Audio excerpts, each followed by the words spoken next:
On guys, what's going on? I hope you guys are having a wonderful day. My name is Dr. Boyce Watkins, and I wanted to come in and say hi to you guys today about and share some ideas that I was sort of preparing and thinking through as I get ready for the Wealth Summit at Bowie State University. I'm about to give a State of the Union address at Bowie, and apparently there are some people there who care deeply about wealth and Black wealth in particular, and I think that is absolutely amazing, and I love that, and I'm very proud of the individuals at Bowie.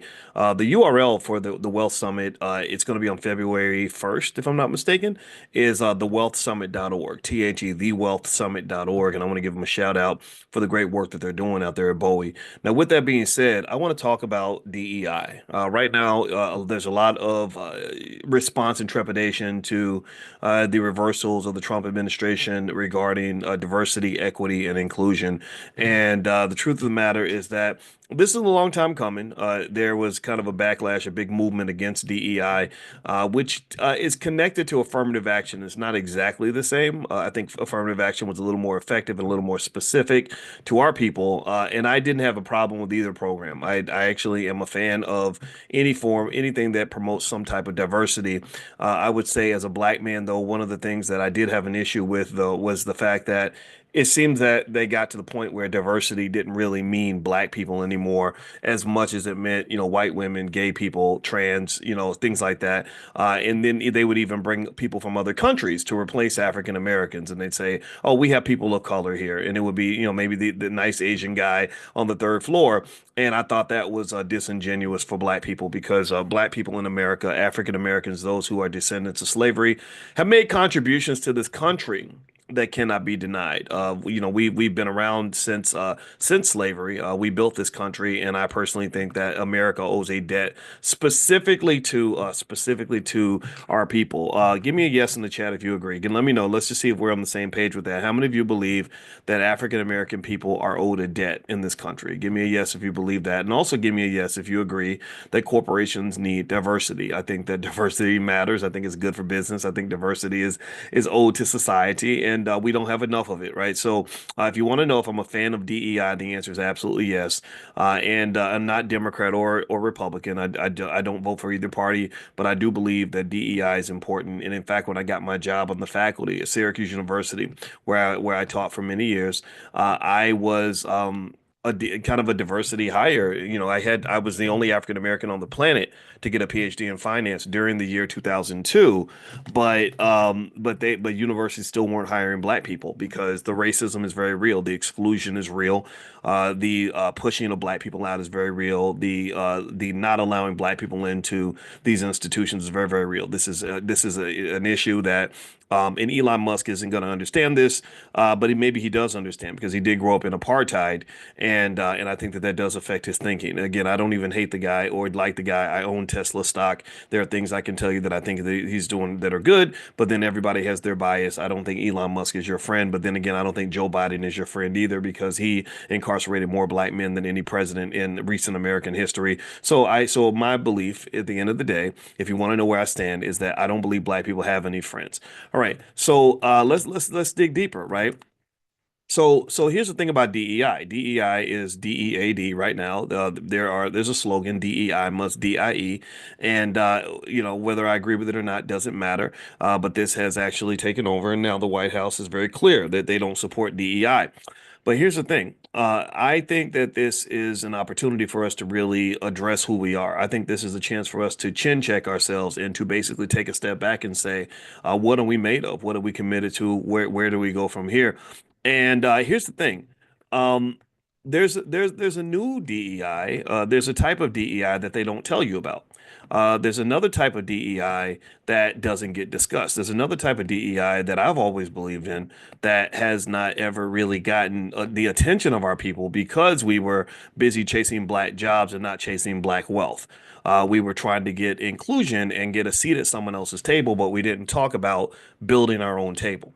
There was distraction from powernomics because we wanted to do strugglenomics. We enjoyed the idea of being in a space where we're not welcome, and fighting for our seat at the table, fighting for our voice to be heard, fighting for someone to acknowledge us. And I personally think that that's beneath us. I'm not going to lie. I think that we deserve better than that. I think that we are people who can acknowledge ourselves. So my version of DEI stands for, it's very simple, it stands for development, entrepreneurship, and investment.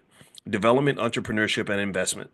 If you want to talk about DEI that I believe in, and this is the DEI I've always believed in, this is the DEI that Malcolm X believed in. You talk about what it takes to actually build a table, because if you build a table and you own the table, then no one has to invite you to sit at the table. Do you understand what I'm saying?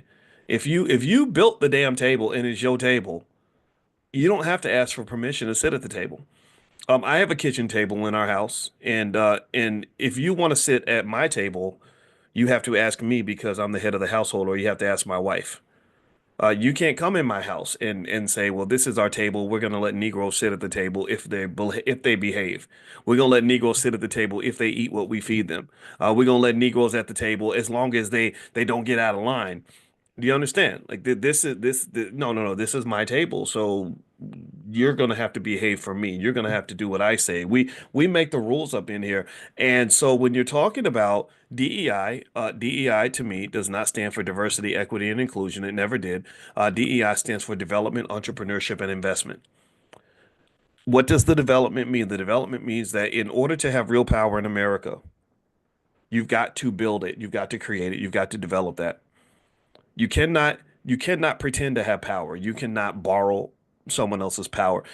If I have this light switch, see, we got a lot of shiny Negroes that they put on TV. I call them the shiny Negroes because we think that they're powerful because they're on TV. The ditties, up there dancing and doing the whole show tunes kind of thing, the minstrel show. And with the shiny Negroes look like they have power, and you thought Diddy had power for many years.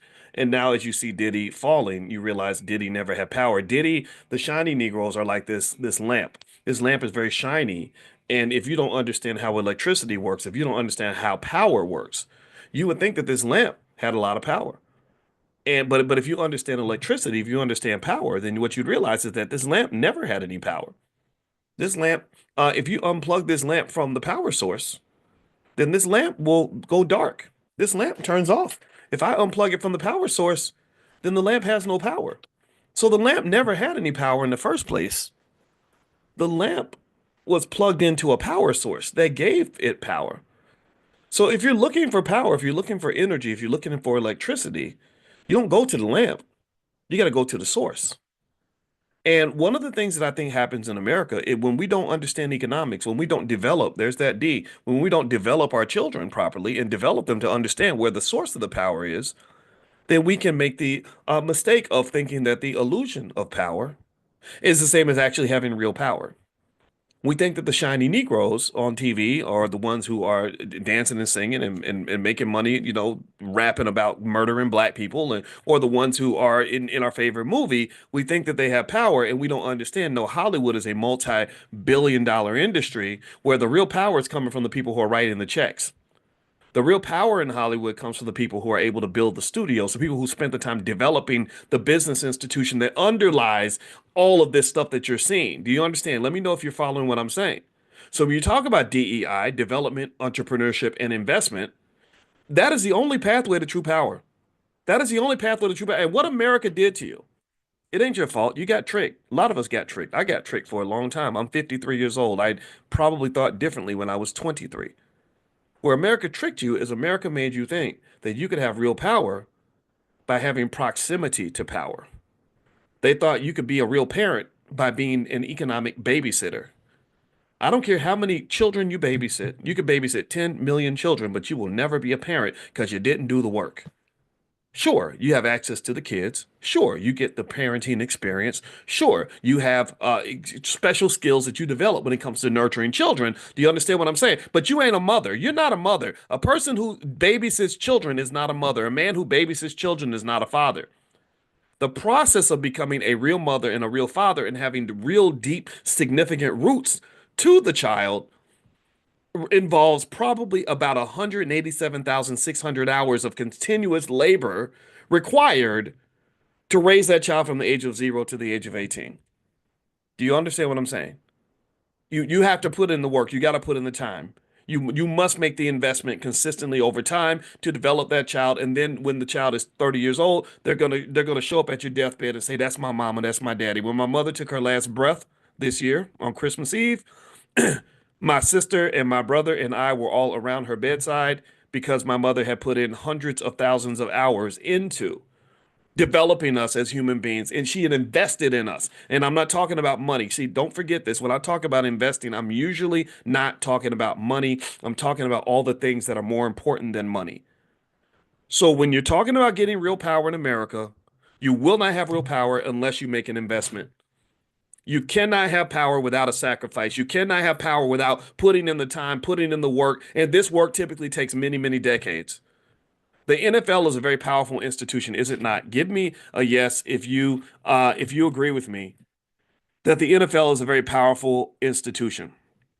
And if I were to add up and say, give me the total value of all NFL teams combined, it would be a massive number. It would be probably, I'm guessing, over $100 billion, perhaps. The Dallas Cowboys is the most valuable team at $10 billion. If I was to add up the economic value of all 32 teams in the NFL, the total would be $190 billion. $190 billion is a tremendous amount of economic power. Now, what's fascinating is that if you talk about black wealth and the 1.6 trillion that we spend every year, most of which that we give away, most of that power that we give away to others because we're trying to fit in, we're trying to integrate. Well, we could actually buy the NFL 5 times every year. Y'all do know that, right? Actually, what's that? 6 times, so maybe seven, actually almost 8 times. We could actually buy the NFL 8 times a year if with the income that we spend on new cars and Jordans or fast food or cell phones or fried chicken or whatever we spend our money on. Bottles of Cavassier at the club, whatever we spend money on. Like so that's just a little economic tidbit for you. For anybody that comes up to me and tells me black people don't have any wealth, I just turn back and I say, well, we actually could buy the NFL 8 times a year if we wanted to, right? You can't do that, but theoretically we could. So stop telling me black people ain't got no money. Stop telling me black people don't have any wealth. Stop telling me that black people don't have any capacity or ability for power. You don't like wealth. What you do like is you like unity. You don't like economics. You like vision. What you don't like resources. You actually like training and development. You actually like DEI. So you thought you had DEI because they told you it stood for diversity, equity, and inclusion, but you never had real DEI, which stands for development, entrepreneurship, and investment. Your community, in order for you to have real economic power in this country, in order for you to call the shots, build the tables, or build the doors that you're trying to walk through, you're going to have an army of entrepreneurial young people that are going to get it done. You have to have a community built on the idea of putting in the work, putting in the time, developing the institutions, getting it done, starting with nothing, starting from the bottom. Now we hear not shiny Negroes propped up on top of something, some rapper or some comedian or some basketball player who's sitting on top of an institution that somebody else built. Do you understand? Do you understand the difference between standing on the stage and building the stage? Do we understand? Do you understand the difference between being propped up by the institution versus building the institution brick by brick from the ground up? Do you understand the difference? Because sometimes we don't understand that. Sometimes we think, and this is what DEI does. DEI says that somebody who has an institution, who built the damn thing, who built the movie studio, who built the record label, who built the NBA team, integrates you. They say, boy, you are mighty fine, boy. You a good boy. I thinks I'm gonna create some opportunity for you, son, because you're a good boy. You're so well behaved, and I like you. I like you. You're a credit to your race, son. Let me integrate you. And we like, thank you, sir. Thank you, Ball. I appreciate you. Thank you for giving me a seat at the table. Your DEI program is excellent, sir. And then one day he just wakes up on the wrong side of the bed and says, you know, DEI sounded good when I started the program because I want to be nice and help these people, but now you're getting a little bit too much power. Now you're getting too big for your britches, boy. Now you're walking around here like you own the place. I walks in the kitchen and this you forget this is my house. You think it's our house. You use the word our when talking about the institution that I own and I built. And I walked in the kitchen and I saw you standing in the kitchen in your drawers drinking Kool-Aid out the jug. Nobody does that in my house except for me, boy. Like what's wrong with you? So I think I'm gonna have to go ahead and get you out of here because we don't have space for you anymore. So what tends to happen is that corporations will start the DEI programs and they'll have some nice little statement. You know, it's usually BS. It'll say, we support diversity, equity, and inclusion, blah, blah, blah, blah, blah, blah, blah, blah, blah, right? And then they don't really do it. They don't really believe it, but they're like, we're going to do it because it's the law. And then they'll bring in black people, and there's always a ceiling. Tell me if you've ever seen this. There's always a ceiling. Most black people only get to a certain level. There's only a certain number of us that they actually will allow on the boat. Only a certain number. Once they get more than 7 or 8%, studies show this. Once they get more than 7 or 8% black control in an institution, they start to freak out. They start to get white flight, and they start to plucking you out of there because they're like, wait a minute, wait a minute. First, you were a charity case. We loved you when you were a charity case, but we don't like you when you're a competitor, right? We brought you in because we wanted to help you.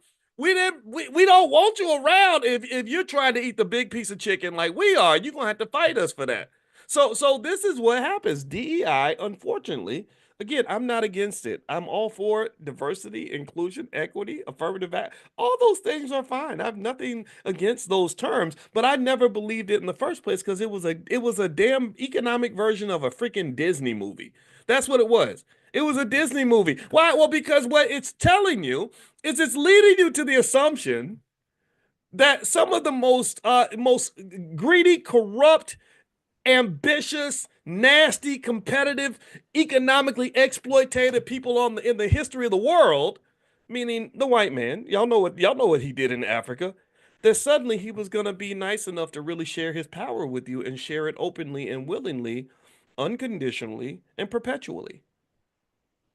You thought this stuff was gonna last forever. You didn't realize that this is a temporary thing.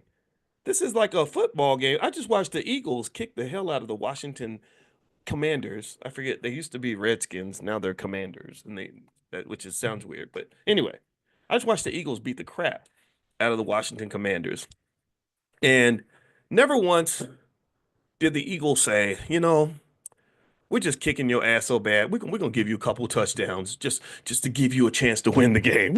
We're going to hit, Saquon Barkley gets the ball. He says, "Hey, here, take the ball, man. I feel bad that y'all haven't scored for a while." And because we believe in diversity, equity, and inclusion, we want to have a diverse representation inside the end zone. So we want to include you and have equity in the game. So here's the ball. You can run. Go ahead and run. It feels good to run the ball down the field. No, Saquon didn't do that. Saquon's like, no, if you want to be like me, you got to earn it. If you want what I got, you got to be able to do what I can do. I can jump over people backward and sprint past them and twist them and break their ankles. Can you do that? You can't do that. So you lose, son. You get second place. And this is the real world. This is the real world.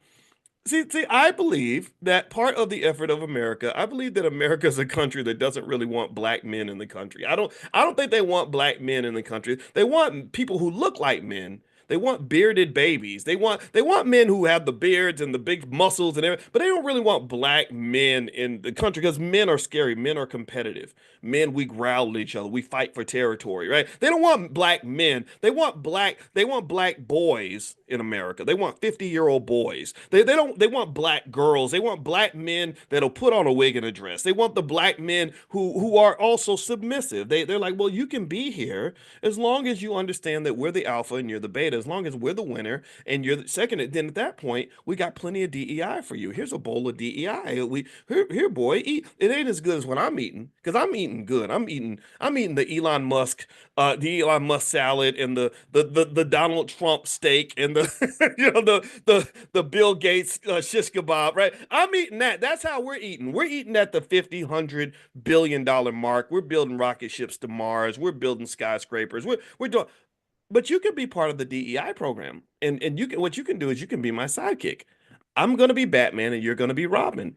And it works best. It really works best if you're not really a real man. They don't want your black son to be a real man. They want your black son to be a DEI baby. Oh, well, thank you, sir, for giving me this opportunity. I appreciate you clearing a spot at the table for me. Thank you so much. It's such an honor. And then when they get tired of you, or when the resources run short, or when the pressure gets too hot or too difficult, you've seen, to give me a yes if you've noticed, how many companies, the minute DEI became unpopular, the minute carrying you on the boat became an issue, what did they do? What did most companies do? They flipped your black ass off the boat. They said, I'm sorry, at this point, son, you're dead weight. We wanted to help you, but we can't because it's going to cost us too much money. So you can proceed to getting the hell up out of here right now. That's what they did. They instantaneously immediately Duke University, all these schools and institutions and corporations and businesses, these institutions basically said, yeah, about that DEI thing, we're not gonna do that anymore because you just we didn't even really want to do it anyway, but now we really got to stop. So good luck to you, though. Good luck, Tyrone. I wish you the best. And now, mind you, there are some exceptions. I want to give a shout out. I got to give a shout out to Costco. I've owned stock in Costco for a long time, and Costco actually stood by their DEI programs, which I think is great. Costco is just a good company. They are a good corporate citizen in the sense that they are known for paying their employees well, treating their workers in a way that's equitable. I love that company. So God bless Costco. I think Costco is great. But here's the thing about Costco, though. I saw Al Sharpton did a nice little like buy-in or something with the National Network for Costco. They deserve it. Yeah, why not? I mean, sure, ain't nothing wrong with Costco. But here's the thing about Costco. Costco is a great company, but it's still not a black-owned business. Do you understand? A buy-in at a Costco is not as effective as a buy-in at a black-owned business because in one case, you're saying thank you, sir, for allowing us to still have a seat at your table. But in the black owned business, you're saying, hey, why don't we do a real DEI program, some development, entrepreneurship, and investment, and really build this damn table? See, you got to understand, I need y'all to understand something fundamentally true about energy. Every morning, by the way, I teach a class on financial consciousness. It's the Millionaire Training Camp. It's free. Anybody can join. Just go to drboyceelevate.com, drboyceelevate.com, where you can text the word morning, morning, to the phone number 87948, 87948. Text morning to 87948, and I'll invite you because it's for everybody. But here's what you got to understand about economic consciousness. You have to really protect your energy, your spiritual energy and your economic energy, and you got to be thoughtful about where you're targeting that energy. And here's what I see when I'm seeing us fighting for DEI, which again, nothing wrong with that. I'm not fighting against those who are fighting DEI. I promise you I'm not. But I want you to really process this and ask yourself or realize something. I believe that it's just as hard, it takes just as much energy to fight for a seat at someone else's table as it takes to actually do the work to build your own table. I do. I believe that it's in one case you're fighting for a seat at a table and it's hard and it's exhausting and it's humiliating, it's degrading.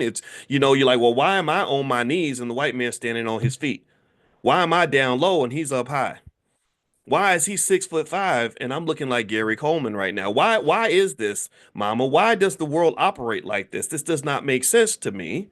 And that's difficult. That's draining. That's exhausting. Most of you know what I'm talking about because most of you struggle in our Black financial therapy department in the Black Business School. You know, my wife is a PhD level therapist. She's very good. She's one of the best on earth at what she does. One of the things that we realize is that there's a lot of trauma that you experience in the workplace just from how badly you're treated.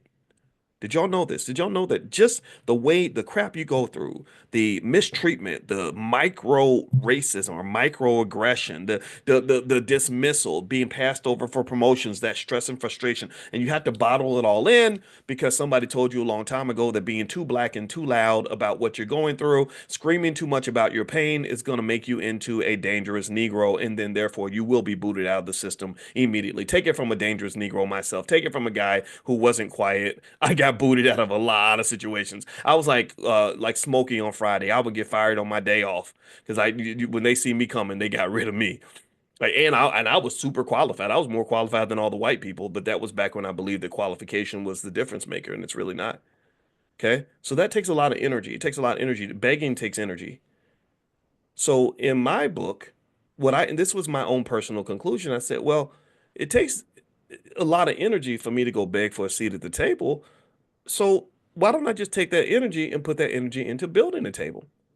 Right? I mean, really, if you're gonna work hard at something, if you're gonna stress yourself out, why not stress yourself out building something that's going to last, as opposed to begging for something that could be taken away from you in a second? Do you follow what I'm saying? I mean, if you're gonna put energy out there, why not put your energy into building something that's gonna give you generational legacy, as opposed to begging for something and working for something that's gonna give legacy to somebody else? Well, if you're gonna put in, if you work, think about this. If you go to work every day and you work about 50 hours a week, because you spend 8 hours at the job, but you got an hour back and forth getting ready for work, coming home from work, all that stuff. So 10 hours a day, 50 hours a week, 50 weeks a year, 2 weeks of vacation. That's what they give you in America. So that's what, 2,500 hours a year over a decade. That's 25,000 hours of labor. 25,000 hours of labor. That's a lot of time. Okay. 25,000 hours of labor over a 40-year working career. That's 100,000 hours of labor. And that's actually that's a conservative estimate, because most of you work 50 years. Most black people work 50 years, not 40. But if you work 40 years, let's say you can retire, 65, like a lot of people can't. That's 100,000 hours of labor that you've put into building an institution for somebody else. That's 100,000 hours of labor that you put into not something that's going to help you thrive, but something that's going to help you survive, right? That's 100,000 hours of labor that you put into not just building legacy for someone else and just surviving, but also there's a lot of stress and drain and letting go of your dreams, right? Your dreams don't matter anymore. All that matters is the dream of the person that you work for. Your vision has no influence. It's the vision of the visionary that started the company that you work for. That's the vision, right? Your vision is not your vision. Your vision is the one that's held by UPS or whatever company you work for, right? So to me, here's the deal. Here's what I'm saying. Do you get, let me know if you get what I'm saying. If you're gonna do the work, why not do the work in a way that's really gonna give you what you're looking for, that's really gonna give you real power? Why not flip DEI on its head? So in my mind, DEI never stood for diversity, equity, and inclusion. DEI stood for development, entrepreneurship, and investment. If I'm putting my 100,000 hours of labor into developing something, then not only am I building something for myself, I'm building something for others. I pay the bills for about 20 or 25 people every month. There's a couple of dozen people for whom I've been able to make their lives better every month, because I am their employer, if you will, boss, whatever you want to call me, right? Um, Development might mean also, what skills are we developing in our children? I believe that our children are misled. I believe that we cheat them and we trick them and we exploit them, we harm them when we never teach them the skills to actually create something of their own. I believe that there's also a cultural problem. I wrote about this in my book. My book is called The 10 Commandments of Black Economic Power. You can go to drboycebooks.com if you want to get a copy. It's also on Amazon. The 10 Commandments of Black Economic Power. And one thing I pointed out in this book, and this is from the research we did in our Black Financial Therapy department in the Black Business School, is that there is a cultural problem that leads you to think that one path is the optimal path when it's really the most dangerous path. So you think that the path of the go to school, get a job, go deep in student loan debt, you think that's the optimal path, when really that is the path that has the most potholes. That's the path that has the most landmines. That's the path that blows up in your face. Because, well, why? Well, because what happens is that you get comfortable on that path, and it seems really nice, and it comes overnight, and suddenly you've got this power and status and everything else because someone gave it to you. But what you forget is that someone can do a rug pull and take it all away from you overnight, just like Trump and his friends did when they removed DEI. I know people that have built entire careers around DEI, and I respect these people. These are very smart people. But the problem, though, is that now that credential, I don't know what that's worth. I don't know what corporation, what big white company or big white university is really going to pay you what you're worth to come and bring that skill to the table. I'm sure you can do other things. I have a lot of respect and belief in your ability to proceed and move forward. But I would encourage you to understand that even though we've been trained to believe that building a business and investing are risky, it's actually having a job that is the most risky economic move you can ever make. When you have a job, if your employer decides that they don't want you no more, a lot of people are done. A lot of people are fried. They don't know what to do. They're stuck. And so understanding basic economic principles at an early age, which is what we should be teaching our kids, would teach them about diversification. It would teach them about risk assessment. It would teach them about the basic ideas, multiple streams of income, multiple streams of income, multiple streams of income. If you got multiple streams of income because you've been making investment and you develop an economic system, your DEI, development, entrepreneurship, and investment, you've been developing a system of multiple streams of income because you're entrepreneurial in your thinking and you're investing in you, investing in us, investing in we, investing in this, then guess what? It's much, much harder for you to go under when there's some sort of an economic problem. It's much harder for you to go bankrupt if there's an economic shock. It's very difficult. Like I'll give you a real life example that'll kind of lay it out and help you understand this. So a lot of people, how many of you have heard, let's talk about Trump since everyone talks about Trump a lot. Anybody heard people talk about him going bankrupt 6 times or something like that? They're like, oh, he can't be a good businessman because he went bankrupt 6 times, right? Anybody heard that? Now, again, I'm not here to claim Donald Trump is a great businessman. I don't think he's ethical. I think that he's in boxing and all these other corrupt industries, right? So I'm not here carrying that flag for him at all. I would not do that. I would not do business with him. But what's interesting to me is that when everyone said, yeah, he went bankrupt 6 times, so that clearly means he doesn't have any money, he doesn't understand finances. And that was a problem for me because I said, well, you don't understand what it means when a billionaire that runs hundreds of companies has a bankruptcy. Like you don't understand. Like I get it. I understand what you're thinking. You're thinking about what happens when Sally down the street, the single mom who works at Ford, goes bankrupt. That's what you're thinking about personal bankruptcy. And you're right. Sally's in a really risky, vulnerable position. She's the only breadwinner in her house, and she's only got one stream of income, and she doesn't have any savings, any investment, no real estate, no nothing. So if she goes bankrupt, then that's bad. That's really bad, right? Like she's kind of fried. But when you run 400 businesses and 6 of them go bankrupt, that's a different kind of situation. You got 400 streams of income. You lost 6. Do y'all understand the difference? Do you understand? I'm not trying to say Trump is some good guy. I don't get into that. I'm trying to tell you that this really speaks to the fact that we could probably benefit tremendously by expanding our economic thinking and kind of knowing what it really means to be financially secure.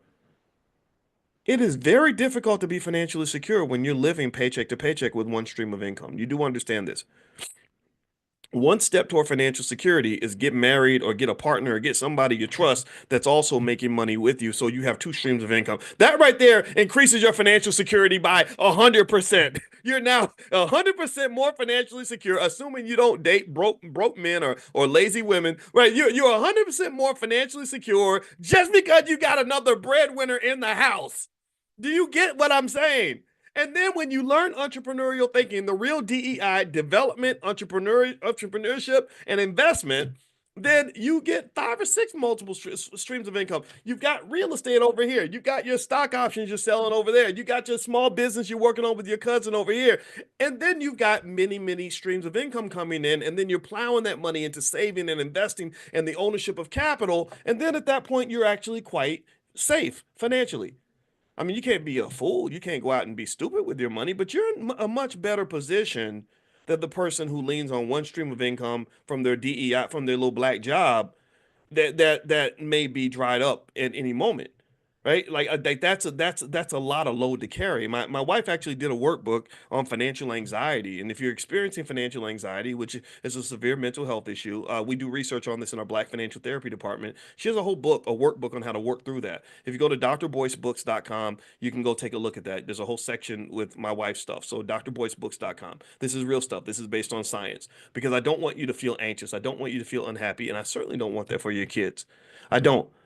I don't, and I'm gonna tell you again. I'm not here to speak negatively about DEI. I was technically pretty much a DEI hire when I got my job at Syracuse, and it wasn't because I wasn't qualified. I was more qualified than everyone else on the faculty. I was the only African American on the entire planet to get a PhD in finance in the year 2002. So I was hot shit. I was the #1 draft pick, and I was the McDonald's All American. So you can't tell me that they gave me anything because that I wasn't qualified for. But even at that point, even though I had all the skills, all the qualifications, There was something about that institution where every single academic department, for the most part, did not want to hire black people. And this, it really speaks to the racial narrative of America. These were people in the North. This wasn't deep South Alabama. This wasn't Mississippi. This wasn't Texas. This was New York. New York. And even in New York, I went up there and I said, how in the hell is it that you have almost 100 faculty members in the entire business school across all your departments and you haven't found one African American qualified to be here? This tells me that you have an undiagnosed mental illness called racism, this undiagnosed mental illness that you have not addressed.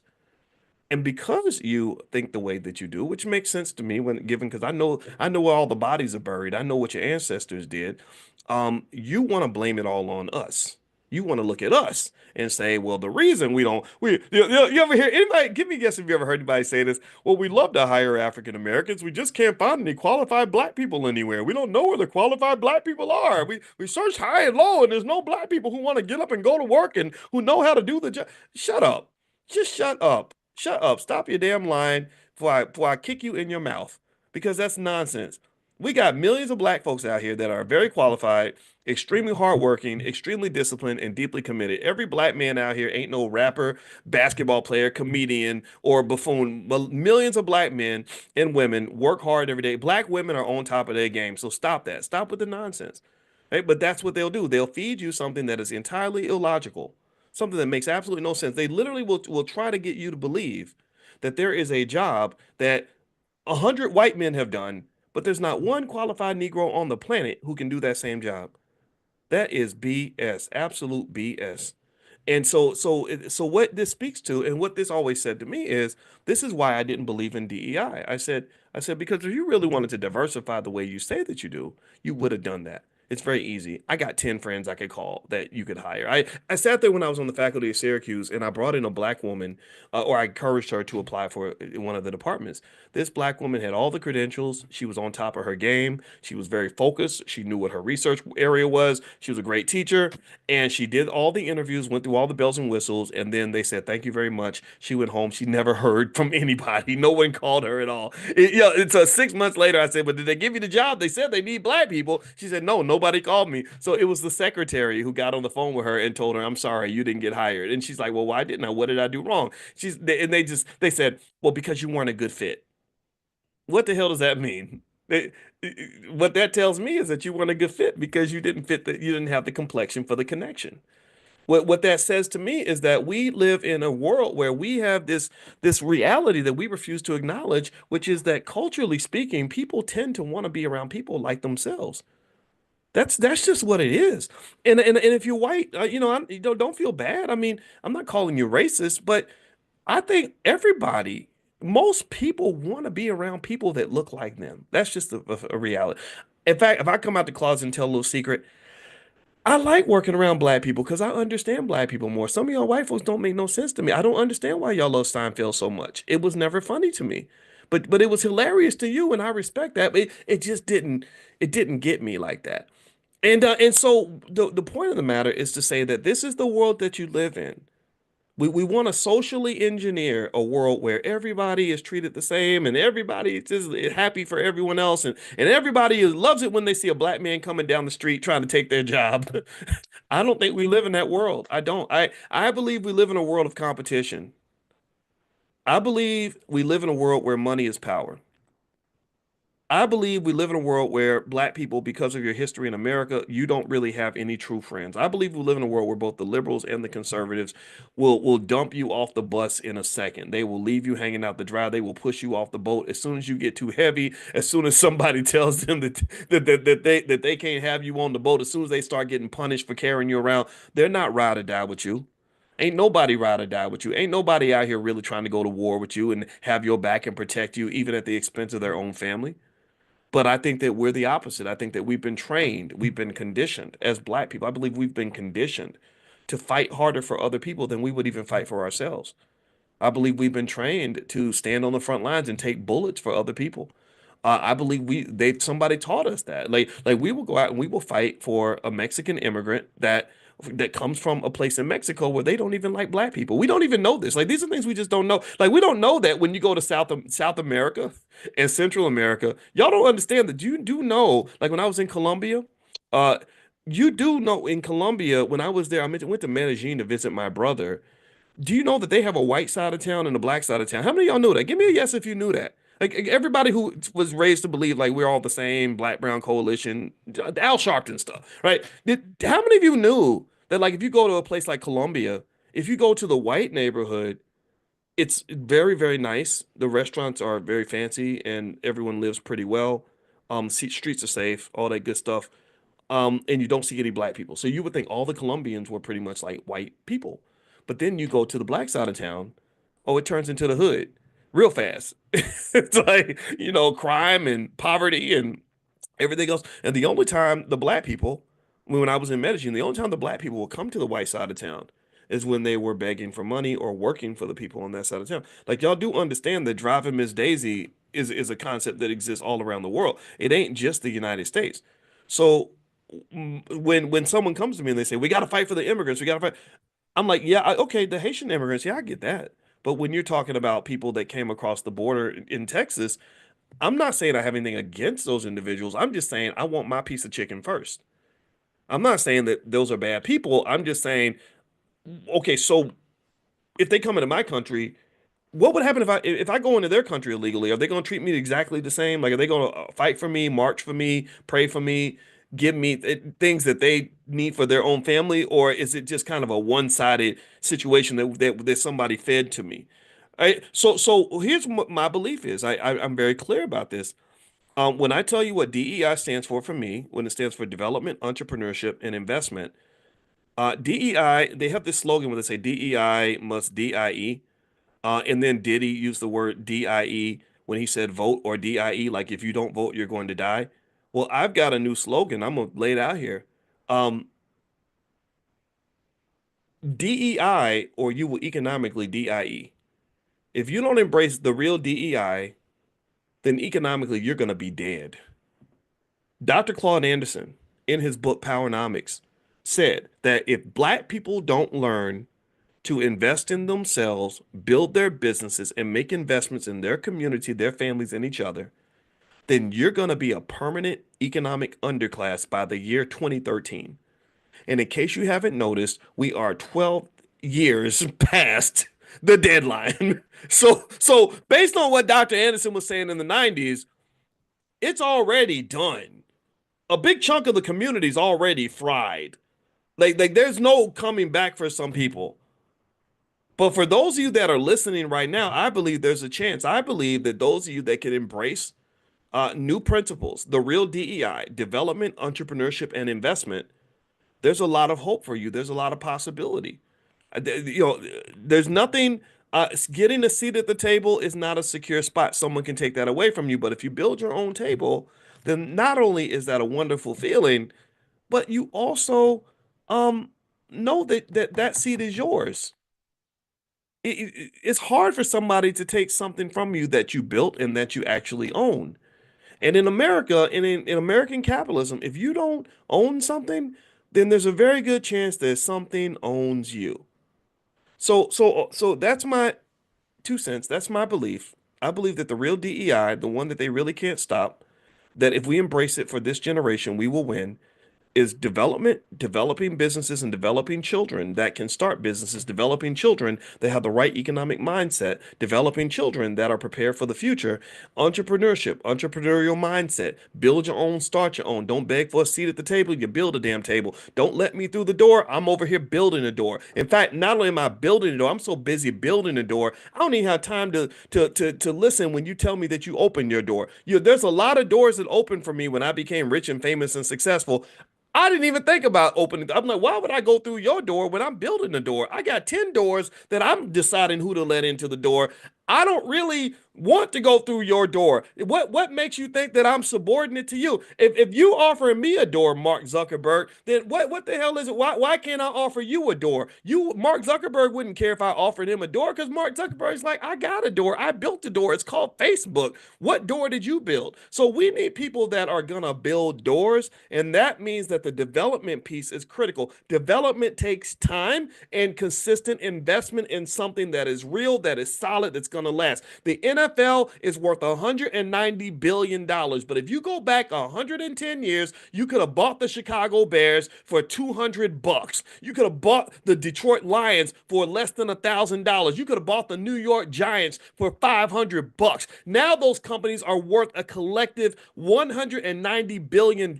Why? Well, because they had their own DEI program. They did the DEI. They did the development. They did the consistent investment. They were thinking entrepreneurially. They didn't get distracted by black jobs, white jobs, green jobs, purple jobs, diversity jobs. They didn't get distracted by jobs. They focused on building for the next generation, and now their children are rich.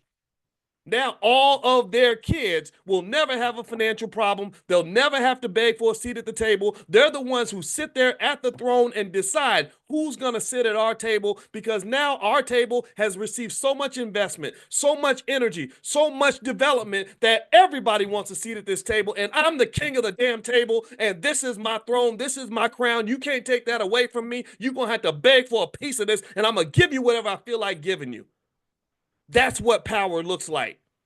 That's what power looks like. So there was no power in the original DEI as they designed it. The original DEI, diversity, equity, and inclusion, was never power. It was a substitute for power. It was proximity to power. It was temporary power. It was conditional power. It was never real power. You thought you had power because you sat next to the powerful person. So instead of learning how to be the assistant to the king, how about we learn how to be the damn king? But to be the king and to be the queen and to have the real power, you got to pay the price. There are no shortcuts. This is not a job for short-sighted, short attention span, flashy Negroes who don't want to do the work. This is not a job for people that want to spend so much time shining that they have no substance beneath the shine. This is not a task for shallow people. This is a task for people that understand the job and are committed to the assignment and are willing to do the work for the kids, that are willing to quietly grind away, build, invest, add on, develop, and then in the next generation, that's when somebody shines, because you built the damn stage.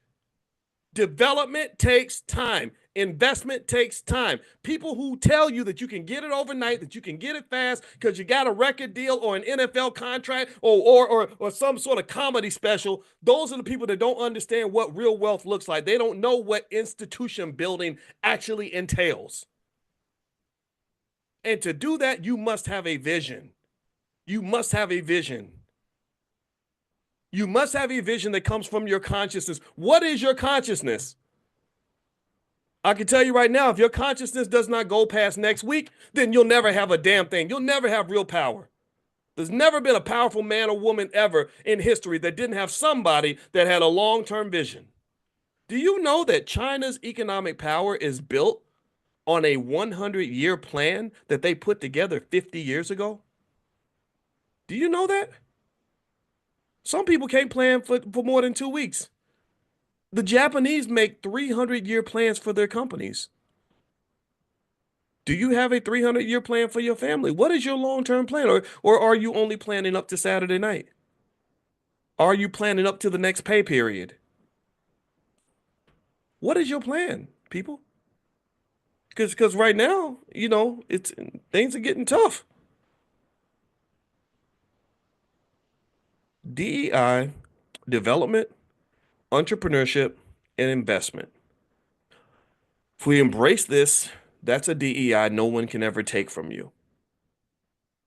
But if you get out here and keep falling for the okie doke, then they can pull the rug right out from under you. They slam the door shut. They remove your spot at the table, and then you're crying and whining again. I don't want to whine and cry. I don't want my children to cry. I don't want my grandchildren in pain because I failed to do the work, because I failed to have the vision. I want their lives to be better than our lives, and I know that's going to require some work. So that's my suggestion. That's my thought. Please commit to doing the work. What work are we doing? What work are you doing? What work are you doing for that baby? Because if you do the work, they're going to have a good life. If you don't do the work, then they're going to struggle. That's all I got to say, guys. Thank you so much for listening. I appreciate you. I want to mention that I'm going to give the State of the Union address at the Bowie State University Black Wealth Summit. I think it's February 1st or 2nd. It's on a Saturday, whatever that day is, whichever day is a Saturday. And if you want to come out, you can go to The Wealth Summit, thewealthsummit.org, and feel free to come out. I'll give you a hug, shake your hand, stuff like that. Also, if you want to join us every morning, we do financial consciousness training. We have something called a Millionaire Training Camp in the Black Business School. It's totally free. We have 170,000 students worldwide. I'm very proud of that. That's what we've been building, and that's what we've been investing in. And we have the first ever Black financial therapy department where we work with the best Black therapists to develop this, to understand the psychological barriers to building Black wealth. And in our research, we're finding that there are lots of cultural issues, there are lots of psychological issues like undiagnosed, untreated trauma that make it difficult to build wealth. So if you want to join us every morning for class for free, you can go to drboyceelevate.com, or you can also text the word morning, MORNING, to 87948 on your phone. Text morning to 87948. I'll send you an invitation. Anyway, have a good day, everybody. Thank you so much for listening. I appreciate you. And this podcast is on Spotify. So I'll see you guys soon. Take care now. Peace.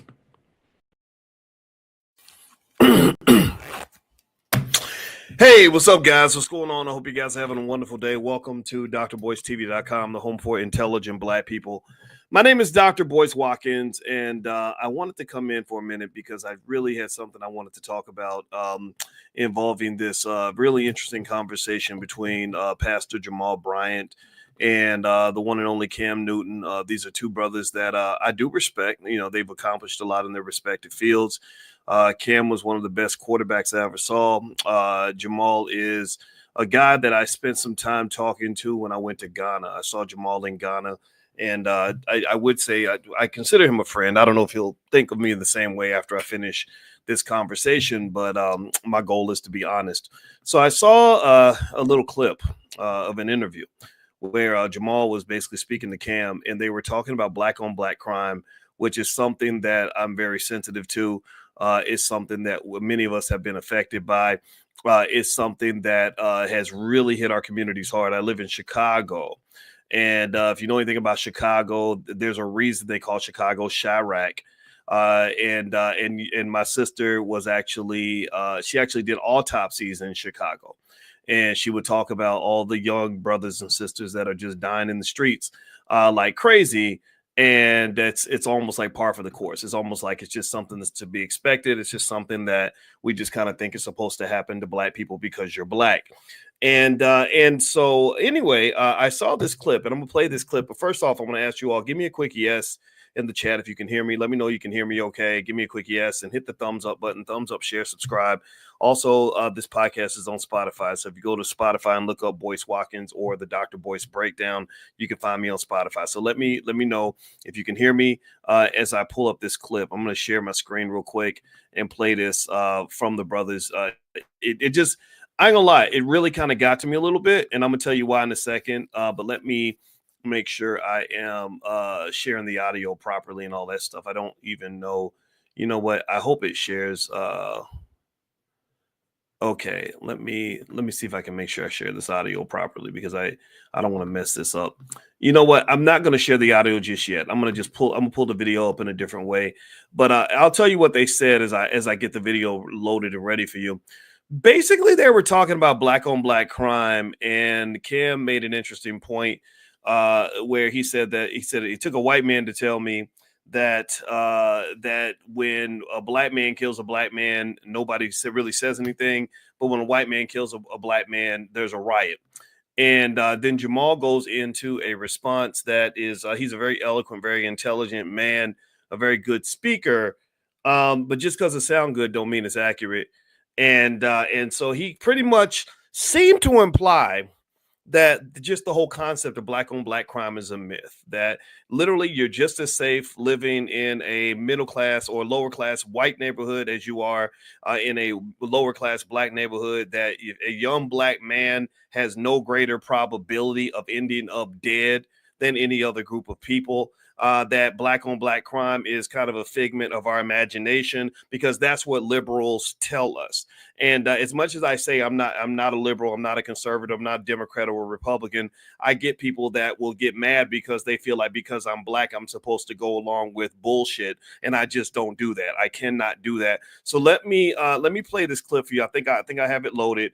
And I just want to, actually it's still loading, but it'll load. So the first thing I'm going to say here is, before I even play this clip, I'm going to give y'all some stats. You know, when people say black on black crime is doesn't exist, first I'm going to ask y'all this. Let me ask y'all this. How many of you know a black person that was killed by another black person? Give me a yes in the chat if you know a black person that was killed by another black person, or give me a yes or no in the chat if you think black on black crime is real. It's okay to have your opinion. I hope it's okay that we can disagree on certain areas. But I want to mention, I know my good buddy Greg Wilkins was murdered when some dope dealers ran up in his house and shot him in the head in front of his daughter. And I think that to say black on black crime is not real would be a little disingenuous, because I've never seen, I don't have any friends that where white boys ran up in their house and did that to them. Doesn't mean black men are murderers. Doesn't mean that we are worse than white people. Doesn't put them on a pedestal, but it does. It does say something. So let me play this clip, and then I'm gonna tell you why this clip just really got me going in terms of saying, come on, man. So here we go. Let me play it. It took a white man to tell me. He says, how is it when a black man kill a black man, it's not really outrage? Yeah. But when a white man kills a black man, it's gonna start a riot. The American media has manipulated the narrative of crime. Black on black crime is a made up thing. You have never heard white on white crime. Never heard the Asian on Asian crime. They have tried to fraction and compartmentalize us to feel as if where the crime is where we are. Go ahead. The lead murderers in America are white men. The lead robbers in America are white men. The largest amount of rapists are white men. The highest number of domestic abusers is white men. The highest number of arrested pedophiles is white men. The greatest number of drug dealers arrested is white men. But if you ask the average American who are the proponents of crime, is a black face to it. They're now trying to create this narrative that the immigrants are bringing in the crime, because they never want to own up to what it is that they have done. Part of our responsibility is to pull the sheets off. We had a shooting here in Georgia not long ago. A young man named Colt, 14 years old, went and shot up his high school. His father's now being charged. Can you imagine what conversation me and you would be having if Colt was black and Colt's black father gave him a gun? The television, the internet would explode on the irresponsibility of black fathers, on why it is that young black men have guns and are carrying guns. It has always shifted to make black men feel hyper-aggressive, hypersexual, and hyper-criminalized. It's part of a larger, historic, original sin of America that always criminalizes and points their fingers at black men when it's absolutely not true. The overwhelming majority, Cam, of black men who are under penal supervision are under penal supervision for nonviolent offenses. They're on ankle bracelets, home monitors, on parole, on probation, for possession, not for distribution. It may not sound like it's significant, but it's very meaningful. And so that's why it is that we've got to ask the hard and the difficult questions. Where is criminal justice in America? And is justice just us?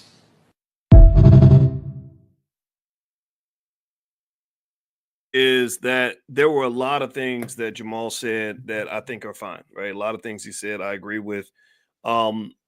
But there were some areas that have to be addressed if we're ever going to advance as black people. One of the biggest problems that we have is that the Democratic Party pretty much has a slave whip cracked in our back. We pretty much, everything that we talk about has to be framed in the language that is approved by the Democratic Party masters. If you remember, during the election, Jamal brought in Kamala Harris because there was some backroom dealing, most likely, in terms of them depending on the black preacher to deliver the vote blue no matter who kind of mindset, or vote or die kind of stuff. The stuff Diddy used to do when he was the de facto black leader in, for, you know, representing the Democratic Party. That's what it is, right? It's politics. Everybody has a right to be whatever political party that they want. But one thing you got to pay attention to is this. I want you to think about this, and I want you to ask yourself this question. If we're working so hard for civil rights, and if we're working so hard to build up our community, if we're working so hard to advance our people, why has there not been any progress? All right. If all this voting is supposed to be so beneficial, then why haven't we moved forward? Why is black wealth going down? Why are black families falling apart? Why are black people, black boys, and going to school still can't read? Well, a lot of it is because we get false narratives that have to be cloaked in a type of liberalism that devoids us of any accountability for our own condition. What am I talking about? Well, let's go back to what Jamal said about black on black crime, where he pretty much said that it's made up. Let me just be clear. Black on black crime is not made up. It is very, very real. Does it mean white men can't be violent? Of course not. Does it mean white men don't commit most of the crimes? Of course not. But also, if you consider that the country has 8 times more white men than black people, to just look at raw numbers is inaccurate. You can't just look at the raw number. You have to look at the proportion, right? So if you look at the proportion, and if we're 13% of the population, but we're committing 40% of a certain crime, that's 3 times more than our proportion in the population, damn near 3 times more. So stop talking about raw numbers, because it shows you don't know math. You do not know math. If you say more white people on welfare than black people, that's fine, but I need to know the proportion. And again, maybe it's because I'm a statistician. I have a master's degree in statistics, and I'm like, yeah, but there's 1 black person for every 8 white people. Not to put white people on a pedestal. I'm not doing that. But I'm saying we got to at least be accurate here. You can defend black people without having to tell a lie. So let me give you some stats that'll help you understand what I'm talking about.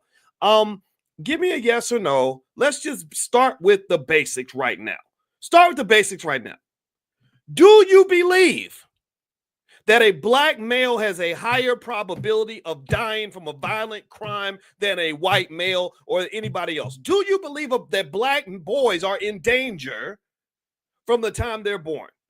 Do you believe that? Do you believe that black men have a higher probability of dying from murder, homicide in particular, than white women, Asian men, anybody else? Do you believe that? Yes or no? Because if you say no, that's another conversation. But I can point out literally 2-3 dozen dead rappers over the last couple of years, and the vast majority of them are black. And also, when you look at all those homicides that are real, these mothers crying, it's very real. These deaths are very real. In many cases, they don't get the attention that they deserve. They don't get the George Floyd march. They don't get the outcry from the civil rights leaders. Why? Well, because they had the misfortune of being killed by a black person. That's what it is. If you black and you get killed by a black person, Ben Crump is not coming to your house. I know that because I know Robin Simpson, who was stabbed 100 times in Houston. Look it up. Robin Simpson was murdered, stabbed 100 times by her husband in front of her 8-year-old daughter. We called Ben Crump. We reached out to Ben. Ben said, I ain't got time for that because she didn't get killed by a white man. He didn't say it like that, but that's what it is. If there had been a white cop who had killed her, Ben Crump would have been all over that case. No disrespect to Ben, but y'all got to know the truth. It's race hustling up in here. That's what it is. It's insanity. It's weird to me. It's weird. It's weird to me that the death of a black man doesn't get attention if he's not killed by a white person or a cop. And maybe I take this personally because I have a best friend named Greg Wilkins in Louisville, Kentucky, who lived not too far from Breonna Taylor, and he was murdered by a Negro. And did nobody get outraged? Did nobody hold no candlelight vigils? Did nobody call the Democratic Party? Did nobody hold no protest rallies or no nothing? Well, why? Well, because, it's just 2 black people killing each other. That's par for the course. And then I have to listen to Democratic Party operatives, and I'm sorry, Jamal, that's what you are, man. I know they put something in your pocket. That's what that, and I'm sorry, brother. Some of the stuff you do, I don't agree. I liked you when we met in Ghana. I liked the conversation. I think you're a nice guy. But Lord Jesus, man, I don't understand some of y'all black preachers. Some of them, not all of them. Some of the black preachers are not, I don't understand that. I'm like, y'all ain't working for God. Y'all working for the other guy. Because some of the stuff, shenanigans that happen in your churches don't make any sense to me. With that said, let's continue. Let me give you some FBI statistics on crime. Let's resolve some of this with actual numbers. Did you know that according to this is for the Centers for Disease Control. Did you know that black males are about 50 times more likely to die from homicide than Asian males? 50 times more likely. And as much as everybody wants to tell me that it's the Trump supporters killing everybody, I'm looking for the show me where they went in a black neighborhood and killed 50 or 100 black people. I really need to know that, because if that happens, then I'm definitely going to go and address that. Who do you think was killing these black males? Did y'all hear what I said? Let me know if you heard what I said. Black males, according to the Centers for Disease Control, are 50 times more likely to die from homicide than white males. Actually, let's just be specific. Black males have a 52.9 out of every 100,000 black males dies from a firearm. Asian males, it's 1.5 for every 100,000. For black females, it's 7.5 per 100,000. So black people have a higher rate regardless. For Asian females, it's about 0.5 per 100,000. Now, for whatever reason, I couldn't find the stats on white people, but I'm willing to bet you that the numbers are not nearly as high. I can tell you that those numbers are extremely high for black people. Here's another stat that you should pay attention to. So not only are black males most likely out of all groups to die from homicide, also, if you look at the FBI's data and you calculate how many white people were killed by black people, it's 566. And then you say, how many black people were killed by white people? It's 246.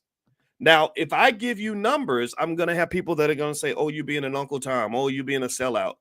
If the truth makes me a sellout, then all I can say is fuck you too. Because at the end of the day, we have to at some point look at the data and really look at what's really going on in our neighborhoods and what's going on in our communities. One of the reasons that black on black crime is so rampant in cities like Chicago is because we have people in the Democratic Party in particular that are telling us that it doesn't exist. No, you didn't see that little 9-year-old girl get shot on her tricycle by some gangster. No, you didn't see that little boy making straight A's in school get killed on his way to band camp. That didn't happen. You didn't see that. What you need to look at George Floyd. Look at George Floyd. He's the guy. He might have been on fentanyl, but that don't mean that he did. Okay, whatever. Okay, so I'm sorry. When you're telling me George Floyd is Martin Luther King, anybody remember that? Where they were comparing George Floyd to Martin Luther King? I said, look, what happened to George shouldn't have happened. No question about it. But he ain't Martin Luther King. There was some stuff in his background that was pretty horrific, pretty terrible. And second of all, there are so many other cases of injustice that I wish you would look into instead of the ones that fit your narrative, instead of the ones that are convenient for you. There are men right now being raped in prison, beaten and raped and killed in prison.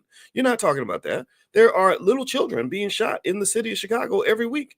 You don't talk about that. There are people like Robin Simpson in Houston who got stabbed 100 times by her husband. You don't talk about that. What you talk about are the cases that fit your narrative. Ben Crump talks about the cases that will get him paid. And this is something that I think as black people, we got to address. If you never address the truth, you're always going to live in a lie. If you never start looking at facts, then you're always going to be stuck in this goofiness. And I'm gonna tell you, I have people that don't even talk to me because I won't go along with the nonsense. But I'm a college professor. I can't live in the middle of something that just doesn't make any logical sense. And if it did work, if what you were doing was actually working, then the black community would be in a better position. It's not in a better position. It's going backward. And so what's happening is that you got these high-paid Negroes out front that are getting all this money, basically keeping you exactly where you are. And I think it's BS. It's nonsense. And so let's look at the stat again. Let's go through this again. According to the FBI's data, again, because black on black crime doesn't exist, and apparently we're all being murdered by white people or something. If you count in 2019, the number of white people murdered by black people was 566. The number of black people murdered by whites was 246. So there's like 8 times more of them than there are us. So the number of black people killed by white people should be 8 times higher than the number of black people killed by white people. If you look at proportions, for some people that's going to go over their head, but if you look at it on a proportionate standpoint, then you would find that 8 times more white people would or 8 times more black people would be dead because there's 8 times more of them than us. But actually, it's the opposite. Again, white victims murdered by black offenders, 566. Black victims murdered by white offenders, 246. And the reality is that none of these numbers surprise you. None of these numbers surprise you because we're the only community where somehow these white and Jewish record labels are making billions of dollars getting these Negroes to get on a record and rap about how they want to murder people all day. All they do is they talk about killing black people all day. You got this Klan rap, this Klan music out here that everybody's celebrating. Jamal, I'm sorry, Jamal, you probably have some rappers up in your church, right? We look up to these people that talk about murdering black people, and then we turn around and say, well, no, black on black, the black on black crime don't exist. Black on black crime isn't real. They made that up. The white people made that up. No, they didn't make it up. They didn't make it up. When I had my friend that got murdered, that wasn't made up. He's really dead. He's really in a casket. So stop telling me that black on black crime isn't real, because I know people who've been victims of that. And when you say it's not real, what you're doing is you're disrespecting the victims. What you're doing is you're telling them that your narrative does not matter. You're saying your death is not important because it does not fit the broader socialist agenda of taking down the police state and undermining capitalism and all these other things that they did when they created communist puppets that they proclaimed to be civil rights leaders that were literally using us to pursue a bigger agenda. That's what's been going on for about 60 or 70 years. It's not a coincidence that all these things are being revealed right now, because there's a deeper game going on than what we were aware of. So let me show you some more stats. Here's another stat. Most crimes are actually intraracial. So if you wanted to say that white on white crime exists, it does. White victims are killed by white offenders about 2,594 times, at least in 2019. There were white men or white women, white people killed by other white people 2,594 times. But pay attention, look at this. Remember, we're 13% of the population. So our number should be much smaller than 2,594, right? Do you follow it? Give me a guess if you follow that. That because we're a smaller percentage of the population, if their number is 2,594, our number should be maybe, I don't know, maybe like 500 or maybe 400 or 500 max, right? Do you follow what I'm saying? Do you get the logic? Okay, what's our number? It should be about 400, right? No, the number of black people killed by other black people is 2,574. That was in 2019. This is according to the FBI. White on white murders, 2,594. Black on black murders, 2,574. So what this says is that, yes, you can make the argument, yeah, white people kill white people more than black people kill black people. Sure, by 20, right, it's 74 versus 94.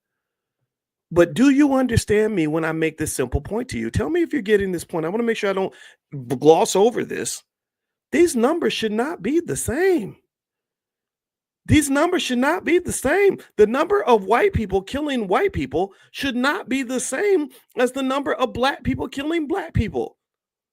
We are 13% of the population. Do you follow? Do you understand? So when somebody says we have to deal with black on black crime, and then you say, no, that's not true. Can wait on white crime. Why are the numbers the same?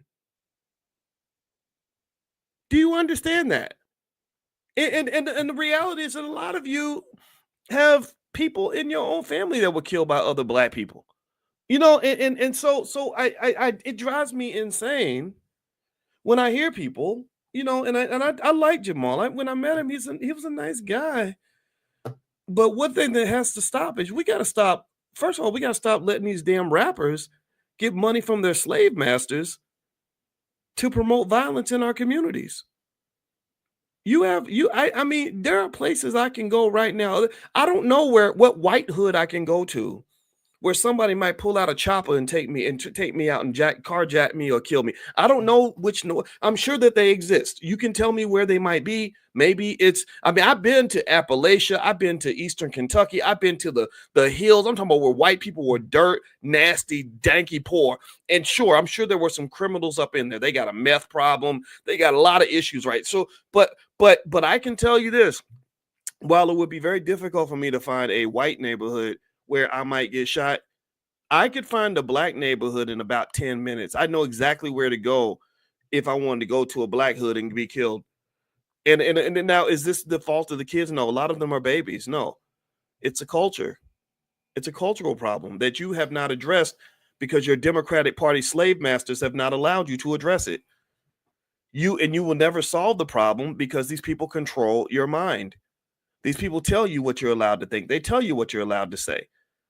I get it all the time, but I don't listen. I don't care. I just don't give a fuck. I just tell them to fuck off. I'm looking at truth. And at the end of the day, if we don't start looking at truth, we're going to always be behind. We're going to always be lost. I'm going to tell you, I hear so much fear coming from my community. I hear so much fear. I hear so many people telling me I'm supposed to be afraid of Donald Trump. And I'm like, but where I come from, men don't sit around in fear of other men. Where I come from, a man don't sit around shriveling up his testicles like a little punk, scared like, oh, Lordy G, what they gonna do? They gonna take the ways, they gonna take away our jobs and our black jobs and our DEIs. They gonna take away our civil. I don't do that buck jive and slave dance. That's not something I don't know what that is. What I can tell you is that when I have concerns for young black boys, my concern is not Donald Trump. My concern is that public school he's going to go to, that you're going to send him to, that is never going to teach that boy how to read. It's never going to teach him how to write. It's not going to teach him how to do math. It's not going to teach him how to compete. That's my fear for him. My fear for him is not the Republican Party. My fear is that he's going to be inundated and brainwashed by the age of 10 with homicidal music by homicidal Jeffrey Dahmer ass maniacs who hate black people, who want black people dead, who are going to do everything they can in these lyrics that will pierce his subconscious mind and tell him at an early age that he needs to be a gangster, a thug, a killer, a carjacker, and start looking up to drug dealers. Some of our children look up to drug dealers more than they look up to doctors and lawyers and scientists. So of course you're going to have a violence issue if the children are being raised this way. My concern is for the boy is that he's gonna grow up in a world that's gonna tell him that it's better to become Cam Newton and play football than it is for him to try to actually go and start a company and be able to provide for himself, even in case he doesn't grow up to be 6'5", 240 pounds. That's my fear for him. And then when he's trying to be a husband and a father at the age of 30, people are going to say that the reason he can't read, the reason he can't write, the reason he can't do math, the reason he has no income, the reason his woman's disrespected him because he can't provide for his family, the reason his life ain't right is because it's the Republicans' fault. If you keep giving your children a false narrative, they are going to live in a failed reality. What all this fear that some folks have in Donald Trump, I don't vote for Democrats or Republicans, and I don't care what anybody says. I'm a man, and I'm a free American. You cannot tell me who to vote for. That is never going to happen. But one thing I will say to you is that if you talk about the things that we should worry about, other than just who's in the White House, I encourage you to stop worrying about Trump and start worrying about your goddamn kids. Instead of worrying about Trump, why don't you worry about your health and all that food, all that fried chicken and soul food you're eating every day? It's going to get your foot cut off when you're 45 years old. Got black men like DMX dying at the age of 45 and stuff like that, right? Why don't you worry about that? Why don't you worry about your families falling apart? The inability the fact that we can make a baby and the couple's broken up before the baby's even born, and that is now the norm in the Black community, speaks to the fact that you have a massive cultural problem. Just by virtue of the fact that the parents are broken up before the baby's born because you got this sex addiction that hasn't been addressed, that you're using to put a band-aid on your trauma that you haven't healed from, means that your child has a far greater likelihood of ending up dead or in prison and a victim of black on black crime or something. Maybe instead of worrying about Trump, maybe we can worry about our Black economics. Maybe instead of sitting around hoping white folks will give us another DEI program to save us, maybe you can learn how to save yourself. Maybe, how about that? What do you think about that? Do you think that maybe, or do you think that we're just too handicapped and too disabled and too ignorant and too backward to do anything on our own, that we need white folks to give us permission before we can do anything with ourselves? Um, Maybe instead of worrying about Trump, maybe you need to worry about the fact that your kids are going to school and they can't read. Is that a bigger concern, or do you think that removing the orange man from the White House is going to make your life better miraculously? What's happening between you and your white Jesus that's making you think that this stuff is even going to make a difference in your life? The thing that makes a difference in your life is you. You are the president of the United States when it comes to your life. You are the leader of your life. You are the sole determinant as to whether or not you will end up in a good space or a bad space. Didn't no Republican make you go out and create 6 babies mamas?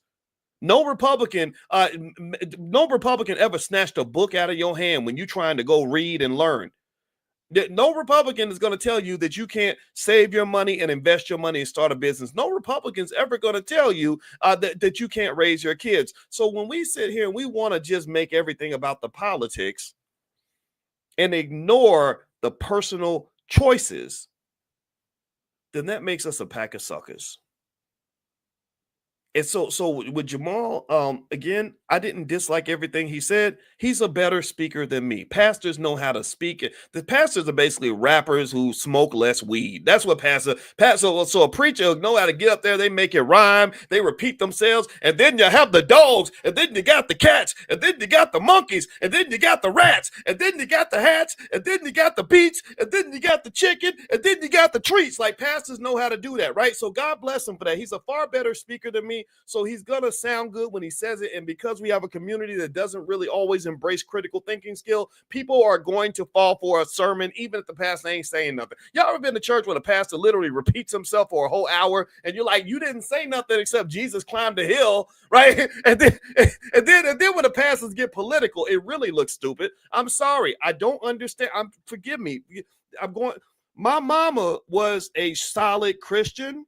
And one thing my mama did as a real strong Christian was she stopped going to church. I said, Mama, why would you stop going to church when you love God? She said, how can I love God and love the Bible, but then I'm letting the Democrats tell me that abortion is a good thing? How is it that it's in the Bible? Did they say that, yes, thou shalt kill your baby if you ain't got enough money, or thou shalt kill your baby if you want to go to another freak off? Thou shalt, like it just doesn't make any sense. It's very weird to me. I'm sorry. When you have pastors that, I get it if you are pro-choice. I'm not telling you that you can't be pro-choice. I'm probably pro-choice myself, to be honest with you. I just wish we would make better choices and think carefully about our choices. That's what I'm saying. So I'm pro-choice. So if you're pro-choice, don't get offended. I support you. I do. I wouldn't support like a law. Okay, so let's just be clear. Do we understand each other? But why is your pastor telling you to be pro-choice? It's because he's in bed with the Democratic Party. For a lot of black pastors, and I don't know if Jamal's in this category or not, but I see a lot of black pastors that spend more time wanting to be famous than they spend really truly wanting to connect with God. That's the first thing. Second of all, I see a lot of pastors who preach a gospel that I just don't understand. It is a gospel that appears to be tainted by whatever the white liberals tell them to say. So if a Democrat comes in and says, yeah, that's in the Bible, but I need you to go ahead and preach this other thing because this is what Satan told me to tell you, a lot of pastors will do that. A lot of pastors will go along with whatever the political party tells them to say. And I'm one of those people that says church and state should be separated. I'm one of those people who believes that you should leave your politics out of the room. when you're talking about connecting with God. Everyone else, and the idea, and if you read a book like Powernomics, if you read Dr. Claude Anderson, which every Black person, so Cam Newton, if you see this video, you need to read Powernomics, bro, so you can really understand what's going on in the world. He will explain to you how the Black pastor has always been in cahoots with the white master to control the minds of Black slaves, that the Black pastor has always been the primary tool used by the master to control the slaves. And then the rappers came along, and the pastors ain't nothing but rappers that smoke less weed. That's all they are. They basically do the same thing. That's why a lot of rappers and pastors are friends. You go to Jamal's church, you're gonna see T.I. up in the front row, and whatever shenanigans T.I. has gotten involved with, it's all forgiven because you're rich and you're famous, and that's okay. That's what makes you special in this church, right? So again, these are a lot of these people. I know people who know people, so I'm not trying to be offensive or nothing like that. I met Tip in Ghana. Actually, the same trip I went to Ghana, I saw Jamal, I talked to him. I saw Tip, I talked to him. So I don't have anything against these guys. I think that everybody's nuanced and there are things to admire. But one of the things that isn't nuanced is that we have to start committing to the truth as Black people. And the truth is that the number one reason that you're not advancing collectively is because you ain't got the guts to do it. You ain't got the guts. If we want to talk about immigrants, Jamal was bringing up immigrants, which again, that's another Democratic Party talking point, right? You can only have a certain opinion about immigration. You cannot deviate from that, or Kamala Harris is going to come and spank you or whatever, right? But even the immigrants come in and they're like, African Americans, they just don't seem to really have it. They're missing it, the it factor. What's the it factor? The it factor is, are you making sure that all your children have a skill before they graduate where they can go in and if you need a contractor and you need a plumber and an electrician and an HVAC person, can you call an African-American company with solid workers who are going to get the job done? Not so much. Not to say that they don't exist, but not so much. You're calling the Mexicans, you're calling the Ukrainians, you're calling the Russians or whatever. But African-Americans, we don't have the reputation of being ultra serious when it comes to our business, when it comes to our families, and you got to admit that. You can't sit here and pretend like everything is all about the racism. It is about the racism, but it ain't about the racism. Meaning that, yes, everything that they've done to infect you, what they do to your children when you put them in school, that does affect you. That is about the racism. With the music they put on the airways that makes our kids lazy and want to get into dope and looking up to drug dealers, yes, that is part of the racism. But then there's also a part where you have control too. You see, what you got to understand is that consciousness has multiple levels. Everybody want to be woke. Everybody want to talk about what it means to be conscious. Well, let's talk about consciousness for a minute. Every morning we do a class called Financial Consciousness. If you want to join for free, go to drboyceelevate.com. My PhD's in finance. I can teach you about economics. I teach thousands of people every morning for free. And you can also text the word morning to the number 87948. We're going to meet tomorrow morning at 10 a.m. We do this 7 days a week because I'm an extremist when it comes to Black economics. Absolute extremist, because I believe that is the one thing. If we get that right, most problems will be solved. But let's talk about consciousness. See, there's consciousness, which is awareness and understanding what's going on. But then there's like a consciousness of your consciousness, right? So even the most conscious people are not always conscious all the time. Just like Michael Jordan was the best basketball player ever, in my opinion, but he wasn't always the best every single day. Right. So being the best doesn't mean you're always at your best. So there has to be a consciousness on top of the consciousness. Like, are you conscious of how conscious you're being right now? Like that person that goes to church and says, I'm conscious of the Holy Spirit. I'm conscious of God. I got God consciousness. But then next day she's at the club and she's twerking it and she's doing all the freaky, crazy stuff that some of these church folks like to do. Right. So her consciousness has actually dropped. So she's not conscious of her consciousness level in terms of keeping it at a level that she needs it to be. That's sort of a renewal process. You have to renew that every day. So with that being said, I think that the fact that we are becoming conscious of what that man did to us, we're becoming conscious of what they're doing to us, we're conscious of the systematic racism. I think it's time for us to take it up another notch. When you become conscious and then you become conscious of your consciousness, right? We talk about Black consciousness and the lack thereof. That's us being conscious of our consciousness. That is the point where you then have the ability, despite what's happened to you, you have the ability to take responsibility for your life. You can't say, well, the reason I'm not succeeding is because Donald Trump did X, Y, Z. You can't say, well, I'm not succeeding because the white man always take it away from us. No, he didn't. The white man don't tell you. You got that iPhone that you bought and you've been scrolling all day. And did you scroll to any page that's going to give you some knowledge, or were you just scrolling to pages like the Shade Room so you can read about gossip and watching ESPN all day, all these sports teams that ain't even sending you a check every time that they win? Like, what are you doing with your time? See, it's one thing. When you get to the point, let me explain. When you get to the point where you can point to the white man as the reason that you don't know what's going on, that right there tells me that you know what's going on. If you know what I mean, does that make sense? It's almost like when my mama told me that the day she knew that she had to potty train me was the day that I walked up to her when I was a baby. This is kind of funny. I'm a little embarrassed to tell the story, but she said I walked up to her. I put a diaper on the bed. I laid down and I said, change me. Right. So she said that's when she knew that, okay, it's time for him to learn how to take care of himself. Right. So my point is to say this. Look, if you're sitting there and you try to tell me that every problem in the black community is because of the Trump supporters, and then you can't even give me evidence. Like, you're telling me, oh, they're going to come kill us. They're going to do this and do that. But you can't. But I say, okay, well, show me where the Trump supporters came into the black community with AK-47s and said, we're going to kill all the black people. You can't do that. You just say, this is what's going to happen. That's a little weird for me. I don't understand. That does not compute for me. Or if you tell me that black on black crime is a myth, which means all those dead black people who got murdered by other black people, they don't exist. You say Black Lives Matter, but apparently all black lives don't matter. If they were killed by another black person, then you pretty much said that it's a myth. They didn't really die. Maybe they went to heaven or something, but or Jamal's church, or I don't know, maybe they're in the basement somewhere. But to me, when a black person dies, if Black Lives Matter, then the issue should be who did it and why. If a black baby gets shot by a stray bullet in a black neighborhood, this happens all the time in Chicago, should it really matter who shot the bullet? Should we pay less attention to the bullet if it doesn't fit a narrative? Because we know that if a cop shoots a stray bullet and kills that baby, oh, we protest and we in the street, we march and we going crazy. But if a gangbanger, some little Negro from the hood, shoots a stray bullet and kills that same little girl, why is it that nobody protests that? Why is it that no one says anything?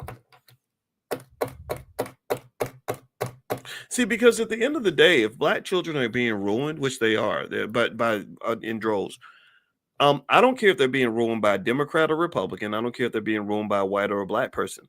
I want to get to the heart of the issue. My background and my training isn't just finance; it's high-level mathematics. I had to study a lot of mathematics to get a PhD in finance. And one thing about mathematics, and I taught math at the University of Kentucky. One thing about mathematics is that you have to eventually solve the problem. And if you have a problem and you don't solve the problem by crying about the problem, you don't solve the problem by deflecting blame for the problem. You certainly don't solve a problem by ignoring the problem. You solve problems by addressing the problem and looking at it in an objective fashion and trying to find the solution. So the reason that your problems don't get solved is because when I bring up a problem, I say, okay, lots of black children are dying. What's going on? Well, people will say, well, black on black crime doesn't exist, so let's not talk about that. Or if I say black children can't read, what's going on? And then somebody says, well, it's because the Republicans won't help them read, and they're cutting black history out of the schools. But I'm like, but wait a minute, but those schools were run by Democrats. Well, then it's like, oh, well, you're a Trump supporter. You must be a Trump supporter, right? So what's happening is that your problems don't get solved. Pay attention now. Do y'all get what I'm saying? I'm a problem solver here. So problems don't get solved in the black community because you have too much emotionality. You have too much deflection. You have too much ignorance, meaning ignoring the issue. People just act like it doesn't exist. When they tell you black on black crime doesn't exist, that should offend you. And I'm sorry, Jamal, I'm offended by that. I don't know which white Democrat told you to say black on black crime doesn't exist, but I bet when their relatives get killed, they don't ignore it. So why would you ignore it when your own people are being killed? I don't care if a black baby's killed by a black man or a white man. That son of a bitch needs to be dealt with. If you black and you hurt a black person, you kill a black person, you are just as bad as a white person who hurts a black person. Maybe worse. If you are a rapper and you claim to be a member of the black community, but all you've done is rap about murdering black people, getting black children hooked on drugs at an early age so you can ruin their lives, destroy black families because these men are then incapable of becoming healthy husbands and fathers in some cases, because brain damage is very real from drugs. If you're encouraging children to be ignorant, to throw all their wealth away, not only are you as bad as a Klansman, you're worse than a Klansman. You're worse. You are the Trojan horse full of poison. That's what you are, because everyone will let you in. They let you into the neighborhood. They invite you to the cookout. They bring you into the community. They let you into their psyches. And then when you get in there, all you do is you poison the children and make sure they don't have a chance to have a healthy, free life. Any rapper who's ever even glorified something like prison should probably be, I'm not going to say get the death penalty, but it feels that way. It's like what you did is you literally took this little boy who could have been anything. He could have been a doctor, a lawyer. He could have been a scientist. He could have been an entrepreneur. He could have been a great husband and father. He could have been a great leader for his family. You could have poured that into him, but instead you said, "Nah, little get you a little gun, get you a little strap, and go up here and kill somebody." Now he's in prison. He's depressed. He's unhappy. He's being raped every other day by big guys in prison. He's got 40 years away from his mama. And all of this is because before he had a chance to develop his brain fully, you made sure that you did your job as an artist and destroyed this young man. And everybody let you off the hook because you have money and because white people put you on TV. So if you want to talk about racism in America, I believe you need to talk about that. And this racism is not laced in Democrat or Republican politics. It's not. You're gonna have to learn how to think beyond it. If you think you understand racism and all you do is talk about Democrat, Republican, oh Trump this, Elon Musk that, you don't understand racism in America at all. You don't understand Dr. Claude Anderson, what he explains in Powernomics is that black folks ain't got no friends. That literally, here's the deal. If you want a solution for the black community, for any black person, how many of you, let's end on something positive. I don't want to sound so negative today. And I admit I'm a little bit, it's weekend, so it's when I kind of let loose. Give me a yes in the chat if you're black and you want to be successful. Give me a yes if you believe in black success. Give me a yes if you want success to be in your family. Give me a yes if you want great things to happen in your life and you expect these things to happen. Give me a yes. Let's put success in the room, because I came in with a little bit negative because I admit what Jamal said kind of triggered me a little bit. So give me a yes in the chat so we can end on a good note. If you want to be black and successful, here's some basic things you can do that will make a massive amount of difference. Number one, you got to heal. The number one problem in the black community is undiagnosed, untreated trauma, which causes you to treat others badly. It also causes you to make bad decisions in your relationships, with your finances, with everything else. Traumatized people have a higher likelihood of dying early. They have a higher likelihood of getting cancer. They have a higher likelihood of getting hooked on drugs. They have a higher likelihood of just making a lot of really bad decisions because trauma is very, very real. My wife is a therapist. She helped us in the Black Business School to create the first ever Black financial therapy department. And in our research, we have found that undiagnosed, untreated trauma is one of the leading causes for the decline in Black wealth. So you got to heal. If you heal, then what will happen is you will show up better for all the people that you love. You will show up better for your children. You will show up better for that black woman. You will show up better for your business partners. You will show up better for yourself. You will make the decisions that you won't regret. Your life won't be filled with regrets. Your life will be filled with all kinds of possibility because you made the right choice. You didn't follow the Negro protocol of ruining your life and then being sad about it. You actually proactively thought about your choices and made good choices along the way. That is capable for a black person, but you got to get away from Negroism in order for that to happen. Number two, we got to look at our physical health. Everything in black culture in terms of the food that we are told to eat is stuff that will kill you at a very early age. My beloved mother just died of cancer on Christmas Eve. of 2024, just a few weeks ago. And I have to admit that my mother's food, her diet, was not the healthiest diet in the world. I'm gonna. This is an American issue. This is not just a black issue. But black people, we tend to get the worst because we get the worst food marketed to us. Again, this is where the racism does exist in America. They market the cheeseburgers and the fried chicken and everything else, and we will run and spend our money on this stuff, and this stuff will kill you. So I would encourage you, if you want to be physically healthy, go to the gym, make exercise part of your life. Eat better food if you can. I know it's hard. Food is an addiction, but we all got to try to do better. If you are physically and mentally healthier as a black person, you will have a better life. Number 3, we got to have better relationships with each other. Good relationships is a skill that you can actually learn. You can read books on it. You can take classes on it. You can watch videos about it. This is a skill that is as important as any science or math or accounting or dentistry or mechanical work. Anything you've learned in school, relationships is right up there in terms of importance. It is right up there. A lot of people out here trying to wing it, and you're jacking up your kids when you do it. Divorce rates through the roof. Relationships can't last until the people breaking up after the baby shower.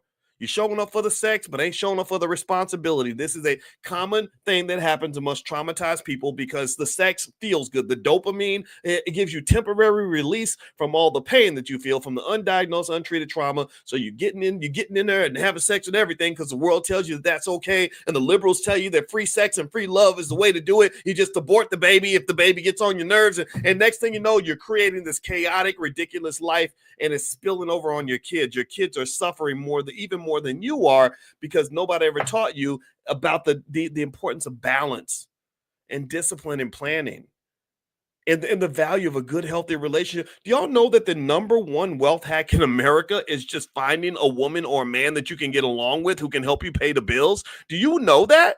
Do you know that me and my wife, our bills are half of what they normally would be just because we work on our marriage so we can get along well enough to pay the mortgage and pay for the kids and all this other stuff?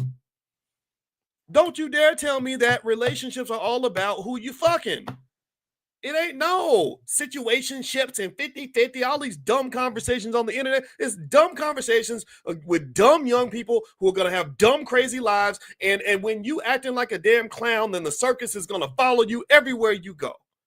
Because you're acting like a clown. You're not making a plan. You're not thinking things through. You're not trying to make intelligent, logical, careful decisions. You're literally going from one orgasm to the other because that's all that you know. That's all that society talks to you about. And I can just tell you that there's life after the orgasm. And I think a lot of people forget that. Healthy relationships. Learn how to be an asset in the lives of other people. Put your damn ego to the side. Stop going into your relationships as a narcissist. Nobody will be around no damn narcissist. Well, I know my worth. Women got to submit to me. Stop all that. Just learn how to pick the right people and get along with them. That will help you win your economic survival. You do know that all these statistics where they talk about how people are struggling financially to get by in America, you know that most of those people are single, right? You do know that, right? People that work in groups, they don't have that problem. People that have, a spouse or maybe children or family business, they don't got those issues. Those are Negro problems. Those are problems of people that think that they don't need nobody else and they can do it all by themselves. I'm a strong black woman who don't need no man. I don't need these hoes. I'm a divest. Okay, well, you go and do that. You go and do it all by yourself, and you neglect how valuable a hardworking black woman next to you can be in your life. And then see how you do. A lot of people struggle because they're doing it by themselves. So relationship management is something that children should learn. It's something that makes a big difference in your life. It allows you to have business deals because people want to work with you. And again, this is where the racism comes in because a lot of the messages in hip hop from hip hop artists is a very narcissistic, self-absorbed message. The most frustrating conversation in the world I ever had was the one I had with Kanye West. And I didn't call him. I don't call celebrities. They call me. When they hear about me, they reach out sometimes. And I talked to Kanye for 12 hours. And it was a very unpleasant experience because the only person that Kanye sees in every conversation is himself. And I said, I don't want to work with an asshole. So don't be an asshole. If you're a good person, sometimes we call good people simps, or we call them pick me's. But I'm gonna tell you, the simps and the pick me's are the ones who are doing better. They're winning because they're able to get along with another person by not putting their own needs first all the time. But we mislabel it and make people say, "Well, I don't want to be no simp. I don't want to be no pick me." No, I'm a simp for my wife and my family because I want us to get along well enough to raise these babies so we can have a strong, secure situation here. When I talked to my children's father, I married her. She had 3 kids. When I talked to my children's father, I showed the utmost respect. We don't have pissing contests with each other because we know that we're here to collaborate on a project that is bigger than both of us.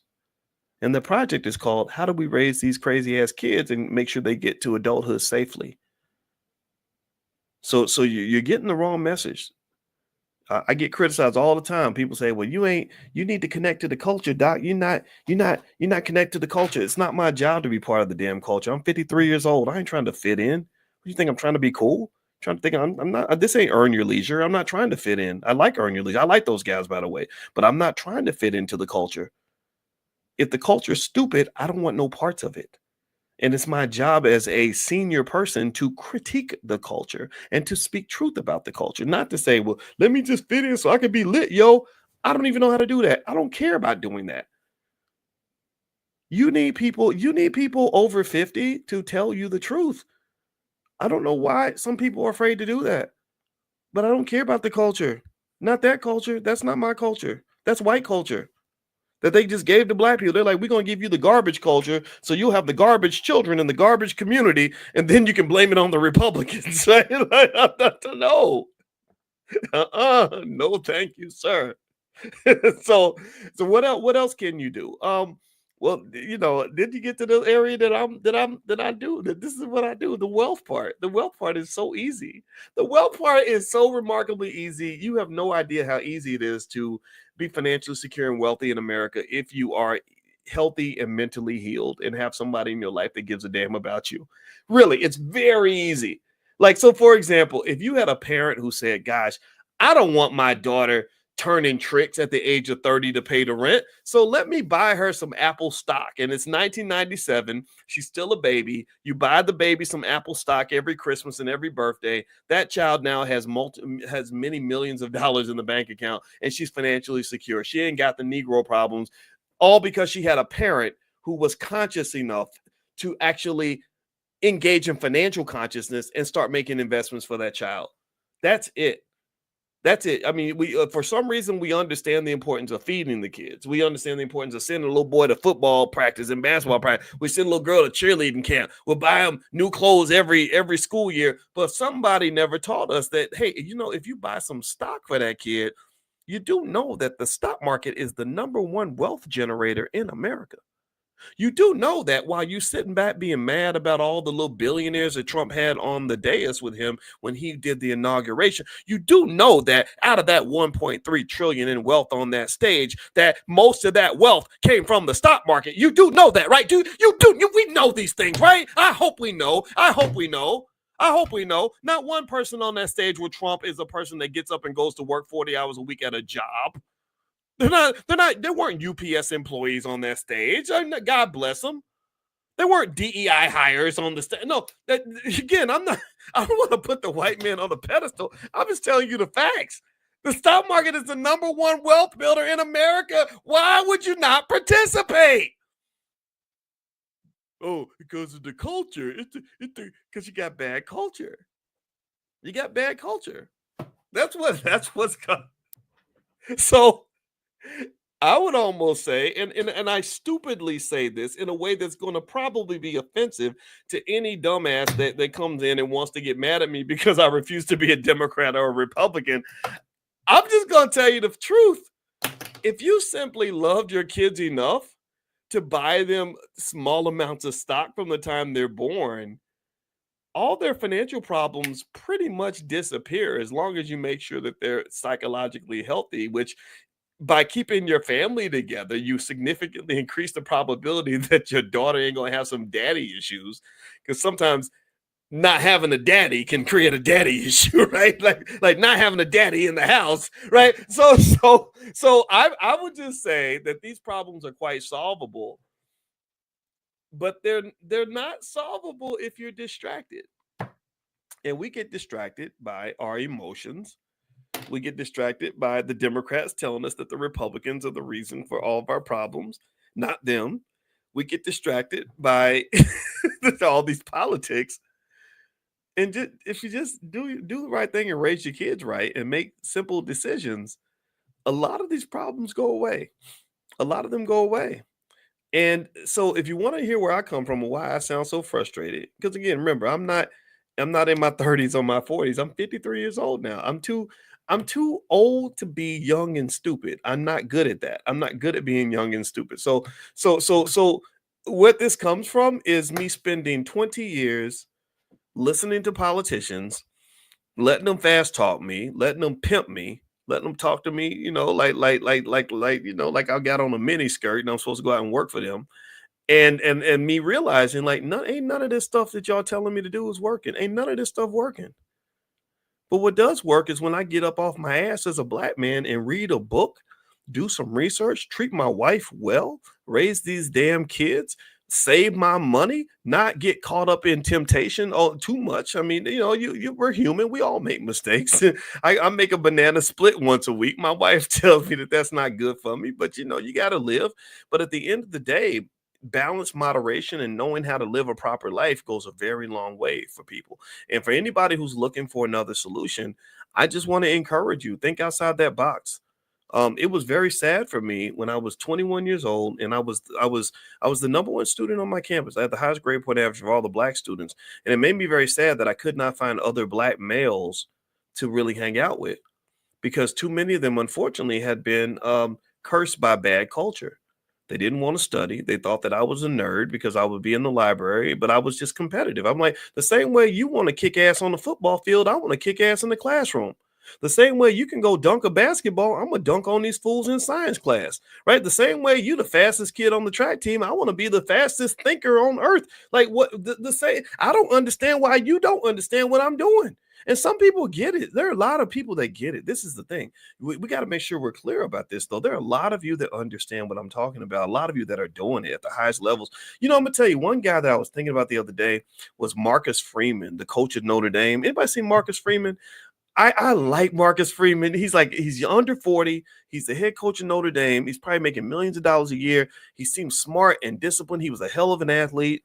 And I like him. I identify with him because I was an athlete too. I wasn't as good of an athlete as him, but I like the idea of us understanding what it means to compete.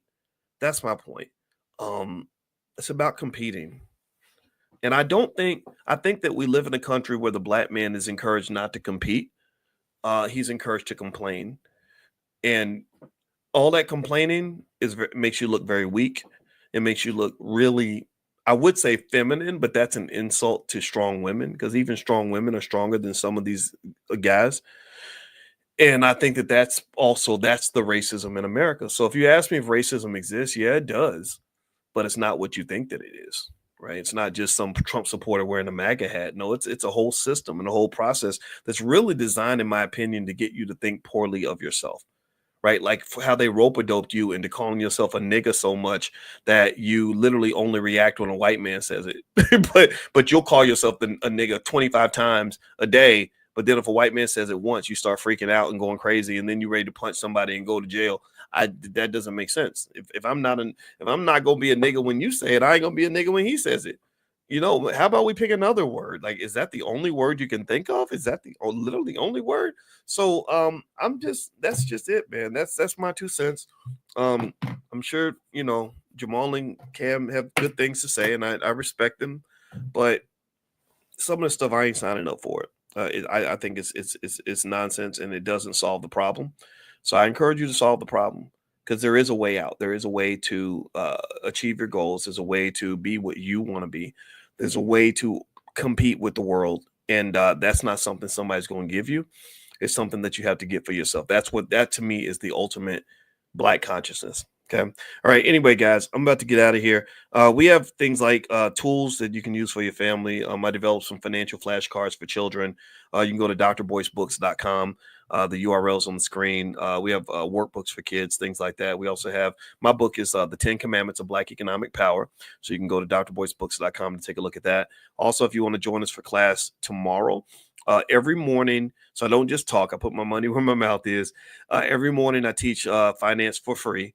So you can go to drboyceelevate.com to join our millionaire training camp. We do this every morning at 10 a.m. Eastern. And also, if you want to be notified via text, if you're going to get a text message, like kind of a wake up call to let you know when class starts, all you got to do is text the word morning to the number 87948. So if you text morning to 87948, I will let you guys know. Yolanda, I don't know which book you're referring to. I think you're talking about Powernomics. Powernomics is by Dr. Claude Anderson, Yolanda.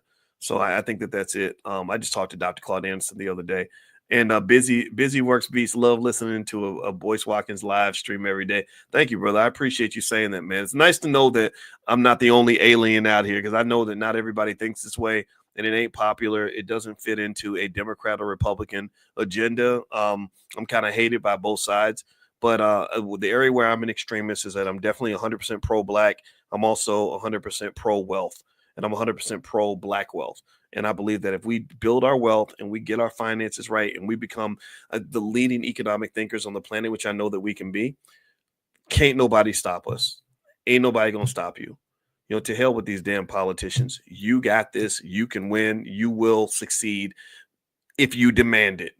So let's go out here and fight it, everybody. Okay. All right. Let's go get it done. All right. So have a good night, everybody. And also I do have this podcast is on Spotify. So if you go to Spotify, look up my name, you'll find the Dr. Boyce Breakdown. Also, I have Dr. Boyce Daily Stock Market, another stock market related podcast that I do. We do a lot of stuff in the Black Business School, and I'm very proud of that. So have a good night, everybody. I'll see you guys soon. Take care. Peace.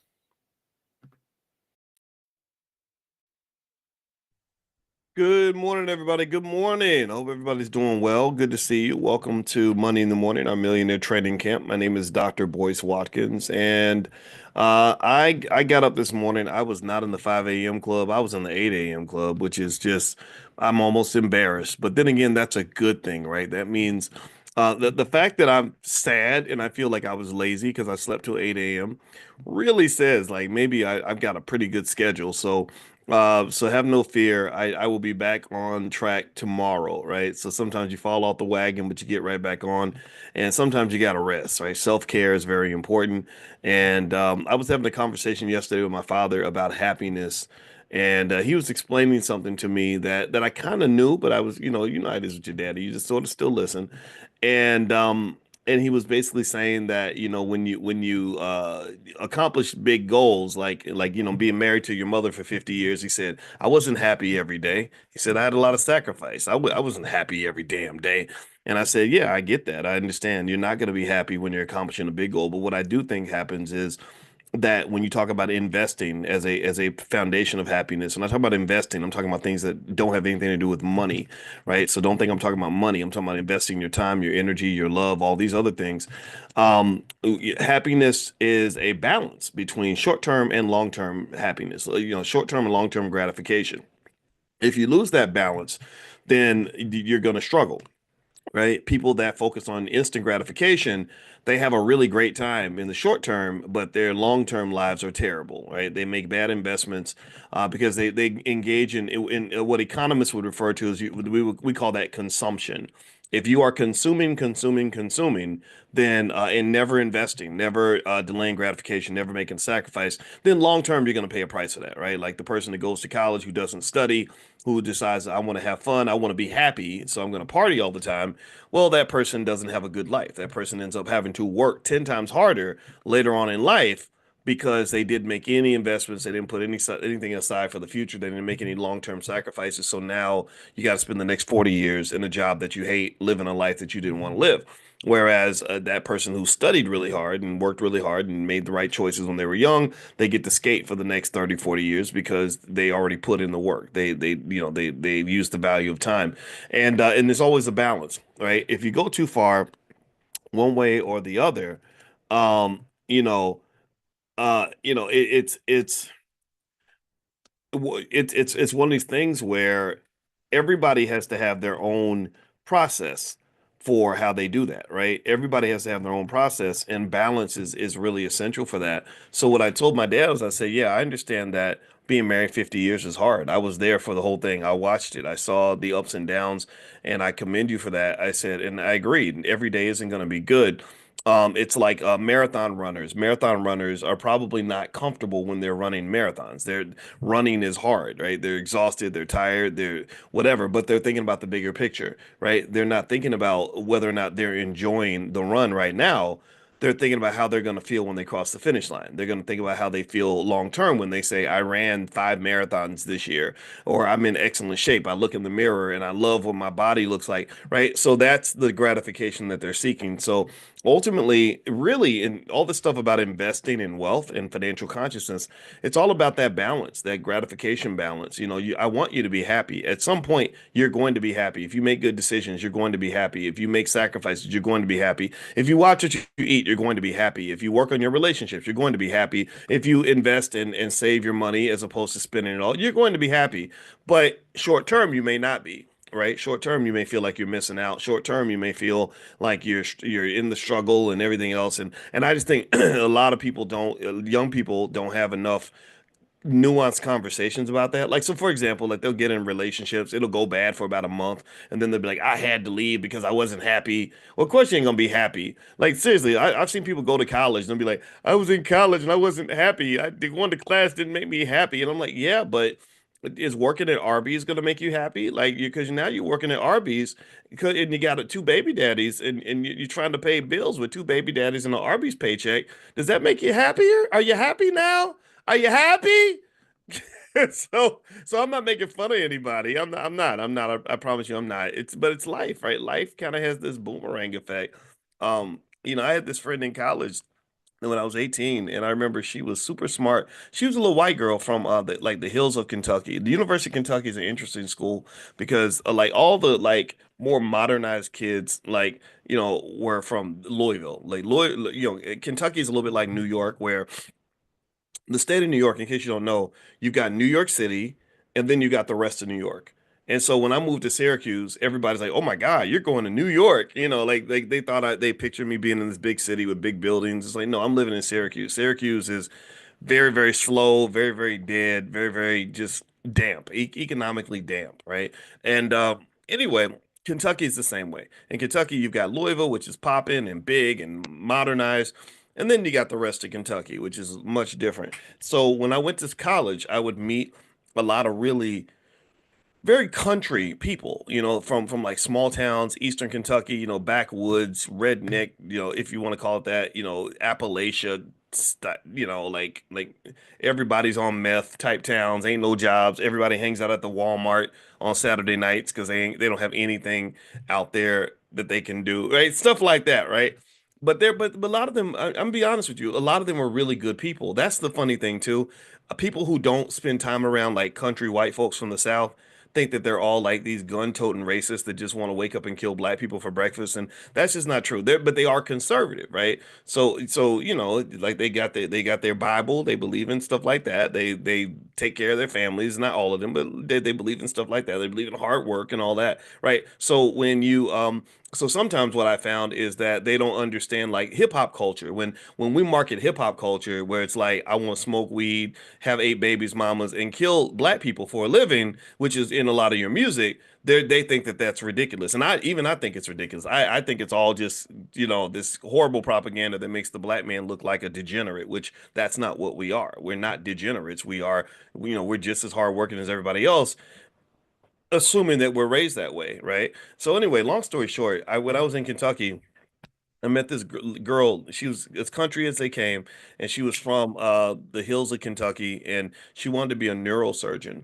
And this was my one of my biggest life lessons. I was just kind of watching this young lady's life. So we were 18, and I think she probably liked me, but I told you I'm allergic to white girls. Like I just never would cross my mind to date a white. No disrespect. If you're white, I don't hate you. You come back. Don't leave. Don't go because I'm not saying I don't like you. I'm saying I don't. Well, I don't like you, but not in that way. I like black women. That's just what it is. But anyway, she would come and hang out with me, and I had this job where I would sit desk in the dorm, and I would stay up all night. It was a really hard. It was a crazy job. I would either work the 12 to 4 shift or the 4 to 8 shift. Both of those shifts I could handle because you're either staying up late or you're getting up early. The shift that was the absolute beast was 12 to 8. That's entirely unnatural. And just as a reference, as an FYI in terms of investing in health, just so you know, it's not it really will mess up your health, your long-term health if you work that graveyard shift. So be really careful about that. Sleep, I found that sleep and water are far more important than I ever knew that they were. Like those are two things that like if you don't get those things right, you're getting Alzheimer's, cancer, all kinds of stuff later on. So anyway, I would stay up on this job from 12 to 8 and I'd be tired as hell. So to stay awake, she would hang out with me and we would throw the football. She had a real good, nice tight spiral. And so we would just throw the football in the lobby. It was like a little Nerf football. And I remember her telling me about what she wanted to do in her life. And I remember her telling me that she was a straight A student in high school, valedictorian, and she was going to be a neurosurgeon. That was her plan. And I just assumed, oh, great, you're better than me because I had terrible grades and I don't know what I'm gonna be. I know I ain't gonna be broke and I ain't gonna let the white man tell me what to do, but I don't know what my future looks like. I'm just gonna do my best and see what happens. So anyway, as I move forward really quick, Frankie says I'm breaking up. Can you guys hear me okay? Am I coming through all right? Give me a quick yes if I'm coming through okay. Okay, I need some yeses just to make sure. Okay, Shaquana, Jason, Robin. Okay, I see a lot of yeses. So Robin's my mother's name. I love that name. All right, so Karen, thank you.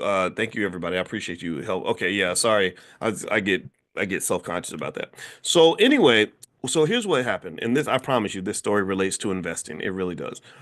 So I remember that she had a really bad first semester. Like my first semester was like a breakout, like almost like a basketball player that has a breakout season where they average 30 points a game and suddenly you're an all-star. My freshman year was a breakout. Like that was when was finding myself and like, holy crap, I'm actually good at this school thing. I just got to put my mind to it. For her, it was the opposite. She was a person that was used to making straight A's, and she got like I think a couple C's on her report card, right? And, and that's a shocker a lot of college students go through. Like when I became a college professor, I learned that this happens a lot, that sometimes students will come in with a lot of overconfidence because of what happened in high school, and they don't know that this ain't high school no more. Your mom and your dad are not going to get you out of bed in the morning because professors, we just didn't care if you came to class or not. Also, we were gonna challenge you. I used to teach a class, Calculus 1, and it was specifically designed to weed out students. Like that was the goal. We were like, we're gonna punish them. We're gonna push them hard because we want to know who's serious about becoming an engineer and who's not. And so half the class would change their major after it was done. So, long story short, she got hit pretty hard.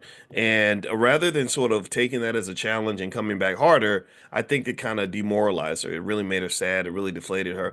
And so next thing I know, she was dropping her credit hours down from 18 hours to like 12, because she went in kind of survival mode. And then I remember her telling me a year later, she said, I'm gonna go and I'm gonna move off campus. And I was like, but you're only a freshman. We shouldn't really move off campus as freshmen, should we? I read that in a book. That's too early. And she said, no, I'm gonna be fine. And she moved off campus. And then later on, she's like, well, I'm gonna drop down to part-time temporarily so that I can make money or something, right? A lot of people do, right? So it was all these temporary fixes, right? And I was like, you're gonna go to school part-time and you're moving off campus. And so when she moved off campus and she's like going to school part-time and working and trying to make money, I started to see her less and less.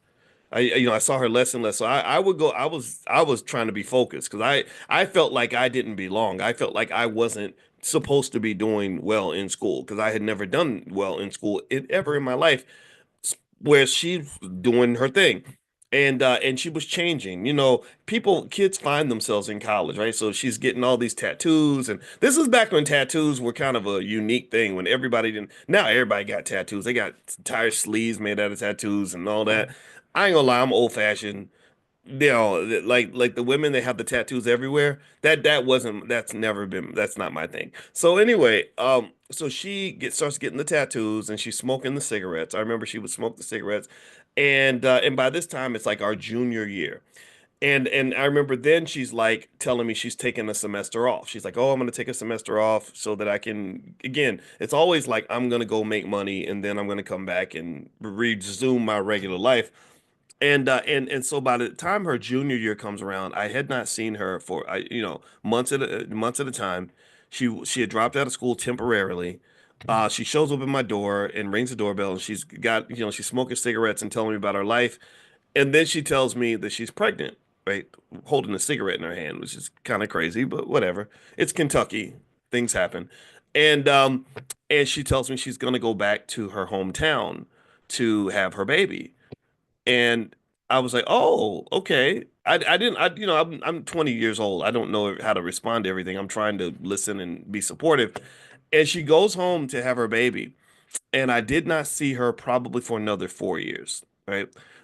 So she goes home to have the baby, and and then I came back to grad school because I struggled in grad school trying to because I didn't know enough math, so I had to go back to University of Kentucky to I got a joint master's in math and statistics, and I because I math was my weakness, and I just got good at it, and so when I was there, I saw her and she was working at this restaurant called Fazoli's. Anybody know, Fazoli's, right? They got the real good Italian food. I love Fazoli's. Anyway, so she's working at Fazoli's and I'm eating at Fazoli's. And now the story, every time I would see her, the story would embellish. Every time I saw her, her life was a little more complicated. Every time I saw her, there was always like more interesting kind of things happening because I'm kind of in this mindset of like staying on the straight and narrow because I'm a black male. And I felt like I always learned early that black males have a smaller margin of error than everyone else. Black men, I knew black men that went to prison just for being in the wrong car with the wrong person. I knew guys who got murdered because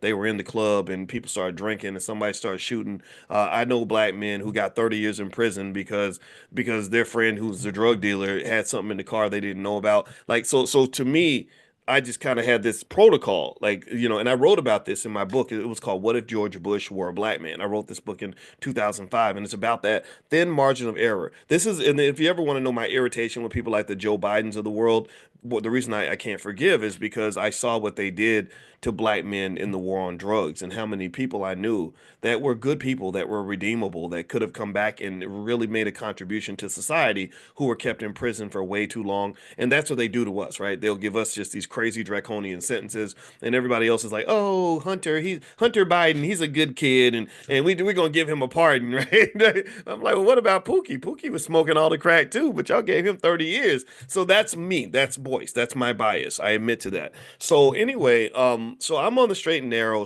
Her life is kind of like this. So her stories will get more and more interesting. So by this time, 4 years later, she's working at Fazoli. She's talking to me. She's making minimum wage, and she's got a baby daddy.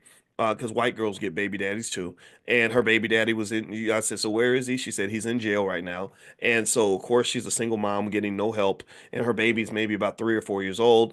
And so she's working at Fazoli's at the minimum wage to survive. She's in the kind of survival mode. And I stuck in my head, I stuck back to the original point. I was thinking about the original conversations we used to have back when maybe I just was being nostalgic, but I look back when we were 18 and now we're 24. And I looked at 18 and I remember thinking about those long nights where we would throw the football and she would tell me about how she wanted to be a neurosurgeon.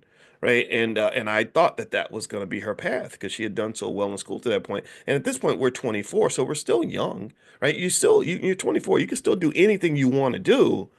But now the whole thing had become complicated.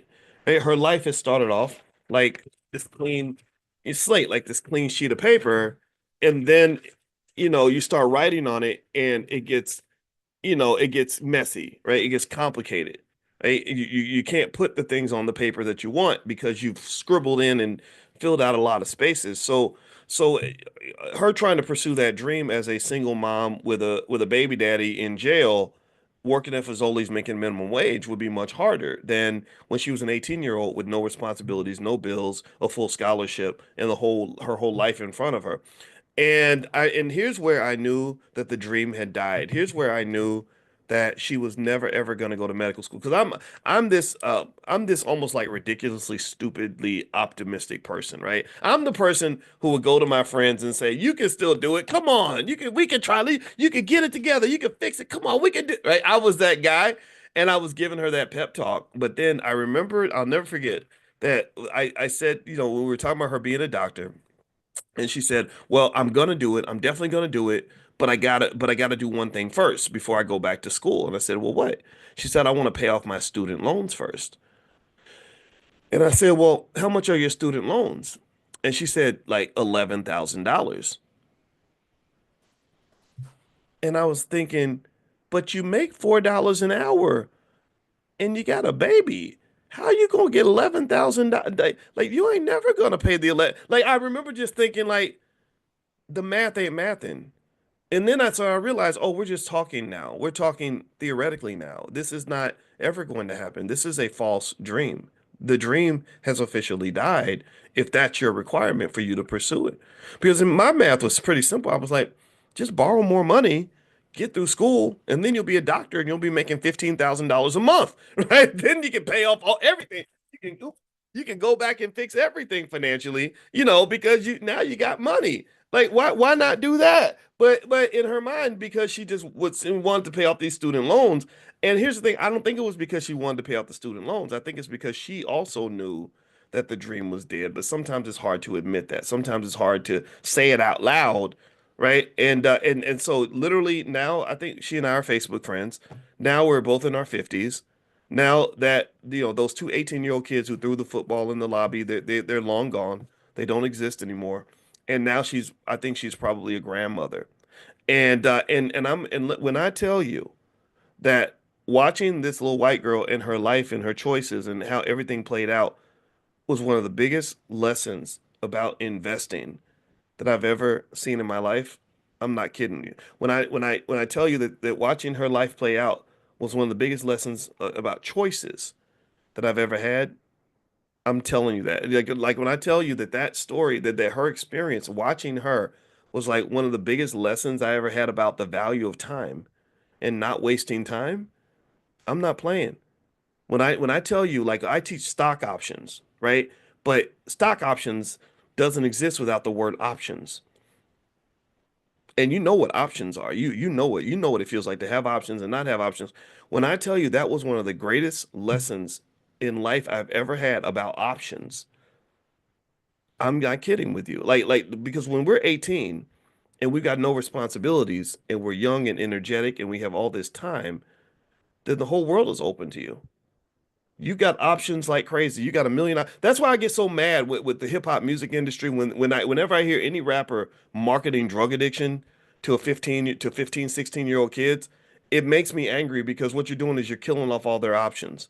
They're gonna have brain damage now because you got them hooked on Molly, which a lot of these drugs destroy their brains. Fentanyl, all that. It's hard. Some of the stuff is hard to come back from, right? So you're killing their options, and that just makes me very sad, right? And I mean, what is youth if it's not a space full of possibility? If you have the right mindset and the right coaches and the right people encouraging you, then being young can be the most wonderful experience in your life. But if you don't have the right people around you, the wrong mentors, then it can be horrible. It can be miserable. It can be sad, very disgusting. So when I looked at her life, when I looked at those choices and those just really bad investments that she was making in herself, it taught me like, okay, when God opens that window of opportunity for you, the biggest mistake you can make, I think, is to believe that window is going to be open forever. That's what we do. We think that, okay, like or you're in love with somebody and y'all start to fighting or whatever, and you're assuming that you can pick up the phone and call them and go back to their house and apologize. It's going to be okay. But then you forget that then maybe one day you'll get to a point where you can't do that anymore. And then at that point, all you have now is a lifetime of regret over the fact that when you could have picked up the phone and called that loved one and apologized, or that girlfriend and said, "Hey, I'm sorry, let's work on this." You didn't do that because you assumed that option would always be open for you, that you could always do that, right? But now you can't do it anymore. Or you're young and now you can travel, you can go do stuff, you can expand and explore and live your life. One day you'll be a senior citizen in a wheelchair, maybe in hospice, and that option will disappear. You're 18. She was 18 years old. She had the option to be anything she wanted in life, but by about 24, 25 years old, that window of opportunity was slowly closing, and then it eventually shut. And now you're a 35-year-old single mom. Now she's got two, three kids, a couple baby daddies. You can't go back and be that 18-year-old anymore. That option has shut for you. So so really, when I think about the things that we study in finance, we study things like options. We study time. Time is a huge variable in investing. I've mentioned this before. Uh, one of the biggest things that I think carefully about is, Boyce, don't you waste any time. Don't you dare waste time. My version of financial consciousness is that I meditate on time. I meditate and remind myself that today is January 26, 2025, and I'll never have another January 26, 2025 ever again. I could walk in my wife's office right now and tell her I love her and give her a kiss. I can't assume that I can do that forever. And even when my mother was here, I would think that way. So when she finally is gone, I don't have any regrets because I was always aware that if you don't take advantage of the opportunity now, that opportunity may disappear on you, and they disappear very quickly. The wormholes shut very fast. So ultimately, when you talk about investing, I would encourage you to think about things like that and not just think about the money side. I think the people that just think about money when it comes to investing are really missing 99% of the picture. We're not talking about money, we're really talking about life. We're talking about just regrets. We're talking about, like when you talk about investing and you have FOMO, right? We have FOMO where like some of y'all will have the stock and you sell the option and then the stock goes up and then you're like, dang, I could have made money, but I didn't, right? But then that's financial FOMO and that sucks. But the worst kind of FOMO is when you just have FOMO in life. When you're like, damn, that she was the one that got away.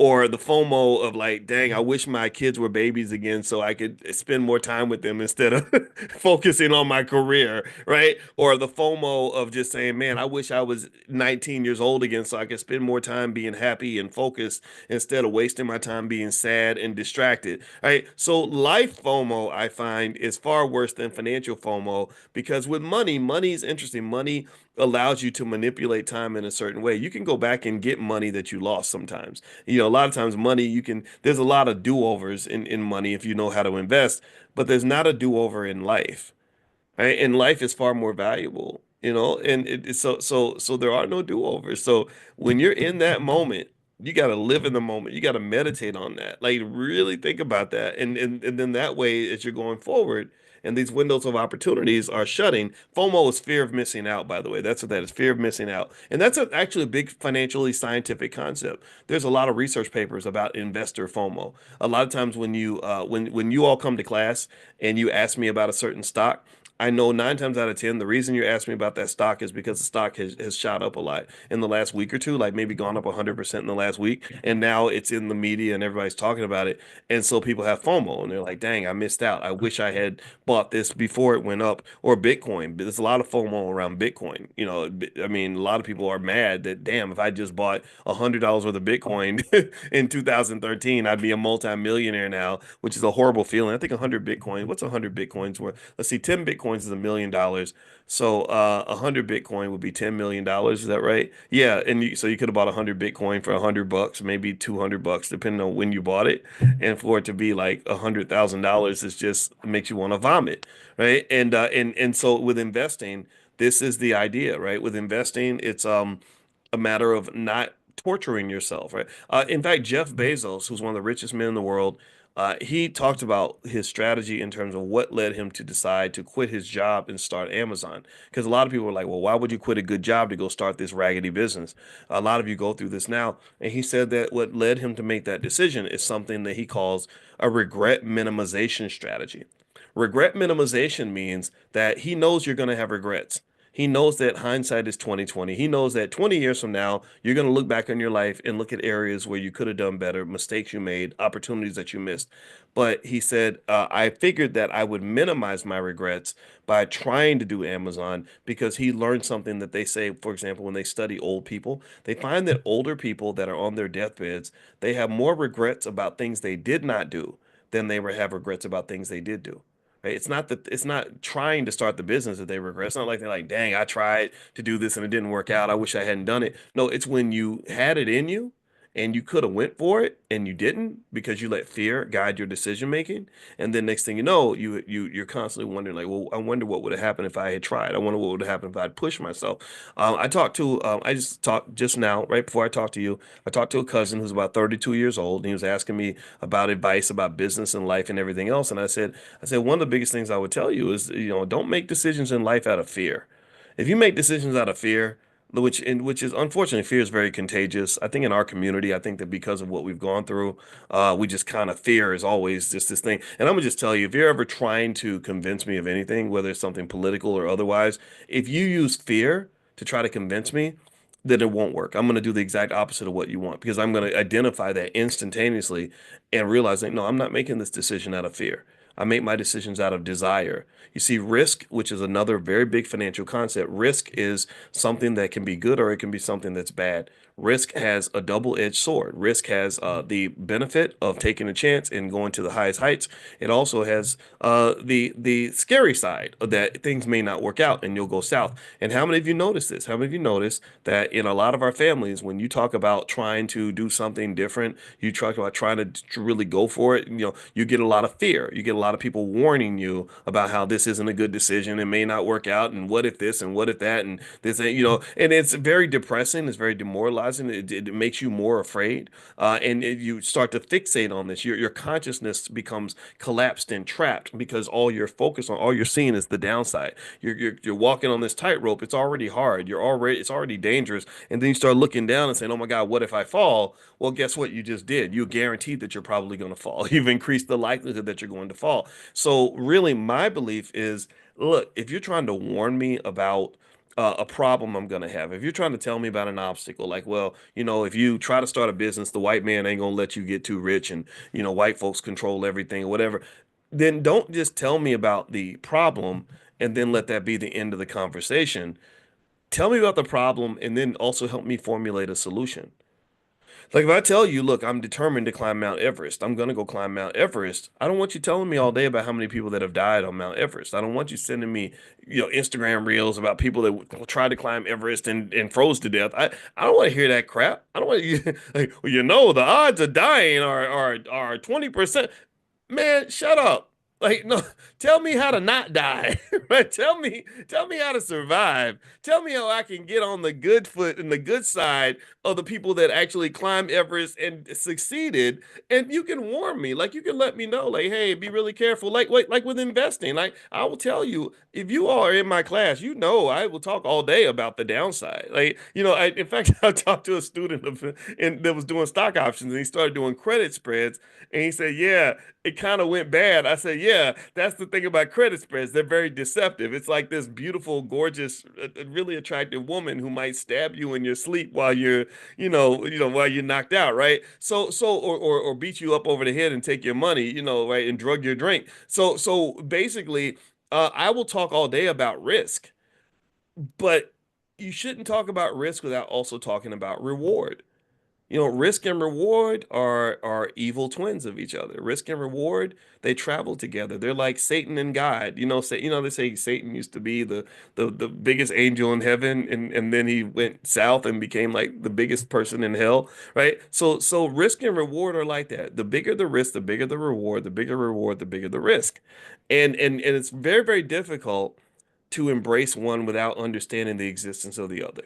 It's hard to talk about God without talking about the devil. It's hard to talk about the devil without talking about God, right? So ultimately, if you talk about risk, you got to talk about reward. Anybody who only talks about risk is, in my view, that's like a financial version of worshiping the devil. Like that's all you're fixated on the negative. You're fixated on what can go wrong. You're fixated on limitations. You're fixated on fear. You're fixated on a limited lifestyle, limited outcome, limited mentality. And anybody who trains you to only acknowledge limitations without acknowledging possibilities is unfortunately passing a disease onto you, a disease of the mind that affects too many people where their dreams are this big, but they're living in this tiny little box because the box feels safe. They're so afraid they haven't. And again, this goes back to healing from trauma. I've told you the number one challenge for Black wealth, the biggest challenge that we have is undiagnosed, untreated trauma. That's what destroys your relationships. That's what destroys your finances. And traumatized people have a very hard time processing risk. They have a hard time processing failure.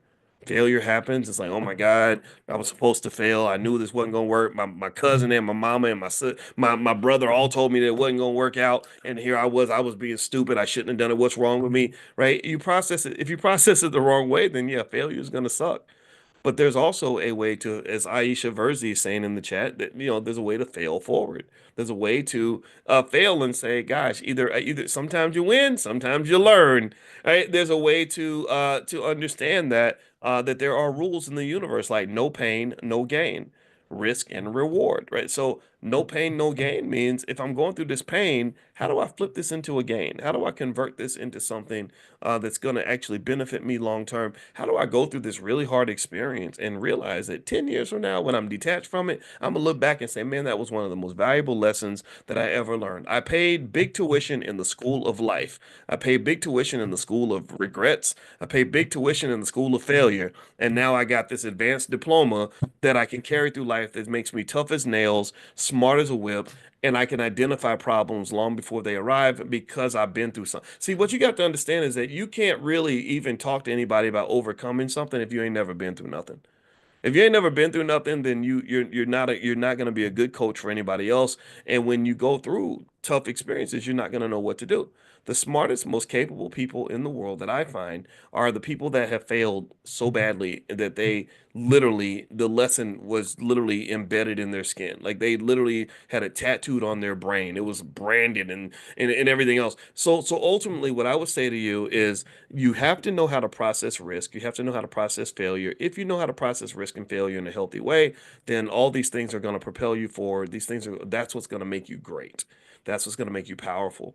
But if you don't process it properly, what it's going to do is it's going to make you quit. If you don't process it properly, it's going to make you afraid.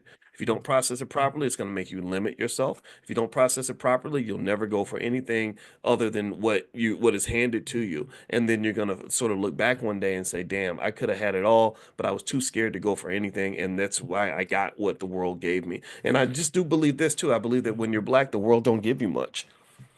Like I just believe that, like in right now, we're dealing with the new president and everything else, and DEI is gone, and so all these other things are gone, and it's just like, I'm sorry, I kind of feel like, um, I don't feel like white folks give us much of anything, and then when they give us things, they decide later they're going to take them away. So my feeling is I'd rather do the hard work now so that maybe I can give myself something that they can't take away. They can't take away my PhD. It will be harder, much harder for them. It will be easy for them to take away my job. It's much harder for them to take away my business. They can't take away my experience. They can't take away my grit, my guts, my work ethic. They can't take. I mean, they could theoretically they could take away my family, but it would be very hard for them to do. So the things that I have in life that I value the most are not things that are given to me by massa. The oppressor they will give you things, and unfortunately, in many cases, when they give you something, I feel like it usually comes with a trick attached. Like I think it comes with like a strings attached. Like, okay, we'll give you money, Negro, but you better do what we say, and you better, like Diddy, we'll make you the most famous person in the world. But if you get out of line, we're gonna tell everybody what we let you get away with. I don't think living in that world is very safe. I think that or we'll give you this DEI position, but the minute we decide DEI is not interested anymore, we're gonna let you go. We are your friends until we just don't need you anymore, and I think that's what you're dealing with. So what I believe from an economic circling this back to economics and investing is I think that I think one thing that we have to kind of accept and understand is that sometimes life tricks us into believing that there are shortcuts.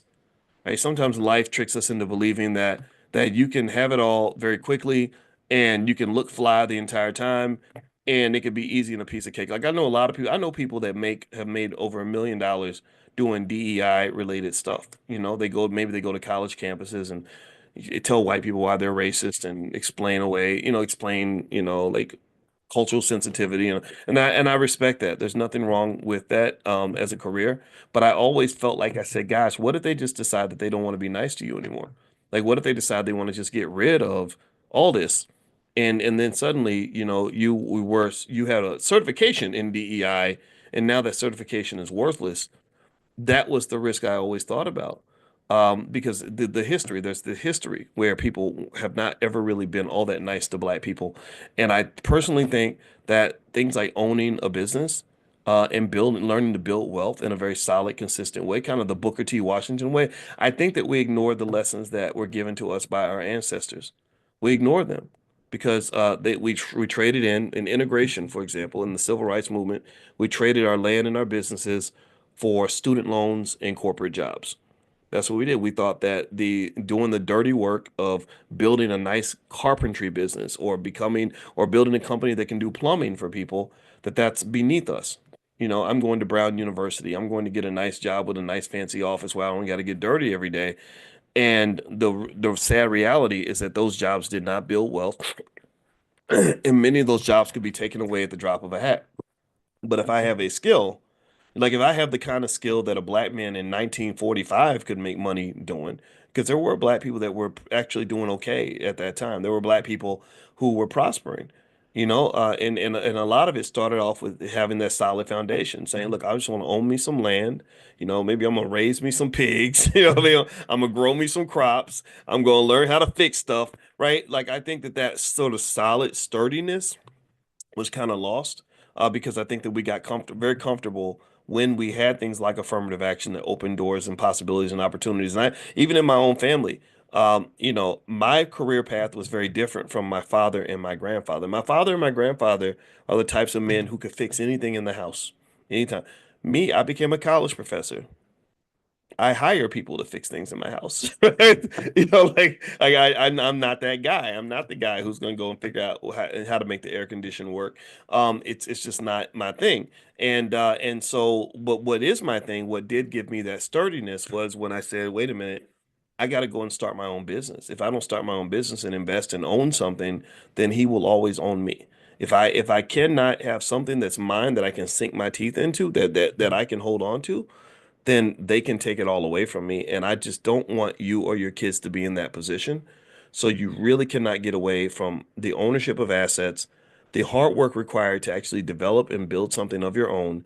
And the great thing about it is that if you're smart and if you love each other, you only have to do it one time. You only got to go. So one person has to make the sacrifice.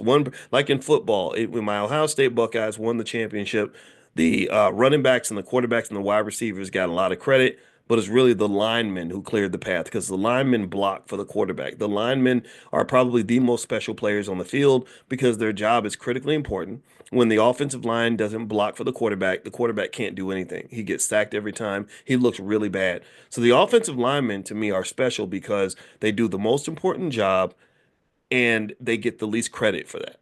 Right. So in economics, in black wealth, in black empowerment, we're going to have to figure out who are going to be the linemen, who's going to block for the next generation, who's going to make the sacrifice without getting all the shine, all the glory, without being able to, floss and brag and throw money up on Instagram, right? Who's going to be the generation that's going to make the sacrifice?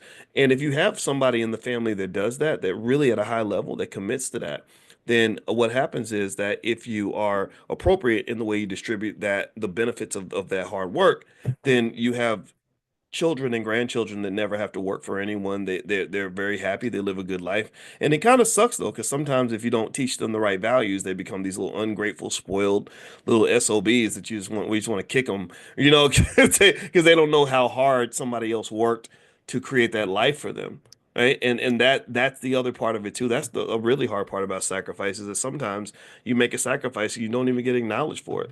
Nobody even really thanks you the way they should. Nobody understands like what you did to create that possibility for them. And so you have to kind of be willing to accept that. And if you are, then I think you have a great opportunity.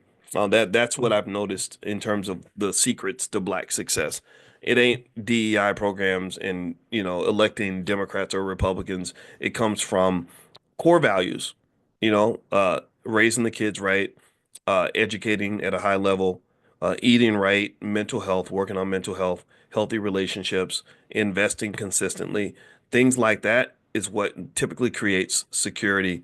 You don't really get security from a job at all. Like jobs are not secure because if the corporation decides they're bored with you, they'll just flick you off like a blunt, and then you next thing you know, you're right back in the struggle.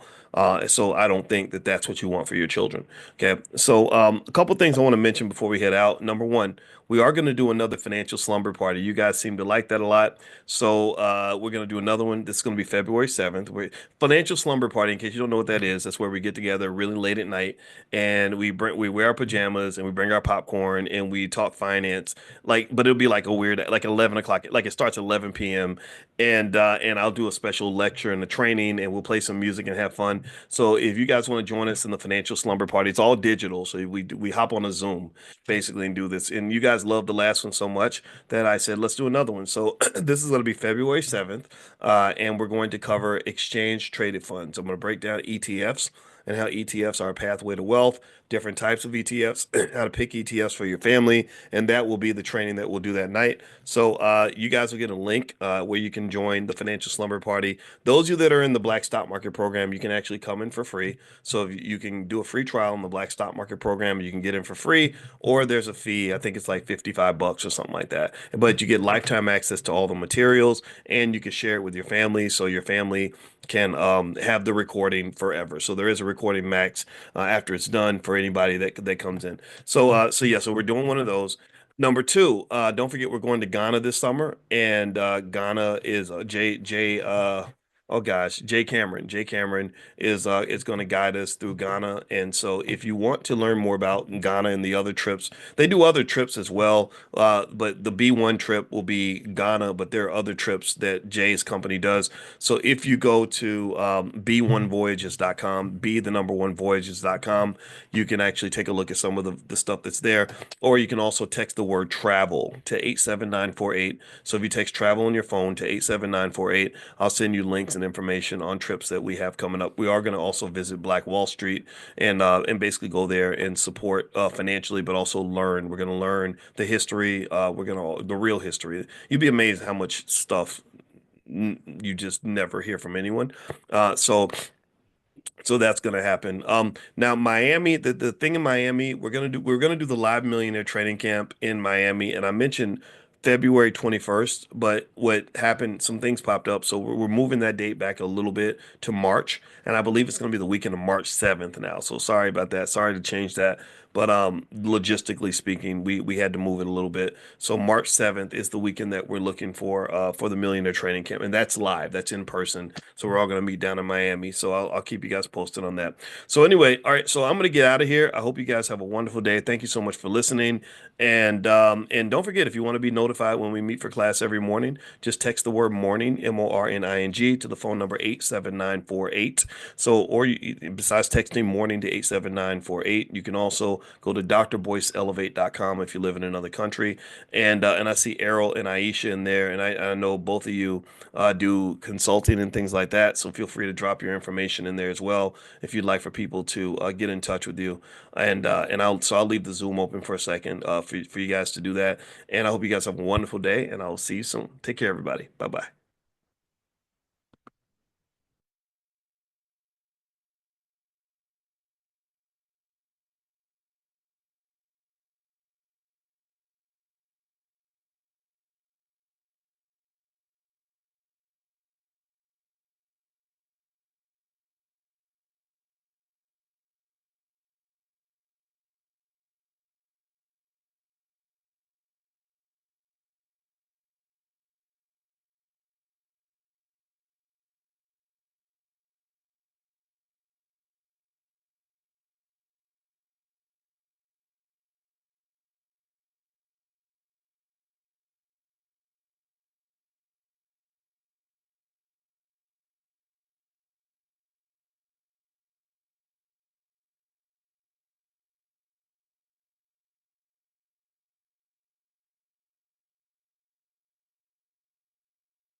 Good morning, everybody. Good morning. Come on in. I hope everybody's having a great day. Welcome to Money in the Morning. My name is Dr. Boyce Watkins. This is our Millionaire Training Camp where we cover the art of economic elevation. We do this every single morning, 7 days a week. We don't stop. We don't take weekends. Weekends I'm sorry. I'm sorry. I don't want to be mean or rude when I say this, but you know what? When you grow up in a world of champions, weekends are for suckers. I'm kidding. You enjoy your weekend. Don't be weird like me. But really though, and you don't understand. See, I'm also super inspired because I grew up in Louisville, Kentucky, which is the home of the great Muhammad Ali. So I grew up kind of seeing that as the standard of greatness. I mean, I just watched a big long documentary by Ken Burns about Ali and his life and every great thing that he did. And I'm gonna tell you, man, it's so inspiring. I love watching his life and he knew a lot of people. He lived in a lot of the places I've lived in my life, and he knew a lot of the people who I knew or were connected. He spent a lot of time with the Honorable Elijah Muhammad right there in Chicago and in the South Side. I lived in the South Side around the corner from that house where Farrakhan. I remember Minister Farrakhan taking me around the house and showing me and telling me about the story of how in the 1970s, the Honorable Elijah Muhammad gave him the house and it's interesting, and he spent all this time in the South Side of Chicago and Louisville and went out and just did these awesome things and just had these ideas and these beliefs about what we need to do as a people to be great. What we got to do to be our absolute best. And I'm gonna tell you, it's for a little kid that grew up in Louisville, Kentucky, that was born around the time of the peak of his career, that grew up watching my father watch him fight against Leon Spinks and that unfortunate fight, Larry Holmes, the Thriller in Manila, the Rumble in the Jungle, and all that stuff, and just to have that be right in my city, man, you talk about something that just gives you fire. Oh my God, I love that man so much. I have so much admiration for him, and it's really exciting. And also, his daughter Layla is a friend of mine. So it's just really cool kind of having to go full circle and kind of saying, okay, I think I understand that. I think I understand God's mission. I think that God's mission is that we are supposed to continue what people before us did, right? We're supposed to take that same courage, that same hard work ethic, that same commitment, that same relentless and really tireless desire to make our people great, and we got to run with it. So I think all of us are the greatest, right? So we are the greatest. That's what we are. I am the greatest, you are the greatest. Can't nobody stop us. See, when you show up in your greatness, in my opinion, and you believe in that, can't nobody stop you, man. Can't nobody stop you. I talked to a young black man the other day, and I was explaining to him. I said the biggest battle that any man or any woman has really is the battle with yourself. Most of us unfortunately become our own biggest haters, our own biggest critics. We don't like ourselves very much. We feel like we need validation from white people in order to feel comfortable and in order to be somebody. And I just reject all that stuff. Like I just reject all that. And my belief is that the biggest battle I have every day is the battle against Boyce, right? The battle between the mediocre Boyce and the excellent, outstanding, and empowered Boyce. And he's going to win. This guy's going to win. The empowered Boyce, he's going to win that battle. And it's a daily thing. That's the thing I wanted to share with you guys too. Is it's a daily thing. It's a constant thing. It's intra daily. I mean, it happens all day long, every day. In the next hour, are you going to be excellent or are you going to be average? Right? Are you going to be your best or are you going to be your worst? Are you going to stand up or are you going to sit down? Are you going to give up or are you going to keep going? Those little decisions are made every single day, all day long. And I can tell you 100 with 100% certainty that everybody feels that. Everybody goes through that, right? So anyway, and in fact, if you look at the life of Ali, just since we're talking about him, if you look at Ali, you'll notice that in the course of his life, you saw times where he was extraordinary and outstanding, and then you saw times where he was mediocre. You saw times where he did his best and he showed up and and he'd fight like hell. But then you saw times where he didn't show up prepared, right? And sometimes he had to get his butt kicked, right? Shout out to Joe Frazier, a great fighter, right? Joe Frazier knocked him on his butt, and a few other people did. And every time he got knocked on his butt, he would come back and he'd say, okay, I got to go back to the basics. I'm going to go back to what made me great. I'm going to go back to the gym. I'm going to go back and stop acting like a celebrity. I'm going to start pushing hard again. I'm going to lose weight. I'm going to get in shape. I'm going to make sure I'm ready. So this is the interesting thing that I want you to understand. And this is not even related to our topic for today, but God tells me what to say and I always listen.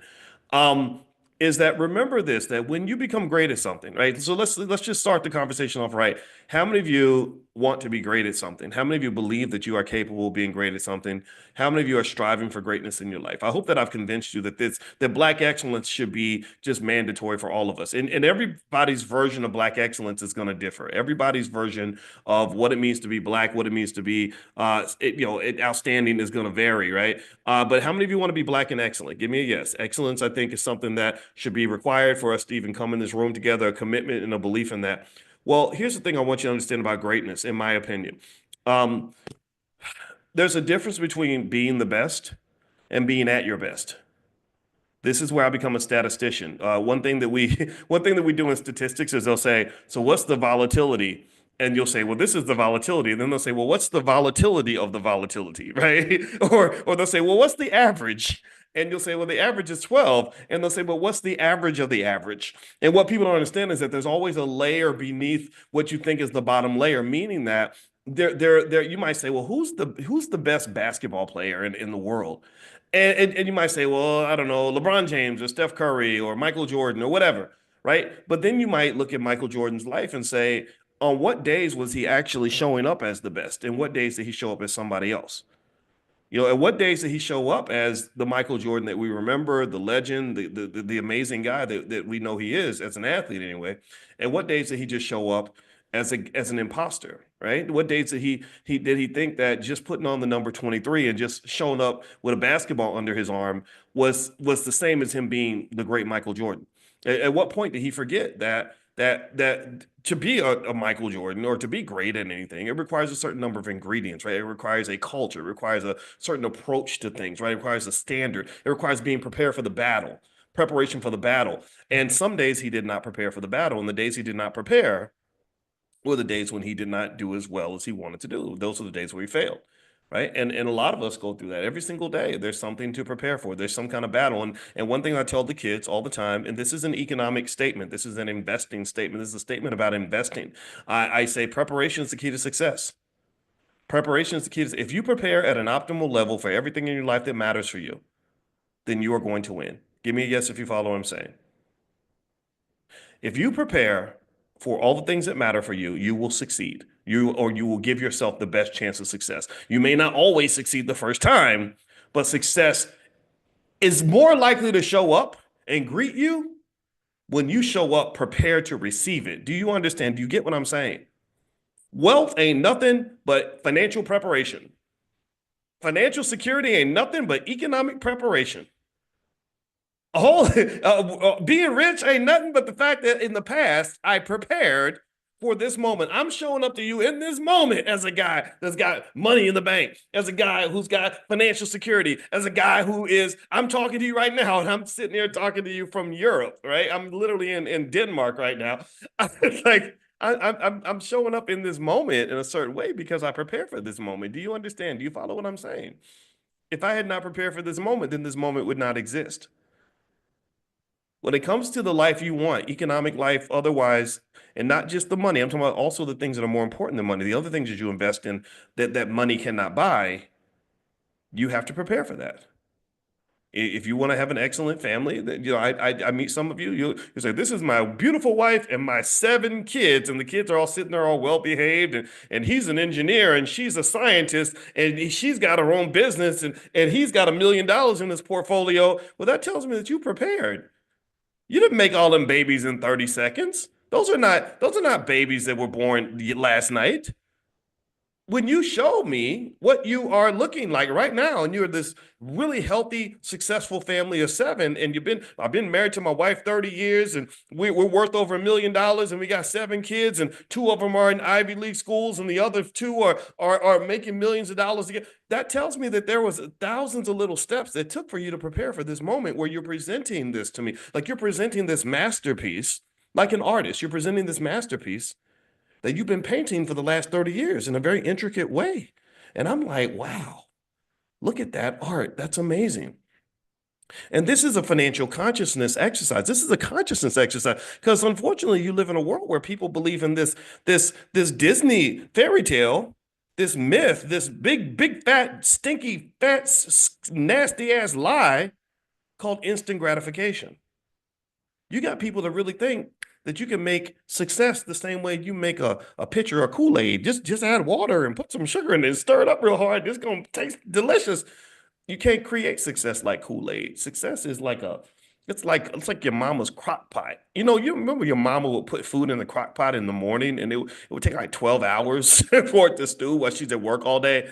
You know, that kind of thing. Like except it's like even worse than that. It's like a crock pot that sometimes you gotta let the stuff stew in the crock pot for like 20 or 30 years. Right. You have to that's what greatness looks like. That's what economic success looks like. That's what a strong family looks like. That's what health looks like, physical health. When somebody shows up with all big muscles or they looking good and they slim, oh, that's hundreds, if not thousands of hours in the gym that you're looking at. That's thousands of little decisions to pick up the carrots instead of the potato chips, right? That's thousands of little choices to say, I'm gonna get my butt up out of the bed at 5 in the morning and go to the gym today, even though I'd rather sleep in and eat, and eat ice cream and hang out with my friends, right? So remember, everything is a culmination, everything is an accumulation process. Most things in life that matter for you, most things that are really worth something, whether you're talking about greatness or you're like Ali, or you're talking about greatness financially or anything else, it's an accumulation. That's what wealth is. See, that's what you got to understand.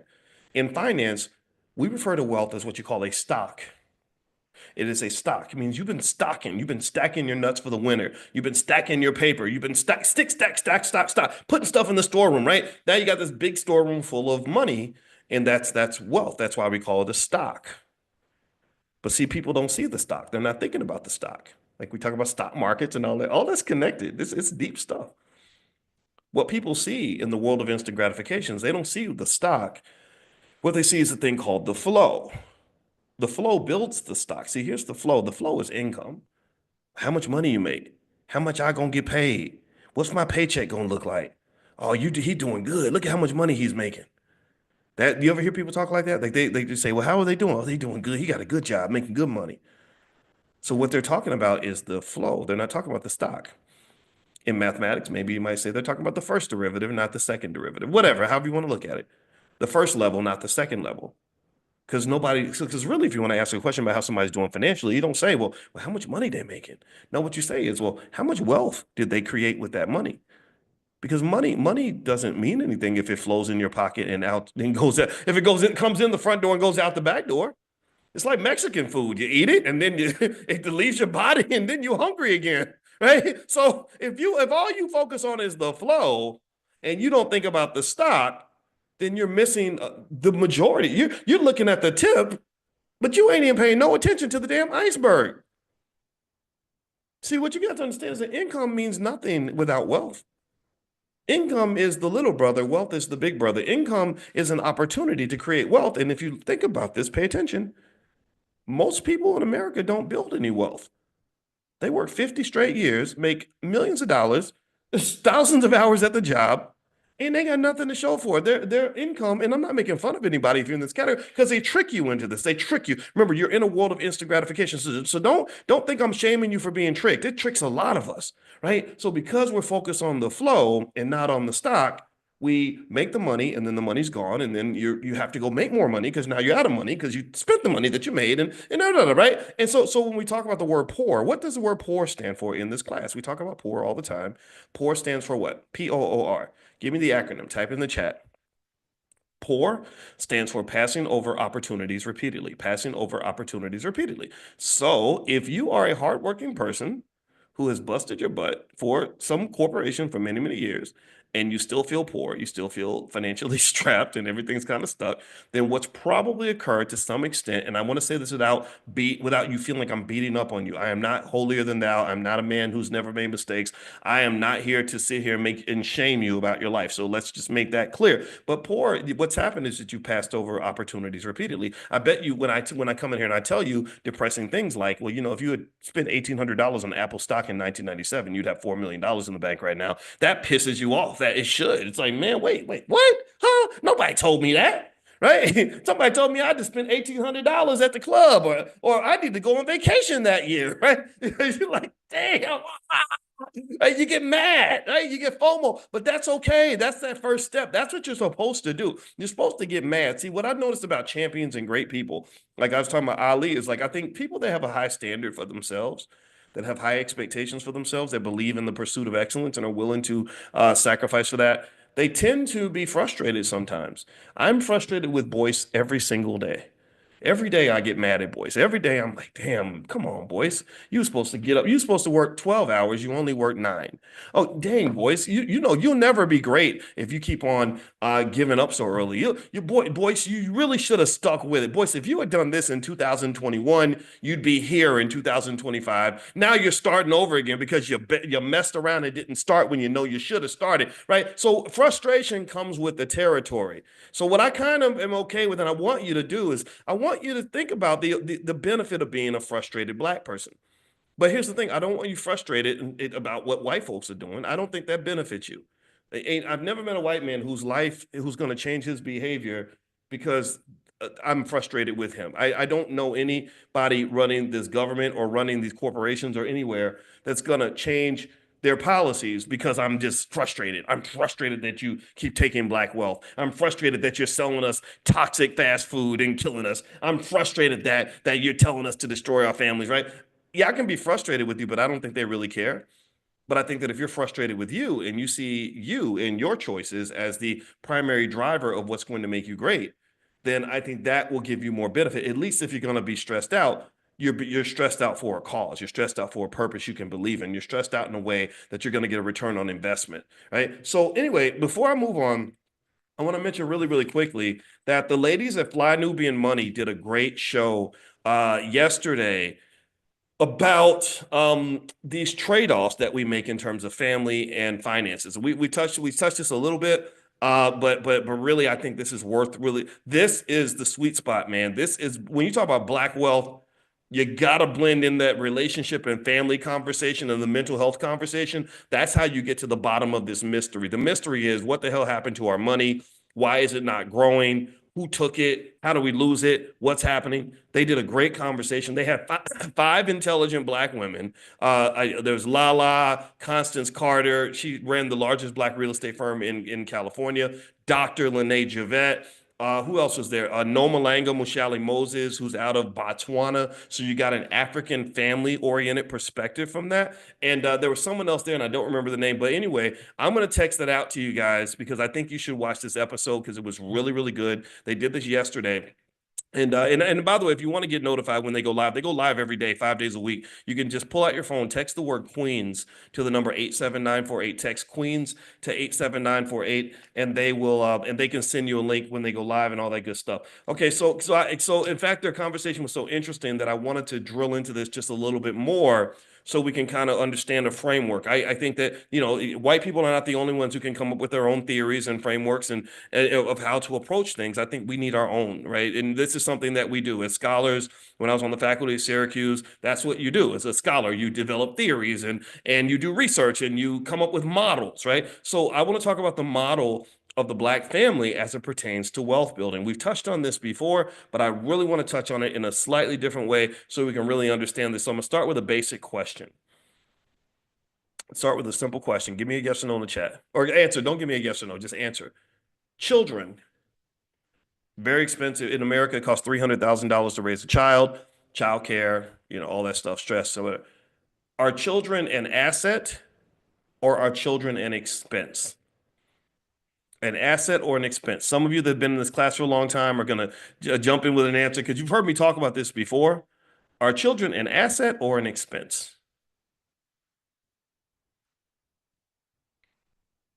I will sip my coffee as about 90% of you are going to give the wrong answer. The smart, the ones who are really on it are giving the right answer. I see a few of you are. A lot of you are saying asset. Not many are saying expense. That's good. That's good. That means we're making progress. Okay, they're both. They're both. Yeah, they're both. Um, Basically, if I give you an asset, let's think about an asset like a car.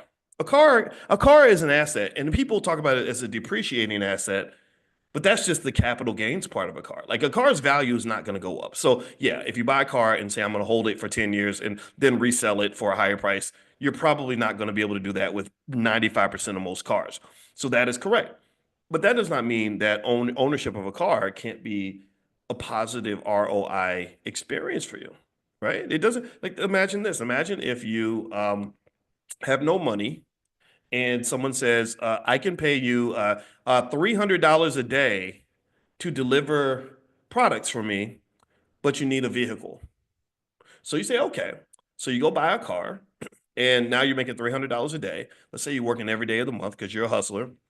So now you're making $9,000 a month because you went out and you spent X amount of dollars to buy you a car.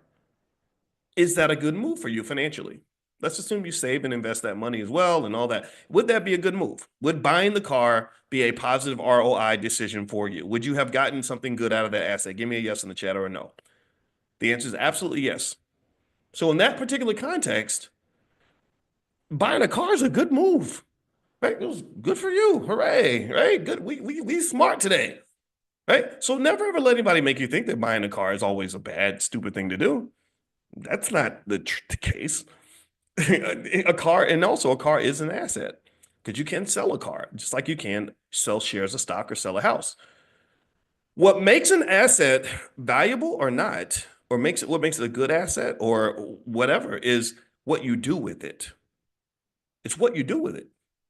So if I get a car and I'm using the car to make money, then the car is a positive financial asset for me. If I get the car and I just use it for nothing, I sit in my driveway or I just drive it around and don't make any money from it, then it becomes a negative net worth kind of thing. Then I have to be really careful because if I overspend on the car, if I do what a lot of people do and invest everything in my car and don't invest it in stocks, bonds, real estate, none of that stuff, then I'm going to end up in a negative net worth position where I'm looking fly driving my Cadillac Escalade, but my net worth is negative because this Escalade took $100,000 off of my net worth, right? So when you think about what an asset is, I want you to really think about it carefully because a lot of whether an asset generates value comes down to how you use it. Let's get back to families and children.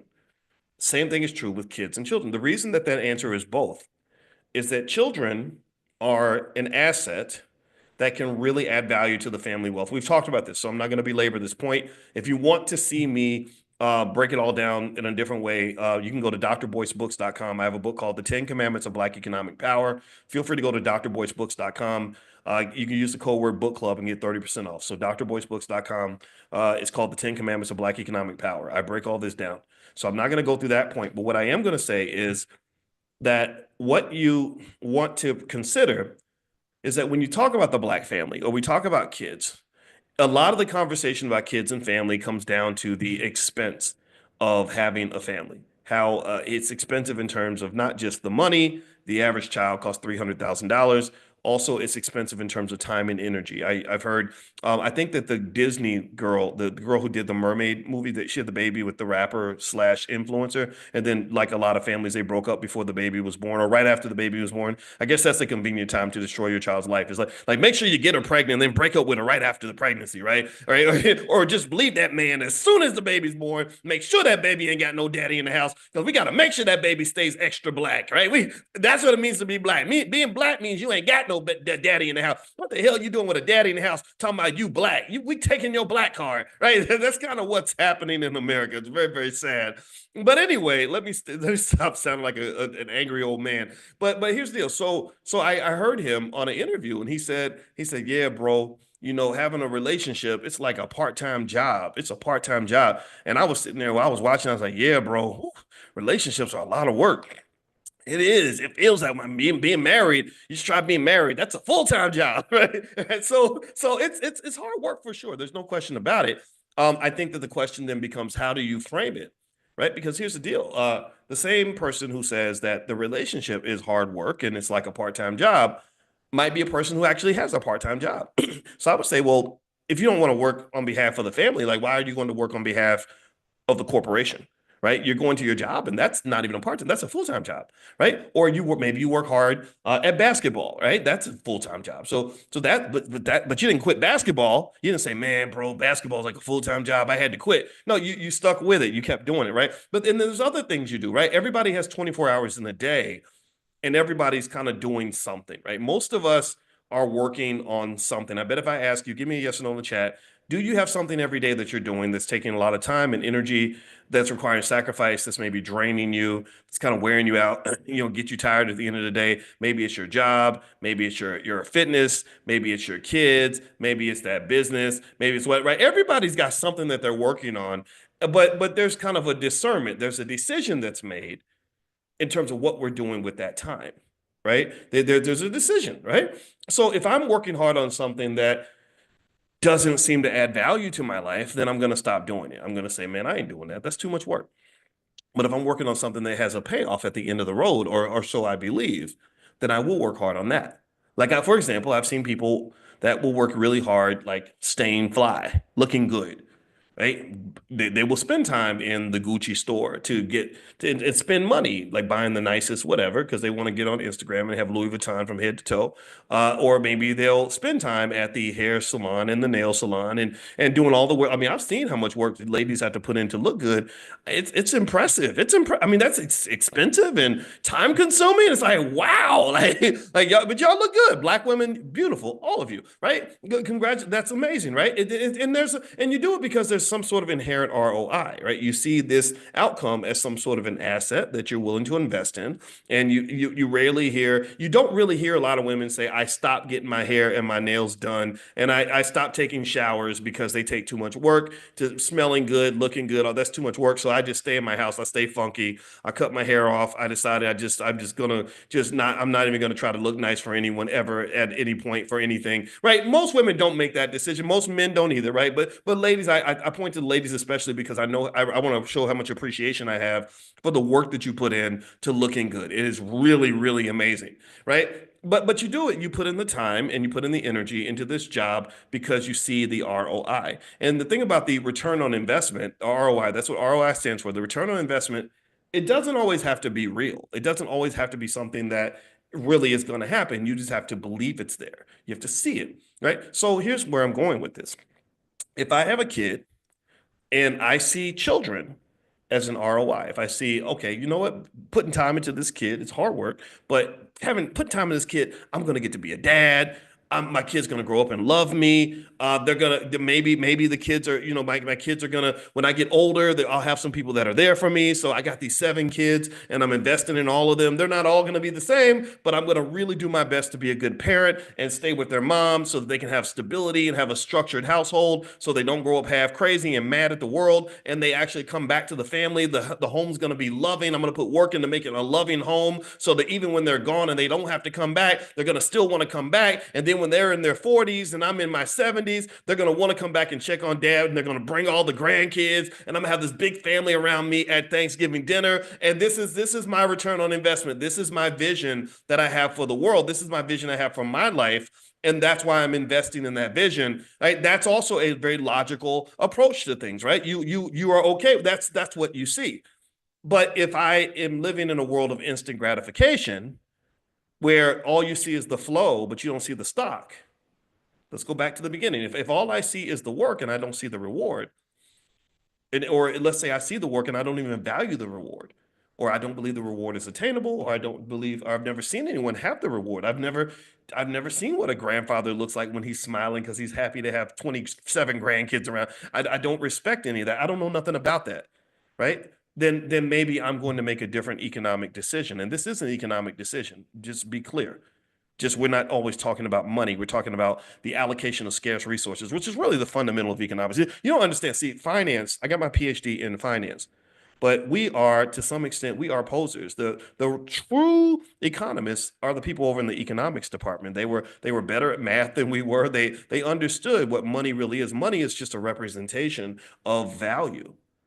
And it's not the only representation of value. It's like if there was a singing group like the Jackson Five, money is like Michael Jackson. Money is the Michael Jackson of the Jackson Five, but then you got Tito and Marlon and Jackie, and you have a whole group here, right? So what I mean by that is money is one representation of value, just like Michael is one representation of the Jackson family. But if you do the research on the Jackson family, you'll know that Catherine and Joe had a whole bunch of kids. And some of them were really talented. Some of them were super famous. Janet was super famous. Jermaine was pretty famous, right? We even know about Tito and Marlon and all that. And then there's like an underlying sort of infrastructure that led to the manifestation of the Jackson family. That there's a whole legacy and a story to this, such that if all you know is Michael, then you're probably missing about 95% of the Jackson story. Do you understand what I'm saying? So here's what I'm saying to you. Here's what the point I want to make. If all you know about is money, then you're missing about 95% of the economic story. If all you know is cash flow and investing and money and all that, then you're missing the whole damn point. You don't under you just seeing the bright shiny object that's out front. And Michael was amazing. Don't get me wrong, money's nice, but there was a whole lot going on in the background to even make all this happen. Like without the Jackson Five and without Joe and Catherine getting together and going on a first date and all these other things and building a certain kind of a family structure, there is no Michael Jackson. Do you understand? Do you follow what I'm saying? I hope you get this analogy here. So if your goal is to get money, and I want to understand money, I want to learn about money, then you must also, it helps to really understand economics as a construct that's far bigger than money. And then if you really want to understand economics, then you should understand the underlying infrastructure that determines how your economics shows up, how economic decision making is made. And then you start getting off into these other areas that seem to be almost disconnected. Well, what kind of women were you picking when you were 25 years old? Well, Dr. Boyce, why would you ask me that question? Well, because the types of women that you pick is going to determine a lot of your outcomes economically and financially. Or if I ask, well, what do you like to eat fried chicken or do you eat vegetables? Which one is more likely to end up on your plate? The fried chicken or the well, why would you ask me that question? You're supposed to be a financial. No, I'm asking you an economic question because if you understand economics and finances at a deep level, you'll know how much money, how many people go bankrupt because of the healthcare system because their bodies are not in good shape and they go to the doctor and the doctor gives them a surgery that costs $300,000, which wipes out their entire lifetime of net worth. So you'll understand. Do you understand? Do you follow? Do you get what I'm saying? Really, if you want to fix an issue, you got to go to the root of that damn thing. You got to go to the root. People don't go to the root. They don't go to you go to the doctor, you're like, I got cancer, so my arm hurts. And they put a band-aid on your arm and they say, okay, you're healthy now, you're healed. And then you don't understand why the cancer keeps spreading while you're dying. Because the doctor didn't even, all he did was he looked at the cut on your arm and put a band-aid on it. And nobody did whatever the ultrasounds and the CT scans and the blood tests. Nobody did any of that. They just saw the cut and put a band-aid on it. It's okay, you're good now, go home. And that's what we do when it comes to the economics. We think that we can fix Black economics without really fixing Black culture.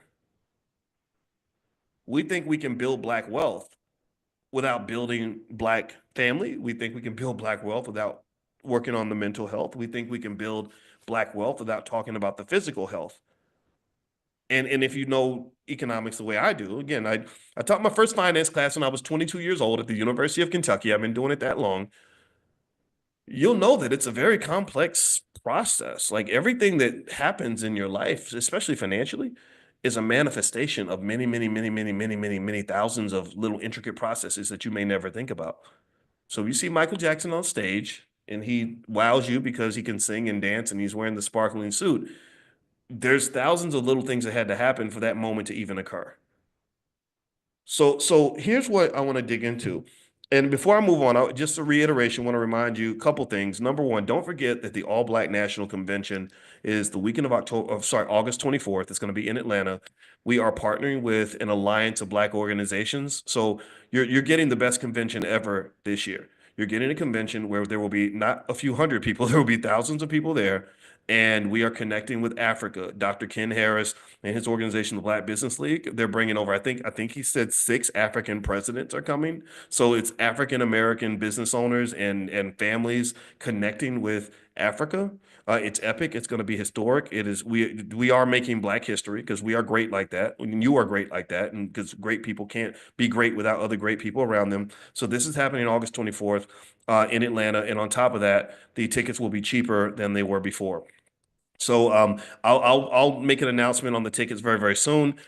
Some of you have already bought your tickets. Those tickets will be honored, but we're going to have to do kind of a reset on exactly how everything's structured. We'll have that done in the next few weeks. We're just hammering out some details. Number two, we are doing a millionaire training camp, an economic elevation summit live in Miami on February 21st, the weekend of February 21st. So go ahead and get prepared. You can buy your ticket, get your hotel, everything else. I'll let you guys know. We're making the deal with the hotel. We should sign the deal very soon. I will let you all know as soon as it's done so you can join us at the Economic Elevation Summit that's going to be in Miami February 21st. So we're going to do LA and we had our contract, but unfortunately, LA is not the best place to have a conference right now because for obvious reasons. I don't want to force you to have to fly over a forest fire to get there. So maybe LA in the future. God bless you though if you live in LA, and my heart's really with you. I don't. What's going on out there is absolutely terrible. All right, so we talked about this whether kids are an asset or an expense. The ladies at Fly Nubian Money broke this down yesterday. So to finish up their conversation one of the things that I want to share with you is research studies that connect to the family thing. One of the biggest points of debate that consistently happens is how do you balance it, right? What do you choose, family or money, or family or career, and all this other stuff? And a lot of times, I think the choices are made difficult for both men and women. I think for women, it's probably a little bit tougher in certain ways because y'all have the babies, and there are certain household domestic expectations society puts on women. But it's a decision for men as well, and it's one that men have to also grapple with in our own way. And one of the things about the family and children is that you have to decide in the beginning, is this investment, because it's going to be an investment, this, in terms of time and money, is this going to be an asset or is it going to be an expense? An expense is where you just do something that's hard and nothing comes out of it.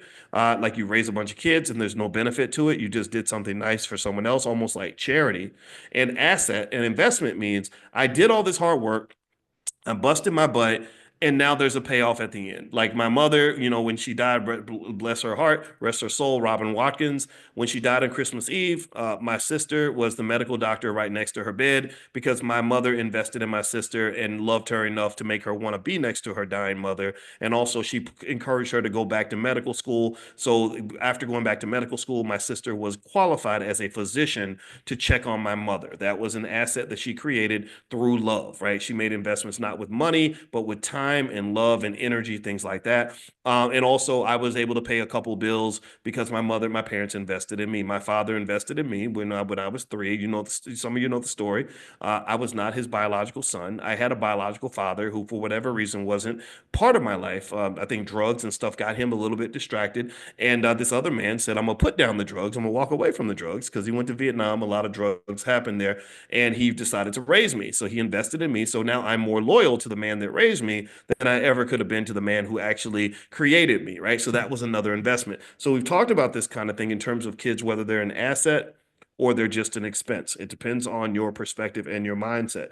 So here's the thing. If you see family as an asset worthy of investment, and I'm not just talking about the people you're biologically related to. I told you about my dad, right? A lot of my kids are not biologically related to me, but they are investments. They're, for me. If you see children as an asset that you invest in, then one of the things you have to understand is that an asset only has value if you are A, making investments in the asset, and B, qualified and trained to maintain the asset. Let me explain. Let's go back to the example earlier. Now, remember we talked about a car and I said, yes, a car is an asset. A car is, it is an asset. And what you get out of the asset depends on what you're going to do with the car. Well, it doesn't just so getting something out of the car isn't just a matter of whether or not you use the car. Like if you don't use it, you just sit in the driveway, then it's going to be a huge waste of money. But if you use it properly and make money from it, then it becomes a good move.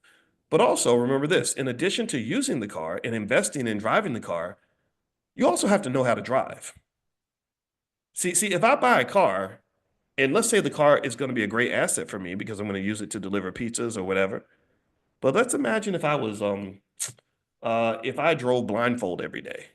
Or imagine if I just would get high and drunk and get behind the wheel every time I drove my car. Or imagine if I never took the time to get a driver's license and I got behind the car and I'm drunk and I got blindfold on and also I never learned how to drive. Is that asset going to pay off for me? Yes or no? What's going to happen with this asset If I take control of this asset and I just don't know what to do with it, I totally mess it up. I drive 120 miles an hour in a 35-mile-an-hour zone. I make sure that I'm high on weed and liquor every time I get behind the wheel, and I'm also looking at my cell phone and wearing a blindfold at the same time. Then that asset is going to be the worst thing that ever happened to me. That's going to be a liability. It's going to be a huge expense, and it's not going to help improve my life on any level, right? Well, it's the same way when you talk about having kids. Well, it's the same way when you talk about things like marriage and family.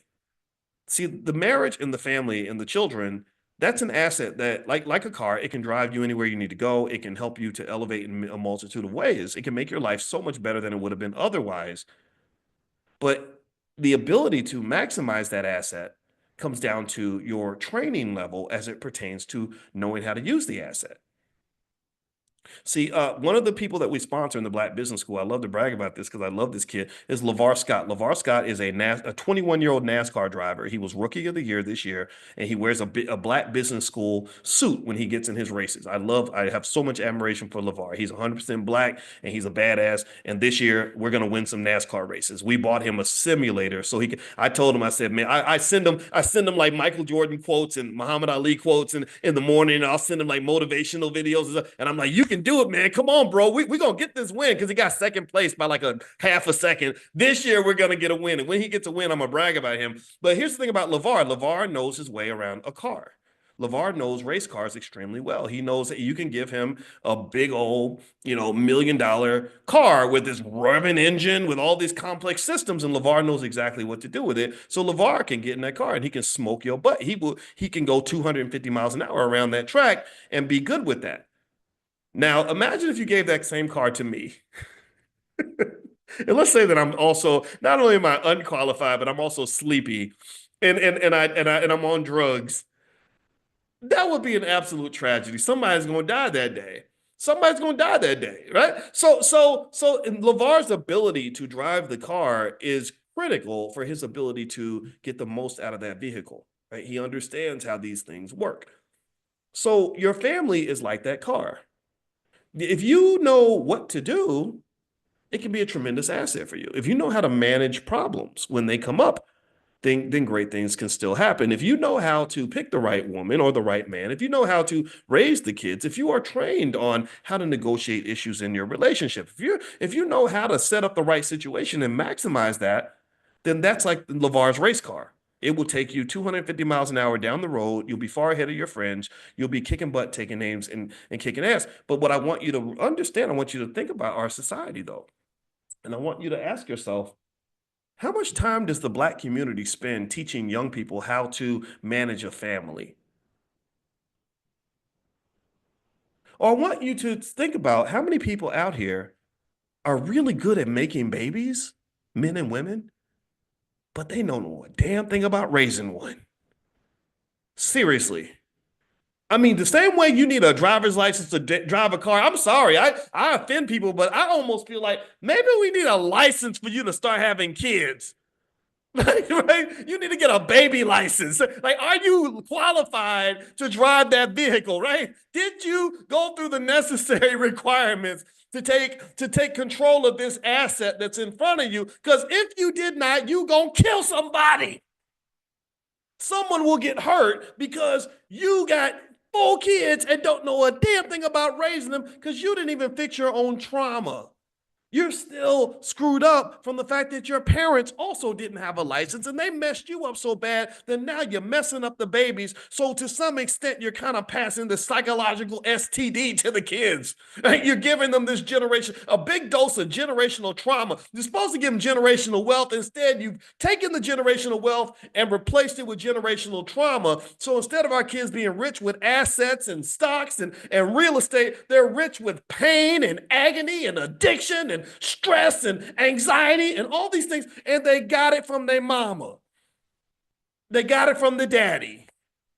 They got it from the parents who took control of this asset called a child and never got the qualification to control that asset. No different from if I was to take control of one of LeVar Scott's $1 million race cars. So what I'm going to say to you is this. I'm gonna tell you, I don't give a damn what is trained in an educational system. I don't care what we say people need to know to be successful in life, academic. No, I don't care about what your university told you because I'm a college professor. I have the qualifications to override all of that. I'm telling you that when you decide what education a black person needs in America, you need to be educated on the things that are going to make a difference in your life. When you ask me, what should I take a class on? I'm gonna be like, did you take a class on motherhood? If you ask, what should I study? Hey, did you take a class on how to be a good husband? Maybe you should do that. If you, Dr. Boyce, what should I invest my energy into? Did you know you're traumatized? You got beat, abandoned, mistreated, neglected as a child. Did you go and heal from your trauma? Because if you didn't heal from your trauma, then you're gonna start a family and you're gonna F it up. I would say fuck it up, but I'm not gonna cuss today. So instead of saying fuck it up, I'm gonna say F it up. Now you can't say I cussed. So here's the deal. Let me give you some quick stats. Let's stick to the trauma thing. My wife is an expert on trauma, actually. She's not just a high-level therapist. We talked about this. She helped us create the Black Financial Therapy Department in the Black Business School, but she's also an expert on trauma. Let me tell you some linkages here so you know why black wealth is dropping and why it's connected to black families being destroyed and what's really happening here. So let's just talk about trauma. Give me a yes if you agree that trauma is huge in our community. Give me a yes if you feel like there are, or even maybe tell me about yourself. Like, how many of you how many of you were traumatized as a child? Anybody? I didn't know. I took the trauma test. It's called the ACEs test, Adverse Childhood Experiences. I was traumatized through the roof. I didn't know this. I was like, I thought I just had a normal black upbringing. Your daddy abandoned you. Your other daddy was a Vietnam veteran police commander who liked to maybe beat people up sometimes, and just emotional dismissiveness and the stuff that we go through in our families is pretty horrible.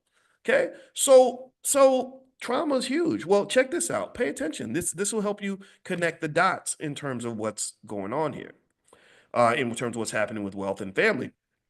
Here are three ways that trauma can impact your ability to have a healthy relationship, therefore, have a healthy family. One, emotional regulation. Trauma can make it difficult to manage emotions. Surprise, right? Trauma, and we thought traumatized people were emotionally stable, leading to heightened reactions or withdrawal. So, traumatized people like us, it's very hard to take things like rejection or somebody hurt your feelings because it all reminds you of stuff that happened when you were 7. Man, it sucks. It's like, damn. Trust issues. What do you think? You think it doesn't surprise you that traumatized people have a hard time trusting? Experiencing trauma can lead to difficulty in trusting others, causing barriers to forming close connections. So you're traumatized, you can't trust nothing, you put up walls, you block out everything good, right? Because you're blocking out the bad. You're giving yourself like an emotional type of chemotherapy. You know how chemo kills people, right? Chemo kills the bad cells, but it kills everything else. So a lot of people, they get cancer, they die from the chemo, not from the cancer, right? The chemo and the cancer form a tag team partnership, like a tag team wrestling match where they just both like, we gonna kill him. Okay, when you're not killing him, I'm gonna kill him, right? So that's what it is. It's like an emotional chemo, right? I'm so busy trying to block out the bad that I'm also gonna block out the good just so nothing can get in. And then it just goes to hell anyway. Communication difficulties. Trauma can affect how individuals express themselves, leading to misunderstandings and conflicts in relationships. Most good relationships, whether you're talking about the breakup of a business team, or you're talking about the breakup of a music group that could be making millions of dollars, or you're talking about the breakup of a relationship, in many cases, things like miscommunication is massive, right? Somebody says something, you interpret it a certain way because of your trauma. Next thing you know, your feelings are hurt, and then you react based on this reality you formed in your head that isn't the actual reality. Next thing you know, somebody is no longer your friend when really a good conversation could have smoothed things over. Like, for example, Biggie and Pac both died, both of them billion-dollar brands, billions of dollars in wealth lost in the black community because they didn't get a chance to sit down with, I don't know, Louis Farrakhan or something and talk it out. If Farrakhan had got those two guys together, took them in a room, and worked with them, helped them talk it out, I guarantee you that both of these men will be alive today. Now, Biggie, he had a weight issue. Hopefully, he would have fixed that by now. But I really think Tupac, I don't know, Tupac, maybe he'd be a senator or something. So I don't know what he'd be doing. Maybe rapping with Dr. Dre. Who knows? But well, you got AI, so now he's rapping with everybody. But you get the point. So the point of the matter is to say that one investment, one expense that could lead to an improvement in the maximal use of a certain asset called family, which is connected to another asset called wealth, is to heal. You have to heal, right? Healing should be required. Healing should be not something that's optional, something that you do just because you happen to go to an Ayanna Van Zant seminar. It should be something that you just do because you're like, wait a minute, I want to maximize this thing. I want to be wealthy. I want to succeed. I want to win. I want to show up for the battle in a proper way. So, in order for me to show up properly, I got to work on myself. I got to dig into me. I can't sit around just blaming the world for the rest of my life. I got to start with the person in the mirror. And a lot of people don't want to do that. This is an elevated conversation. We don't live in a society that encourages accountability. It's a society that encourages you to blame everybody. I'm going to blame the Democrats. I'm blaming the Republicans. I'm blaming the bankers. I'm blaming white people. I'm blaming men. I'm blaming women. And everybody does all that. And I guarantee you that 99% of those people are not happy with their lives. The people that tend to be happy is the people that tend to get to where they want to get to. The people that tend to build the wealth and have the success tend to be people that understand that accountability really starts at home. That I cannot look at the world until I look at Boyce Watkins, and that's really hard to do because then I'm going to start seeing stuff that maybe I'm not comfortable looking at. Can I get an amen on that if you agree? Okay, so another thing that the ladies at Fly Nubian Money covered. And I'll send you guys this episode. I'll text it to you. Make sure you're on the text list for this class, by the way. If you're not on the text list, text the word morning to the number 87948. Text morning to 87948. And also, Constance Carter is going to be live this afternoon on Fly Nubian Money. So if you text the word Queens to 87948, you can be notified that she's live as well. She's really smart. She's been in here before, and I really like Constance a lot. All right, so the other thing here too is I want you to just understand that the real goal, and this is the clear message from today that I want you to understand, is let's circle back when we were talking about earlier, what it looks like for somebody to be successful. When we talked about Ali being the greatest, we talked about what a millionaire, a billionaire looks like, what a financially stable person looks like. We talked about what it looks like to have this really successful, healthy family. To me, that's just a display. You're showing the culmination, the accumulation of thousands of little decisions, whatever it is, right? When someone shows up with $1 billion in the bank, it's because they made 10,000 little decisions that created the $1 billion. They made 10,000 of little investments that added up to $1 billion. They're showing up to the battle fully prepared because they understand the battles are won well before they even start. Sun Tzu said this in The Art of War, that battles are won before they begin. The winner is the one who's prepared. The winner is the one who's done the work. The winner is the one who's made the investment. So when you talk about this in life, here's the thing. Here's what I want to leave you with, and I hope that this benefits you. I hope that this helps you to win and to get what you want out of life, whatever that may be. I think it's very important for us to teach ourselves and teach our children, commit ourselves to a basic idea. You must show up prepared for the battle. You have to show up prepared for the battle. So if you think about things like family and the connection to wealth and relationships and wealth and all that, you have to show up for the battle. You have to be trained for the battle. You have to be prepared for the battle. You have to make decisions that are going to lead to the stock and not just focus on the flow. You can't just focus on the now. You must focus on the long term. You must focus on the big picture. You can't see just the little picture. You must see the big one. So that means that if I'm talking about family in particular as a direct vehicle to wealth, it's one of the greatest drivers of wealth in America, then I'm talking to a young person. I'm training them. I make sure they get training on how to choose the right partner that's going to help me build this institution called a family. I'm going to talk about how to heal properly from your trauma so that you can learn how to lead and drive this asset called a family. An asset has no value if the person controlling the asset has no skill. A business could be the most valuable business in the world, but if the CEO is not trained to run that business, they will run that business into the ground. Intel used to be one of the biggest chip makers in the entire planet. They were one of the biggest chip manufacturers anywhere. They used to have this commercial. Anybody remember that commercial? Intel Inside. They got Intel Inside, right? Because everything had an Intel chip in it. But they got bad leadership that didn't know what the hell they were doing. Now Intel is struggling. Intel is the big, gigantic Titanic that is just crashing into icebergs right now. Intel is losing. Death Row Records. I saw some of y'all mention Death Row Records. You had this billion-dollar asset that wasn't properly managed. That's why it sank. That's why Death Row Records didn't become a fraction of what it could have been. So a lot of families are similar to that asset. A lot of families sink as an asset because the people running the asset were not trained. They did not show up prepared for the battle. They showed up with this big race car and didn't know how to drive. They didn't take the time to make sure that they were pure and healed and clean and ready and focused and understanding the gravity of the decision that's before them. I had a conversation with a young black man in the airport the other day. We talked for a minute. He came up and he said, "Hey, Dr. Boyce, and how you doing, man?" He wanted to talk to me. And I said, "Hey, how you doing, brother?" We took a picture together and he was really curious. He wanted to talk. And he said, "I don't understand why my coworkers, they don't know who you are." And I was like, "This is Boyce Watkins." And I said, "It's okay. It's okay." I said, "I'm not the teacher here. You're the teacher." I said, "Maybe you go back and you tell them about the things that we talk about, and then you can be the leader. You're supposed to lead now." And I said, "So how many kids you got?" He said, "I got 2 kids." I said, "Man, I need you to understand this. You're 31 years old. I need you to really meditate on how much power you have as a father. I mean, I really need you to sit back and really, as you're fixing yourself, I need you to understand." In economics, they call this a ripple effect. I said, "I need you to understand the ripple effect, the multiplying effect of what happens when you fix yourself." He said, "Yeah, I made some mistakes. I'm trying to get things together. I'm trying to do this." I said, "I know." I said, "Let's talk about this. I need you to understand how important it is for you to get your stuff together. I need you to understand how many people will benefit from you getting your stuff together. I want you to understand that not only whether you choose to get yourself together, whether you make that investment, that's not just going to have a profound impact on your daughters for the next 80 years, but that's going to impact every single person they interact with. This is going to impact people. This is what the ripple effect is, or the multiplier effect. See, what you don't understand is that you doing your job as their dad and being the best father you can be is going to impact dozens, if not hundreds, of people that you will never meet.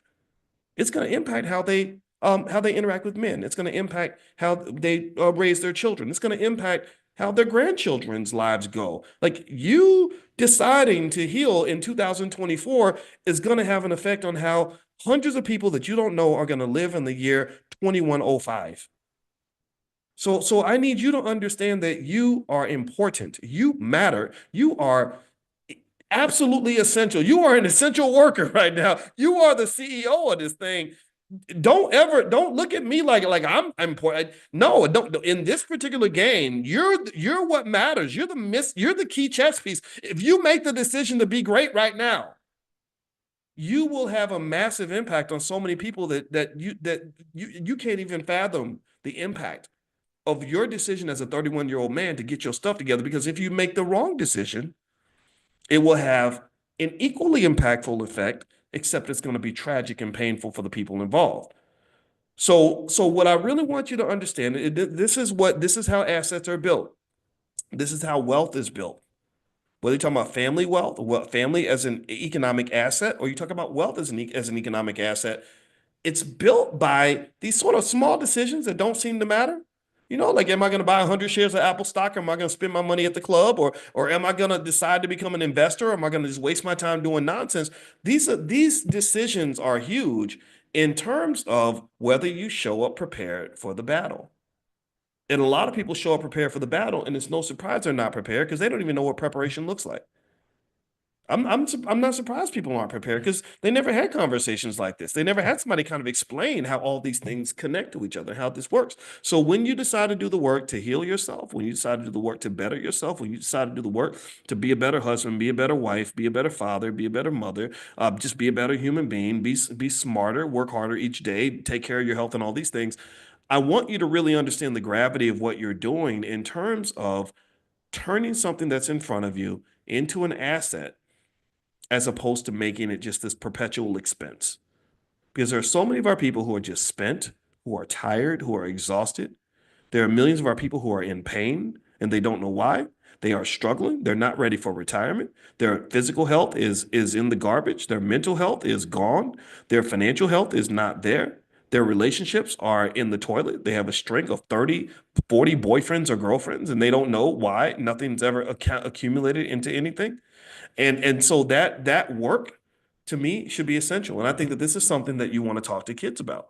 You can have your kids watch this video. If you don't mind me saying a cuss word earlier, then play it for your kids because I don't know, but I don't really think I don't see anybody. I'm not saying that there aren't people who couldn't have a conversation like this. Like I talk to you about people that I really admire, that I listen to and I respect, from whether it's Farrakhan or it's Dr. Claude Anderson and people like that. But I don't really see these conversations happening regularly. And to me, it's like a math problem that has a solution, but maybe no one sat there and actually tried to solve it.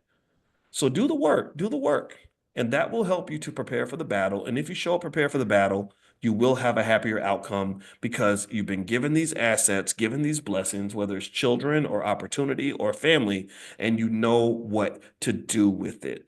Just like in business people who make money are people who know how to identify the right asset, invest at the right level, train themselves in the right skills, and manage the asset properly. There's a whole field of finance called asset management. If you don't properly manage your assets in life, then you will never prosper. So, asset management should be trained for all of us and all of our kids so that they can show up prepared for the battle. Does that make sense? Give me a yes if that makes sense. Give me a yes in the chat. Let me know I did something good today. I hope that I did because that's the goal. I want to share something with you that's going to make your life better. All right. So what I'm going to do is get out of here. I got to go, guys. I enjoyed speaking with you today. Thank you for listening. We'll be back tomorrow morning. Text the word morning to the number 87948. If you're not on the text list, text morning to 87948. Also, you guys know with Money in the Morning, we have something called Money in a Minute, where we pick a certain topic, whether it's real estate or stock options, that allows you to learn that topic within the flow of your day. So Money in a Minute for stock options means every day you would get a text message with a 3-minute lesson on stock options to help you get up to speed on the very basics so you can understand it well enough to want to pursue it further. And so we have a discount on that. If you guys want to get that, I'll text that out to you guys a little bit later on today. And then also Fly Nubian Money. I'll text out their video because I think everybody should take a look at it. And don't forget that we're gonna go to Miami February 21st. You guys will be the first to know when the tickets are available. You're gonna be the first one I'm gonna mention and offer it to because you're the ones that I want to actually show up. I want people there who are already prepared for the battle, who understand what's going on. Outsiders are okay, but we kind of have to train them up on economics to get them ready for this because I don't want anybody distracting from the mission because we are meant to be great. We are supposed to be the best. We are like Ali. We are the greatest, and can't nobody tell me no different. And every time I show up, I'm gonna show up in my best form for you, and I'm gonna show up in the best form for my family and for myself as well. And I want you to do the same. So God bless you. Go be great. Have a wonderful day, everybody. I'll see you all tomorrow. Take care. Peace. I think that's a great point you make, Athena, because when you're talking about artificial intelligence and just opportunity, let's just focus on that. Let's look at that bigger picture part. I think that there's a perception that as Black people, we're supposed to sort of be left on the sidelines while everyone else is enjoying the fruits of America. That we're kind of always sort of left out of everything, like almost like wealth is a highway and we can't get on the highway. We're down on the ground looking up at people driving by, and that's just not true, right? There are ways onto that highway if you have the right attitude. You have on ramps, right? On ramps might be, for example, participating in the stock market. So I actually had made a list of stocks that I sent out to all the students in this class and said, look, if you buy these stocks, you will benefit as AI emerges because AI is not going away. And your other point that you made that I thought was really great was you were talking about the Stargate project with President Trump, and he has Sam Altman, Larry Ellison from Oracle, and they were all announcing this alleged. It's Mayoshi Son, can't forget him because he runs the Vision Fund, which they've got just I think over $100 billion that they're deploying and investing. And the thing is that um, it is interesting, like you said, that we'll allow people to tell us why they can't afford reparations, but then we will sort of sit back and be okay when Democrats or Republicans make these $100 billion announcements. Like, well, we don't have 10 billion for you Black people who got us into office, but we got 100 billion for these people over here who didn't do anything. In fact, they live in a whole nother country, but because we expect y'all people to do what we tell you to do, you're gonna support us as we go do this. You're gonna carry water for us. We'll never carry water for you because after all, we're not Negroes. We don't work for you, right? And I find that to be kind of weird and offensive, rather whether it's Democrat or Republican. It's kind of crazy. Exactly. So, Dr. Boyce, I want to touch on something, right? You were talking about the highway. Immediately, I thought about Miami traffic and Miami highway, right? It is ghetto. It is horrible. I hate having to drive to Miami. But guess what they did? They opened up the express lane, but you Mm, got to pay a toll. You got to pay an investment to use that lane. The last time I was in that lane, traffic was backed up all the way, and I was on this freeway, listening to my music. I love a little ratch. Listening to my music, flying by, going down the highway, and that is what AI is for us. If you want to be in the bumper to bumper traffic, stressed out, then you can stay over there. But if you want to make an investment in yourself as a person and your abilities into your future, it is not going anywhere. It is mm, not going anywhere. Then you do that. And you need to be the type of person who is forward thinking, who's willing to act on things, who's willing to read the tea leaves and see where the wind is blowing, where things are going in this direction. This country, also known as Scamerica, all right, I'm a trademark that, Scamerica, is not invested in helping Black people in particular, but also not invested in helping a certain group of people, mm, right? If you look at how things are structured, especially from an immigrant perspective, I can talk about this because I am an immigrant to this country. The United States government makes investment in people who are willing to work in certain labor in certain functions. So infrastructure and construction, science, technology, and professional careers. So that's how my father was able to come here because he was a scientist, right? He was a geologist. There's not too many geologists walking around. mm. And they're more invested in importing the labor because they already have the expertise and everything than to build up its own people to get them to do those same jobs. Good morning, everybody. Good morning. Welcome to Monday in the Morning. My name is Dr. Boyce Watkins, and it is great to see everybody. I hope we are feeling good and feeling extra black and feeling black and proud. Say it loud. We about to go get this. We about to go make it happen. We're about to go out here and control our destiny. We ain't waiting for no politicians. So I know some of y'all coming in from with a hangover from yesterday. Some of y'all were excited yesterday. I know that, and some of you were not excited, or maybe you were excited in the opposite direction. And I'm gonna just tell you the truth. We're gonna start the day off real clear. I don't give a damn how you felt, to be honest. Not because I don't care about how you feel, but because I think you have a right to feel however you feel about what's happening in Washington. But what I really want to talk about is how you're feeling about your community, your life, your destiny, your children, your outcomes. Give me a yes if you agree. Give me a yes if we can kind of have a conversation where we love ourselves as black people and ain't getting caught up in Democrat, Republican stuff. Can we please have that? Because I'm gonna tell you, Laura Key, Lala is our guest for today. She's a really great international real estate expert and an amazing woman. She's one of the hosts on Fly Nubian Money, which goes on every day at 1 p.m. Lala, I had this awkward discussion yesterday Mhm. where my wife and I were on, and she's a real strong feelings about Trump and everything, and she had some other social workers in there, and so I was kind of surrounded because I just don't care as much as they do, and I think that I became kind of the bad guy, like you're defending, and I'm like I'm not defending nothing. I defend black people. I defend my family. I'm not. But it got real awkward. I didn't like that conversation. I have maybe the reason I'm projecting the hangover on everyone else is because I have one. Did you happen to see any of that by chance? Did you No, I did not watch America's Funeral, and I refuse to. No, Ooh, okay. no. Woo, Lord. Okay, I so don't deal with the orange Muppet. the orange Muppet. Wow, that is such a creative like description. And it's so accurate though. He is orange. Yeah, He could be a Muppet. He could be like the angry Muppet. yeah, but not from Jim Henson because Jim Henson was really beautiful, but not a Jim Henson Muppet. Okay. All right. So we've drawn that line in the sand. All right. Well, let's run out of that hot box real quick. And okay. So actually, this is a great actually segue, I think, because the Orange Muppet, he happens to have made most of his money in what particular area? And you Real estate. there we go. So anybody who wants to compete with the Orange Muppet or make money like the Orange Muppet might want to learn a little bit about real estate. And Miss Laura is not just a leading expert, but she's from my hometown of Louisville. And she just blew my mind when she told me she's related to the Trout family who I grew up with. So now my mind is blown. So anyway, let's get started then. Okay, so right now, the investing world, Laura, seems to be pretty robust. I feel like there's lots of opportunities out there. Things are always constantly changing. What are you seeing right now on the real estate front in general?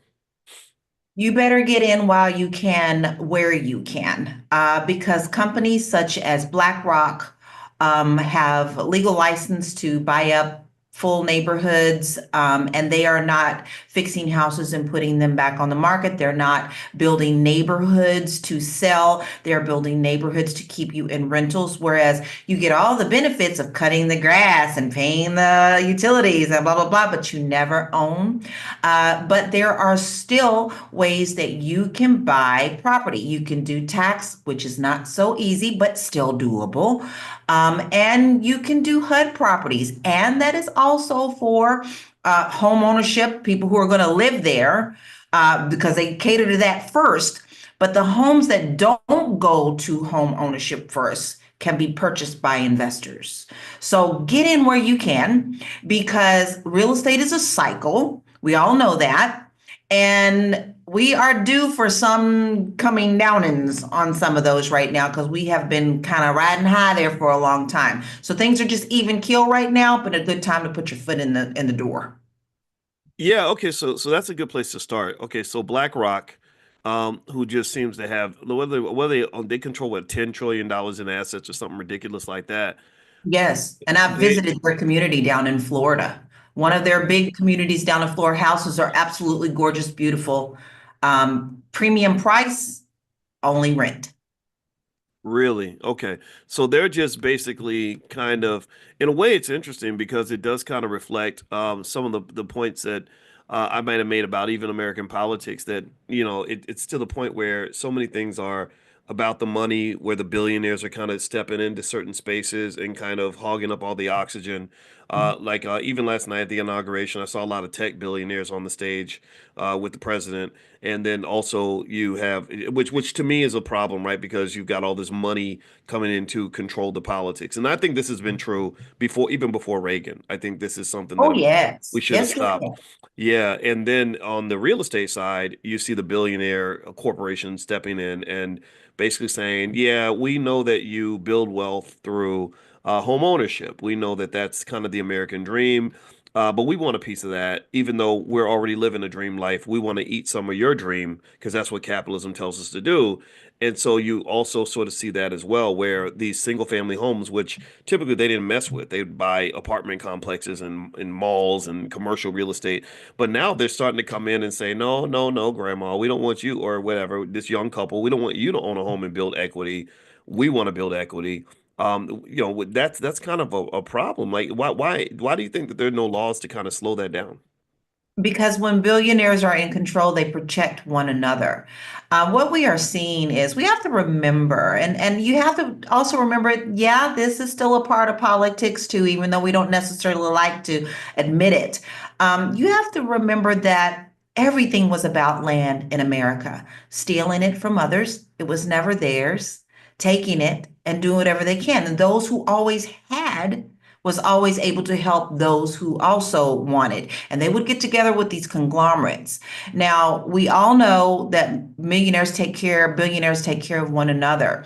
It's a matter of us as our own communities to create our own. We also know that whenever we do create our own, they tear it down pretty quickly. However, you still can fight back with home ownership. Simple as that. Now, I also want to tell you that even the wildfires in California, because I'm based in California and Florida for my real estate, although I sell across the nation. Historic places like Altadena, which were completely flattened out, the hawks are out, baby. They are out. We'll buy your land. We'll buy your land. Buy your land. You don't want it. We'll buy your land. They are already out. And you can't tell me that that's not political. It is. So I'm urging all of my clients, which I had 4 clients lose their homes in these fires, to Oh my not gosh. give in and sell their land. California land? Are you crazy? Don't do it. Mm. Wow. Well, what do you say to those families that are just cash strapped, right? Like that to me is the tragedy of it, right? There's so many people couldn't get adequate homeowners insurance, and even if they do have it, it's going to take time for them to get a check, you know. Let me tell you And something so, about that. wait, sorry. Let me tell you something about that. Because that also is some bullshiggity. All right. In Florida, California, and places like Louisiana, when they have natural disasters like this all the time, you don't have very good options for insurance. Insurance pulls out because they don't want to pay they don't want to pay anything out. So most of the part, my last 2, 3 years, there's only been one option for mostly homeowners that are just not even adequate enough to cover their property, but it's required by law. So you get a top premium for insurance, but not much coverage. It's going to start shaking out now, and it's going to be very interesting to see. Wow. Well, it's interesting to see that, right? So I guess I'm thinking about that, right? I'm really, in like in this class we've talked about something that I don't think gets discussed enough, which is liquidity. Just access to cash. Sometimes you have wealth, but you don't have access to cash. In fact, that was the whole reason I created our whole Prime program. Is I was like, well, if you have some stock, here's how you can get some cash out of that stock, right?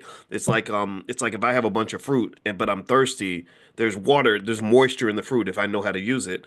Yeah. And so, I'm really just thinking that these corporations have a massive advantage, mainly because they're really liquid. They have, at BlackRock, they've got trillions of dollars. So yeah, they can wait it. They that gives you the ability to wait out the storm. They can be very patient. They can say, "Oh, we're buying this land as part of our 20-year plan." It also gives them the ability to go and get the cash they need to make an offer to you that feels really good. Not just because they can pay a premium for your house, but also because you're sitting there and you're like, "We don't have a hotel to stay in. We don't have clothes for our kids. We're trying to figure out how to relocate." And they're like, "Oh yeah, we'll write a check for you." Right. And this to me as a finance professor really piques my spidey senses because what this really is this is really a where one type of financial consciousness is able to take advantage of another type. This is big bank take little bank. This is how wealth gets transferred from one group to another. Is you have the long-term thinker that's in a financially secure position who always has a certain amount of negotiating power over the short-term thinker who's in a tough spot, right? Yes. And Yes. so if you want to know understand America in a nutshell, what it is for the most part is comfortable people really taking advantage of those who are not comfortable and saying, "Hey, you're in pain. Here, let me give you a couple dollars, but you got to sell me your soul." Right? Can you kind of speak to that?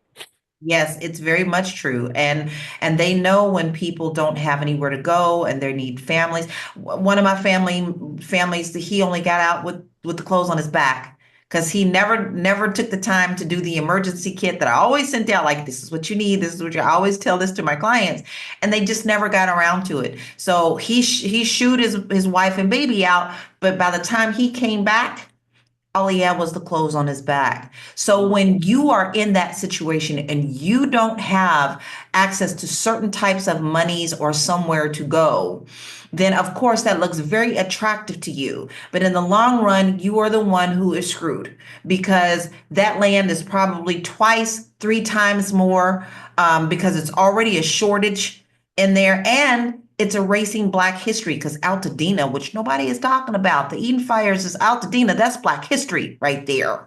They're Definitely. wiping that out. So I always urge people, listen, it may not be easy. Oh my God, I know. There are times my husband and I ate ramen noodles when we first started out, okay? And I mean splitting a pack, not a whole pack apiece. But if you can put $5 away here and there, if you could just not buy that Starbucks 2 or 3 times a week and put that somewhere safely where you can get to it, you will have something to tap and touch to help you during these times. I can't stress and I can't make you. I wish I had a magic wand to go, ring, you need to make sure you save this money. But we can only tell you till we're blue in the face. You must have cash on hand. It's different to say you're a millionaire on paper and in real estate. But you can't liquefy that quickly. You still need cash. Mm. Wow. Well, let me tell you this. One thing that's interesting is when you talk about institutional investors buying property, some research that I did here, it almost seems like BlackRock is kind of playing down what they're doing with single family homes. They claim that they don't really direct. They said we do not directly purchase single family homes. How can they say that in light of so much evidence to the contrary? I mean, do you think that that means that that they're basically saying we indirectly purchase single family homes? What do you think's going on with that? All about wording. And if we can have a convicted felon as a president, we can have BlackRock tell you anything they want to. I know differently. So, and so do so many other people. But it doesn't matter because now we're the conspiracy theorists by telling you the truth. So it's all about doing your own research and knowing the true facts on things. Do not just depend on what people are telling you. They're telling you anything, but the facts are out there. What does my favorite person say on Fly Nubia? Well, I don't have one favorite, but I love all my sisters. But one of my favorite people who has the best comebacks is Constance. She says, Google that shit. Google that shit. You can find really good information by doing that. Don't just take the word of other people. Find out for yourself. Get knowledge for yourself. It's not that hard. Mm. Well, yeah, you know what? I'll tell you what, knowledge is power. We know that. And whether it's BlackRock or not, I think that um there is kind of this idea that basically it seems that you have these private equity investors that are looking at residential real estate for good reason. I mean, because there's a lot of money being made there, and I don't care what the narrative might be or what the trends look like. At some point, I think the vultures are coming. I think it's important to understand that. And I think it's also important to know that ownership is really critical. If you don't own something, then someone will own you. So let me ask you this. So Laura, I know that the orange Muppet, as you call Trump, is really just a big emotional thing for you. But what about do you see anything happening in the Trump administration in terms of deregulation that might actually help or be something that people can take advantage of, right? Rather than just sort of being upset about him being in Okay. office. Yeah. Are there and he is pro business, he's pro investor, pro money, right? And we have a lot of investors in this room. Is there a way that people could still take advantage of that in the real estate space? Like I know one thing he seems to believe in is just getting rid of regulations so that building homes and stuff like that is easier to do. What are your thoughts on that? Yes, and that's what I'm telling people. Don't just be angry. And I've had to learn this myself. You have to be able to take action. You see, their kryptonite is the fact that they think they have more than you do. So the regulations that they create for themselves are actually with that kryptonite that you can shoot right back to them. Because if he's pro real estate and he's for business, you better jump on that wagon.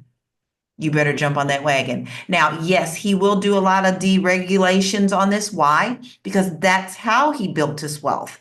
I have a family member that worked with him in New York City. Well, not directly for him, but they were in the same circles. My family member was over the HUD condos and things of that nature for affordable housing.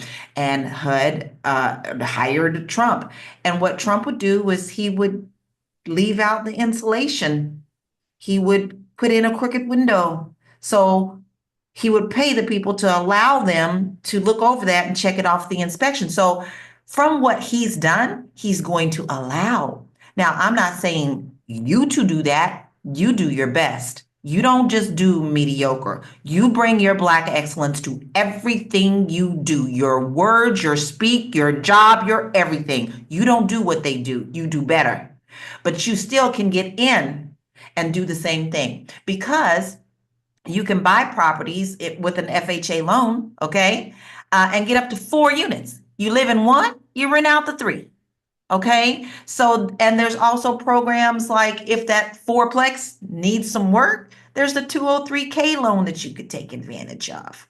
So there are ways to get around that where you still can get ahead while also taking care of you and your family as well.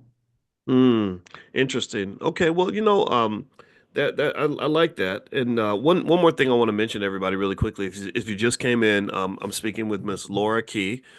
She is pretty much most of the time. I see you almost always being the main host for Fly Nubian Money. I know that there are others that come in and host, Constance Carter, and just so many smart black women. But I see you on there so much. How many days a week are you the host? Four, four. Wow, yeah, I that's what I in thought. there. Yeah, and I love it. I love it. And it's okay if I call you Lala. I know everybody else Uh, does. yes, Okay, so Lala, and everyone should look her up. Lala's smart, and the ladies at Fly Nubian Money, they're just super brilliant black women. And it's not ain't no twerking, ain't no stereotyping out here. Like these women are serious. Dr. Lene Javette is not a joke. My wife, Dr. Alicia Watkins, comes in there with y'all a lot. Tierra Williams, Constance Carter, just so many amazing people. And the other sister, because she's coming, she does AI. Athena Athena. Gardner. How can I forget Athena? And anybody I didn't remember, I didn't name everyone because there's so many people. Madam President does stuff on the channel as well. So anybody who wants to be notified when they go live, pull out your phone, text the word Queens to the number 87948. So just text Queens to 87948, and you'll be notified. I like what you all do because I just personally feel like I like the idea of having I love black female voices sort of being heard as much as our voices, but then also the diversity. I think the diversity of black men and black women gets underappreciated, right? Like Yes, for example, as a black man, I get annoyed that like people are asking me like, well, how do you feel about Snoop Dogg performing for Trump? I'm like, I feel the same way I felt when I saw Megan Thee Stallion twerking for Trump, or when I see the rapper Plies, or not Trump, I'm sorry, not Trump, but Kamala, right? Or you see the rapper Plies, what it's like we're more than rappers. Black men are more than rappers, we're more than comedians, we're more than athletes. And when you're only focusing on that small group, you're ignoring like tens of millions of men who are like, no, wait, hey, I'm just a dad. I'm a hardworking dad who loves my kids. Or I'm a hard I'm a man who gets up and goes to my job every day. I'm not out here killing people or rapping about debauchery or disrespecting my women or throwing my money away. I'm actually building a life. I'm trying to be smart. I'm trying to be better. But you keep going to these stereotypes, right? yes, Like in the Trump inauguration, we saw that there was nothing but white people mostly in that room. But every now and then you would see a black caricature, like whether it was the rapper performing at the crypto ball or, or like Rick Ross, I'm the drug dealer, right? And we don't glorify yeah, drug dealers. Get out of here with that stuff. Or you had that pastor who's like, and the Lord said to Jacob that Jesus let freedom ring, let freedom ring, like, seriously, I'm sorry. Some of these preachers ain't nothing but rappers who smoke less weed. That's what yes, they ain't nothing but rappers that they yes. it's like y'all stop that. So let me get off my rant, and I'm gonna No, say you're right, though. what I appreciate about Fly Nubian Money is that it's the same thing. Like black women get typecast, and it's like Yes, all black women ain't Cardi B, right? that's right. And we got lawyers and doctors and scientists and engineers and teachers and everything else. Can you speak to that, please, before I embarrass myself further? No, that's the thing. And we need to make sure that we show our children because see, you see, the things that are slowly and no, not slowly anymore, that are being taken away from us very quickly that we fought so hard for. Not saying they were perfect, like DEI and all those things, they're not perfect, but it was something to allow us to put our foot in the door and be seen as other than, yes, massa, okay? But now they want to put us right back in those spots. We have brilliant people out here. I love all my queens. When we're on there, I learn something from them every day. And we fix each other's crowns. There was something that Constance saw that I should fix, and she said, Lala, I need you to fix this for me. And I was like, you. So we help one another, we help raise one another up, but we also need to teach our babies and stop letting them get these phones and like, oh, I can get at 2 years old, 2 years old out the womb, look, fighting and crying for a phone. When I am in Portugal, I'm going to tell you this. When I am in Portugal, the same age group of children that I see are playing on the playground. They don't get the phones. They don't get on social media. They don't do those things. They play like kids. And we need to learn to start going back to those principles of teaching our children and showing by example. I was raised by a village. I saw my aunties, I saw my uncles. I saw them doing their thing. I saw them as a couple. I saw them, and that's what I wanted to emulate. And that's what I am doing. And I'm hoping that our light, my husband and I's light, is going to shine for the next generation. And I was so proud when one of my nieces came to me and said, Auntie, I need you to help me with something. That showed me that we're doing something right. And that's what we have to do for our children because they are watching us. And if we out in the streets twerking and they seeing us out in the streets twerking, then what do you think they're going to want to do? And we used to be ashamed when you see babies dancing and stuff and they be dancing the wrong way and the parents be, go sit your butt down. No, nowadays they're like, oh, look at little Shay Shay, she twerking. No, that's not cute. That's Right. not cute at all. We're better than that. That's right. That's right. Well, and I just yeah, and I think personally, it's really up to us to kind of fix that as much as we can, and I don't know what all the answers to all of this, but I do know that self-respect is a good place to start. And also I want to acknowledge someone in the chat. They're mentioning a stock that we talked about, golf, GOLF. I think John said something about it. It looks like golf is way up, like 29%. And actually, speaking of stocks, we are going to be doing Stock Market Tuesday this afternoon at noon. And so if you want to do a free trial on our Stock Market Investors Club, you can go to drboystockmarket.com and you can come in this afternoon and I'll talk to you guys about some stocks that I like because I really think that we should be investing. No matter who, if a Democrat's in office, you should be investing. If a Republican's in office, you should be investing. Because here's what's interesting, Lala. And by the way, the URL is drboystockmarket.com.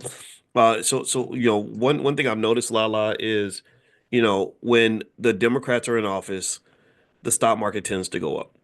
When the Republicans are in office, the stock market tends to go up. We don't know about policies. We don't know, which policies are going to work, who's going to declare war, whatever. But we do know that there is a very high probability, almost a complete certainty, that during the next 4 years, the stock market is going to go up. Crypto is Mhm. going to go up. Oh, yes. If a Democrat takes over, the stock market is going to go up. Crypto may or may not, but stock market for sure, right? So do you think that that's something maybe we can start with in terms of rallying around something? Like we're always looking for something to find like black unity around, right? And maybe we can't unify around liberal conservative. Maybe we can't unify around, gay rights or whatever, these hotbed issues, the social issues. But I think, I don't know, tell me if y'all agree in the chat.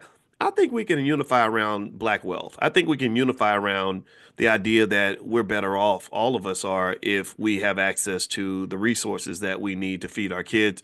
What do you think about that? How's that for a campaign speech, La? That's perfect. How about y'all stop buying these Hermes bags and Gucci and put that money into building your wealth? There's so many things out there now to get you started on the wealth road, and you get them here. Dr. Boyce has so many of them.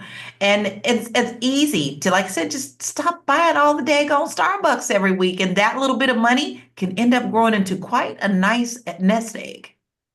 Yeah, well, that's a good point. They call that the latte factor. In the Yeah. book, what was that book? I think it was called The Automatic Millionaire by I forgot who wrote it. But anyway, he was yeah, he did a great calculation where he was like, yeah, if you take $5 that you might spend on coffee at the time Starbucks was five. Now it's like $10. You can't get a Exactly. good drink without spending $10 in Starbucks. And yeah, he was like, yeah, if you invest that consistently in the S&P 500, you'd have insane amounts of money, hundreds of thousands of dollars. Or we do that with our $5 a day plan, where I basically was like, yeah, let's look at what we might spend money on. And I'm not saying stop doing what you're doing. I'm not saying you can't go and buy the coffee. You can't. I'm not saying you can't go and buy the chicken or whatever the hell it is you buy. Buy that, but just love yourself as much as you love the people who made that damn chicken. Right? Right. I'm not saying don't get the Mercedes. I'm saying love yourself as much as you love the car dealer. Love your kids and your legacy as much as you care about those people that you're giving money to. Because if you go out and you pay your $700 car note, but then you say, you know what, I feel kind of bad. Almost like how, my wife's a Catholic. You're not a Catholic, are you? You No. Catholic? Okay, good. I don't want to offend Practice. Catholics. But what do you say? I'm a Baptist. Baptist, okay, like my daddy, like my mom and my daddy. But yeah, but like in the Catholic Church, it's almost it's so funny how like no matter what you do, you can just kind of atone for your sins. Like just come in and confess. Maybe if you give a little money, then we'll let you in heaven, right? Well, I think the same thing is true here. We can let you in. Yeah, not I'm not doing any of this, but the universe will let you into financial heaven if you just atone for your financial sin. Now, how can Right. I? Without sounding goofy, and I'm not trying to be sacrilegious, so forgive me if I sound that way. But here's the deal. Look, make a simple agreement with yourself. Look, I'm still going to make mistakes. I still might make some choices that are not perfect, but I'm going to atone for my sins. Right. So when I make a financial sin by wasting money, I spend $1,000 on a Hermes bag or whatever they cost. I'm going to go put $1,000 in my stock portfolio. Right. I got to get a new iPhone. That's $1,200. I'm gonna go put $1,200 in some Apple stock. My car note. I like to drive. I want to drive something nice, so my car note is $800, which is embarrassing. But I'm gonna atone for my sins by putting $800 a month in my stock portfolio. I guarantee you, I guarantee you that if you do that, then you will be better off. In fact, not just as well off, but probably better off than the person who did not get the car, right? Who disciplined and strained themselves but didn't invest. Do you understand?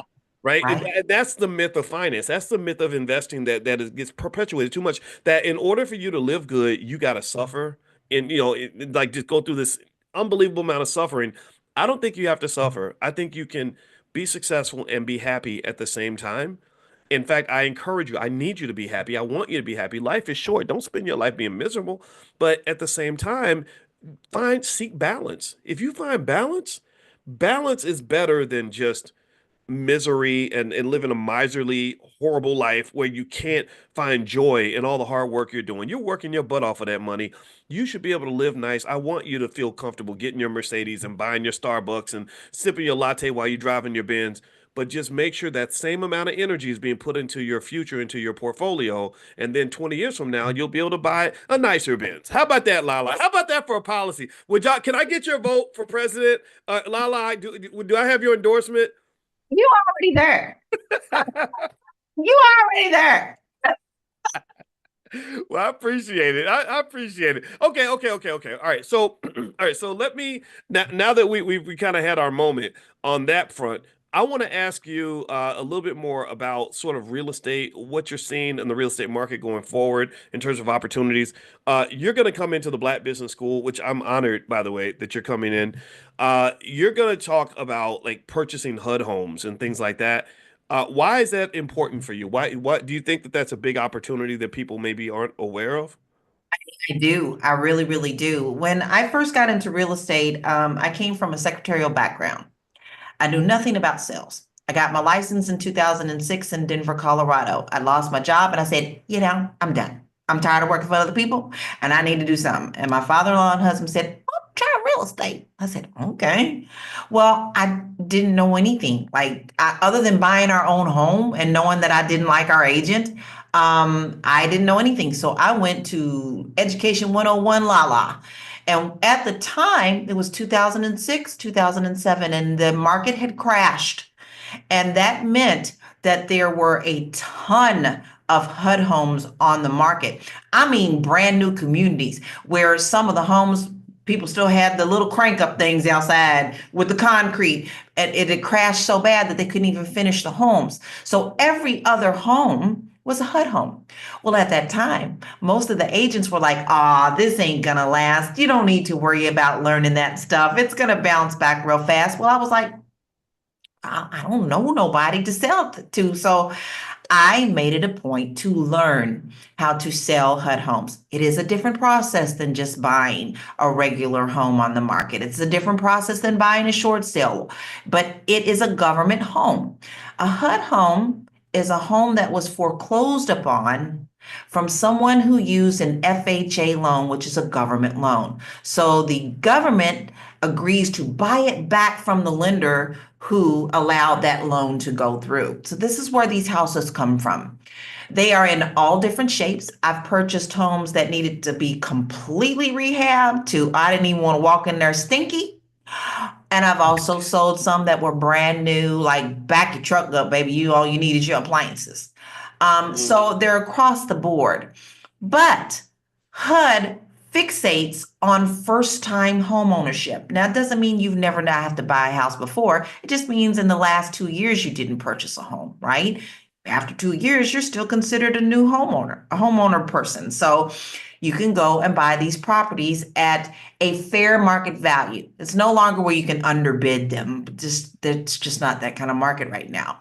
But you still can get these homes without so much competition as regular sold homes. Now, is the competition there? Yes, but you got strategies that you could do. And as long as you live in that home 1 year, so say like you have to buy in an area you just I don't like this area, but I could stay here for a year.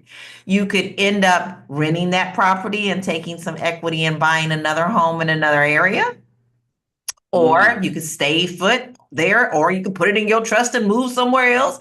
So you could do a whole lot with that one little property that you could buy from HUD. And as I said, if it's in bad shape and you qualify for a 203K loan, which they encourage because they want people to buy these homes, then you can do it. Now, if you're an investor and you're like, this is kind of tough out here, I keep on trying to get these houses, I'm not getting them. Well, after the bidding period of home ownership buyers, if no one buys that property, they will offer it to investors. And you could do the same thing. And you don't mm. have, there is no time limits for that one. An investor, you can fix it, flip it, keep it, whatever. Interesting, interesting. Okay, so it's now how long have you been in real estate? Since 2006. Oh wow, wow. Okay, and what drove you into that field? Well, I was a secretary for a very long time. I had my son very early, so I was told you need to go and get a job. Well, at the time, secretary is what I did. And out of all of my jobs, I never was fired. I was either let go or the company, because the company was downsizing, or the company decided they were going in a different direction. And so finally, the last job that I had was a small company in Denver. Loved it. Got glowing reviews every time, raises every time, told me I was getting ready to move up in the company. Then the owner's wife decided she wanted to go back to work. And guess whose job she wanted? Mine. So I lost my job. And I said, that's it, I'm done. And at the time, we were looking at real estate investing. And my husband was like, it might be good if you go ahead and you get your license, and then maybe we can get in on some of these deals. And that's when things just went completely batty and it became hard. But we had already owned our home by then. I knew what to do because of what my agent didn't do for us. And I made it a point to do everything to help people and understand the process. So immediately after I started understanding the process and learning what was going on, I started teaching people. So I had real estate classes, Mm. because I'm all about giving back to our community. But that's how I ended up getting into real estate. I was listening to your story and I was thinking about how it feels um to lose your job. And just what I wonder on a like therapeutic level, what that does to a person's psyche and sense of security. Like, I wonder if it's natural um to go through life feeling that insecure and that stressed out, to know that you can do everything right. You're going to work every day, you're working hard, you're doing what you're supposed to do. You're not in jail, you're not hurting people. But then one day it's just like, sorry, we decided to go in a different direction. It almost seems like there should be laws against that, but there's not enough in the United States anyway. Now, in other countries though, they don't let you do. You can't just be like, well, we want to put more money in our pocket, so we letting half of y'all go. You can't do Yeah. that as Yeah. easily as a European country. But here in the US, it seems like that happens a lot. What do you think that does? What toll do you think that takes on the mental health of It took a America? lot on me. I'm going to speak from personal experience. That took a lot out of me because, I sat back and watched some of my uncles and aunts work for a company for a very long time. And at the end, they got their little pension and they got the gold watch.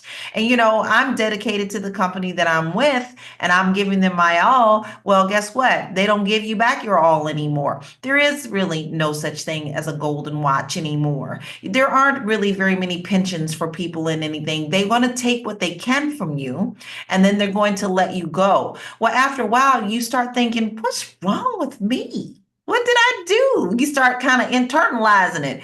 Well, that was very hard for me. Whenever I lost a job, I would sit back and reflect, like, what could I have done to been some of those people that had to stay? Well, when you look back on it, the people they kept was the people who was doing payroll and HR. Everybody else was expendable. Once you reach that cap, that pay cap with a company, they don't want to pay you anymore and they don't want you to move up. So Wow. therefore, what they do is they make a reason to get rid of you so they can bring in these new kids that get paid less. And then they do Hmm. the same thing. So it's a cycle. And we are going to see much more of that because although I am an AI lover, baby, Hmm. I'm loving it. I'm loving AI. I have so much fun with AI. I know how to do graphics. I know how to do all sorts of stuff. I think it's because I'm a creative. I'm a creative, right? I'm also a vocalist. So I've always been a creative. But you better be careful because there are top experts right now that are saying, uh-oh, this is AI is going to be covering marketing jobs are going to be gone. We really don't need people. And we are now starting to see big companies doing just that. Yeah, and programmers, all that stuff. I think even Google and Microsoft were basically admitting like, yeah, half of our code is written by AI now. You Yes. and you know, and that's interesting, right? Because we used to think that if you were a really good computer programmer, you could always find a job. Not in the age of AI. Things change. And so I think that's You really and code that right now. Okay, I can write you code right now. We put it. That's right. Yeah, yeah, we did like and that's what's interesting, right? You could have a person that knows nothing about coding who could write code as well as the best coders on earth. Like Yes. because the AI, they put the AI into these computer programming competitions, and the AI beat 99% of the coders, that were in the competition, right? So this is interesting, right? It's a kind of a new world, and it requires creative thinking, and we're gonna do some stuff on AI very, very soon. We're actually gonna bring in Athena Gardner, who's really into AI, and some other people, because I think that that's really important to drill into. And speaking of Laura, if you have an interest in what she's doing with real estate, she's actually going to be our next specialist to come into our real estate club, and we're going to meet tonight. It's tonight, right? At 8 p.m. tonight, It which is is. okay. Yes. And today is January 21st, 2025. So some people may be watching the recording, so I want to make sure they know. Um, Right. but we'll save that for those of you that can't make it, and those who want to come in and talk to Laura and ask her questions, and also get her special training on how to do the HUD real estate and things like that. You can actually go to drboycerealestate.com and do a free trial in the club. So feel free to go to drboycerealestate.com. So I want to say thank you very much to our special guest, Miss Laura Key. Do you have like a Instagram or something that we can follow? You can find me across all social media under Realty Goddess. Now, Real. when I first did that, people laughed at me when I first got in real estate. They were like, "Oh, Realty Goddess." I was like, "I'm not studying you." Guess what? People find me all across the board under Realty Goddess. Easy. There we go. Well, hey, give me a yes in the chat if she has the right to call herself a realty goddess. I think you know what, you a smart, capable black woman, so you a goddess in my book. So go ahead, little realty goddess, you do your thing. You got my support. So if I get your vote for president, then I will give you my endorsement for realty goddess. There we go. We got to put crowns on each other. How about that? All right. So. Perfect. So God bless everybody. It's great to see you today. We had a great time. If you want to be notified when we meet every morning for our millionaire training camp, we do this every morning, 7 days a week, because we're serious about this. Make sure you get on the text list. Text the word morning, MORNING, to the phone number 87948. Text morning to 87948. I'll also later on this afternoon send you all a link if you'd like to do the free trial in the real estate camp and meet with Laura tonight, as well as the other experts that have come in. And then number two, we're going to do Stock Market Tuesdays at noon today. And you can go to drboystockmarket.com if you want to take a look at that. So we got you covered in the Black Business School. We want to see you win. We want to see you succeed. Bring your kids, by the way. Like, your kids need to be exposed to this. In fact, a little bit later, I'm going to do sort of a conversation about what happened with all the election stuff, and just some things I observed that I think might help you in terms of getting your kids and grandkids ready for the next generation. I won't even go into it right now, but I promise you, I think these insights will help you. So have a great day, everybody, and thank you again, Laura. I look forward to seeing you tonight. Great. All right, Bye. bye, everybody. Good morning, everybody. Good morning. Welcome to Money in the Morning, our Millionaire Training Camp. My name is Dr. Boyce Watkins. I hope you guys are having a great day. We are ready to conquer the world as usual because we are the greatest and we are the smartest, and we're moving way ahead of the rest of the world when it comes to economics. We are the only group of people on the planet that is systematically training our children on economics at a very high level. Most people's kids are not talking to a finance professor every day. That includes white people and Jewish people. I know that we like to think that we're always a day late and a dollar short and left behind and don't have access, but I personally think that we've created our own special brand of black privilege. That's what we have. We have black privilege up in here. So clap for yourselves. Clap for yourselves. Give yourselves a shout out for creating black privilege. I do believe that we can do that. I think it just takes some work and some confidence. And I have complete confidence in your abilities. I have complete confidence in my abilities. I have complete confidence in our community. I have complete confidence in our children, and I know that we are going to win because we just the best, man. That's what the best does. The best wins. All right. So anyway, I hope everybody's doing well today. Yeah, I wanted to shape our conversation today around the Trump coin. And I think there's a big question about the Trump coin. Give me a yes if you've seen this. A lot of you have seen this coin that Donald Trump issued. I think the good question that a good question a lot of people might want to ask is it a good investment or garbage, right? And I'm gonna tell you right now, it's almost like when something weird happens in a relationship and somebody says, is it yes or no? Yeah, yo, you gonna be with me or not? And they might be like, well, it's complicated. So it is complicated. It is complicated in terms of really assessing what this coin is, what it means, whether it's ethical for a president to even do something like this. It's certainly unprecedented. There's no question about that. It's never been done before, that to my knowledge. I've never seen a president just say, "Hey, yo, I'm gonna put out a coin and I'm about to drop an album in September." I mean, there's no telling what the next move might be, and some of you may see it as incredibly creative and interesting and bold, and some of you see it as just trifling and ridiculous and shenanigans, right? And I get it. I understand all of it, and I think maybe all of it might be true. Multiple things can be true at once, and so yeah. So this coin is out, and it's interesting.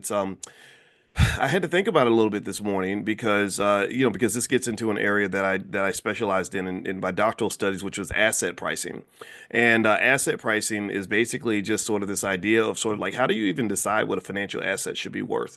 Is it what model should you use? And I know in the field of finance, we tend to want to believe that everything can be connected back to some sort of mathematical formula, or that you should be able to do some sort of statistical analysis and write a computer program that'll tell you what the valuation should be. But as you know about life, see, the funny thing about life, in case you don't know this, I don't know how many of y'all have known this about life. Um, Sometimes life ain't fair, right? Sometimes in life we know the way things should be. Like, for example, a school teacher should always make more money than a Hollywood movie star. I don't care, what world you live in. The way the world should be is that a soldier should make more money than like a basketball player. Because I mean, you put your life on the line. How valuable is your life, right?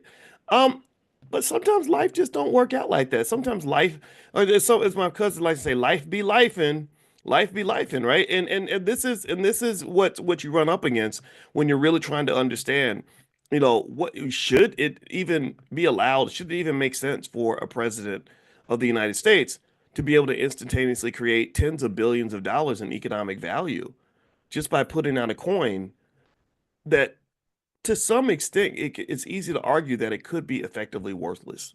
Like that, that's the short end of it. That's where it starts. Like you can make a direct, easy argument to say this thing is worth it's nothing. It's garbage. It shouldn't cost more than half a penny, and even half a penny would be overpricing it. And that's an argument that I think, you can make, and it would be correct. But what happens is you kind of run into, kind of this quantum mechanics kind of thing. Quantum mechanics is fascinating because quantum mechanics is where they have something called superposition, where something can be two things at once.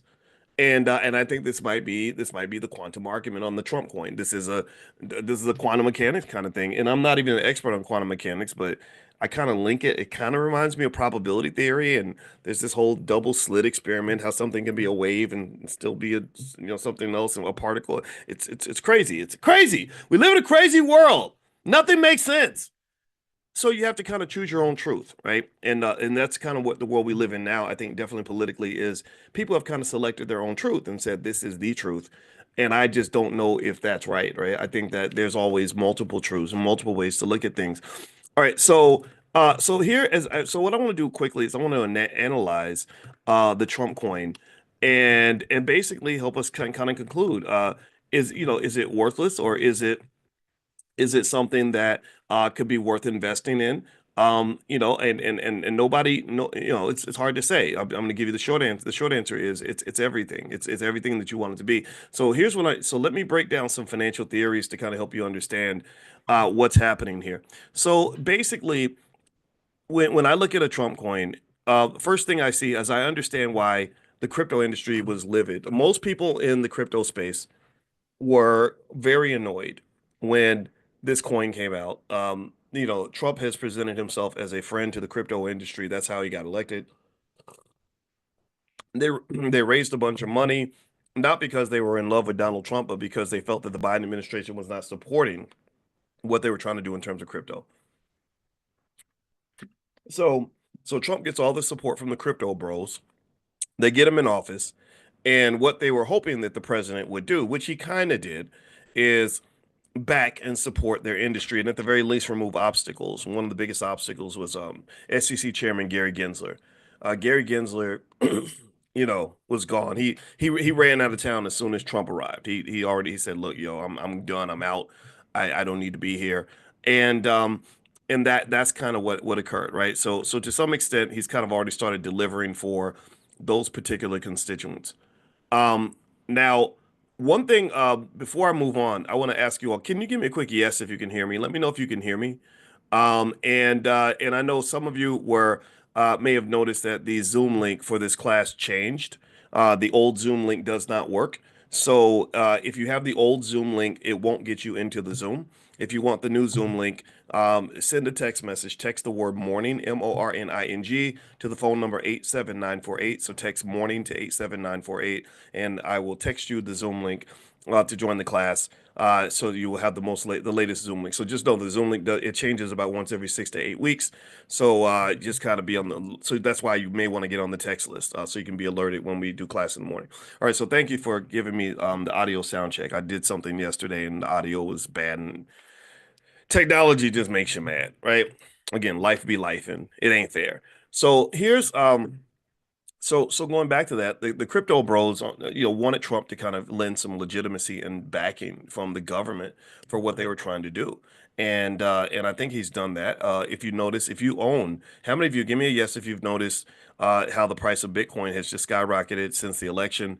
Give me a yes if you own crypto. My God, I hope that you own something because there's been so much money being made over there. And I tell you, that's what I really want. I mean, that's my bias. Everybody has a bias. My bias is I just want to see y'all put some money in your pocket. So even as you get mad or happy about whatever's going on in politics, I kind of feel like at least if you're sad, you can be sad with, $50,000 in the bank than to be sad and broke. Because being sad and broke that just sucks, man. That ain't even right. But if you sad and rich, then I'll be like, well, you over there complaining, but you rich. You got rich people problems. You need to shut up with your rich people problems, right? So anyway, you look here, the last month, you see Bitcoin's gone up by about 8%. Not bad, pretty good. Last 6 months, it's been insane. Last 6 months, it's skyrocketed 53%, $36,000. So that means if your family had, enough money to buy one Bitcoin, you made $36,000.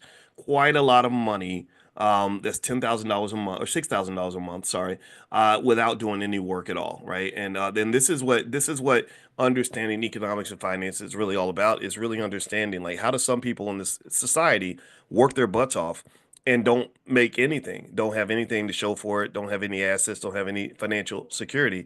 But you have some people who know how to make money without working.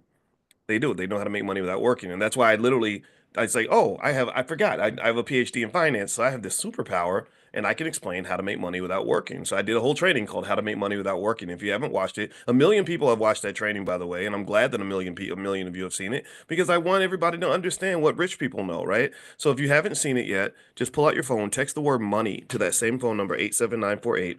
If you text money to 87948, you'll get a link immediately where you can click on that and take a look at that training. And it talks more about stock options, but that's just one of many ways you can make money without working. So in this particular case, the Trump coin, which I don't know what the market cap of the Trump coin is. I've heard ranges from 8 billion up to 58 billion, but 58 billion seems on the high side because that would instantaneously make Trump one of the richest men on the planet.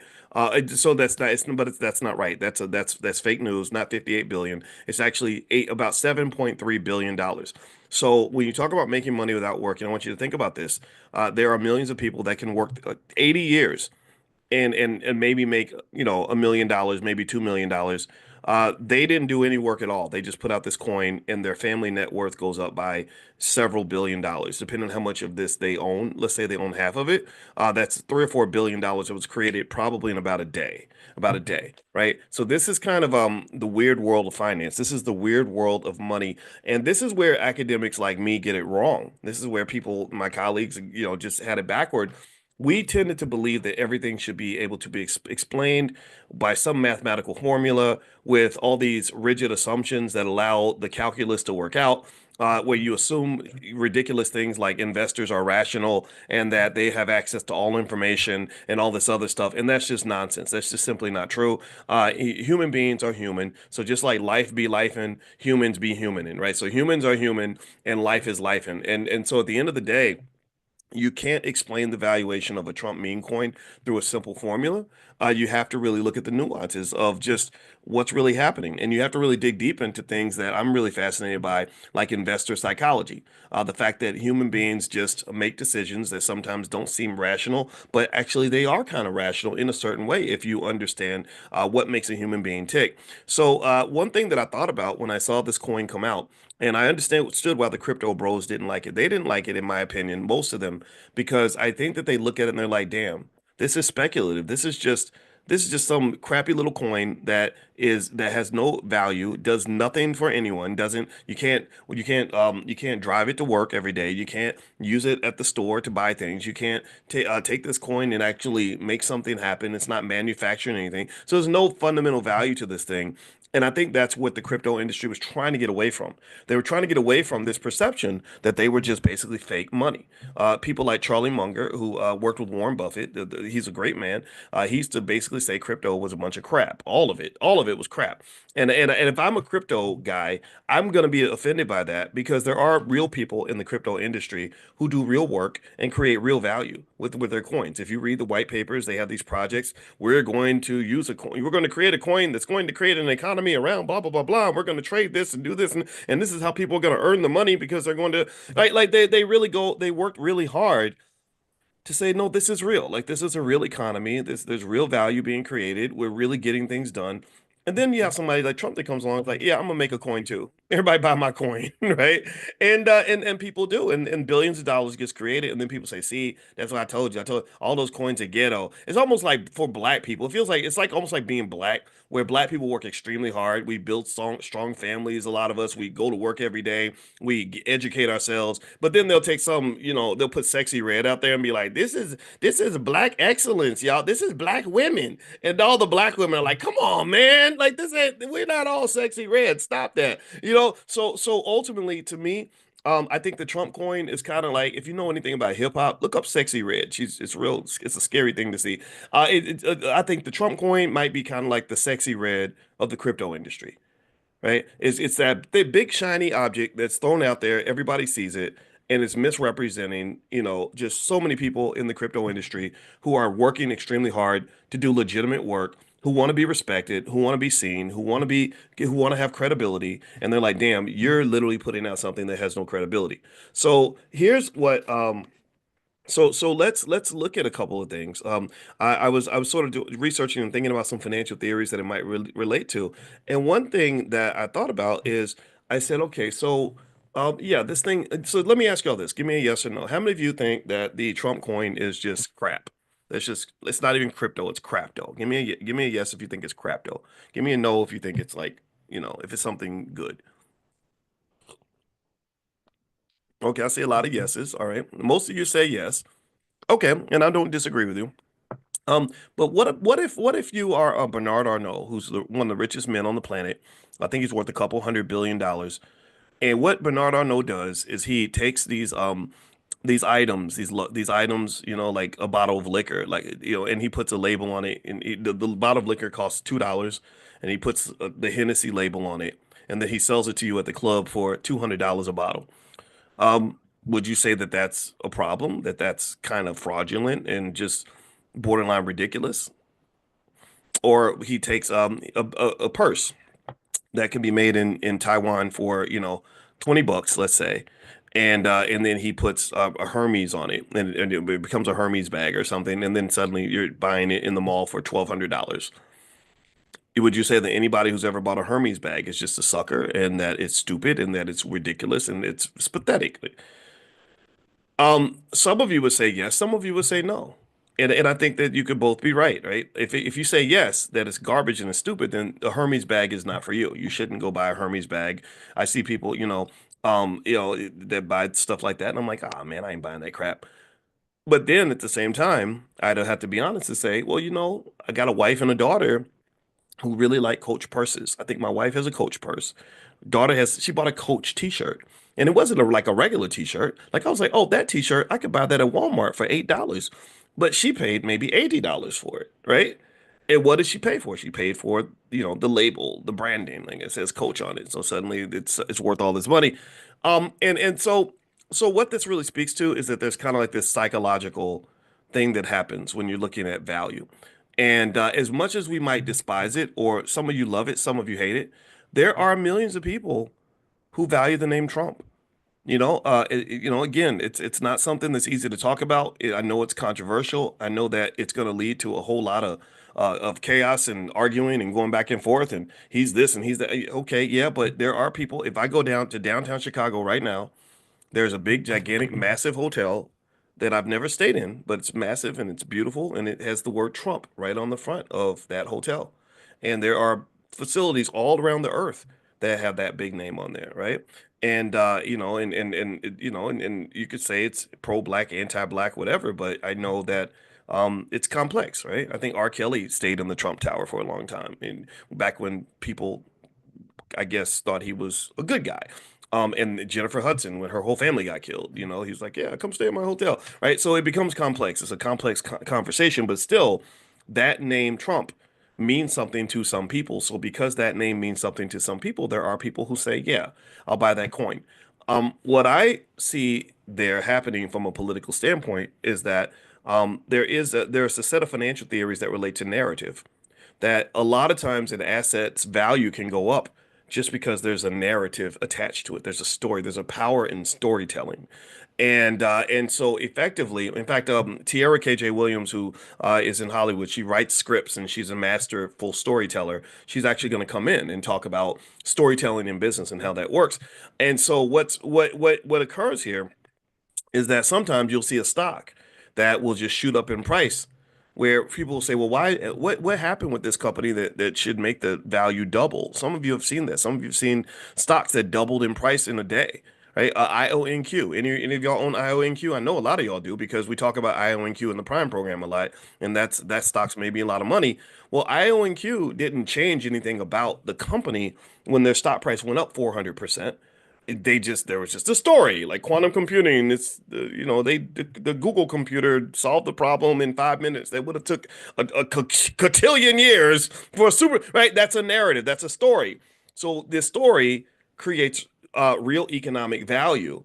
And then what happens is that There are some who say, okay, the value is what it is. It just is what it is. You can't get mad about it. It just is what it is. And then there's some people who say, no, no, no, that's not true. That's a bubble. That's gonna pop. It's BS. And in fact, if you want to see what happened to IONQ when it kind of had this whole quantum computing story, let me show you um what happened to the stock price. It's at 41.46 right now. I know this stock. I own this sucker. Let me show you what has happened with this stock price. I think it dipped a little bit recently, but it's okay. If you know how to protect against risk, it's still been a big money maker. Look at the last 6 months. Look at this stock, 400% in 6 months. This stock 6 months ago was $8. I mean, $8. So how can any rational person literally make the argument that like 6 months ago you were worth $8, now you're worth 41? That's insanity. They're not 5 times more productive than they were 6 months ago. They're not selling 5 times more products than they were 6 months ago. The market cap is $9 billion. And so even though IONQ is different from a Trump coin because they're actually creating real value, they really are doing real work. They're not doing $9 billion worth of work. I can tell you that right now. What a lot of this valuation increase represented was just the narrative. A lot of this was correlated with the story, the news story narrative of Google creating this quantum computer that's going to eventually change the world. So suddenly everybody's rushing to quantum computing stocks. And if you remember, we talked about this. I sent you all a list of quantum computing stocks that I think you may want to look at if you want to get in this industry early. And a lot of you made a ton of money from this stock, and I'm happy for you. I love it when black people make money. And even if you're not black, I love it when you make money too. Okay, 'cause if you're down for the cause, then I'm down for you. So here is this kind of shows you how it's not cut and dry when you talk about what something's worth. So when you ask me, is the Trump coin worth it? Um, I'm like, I don't know. I mean, what do you think? Who are you? What do you believe? Are you a Trump fan? If you're a Trump fan, maybe it's worth it. What does that coin cost? Let me see. Hold on. Let's look it up. Let's see. So imagine if I'm a big old Trump supporter. Let's say that I just love down in Nashville, Tennessee, or Knoxville, not Nashville, Nashville. We like President Trump because he's gonna fix the immigration problem and he's gonna make America great again. And what else Trump's gonna fix the economy. He's gonna fix the economy. So I down at where I'm from, down in Nashville, we love us some Donald Trump and not Knoxville. I'm sorry, Knoxville, not Nashville. And so what I'm gonna do is I can go and I can buy me some Trump coins. Let me see how much they cost. Let me see here. I'm looking at the price. Well, it says okay. Oh, here we go. So let's see. The cost is $46. So because I'm a big fan of President Trump and I'm real happy that he's back in the White House, I'm gonna go and I'm gonna buy me three Trump coins. I'm gonna spend me $138 and get me three Trump coins for $138. What Think about how often we might spend $138 doing anything, doing things that give us no prospect for economic growth. Like think about how easy it is to spend, or it's $46 coin, right? Many people, I bet you that in the last month, most of you have gone out to dinner and spent $46 on an asset that you put in your mouth that came out of your butt less than 12 hours later. I know that sounds nasty, but y'all know you know what it is. I've got to be honest, right? So does that mean that you're stupid or something? No, it means you were hungry and you had a good experience. Even though I could probably argue, I could say, well, you could have ate at home for $3, but you didn't want to. You wanted the experience. You're like, no, I wanted to be at Applebee's. I wanted to be at wherever I was, right? So ultimately, um, I think when you talk about just an amount of money that a lot of people might throw away very easily, $46 is really just not a big deal for most people. And I almost see the selling of the Trump coin as kind of like a campaign contribution that goes around the campaign finance laws. And I think that's where it does become kind of questionable and ethical. It's definitely unprecedented. Like we're not used to the president of the United States doing something like that. But that's kind of, if you know the history of Trump in terms of how he's done business, he's thinking about making money. and he's been doing things like this since the 80s. He's always known that his name and his moves and his decisions can create economic value out of thin air. In the 1980s, he knew that if he started to acquire millions of shares of a company stock, that the stock price would go up because people thought in the 80s that he might be trying to do a hostile takeover. So he would just go buy a bunch of shares of his stock and not say a word, just acquire the shares. Maybe somebody in his office leaks it out. Hey, you know, Donald Trump is acquiring a big stake in such and such company, right? And then the rumor spreads, the price starts going up because everybody wants to buy it, everybody wants to get on the bandwagon, and as the price goes up, then Trump says, "Oh, I think I'll sell today." Right? So he's able to make money that way. Is that manipulative? Yeah, it is. He's definitely manipulating something. Is it illegal? I don't know. I mean, I guess it could be if you change the law. Does it happen all the time? Absolutely.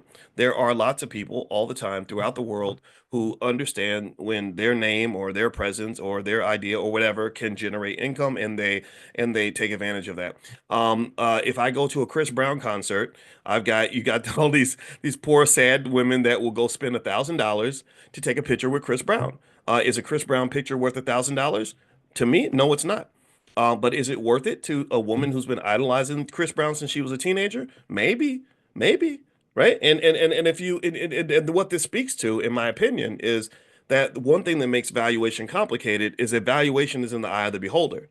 So if I'm that Trump supporter down in Knoxville, Tennessee, who just loves President Trump, and maybe I was there January 6th, and he also gave me a pardon, and I got out of jail last night, then maybe I am gonna go ahead and spend $46 buy me a Trump coin because it means something to my family. You understand? But if I am a liberal who just thinks that Trump is garbage and he's a terrible guy and he's a convicted felon and how dare they elect this man and blah blah blah, then no, it's not worth $46 to me. So here's the point. One thing about valuation you should just definitely understand 100%. Valuation is kind of in the eye of the beholder. That's what it is. Just like beauty. It's like economic beauty. There are, you know, there might be a man or a woman where if you put them in front of one person, they say, "Oh, gross. Oh God, I would never date him." And then another woman's like, "Oh my God, I want him to be my baby daddy." That could happen, right? All of you have gone through this, right? All of you have been on both sides of that transaction, right? I've been in situations where when I was 20 and I was 25 and just trying to get a girlfriend, I'd meet women who would say, "I'm sorry, but I don't date men who are under 6 feet tall." Like they would talk to me like I was in a wheelchair or something. Like I feel like one of those little, one of those little hospital kids, like something's wrong with me, like I'm a midget or a munchkin, we represent the lollipop kids, right? Because I'll never be 6 feet tall. Like I keep hoping, like I was praying to white Jesus, black Jesus, and baby Jesus to help me grow, and it just never happened. But then I've been in spaces where where there was a lady who's like, "Oh my God, I just need to have your baby immediately because I like smart guys." And I'm like, "If you like smart guys, I'm your man, girl. I got you, girl." Right? And so the point of the matter is to say that beauty is in the eye of the beholder, just like valuations in the eye of the beholder. Um, the Trump coin is to me a coin that where you can justify its valuation uh, easily by just saying, well, the valuation is what it is. It's what people are willing to pay for it.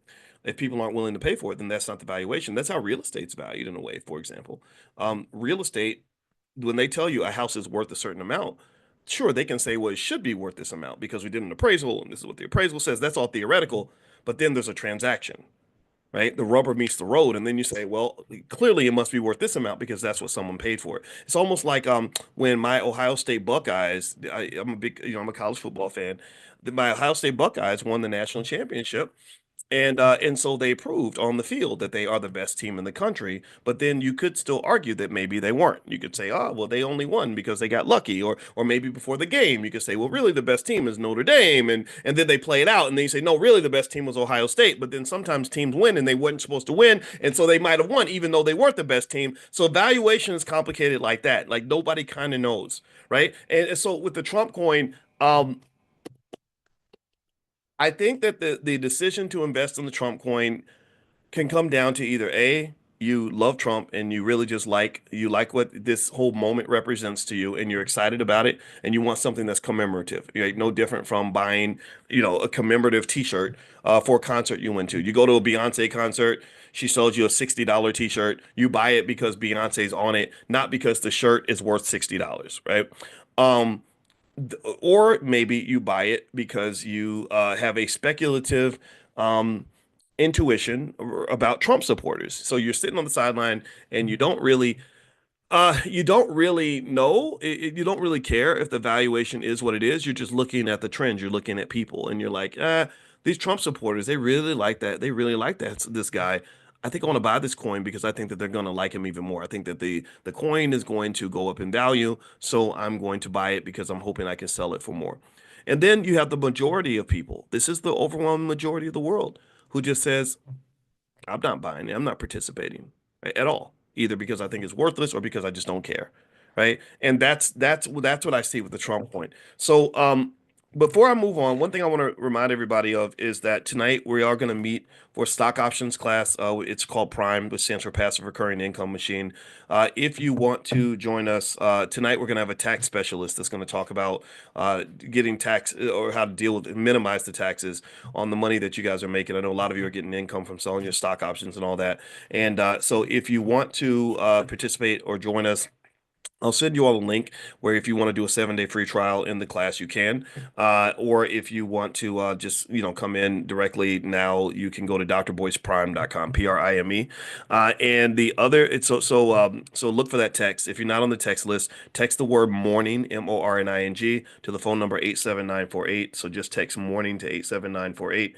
Also, if you have an interest in crypto, we do a lot of crypto stuff in the Black Business School. So you could just text the word crypto to that same number, 87948, and we'll send you some crypto information as well. All right. So here is another way to kind of look at the Trump coin. Let's kind of break this down a little bit further. I actually gathered some financial theories that we talked about in grad school that I thought would be appropriate to understand what's happening here. One of the big weaknesses of the Trump coin is for sure that if you did decide to invest in it, just know you're going to get a lot of volatility. I think it dropped 50%, in a very short period of time, but I think this morning it's up by a lot. So it's going to probably do that. It's what you call a high beta asset. So it's going to have a lot of up and downs. There are some ethical and regulatory issues, but then again, it's released by the president of the United States. So I don't know if the SEC is going to try to stand up to the president like that. That doesn't seem like this type of administration. Also, market sentiment is a big driver, meaning that people are buying the coin because they like Trump. So if Trump's popularity were to suddenly drop, then the coin's value would drop. So to some extent, in a way, what you're kind of buying is Trump's popularity as a financial asset. If you think that his popularity has peaked and that people will never like him more than they like him now, then that might not be such a good investment. But if you think people are going to love him more and want to buy more of the coin, then that might actually be something that could be worth investing in. Let's see. Someone says being broke is no fun. Thank you for teaching about finance. Yeah, I don't think being broke is fun either. Like they say, money's the root of all evil, and I just don't agree. I think money can be evil if you're an evil person, but if you're a good person, money makes you a gooder person. You can be gooder if you have money. Also, I think being broke is the root of evil. I know good people who've done bad things because they were financially desperate. So don't ever think that money is the root of all evil. If anything, being broke will make you real evil and angry. And when you get hangry, when you get hungry and angry, and you broke at the same time, that is not a good feeling. So I don't want you hangry up in here. I want you feeling good. I want you happy. All right. So another thing about the coin is, when you talk about utility, utility is the ability of the asset to be used for some purpose other than just speculation. So effectively, the utility of the Trump coin is pretty much minimal. It's pretty much just done like in terms of there's no use case really for this. There's nothing there that says that if there's no market for this coin, if there's no place I can go and sell this publicly, then it has no value. So here's the thing.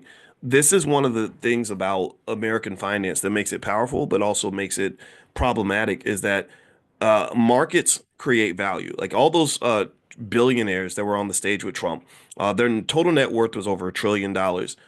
Much of their net worth is tied up in equity markets. It comes from the fact that there's a functioning market that you can go to where they can take stocks and real estate and sell this stuff on the market and generate this wealth from it. One area of discrimination or racism, if you want to call it, or where black people are locked out of economic value is that we don't have access to markets like that. We don't have big markets where I can go and I can just issue a Dr. Boyce coin and then instantly create $20 million worth of wealth, on an open market. It would be hard to do, right? And so effectively, the ability to access markets is really big in wealth creation and wealth manifestation. But I can also tell you though that a lot of you have wealth that's there that you just can't see, and you maybe can't see it because you can't sell it, right? There's nobody coming up to you and saying, hey, if you were to sell 10% of your earnings for the next 20 years, you could get a check for $2.5 million right now. No one says that because there's no market out there for that. So the existence of markets is a really big part of valuation. And that's what Trump was taking advantage of, is the fact that there's a market where he can sell this coin. If there were no market, or if he were blocked legally from participating in the market, then that wealth wouldn't be created. There's also something called herding behavior. In my dissertation committee, there's a very nice little short guy named David Hirschleifer, who was an expert in herding behavior and following the crowd. And one of the things that Professor Hirschleifer taught me that I really respect about him, he was a wonderful guy, is he would talk about the fact that in financial markets, you have people that follow the herd. Studies show that 70% of all people follow the crowd, even if the crowd is wrong. And that's what's crazy. That's insane to me. When I heard that, I said, okay, we don't have a chance here. Because I believe in free thinking. I believe in critical thinking. I believe in leadership. I believe in leading your life. I don't believe in following the crowd, because following the crowd will get you in trouble. Especially when you talk about our community and the toxic ideas that get pushed into our community in terms of bad choices and everything else. Following the crowd will get your son killed. Following the crowd will get your daughter killed. So if I'm raising a child, first thing I teach them is how to think for themselves. First thing I teach them is how to be a leader. First thing I teach them is to say, no, no, no, I'm getting out of the car, man. I'm out of here. Right. Or no, girl, I'm not going to that party. Right. Because at the end of the day, if you can't do that, if you don't have the courage to do that, and you don't have the self-love and self-respect and to make decisions that are not popular, you will fry. You will go down. I mean, the prisons are full of young black men who followed the crowd, and the crowd led them into a bad situation. So ultimately, herding behavior happens. Though it's very natural, it's very real. Everybody wants to fit in. Everybody wants to be part of the culture. I hear people talk about the culture, or they'll say, Doc, you need to connect to the culture. You need to be part of the culture. I'm like, well, I am part of the culture. I'm part of the Black excellence culture. I'm part of the B1 culture. I'm part of the culture that says we want to be healthy, wealthy, and successful. I'm part of the culture that's pro family. I'm part of the culture that's pro black woman, pro black man that wants our kids to be the best. That's my culture. But that shit you talking about on BET, that ain't my culture. That was made in a lab. They manufactured that. They sat down and said, what are the instructions? Like, what are the ingredients to destroy the life of a young black man? Seriously. And that's what they did. They said, okay, so we're gonna make a bunch of music where you're gonna sing mantras about how you want to go have sex with every girl that moves until you're dead. You want to create babies, mamas everywhere. You want to go and kill each other and be happy about it. You want to throw your money away, trick your money off, so until you're broke and financially desperate and got to go and hold a white man's testicles in order for you to have a job. We're going to also show you how to be as ignorant as possible. And then, oh, and by the way, we need you to call yourself the N word the entire time. Keep calling yourself the N word, so we don't have to do it. Right? That's because we need somebody to do it because we know what y'all are. So that culture is not my culture. That's a culture that I get people get mad at me, you get yelled at. I don't give a damn. I say, well, I ain't had that many friends growing up. I don't need no more friends now. So at the end of the day, herding behavior is part of something that is natural. It's very human to do that. But I encourage you, if you want to be a leader, you want to be a winner, you want to be successful, practice breaking out of that. And that starts with just loving yourself enough to say, you know what, it's okay. I'm gonna stand over here, even if I'm wrong. But y'all go do your thing. You go to the party, you go to the club, y'all have fun. Have fun in college. I was like, have a good time at the step show.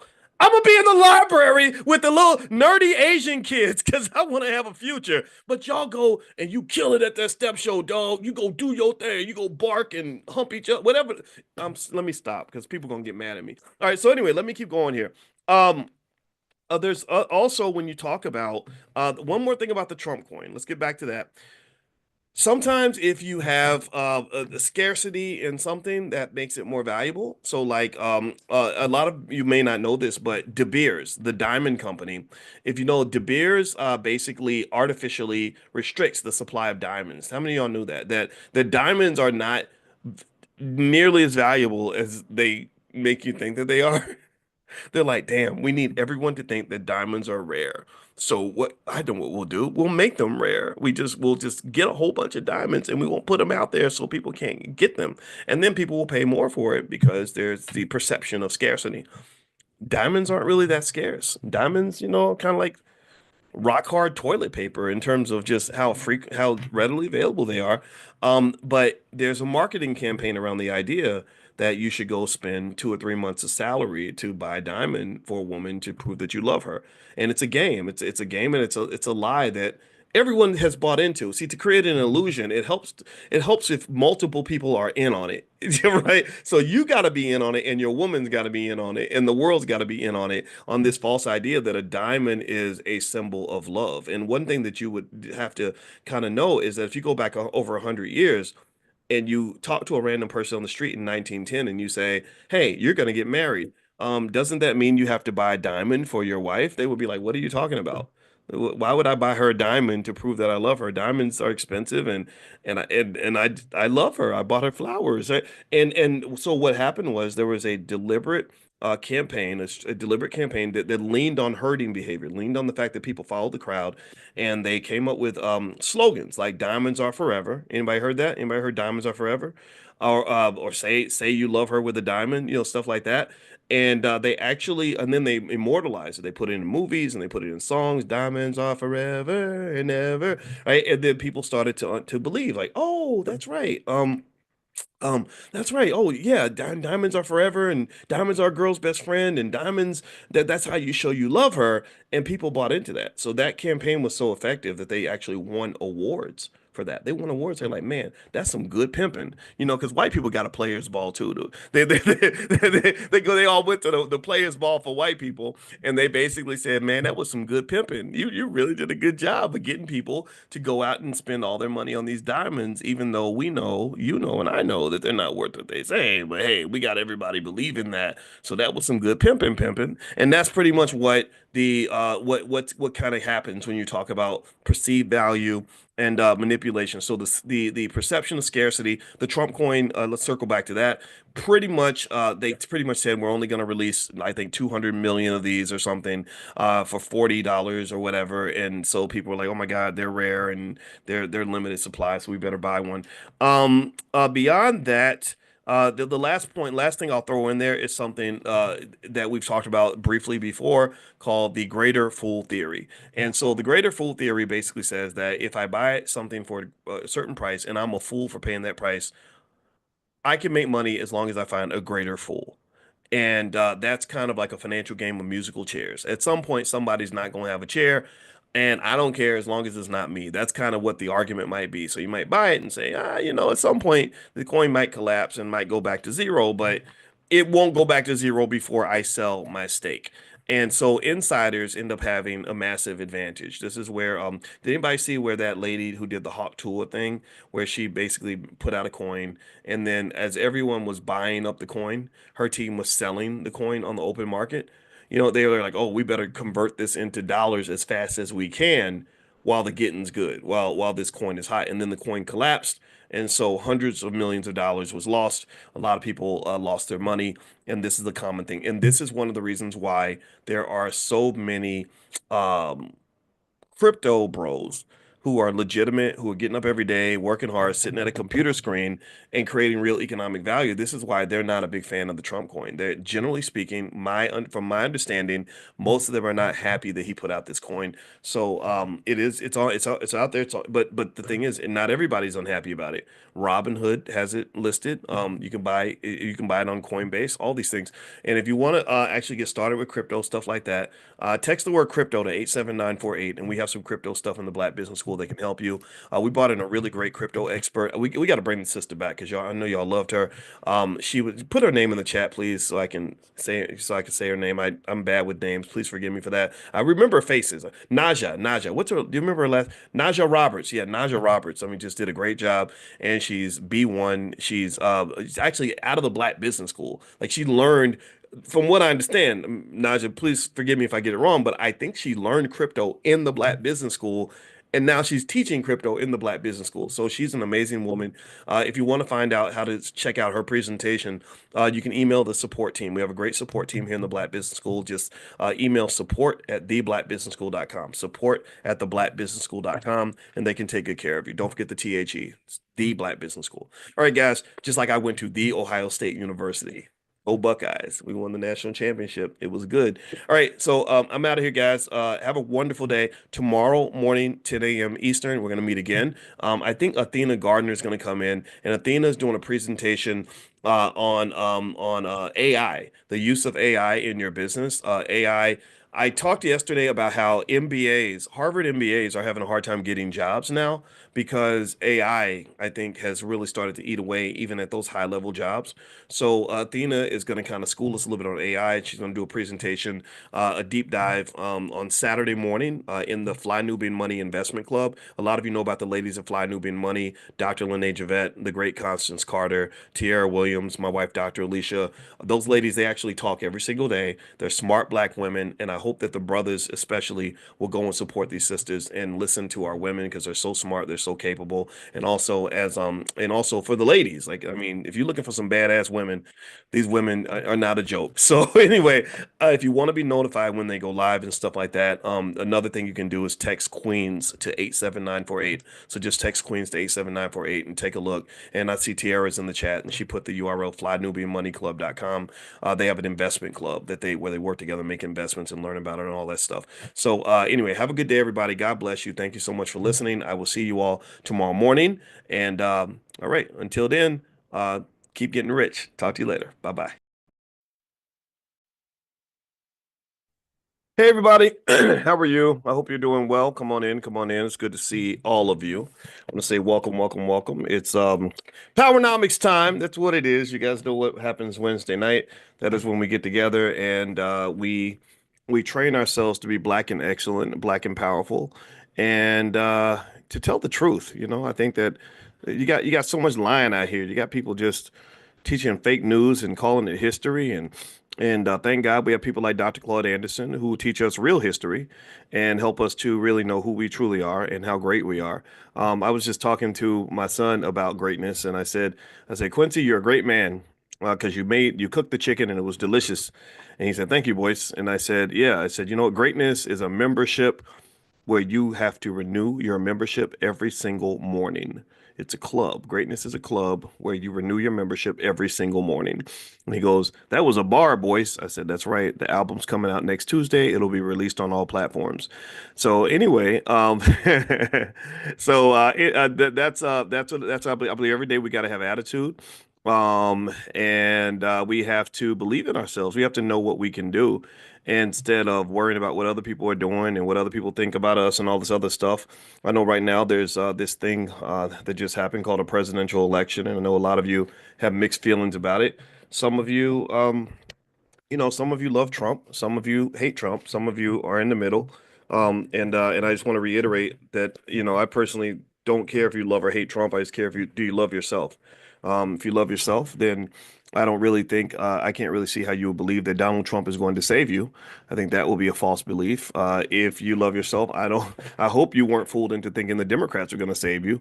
The Black community pretty much looked the same economically under all administrations, Democrat or Republican. I don't know if anybody knows that, but even when Democrats, um, you know, um, were in office, things didn't get better. When Republicans are in office, things don't get better. What happens is you have what is called idiosyncratic outcomes. Idiosyncratic is specific to you, one-offs, just you and your family. And what you will find is if you study, particularly in the area of economic power, which is really the main type of power in America, uh, you're going to find that economic power is determined mostly by what you do.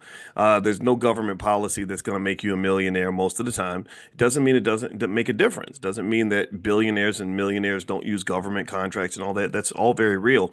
But typically, what we find in the research, and this is what I do, I'm a financial scientist, is that people that tend to have wealth tend to have certain habits.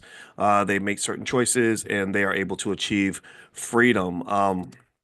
And that's it. So anyway, in fact, I think that's a good place to start the conversation. Because how many of you noticed that during the inauguration there were oligarchs? They call them oligarchs now, that were on the stage with the president. Did anybody notice that? It was quite interesting. I was pretty stunned by it. I was very surprised. I'd never seen that before. He had lots of CEOs up there that were taking positions ahead of leading government officials. I mean, you had people up there that I think Mark Zuckerberg and Jeff Bezos and Sundar Pichai, the CEO of Google, the CEO of TikTok. He's only, I don't know if he's enough of a billionaire to be close to the president. He was actually on the edge of the front row or something, and all you gotta do is run TikTok, and this probably makes it, that's $500 million a day, and you can get a seat somewhere in the back. And this was really interesting. This was something that is worth assessing.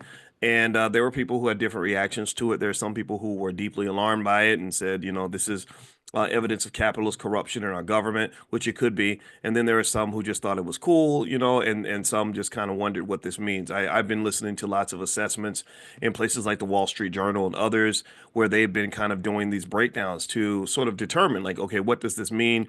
What is this saying? And one of the things that's been stated that I agree with is that we definitely have entered kind of this era of what they does anybody remember? Has anybody ever heard of the era of the robber barons around the turn of the century? The turn of the century, I think late. Like, okay, oh, sorry. The late. Let me turn this off. Sorry. The late 19th century, President William McKinley, who Donald Trump, for whatever reason, seems to really love McKinley. I don't know a lot about him. McKinley opened up the door for these robber barons to get a lot of power. Rockefeller, Carnegie, Vanderbilt, people like that, and they were able to build these monopolies that allowed them to accumulate massive, massive amounts of wealth. And so Trump really likes McKinley for whatever reason, I guess because he's emulating him.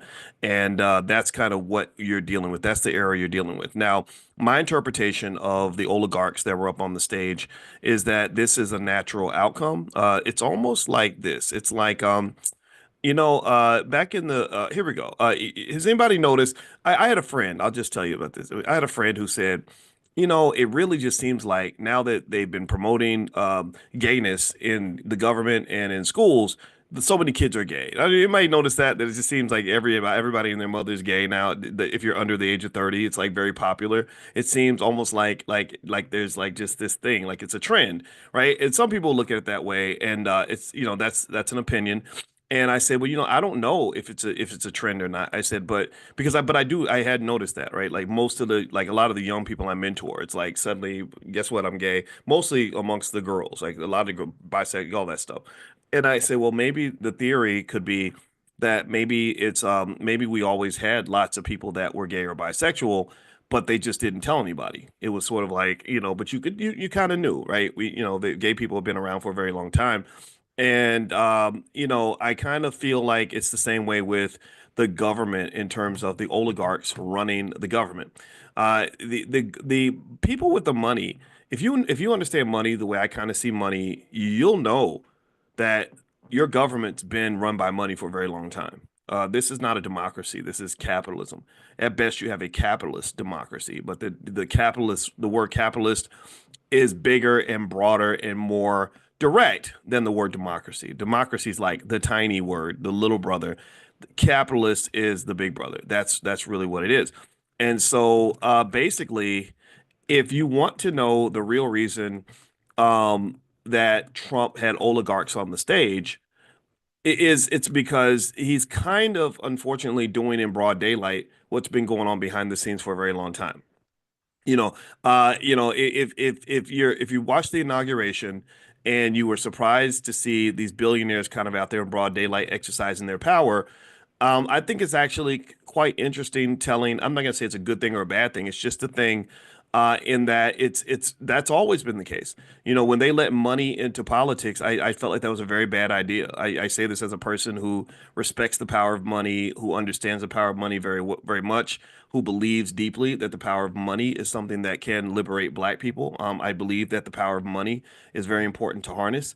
I can tell you with complete certainty that having this much money in your government means that eventually the money is going to kind of drive everything, and that's a good reason to leave the money out. But they chose not to leave the money out, so now the money's in there like swimmer 100%. And as much as some people might want to say that this is purely a Republican thing, if you go back to the pandemic, what you'll notice during the pandemic is that the pharmaceutical companies made insane amounts of money in these public-private partnerships where they were helping the government to protect us against the virus by telling us that you must take this shot or you're going to lose all your friends and all your family and everyone's going to hate you and you're going to die, right? And that is a common tactic that is used in a lot of areas. It's used by defense contractors all the time. It's because the government, they to some extent, the government, you can argue, has a little bit of a mafia style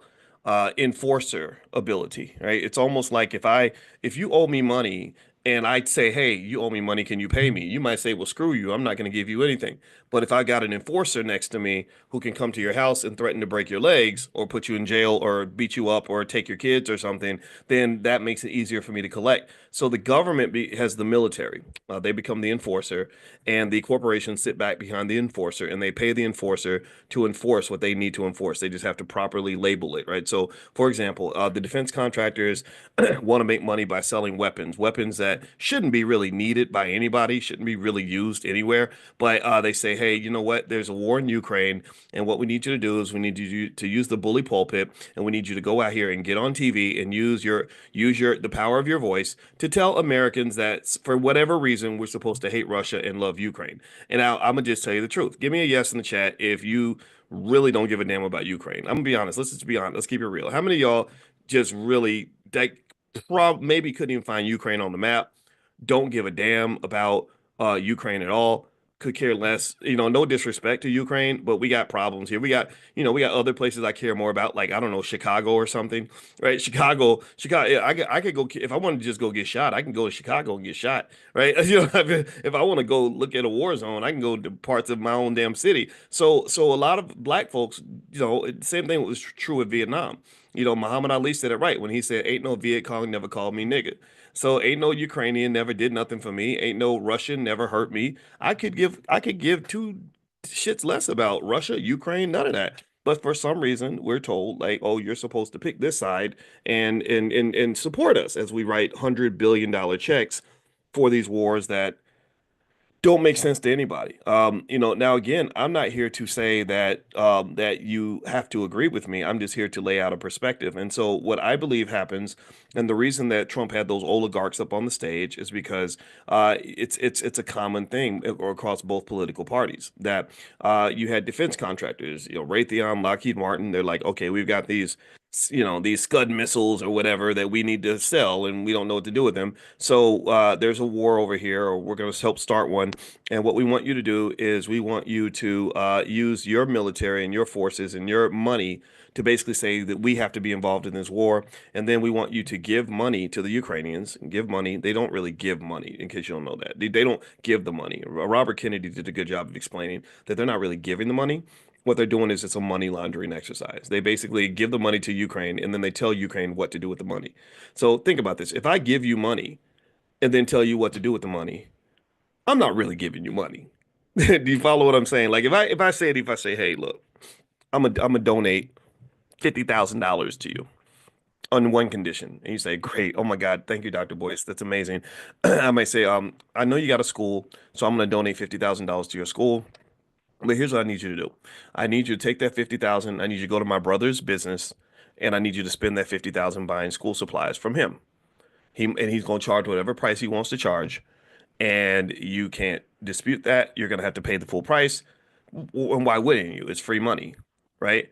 And that's pretty much what happens with these, these big checks that get written to these other countries. We think that it's money going to other people, but it's really not. It's really just kind of similar to what the government's always done. If you go back and you look at, for example, I heard Trump mention that he wanted to reveal what happened in the assassinations of Kennedy and Dr. King and all that. And I can tell you with complete certainty that the killings of both of those guys, in my opinion, were joint operations between the U.S. government and the mafia. They work with the mafia. They have these partnerships. Again, another type of public-private partnership that they may not talk about, but this is what you get. This is the government that you get. So if I'm a corporation and I want to make money from the government, and that's what they do. That's what billionaires can do. Trump is doing it for sure. The Bidens have made lots of money. The Obamas walked away from the White House as billionaires or close to it. So this is a common thing. A lot of Supreme Court justices and people that are high levels of government. Nancy Pelosi, a lot of these people make insane amounts of money. If you go follow their net worth, you'll say, how is your income here, but your net worth is up here? How's a person that makes $250,000 a year have a $100 million net worth? How does that happen, right? And we just think it's luck. No, it's not luck. It's the power of having that position, right? So it almost reminds me. My dad was a cop for 25 years, and it reminds me of like how you would have cops that would be making $40,000 a year, but be living in a $500,000 house. And for some reason, I guess maybe some people don't connect the dots, but you know what it is. You know what's going on. You stop a drug dealer and he doesn't want to go to jail, and the drug dealer sitting on $400,000 in his apartment, and you say, okay, break me off 50,000 and I'll make sure you don't go to jail. Right. So that power can be traded for money, and sometimes it happens in broad daylight. So what you're seeing right now with Trump and the oligarchs, the reason you saw Mark Zuckerberg up on this stage and Sundar Pichai up on the stage, and the CEOs are all kissing their butt. The Wall Street Journal has done deep dive analysis on this. They said this is fascinating that so many CEOs have switched their tune when it comes to Trump. So many have. They're all kissing his butt. They gave more money to his inaugural fund than he actually needed. They really, really did everything that they could to get close to this guy. And you're like, well, wait a minute. Just a year ago, you were saying terrible things about him. Well, it's mainly because they're basically sort of looking at the mob boss and who has a big ego, who's very, if you think he's a narcissist, I would tend to agree with you, whether you like him or not. You got to come on, this guy, he's got some narcissist tendencies. Um, and they're kissing the ring. And in exchange, what does happen then is he immediately does what he does best, which is to be a capitalist. First thing he does is releases the Trump coin, which, I think I actually bought some just because I think that it could go up, but I don't think it's a great investment long term. I don't think it's something that has any fundamental inherent value, but I do see power. I recognize power when I see it. So basically, he issues the Trump coin that immediately creates several $billion in wealth for his family, right? He puts 20% in circulation.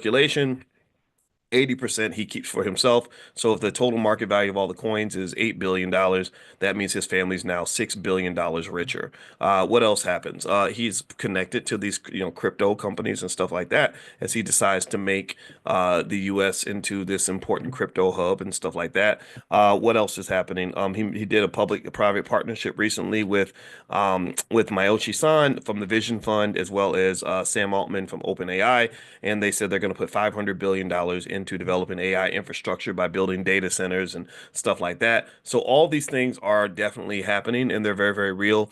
And what I think is you should pay attention to once you get over your emotion, either your happiness or your sadness that he's in office, it's just this is how government works in America. This is also a reason why African American people, in my opinion, are never going to get proper relief from the government, reparations and all that. The only way you could get reparations or proper support is if you truly demanded it. And I don't think the black community is strong enough or strong-willed enough to truly demand what we deserve, right? We'll either settle for less with the Democrats, or maybe we just don't know exactly how to negotiate as a collective or whatever it is, or maybe whenever we try to, it becomes disrupted, or maybe at some point there has to be someone that comes along that's powerful enough to really get millions of people in line on the same page to negotiate for the same thing.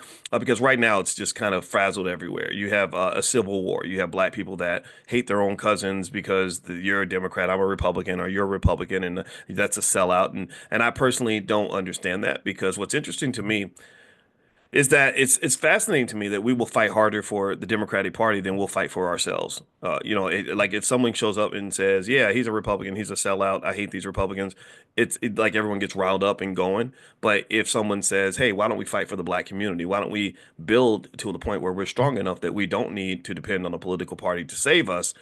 You're not going to get the same level of effort because I don't think that there's confidence. That's what it is. I don't think that we have the self-belief that we can truly get things done by ourselves. I think that that's really your issue. I don't understand why white people always have to be invited to the cookout for us to feel like the cookout is legitimate. I don't understand that. I just don't get it. I don't understand. I can tell you, let me just tell you my personal experience. In the Black Business School, we've raised tens of millions of dollars and been able to single-handedly resurrect the powernomics concept and Dr. Claude Anderson's image and everything else to the world. We got almost 1 billion views on YouTube. We have 200,000 students all around the world that we've served at a very high level, better than anyone on the earth when it comes to black wealth. And we did not need one corporate sponsor. We did not need government funding. We did not need stupid celebrities to come along and endorse us. We didn't need this. I didn't need, you didn't see me having to stand up next to some rapper saying, "Hey, come to the Black Business School." Sure, I met rappers because they heard about what we were doing, but not once did I go out and look for anybody. And I met some good people along the way. But all those people called me. I never ever, not once reached out to them. When Tyler Perry reached out to me, it was because he heard of me. I didn't call him. When even the great, amazing Louis Farrakhan, when they reached out, we didn't reach out to the nation. I love the nation, but they reached out to us because they heard that we were doing good work. When Ice Cube reached out, I didn't say, "Hey, how do I get in touch with Ice Cube? I need Ice Cube to endorse the Black Business School." No, somebody called me and said, "Hey, Ice Cube wants to talk to you." I said, "Oh, Ice Cube, yeah, he used to be one of my favorite rappers when I was a teenager. That's cool. Yeah, I'd love to talk to him. He's a great guy." Right. So my point is to say that I think that one of the problems that we have as a community is that we spend too much damn time looking externally when everything you need is internal. You're looking for everybody else to give you what's already inside yourself. We are literally walking down the yellow brick road looking for the damn Wizard of Oz. And a lot of us are the scarecrow, some of us are the Tin Man, some of us are the cowardly lion. And just like in the Wizard of Oz, at the end, when they truly found themselves and they realized that the lion didn't have to go look for courage from the Wizard of Oz, he realized he had more courage than the Wizard of Oz. The Scarecrow didn't need to go and talk to the wizard to get a heart. He had one. The Tin Man. He didn't have to go out and get the things that he. I don't remember who had what. I don't remember who had the heart and who had the brains and who had the. Well, I think the Scarecrow didn't have the brains, but you get the point. You got the brains, the heart, and the courage inside of you to become whatever you want and build whatever you want. But if you are wasting all your time, if you're wasting all your damn time trying to attach yourself to someone else, hoping that that's going to pull you up the elevator, then I think that that's going to make you feel like a sucker at the end of the day. When I said I want to go out here and change the world, and I can say that now, I'm 53. I've been doing this thing for 20 years, damn near, publicly anyway. Privately, I've been doing it for 30 years. When I decided I wanted to change the world, I truly sat there and said, I can't change the world until I change myself. I can't get nobody else to believe in me if I don't believe in me. And I did not. I promised her. I said, I'm not going to sit on the phone begging and chasing people down and hoping people give me an support that. No, no, no. I don't. No, we going to do this. We're going to do it brick by brick, piece by piece. So that way, when it's done, we're not going to have to ask for anybody's permission for us to move forward. We don't have to ask anybody's permission for us to make a move. We are true black power. We truly can do what we want, and we truly don't have to ask anyone's permission. In fact, it's so unbelievable to some people that people swear there were whole conspiracy theories where Dr. Boyce is secretly getting supported by the Jews, or there's an Asian man that's running his. No, these people all work for me if they ever came in my space. I was the boss. My team was the boss. I got a solid ass, down ass, hardcore, gangsta ass group of black men and black women who believe in black people. That's what allowed us to reach the world. That's what allowed us to get it done. And the same thing is true for you. When it comes to you building that wealth, you have so much in your power, in your control, that sometimes we fail to acknowledge. You got those kids, you got that spouse, you got your friends, you got yourself, you got your intellect, you're picking up skill every day, you got free time, you've got work ethic. If you're putting all these things in motion and you're making it work and you're focused and determined, I guarantee you that when you really focus on you and yours and what y'all got going on, you really won't have time to worry about what somebody else is doing up the street. So sometimes, sometimes my friends that are really super committed to the Democrat Republican thing, they get frustrated with me, and I get frustrated sometimes. I'm like, I don't care about integration. I don't really care if they're inviting us in. I don't care about whether or not they give us a seat at the table. Haven't you learned by now that there are no seats that you can keep permanently at someone else's table? Have you not learned by now that no one else is going to invite you into their home and make you into a home owner? The best you can ever be is a tenant. The best you can ever be is an employee. The best you can ever be is a temporary member of the club until they kick your black ass out. And right now, what's happening? Right, what's happening right now in DC? Trump literally came in and with the swipe of a pen, if I'm not mistaken, wiped out every single DEI position in the entire United States government. Holy crap. Holy crap. That's horrible. That's horrible. I'm not here, I'm not gloating about that. I'm not here to say I told you so. What I'm here to say is, do you think that there could have been a better strategy? Did you assess the extraordinary risk that you're taking when most of your self-esteem, most of your success, most of your financial security is dependent upon people who don't even like you that much? People who don't love you, they don't really want you around. They tolerate you. And the minute they get sick of you, they put you out on the street. So wake-up calls, sometimes God sends us a wake-up call. And the best thing that ever happened to me in my life was that I got some of my wake-up calls early.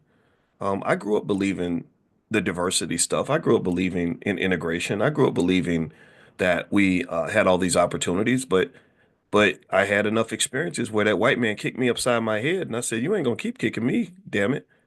That ain't. I'm not gonna live like that. I'm not gonna be that man for the rest of my life. You did that to me when I'm 19, but that ain't never happen again." And and maybe that's my trauma coming in. Maybe that's my trauma trigger. I have no idea. I know I always tell y'all that I've never dated a white girl. I only did would I when I even before I got married, I always said I'm only gonna marry a black woman. I'm here for a black woman. I'm here to serve a black woman and a black family, period. Um, because I do believe that who you marry says something about you. It doesn't mean you're a bad person. But it says something. It says something.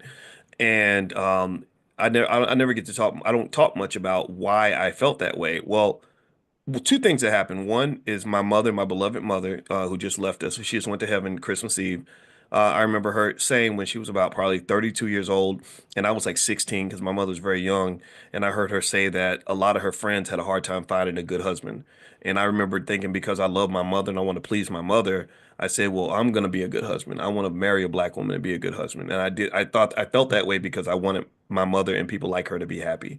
But then the other piece of that was when I was 15, there was a girl, I forgot her name, but she was on the track team and she was a white girl. And I was 15 and we liked each other and she liked me, I liked her. She gave me a little kiss behind the bleachers and all that. And I know she liked me. And then one day, and then we would pass notes in class every day. I'd go to class, and I'd be going to my class. She'd go to hers, and she'd pass me a note. And then the next class, I'd pass her a note. And then one day, she just stopped passing the notes, and I didn't know what was going on. It was very sad. My heart was broken, and I was like, why isn't she talking to me anymore?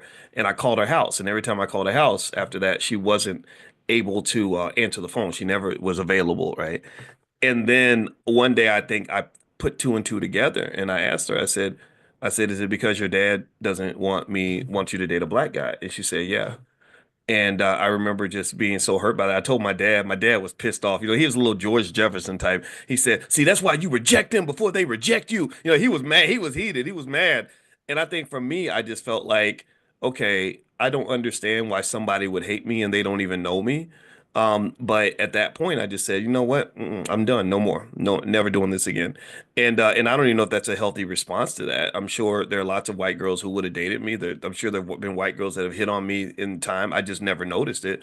I never noticed. It's almost like when I go to Atlanta and some dude is hitting on me. I'm always surprised, but I forget that there are guys that hit on dudes. But if you are a dude that hits on dudes, just hit on whoever you want. Just don't hit on me, or I might get mad at you. But at the same time. It was yeah, it was just kind of one of those things where I was like, I'm not interested in that anyway, and I never went back in that direction because I think that it's patently unfair. I think that we have to really just process how unfair that is that somebody assumes that they are better than you to the point where they can just dislike you and you ain't never did nothing to them. I mean, if you think about how inherently hurtful and evil it is for people to treat you that way. Like, think about how terrible that is. You're a good person. You're trying to help people. You're trying to be friends with everybody. And somebody just hates you just because you're black, just because of who you are. That's a terrible feeling. That ain't right. And I'm gonna just tell you, I also feel like we should stop doing that too. I feel like sometimes we do that to gay people. I don't hate a gay person or a trans person because they're gay or they're trans. I just have my beliefs, but that doesn't mean I got to be mean to you. I can love you and disagree with you, and so I think love is really important. And I think that lack of love, I think the most horrible feeling in the world for a black person, in my opinion, is this idea that we spend our lives looking for love in all the wrong places. Like we are literally looking for love from a group of people that are just not trained to love us. It doesn't mean that they're all bad. It doesn't mean they all wake up and say, "How am I going to beat up a black person today?" They don't. I don't think they. I'm not saying that. I don't think that's the case. I know a lot of good white folks who are not bad people, but racial bias and all that stuff is very, very real. And I would almost say that I think you should be insulted by the fact that somebody trained you to spend all your time chasing jobs and looking to go work, literally go work for the very same people that don't like you very much, or or if you hate these terrible capitalists, or if you're complaining about Trump and his billionaire friends that are exploiting people and all this other stuff, what they're doing, or Trump got sued for racial discrimination then if you think these people are so bad, why the hell are you sending your kids to go work for them? Because that's what you're doing. That's what you're doing when you reject ideas like powernomics. When you reject powernomics, and all powernomics is saying, all Dr. Claude Anderson is saying is get up off your ass and go build something of your own. All he's saying is invest for your family. All he's saying is have a plan. That's all he's saying. He ain't saying nothing crazy, terrible, or radical. But yet people get mad about that. They get offended by that. Do you know how many HBCUs there are that have never ever even invited this man to come and give a speech? Howard University is right down the street from this man. Never once did they, from what I understand from my conversations with him, have they ever picked up the phone and said, hey, Dr. Anderson, we consider you to be one of the great economic thinkers of this time. We've honored many white people who hurt black people. We've honored white people who've incarcerated black people. We've honored white people who've exploited and harmed and mistreated black people. So since we've honored them, we're going to honor you because you're one of us and you love us. They didn't love us, and we honored them, but we're going to honor you because you love us, because our self-esteem is that high, and because we get it that much. They'd never done that. They say, no, no, he's dangerous. He's doing this pro-black thing, and we can't have too much of that. Too much of that. It's very bad. We're very proud of our graduates. We have 20 graduates this year who are going to be DEI experts at the federal government under President Trump. Maybe or maybe if Biden gets back in office, he'll restore DEI and or whatever. And we have a bunch of other students, our best students. We send them to Goldman Sachs, and we send some of them to Merrill Lynch, and some of them are working at Chase Bank. And we're very proud that they're working for these white people, and we love the fact that they're working for the very same people who made trillions of dollars enslaving black people years ago. And it's good for them. It's going to be very good for that one Negro who gets that one job, but the rest of the community can just suck a rock. And that's pretty much what you're doing when you're training millions of your absolute best and brightest to go work for the very same people who are the cause of your frustration. That is literally a significant mental illness. Like that's worthy of therapy. That's worthy of therapy and medication. Like, you crazy. You out your damn mind. Brother Nuri Muhammad, one of my good friends, a man I love to the ends of the earth. He said something so crazy. I love the fact that he said it on the Breakfast Club. He said we're the only group who will sit around and blame 95% of our problems on the white man, but then spend 95% of our money with the same white man that we're blaming for our problems. So you give him all your money, and more importantly, you give him your kids because they go work for him, and then you give him your time because you are trying to get into his door and get an opportunity to sit at his table, and then you give him all your attention. And I personally think that it should be the reverse. I think that it's a conscious effort to say, what does it mean for me to give my attention to the people who actually deserve it? What does it mean for me to love and honor the right people without worrying about how the world feels about that person? Like, do I have the courage to sit up there and say, Dr. Frances Cress Welsing was one of the greatest scholars in the history of Howard University, even though they fired her? What does that require? And how do I respond when the world says, "Oh, that's radical, that's crazy, what's wrong with you?" Because what's interesting is that there are people who look at pro-blackness as like some type of mental illness. Like, he's all super pro-black and blickety black, and they almost look at it like you're crazy. But what's really crazy is when you up here chasing white folks for a job.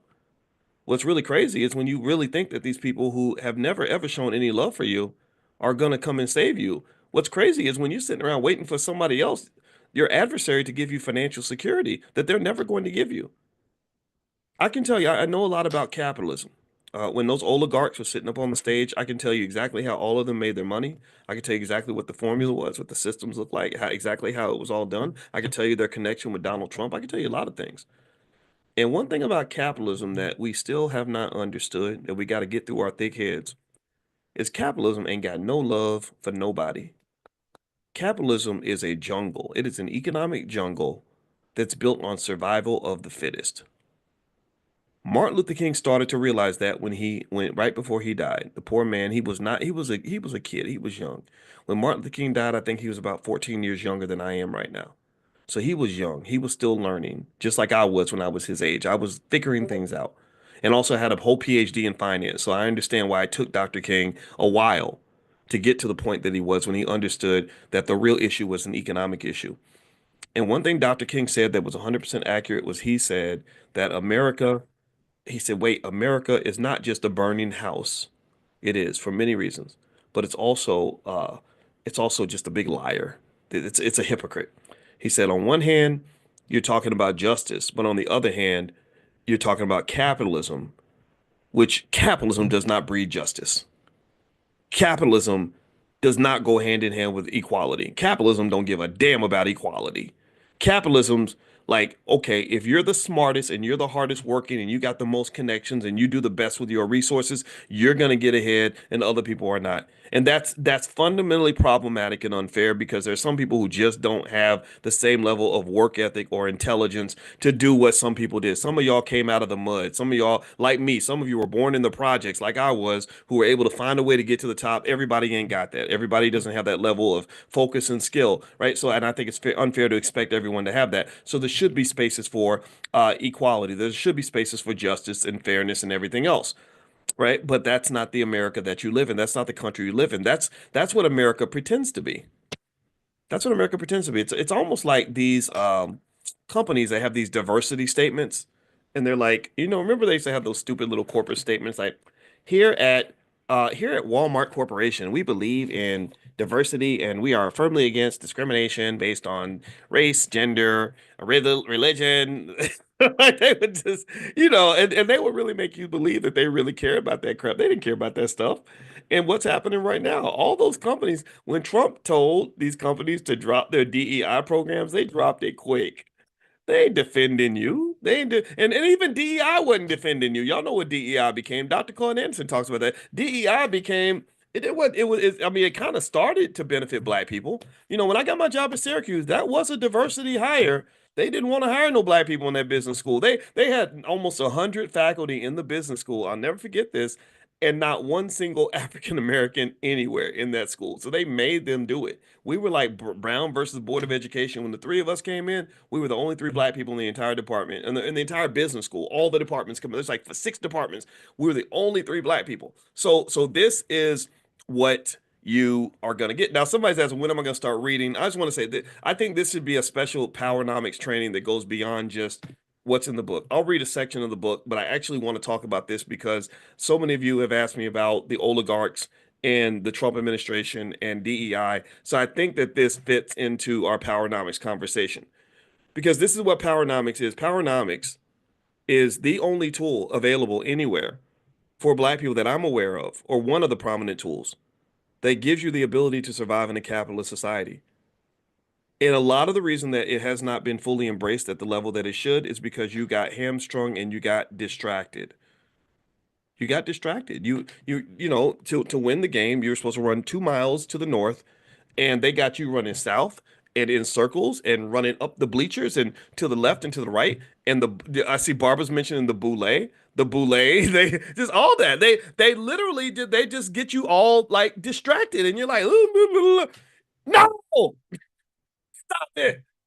I'm gonna break it down for you right now in terms of who's winning under Trump, who's winning under Biden in the Black community. Who's winning? Well, first of all, if you want to know who's winning, first thing you got to do is know what a winner looks like. You got to be able to identify what it means to be winning. That's the first thing. We think winners are losers and losers are winners. We look at Sexy Red the rapper and say she's winning. No, she's not. That poor girl, STDs, and she's in a garbage culture. She's ignorance, babies, daddies, and you ain't winning. That just a white man wrote you a check to make a fool out of yourself. That don't mean you winning. You don't know you really don't know people are winning until they're like about 50, 60, 70 years old anyway. Like a lot of 22-year-olds think that they're winning, then they're dead at 24. Right? This happens a lot in hip hop. Oh, he's winning, he's a role model, and then he's gone because there was all these risk factors all around him that no one acknowledged. There was nobody talking about the fact that this poor 23-year-old is in a world now where he's got to get up and watch his back every day because he's got a bunch of people that want to kill him. Okay, so winning. To talk about winning, first thing you got to do is be able to identify like what does that mean. You need a measure. In mathematics, they call this a measure. And measures are really important because different measures mean different things to different people. So you can have your own definition of winning, but I'm going to throw something out there that we might want to think about. I would say if you're trying to figure out what it means to win as a Black person in under any administration, maybe you start with a word that we use all the time, a word called freedom. We've talked about freedom before. Most people don't have it. Most people aren't even free to decide what they're going to do with their afternoon because they have to go to work. Okay. And then when you have economic constraints, that limits your ability to be free, that limits your ability to do the things you love, that limits your ability to live the life that you feel like you're supposed to live, right? So freedom and options are kind of connected. If I'm a free person, I tend to have options. If I don't have options, then I am not free.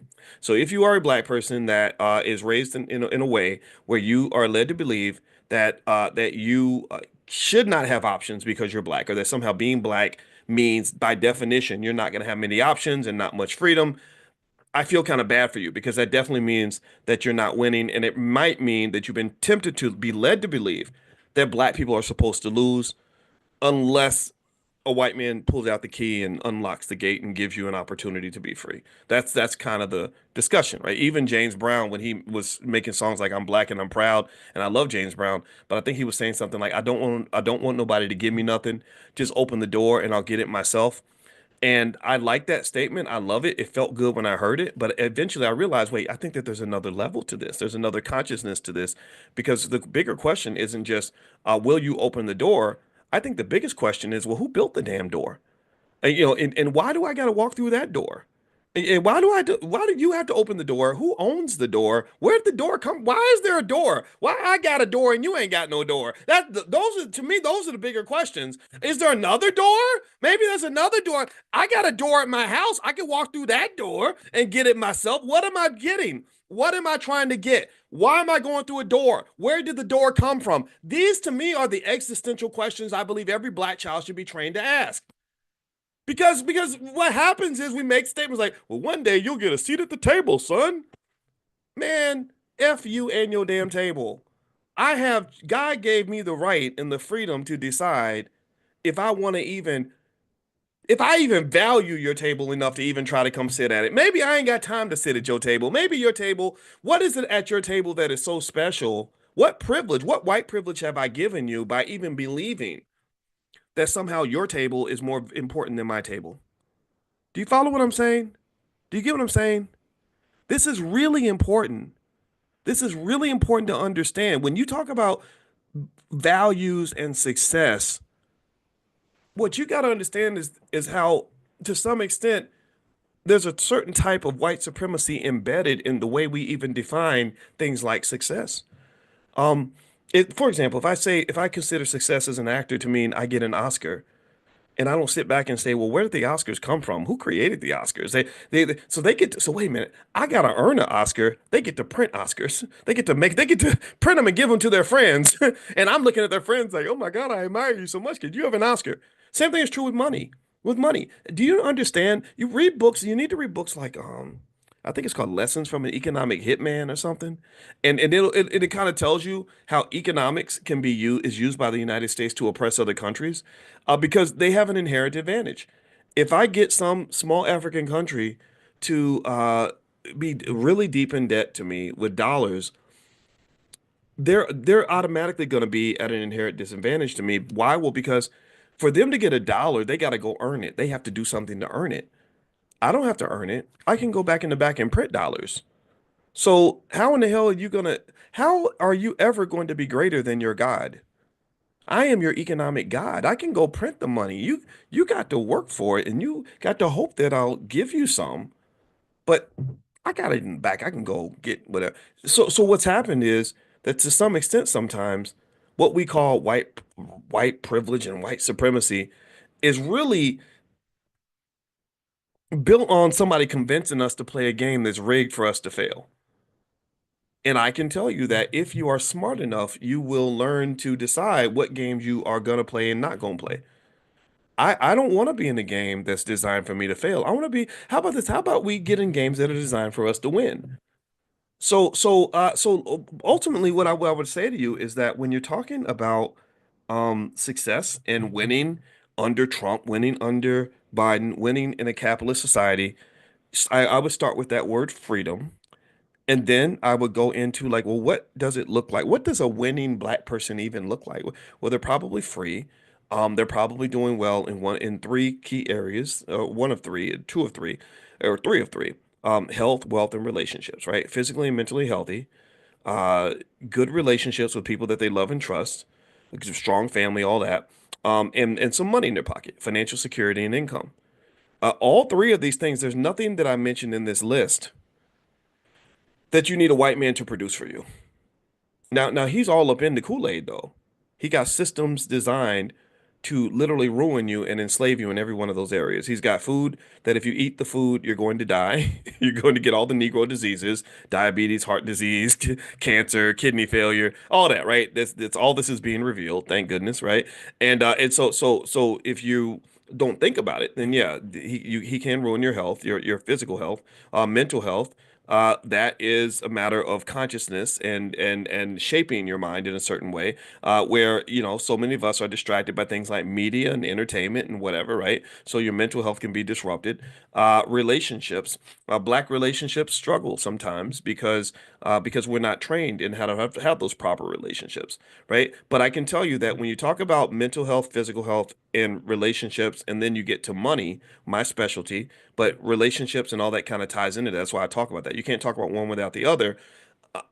Literally, the people that I see that are winning the most are not the ones who've been able to figure out how to get into someone else's space and navigate that space, like climb the corporate ladder or get white folks to love them or win an Oscar or a Grammy or whatever. The people that I find that are winning the most are the ones who simply say, there's certain games I'm not even going to play.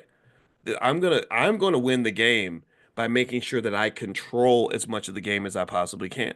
So that might mean being thoughtful about what I eat and put in my body, what I put inside my mind, being careful about the spaces that I spend time in. Maybe I don't want to get up every day and go to some job and be surrounded by a bunch of people who are going to be toxic toward me, who are going to mistreat me and treat me badly. Maybe from a fundamental level, I find that to be unacceptable because one of the things about white supremacy to me is that it works better when you accept it. I mean, it's more effective when you allow it, when you walk right into it. So if you walk right into systems and situations where you're going to be mistreated and then you get mistreated, then you say, well, look at here, they go treating us bad again.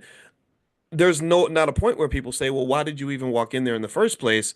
if you knew you were going to get treated that badly. And then what will happen is we'll say, well, because I had no other choice.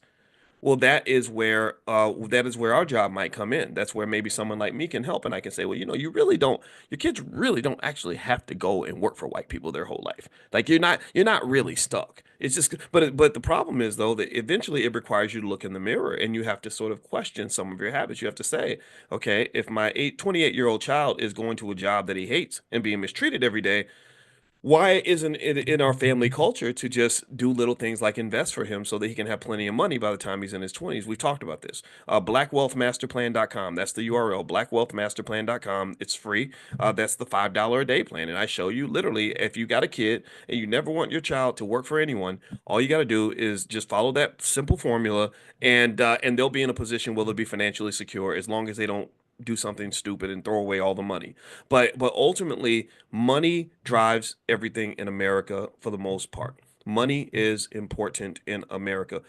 Is it right? No, it's not right. There are so many things that money has infiltrated that money should not be able to buy.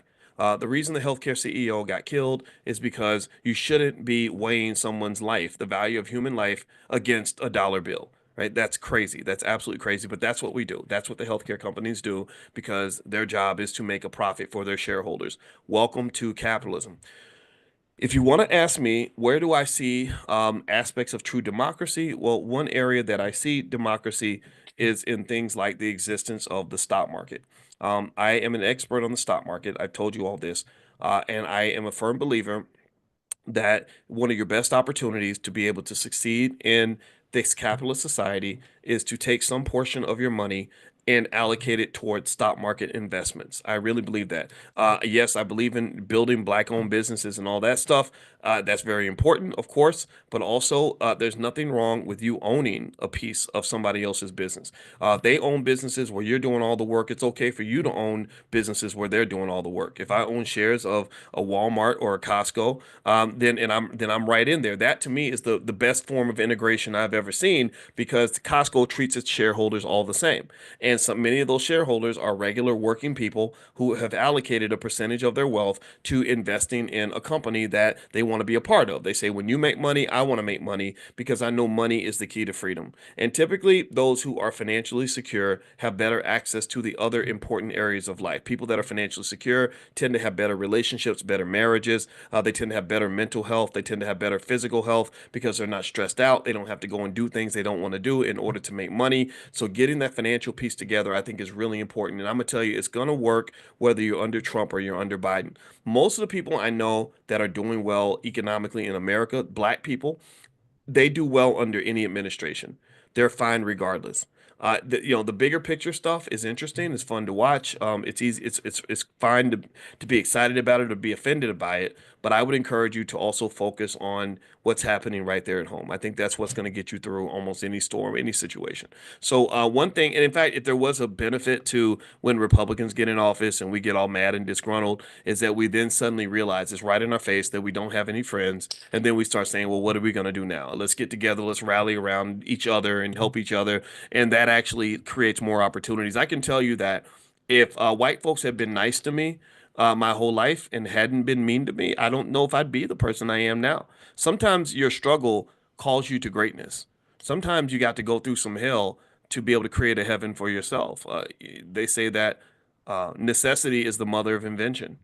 And I had the necessity of inventing something that would allow me to sustain myself because the path that I thought I was going to take wasn't the path that God wanted me to take. It wasn't the path that was allowed and afforded to me. Or maybe my extreme commitment to marrying a black woman, maybe that wouldn't have been quite what it was if that first white girl had been much nicer to me and I never knew any better, right? Again, I don't know. I don't know if I should be ashamed to share that story or not, but when I was 15 years old, I was still a kid. I was a little boy, and I just thought people were people. And then this was my introduction to racism. And it was a reminder. It's interesting. I grew up in Louisville. That's where Muhammad Ali grew up. And he and I both left Louisville for the very same reason, that the racism was just absolutely stifling. As a black man, it was very hard to get opportunities and to make things happen. So I went out into the world. And when I did, I found so many opportunities that I never would have known to exist had I not been sort of pushed out there by my circumstances and by my situation. It's almost like being in a relationship where you're in love. Most of y'all have gone through this, right? You know, where you're in love with somebody that's like a terrible person and you're almost embarrassed to even admit it. And then they dump you, and then you go and you meet all these amazing people, and you're like, oh my God, I didn't know all this was out here. I would never would have known because I had all you, I gave you all my attention. And that really is an exercise also in self-esteem and knowing your worth. So I think that we are in an abusive relationship with white people. I really believe that. I believe, and it's no disrespect. I don't hate white people.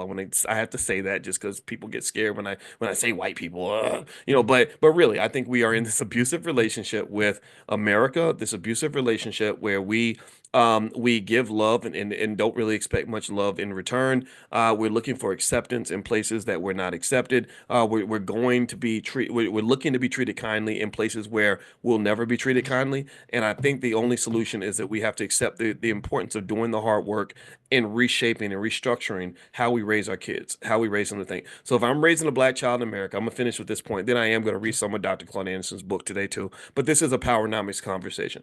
If I'm raising a black child, number one, I really talk extensively about the importance and the power of ownership. I make sure they understand they must own something. You must own something. You must own something. You must own something. You cannot go through America without owning something. If you own nothing, then someone will own you. When Donald Trump stood on that stage with his son Barron, he pointed out his son Barron specifically for a reason. He pointed out Barron because he wanted the world to know this kid is going to be your leader one day. He pointed out Barron because Barron is going to be a billionaire with 100,000 employees, with all kinds of money and all kinds of power, and maybe he's going to be president of the United States one day. He was positioning his son. He's got his son at NYU, one of the best business schools in the world. He's preparing for the year 2050. He's preparing for the year 2060. He's preparing for what's going to happen after he's gone. And what I would almost say to you is that when the time comes and Barron takes over and has power, he'll know what his role is in the world. He's not going to go through life thinking that he's supposed to be somebody's employee. He won't look at himself and say, "Whoa, this is so hard. I'm an oppressed black man." He's going to go out and just be whatever his father has trained him to be. Well, I think the same thing should be said about us in terms of asking ourselves, what are we preparing our children for in the future? How are we talking to them? How are we introducing them to the world? Because I can tell you this, I don't know if your son or daughter is going to be happy if you're bringing them to the world and saying, well, my child can't, is not as important as a Barron Trump. I just hope my child can get a job working for Barron Trump one day. Because that's what's going to happen if all you're doing is you're producing the child to go work for and be owned by another party. Right? If you say, hey, just be really good to rich white people, and so that they'll give you a good job because you went to a good school and you make good grades, and they're going to hire you. Some people don't train their kids to do that. Some people train their kids to start from the top. It's like a building. Capitalism's like a building, and some people train their children to start in the basement, and some people train their children to come down from the penthouse. So what I'm saying to you is I think you should train your kids to come down from the penthouse. So you say, son, okay, you can get a job if you want to, but it's better you have more power if you're an owner. And if you can't own a business, that's fine. You should own something though. You should own something. And the way you can start owning is we're going to get you some shares of stock so you can say that you own a piece of America so you won't feel victimized by America. You won't sit back and watch the presidential inauguration and say, look at all them damn rich people, all them fools getting rich, all these people, Mark Zuckerberg getting money and all that, they exploiting people. I get that. They probably do. But maybe you can also say, gosh, I own my dad got me 100 shares of Facebook stock. So when the stock price went up, I made an extra $10,000 today. Or I own shares in Amazon. There's Jeff Bezos. When that white man works for me, he does a really good job because I've made $50,000 this year being an owner in Amazon stock. That's another reality that I don't think is above us. I don't think there's anything uppity about preparing your children for that reality. The greatest form of democracy you're ever really going to have in America, in my opinion, and this is very sad to say, but it's true in my opinion, the best form of democracy you're ever going to have in America is the democratization of investing through the stock market and capitalism. It sucks, right? Capitalism is not a friend to humanity. It's not a good thing. It's destroying the environment. That's why you got snow in Florida right now. It's because they're messing the ozone layer up so much that you got Arctic winds coming down from the North Pole. That's why Chicago was negative 10 degrees this morning. Down in Florida, it's colder in Chicago than it is in the North Pole in Antarctica. Florida's got a bunch of inches of snow. They even got snow in Jamaica. So capitalism is doing that. Capitalism is ruining the environment. Capitalism is causing people to die early. Capitalism is the reason so many Americans have cancer. Capitalism is not it's not your friend, in my opinion, because it's unchecked. It should be regulated, but it's not regulated because it's infiltrated your government. It's like a poison that's kind of gotten into your government, and now you have a capitalist, Donald Trump, running the government with another capitalist named Elon Musk, and that's just what you're going to get. So the closest thing though you'll get in terms of capitalism is that the capitalist at the top of the pile needs public money in order for them to do what they do, right? When Tesla sells millions of shares of stock to the public, they raise money from the public, people like you and I, so they can then go and build rocket ships to Mars and driverless cars and everything else. I believe all of us should be participating in that. I really do. I think that you'll feel better if you're seeing things happening and you'll say, gosh, I don't like that guy, but he did make me a lot of money, which makes me hate him a little bit less, right? I'm not saying that you should think that he's a good guy because he made you money. I'm not going that far because I don't think money should override that. But at the same time, I think hating someone who put you in the struggle is different from hating someone who also made you rich. Just at least do that. You do that with your boss. A lot of y'all hate your boss, but you go to work for him, you serve him, you right there for boss. You need some coffee. Yeah, what time you need me to be there, boss? That's what we do, right? A lot of us so the hatred that you might have for say a Donald Trump, in my opinion, is probably similar. It's probably connected to the fact that you probably worked for people like that your whole life. I don't know how many of you worked with a guy that just was kind of a prick like that, just kind of arrogant, dismissive, disconnected, right? A lot of us have. A lot of us have worked for Donald Trump. So maybe that's what you hate about it. And I can tell you that this two-way game between the racist and the and the so-called victim of racism is a game that both of you have to agree to play. And it starts with little things like how Trump talks about Barron and says, "Oh, this is going to be your children's boss." And then we talk to our kids and say, yeah, our kid is going to come work for Barron one day. Because if you're not preparing your child to own assets, then what you're doing is you're making your child the asset.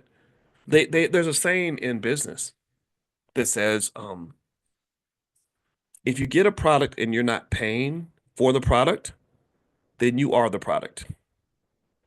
So if you get something, if you go into capitalism and you're not paying the price of freedom, then somebody owns you and somebody's going to be using you as the commodity.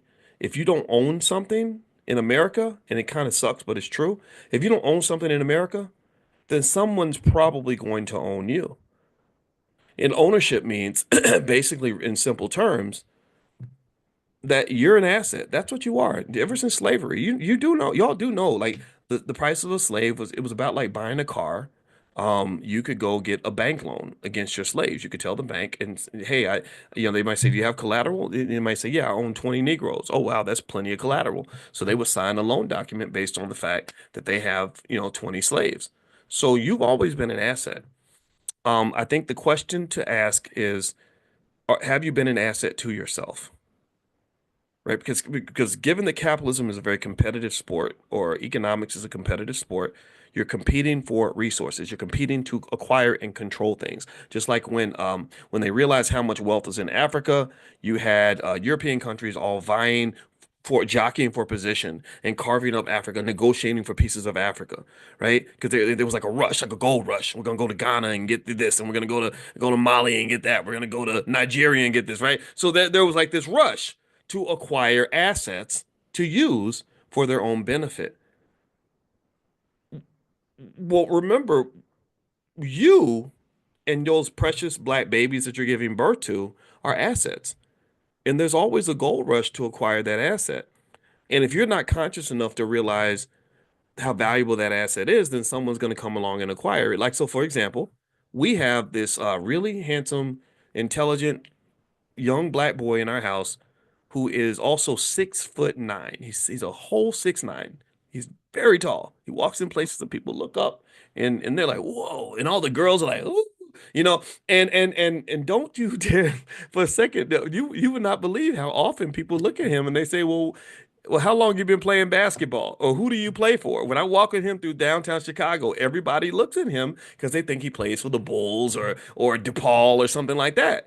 And so and this happens all the time. Or when when your little black boy is 6 years old and he's kind of big for his age, the football coach comes along and says, when you're a single mom, you're raising your son, and they're like, when you gonna bring him out for football, right? And they're seeking to acquire your asset. They're going to use your child's gift, your child's talent, your child's wealth as a way to produce something for themselves. Maybe it's rapping, maybe it's scoring touchdowns on the football field, maybe it's dunking basketballs, or maybe it's just like, hey, that boy can come work for me, right? And so what is interesting to me is that you have some scenarios where the children are just acquired from you. You give birth to them, and then you sell them to someone else, like a chicken having eggs, and we just take the eggs and we take them to the farmer's market at the KFC.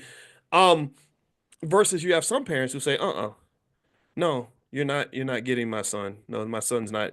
No, he's not playing football because I don't want him to get brain damage.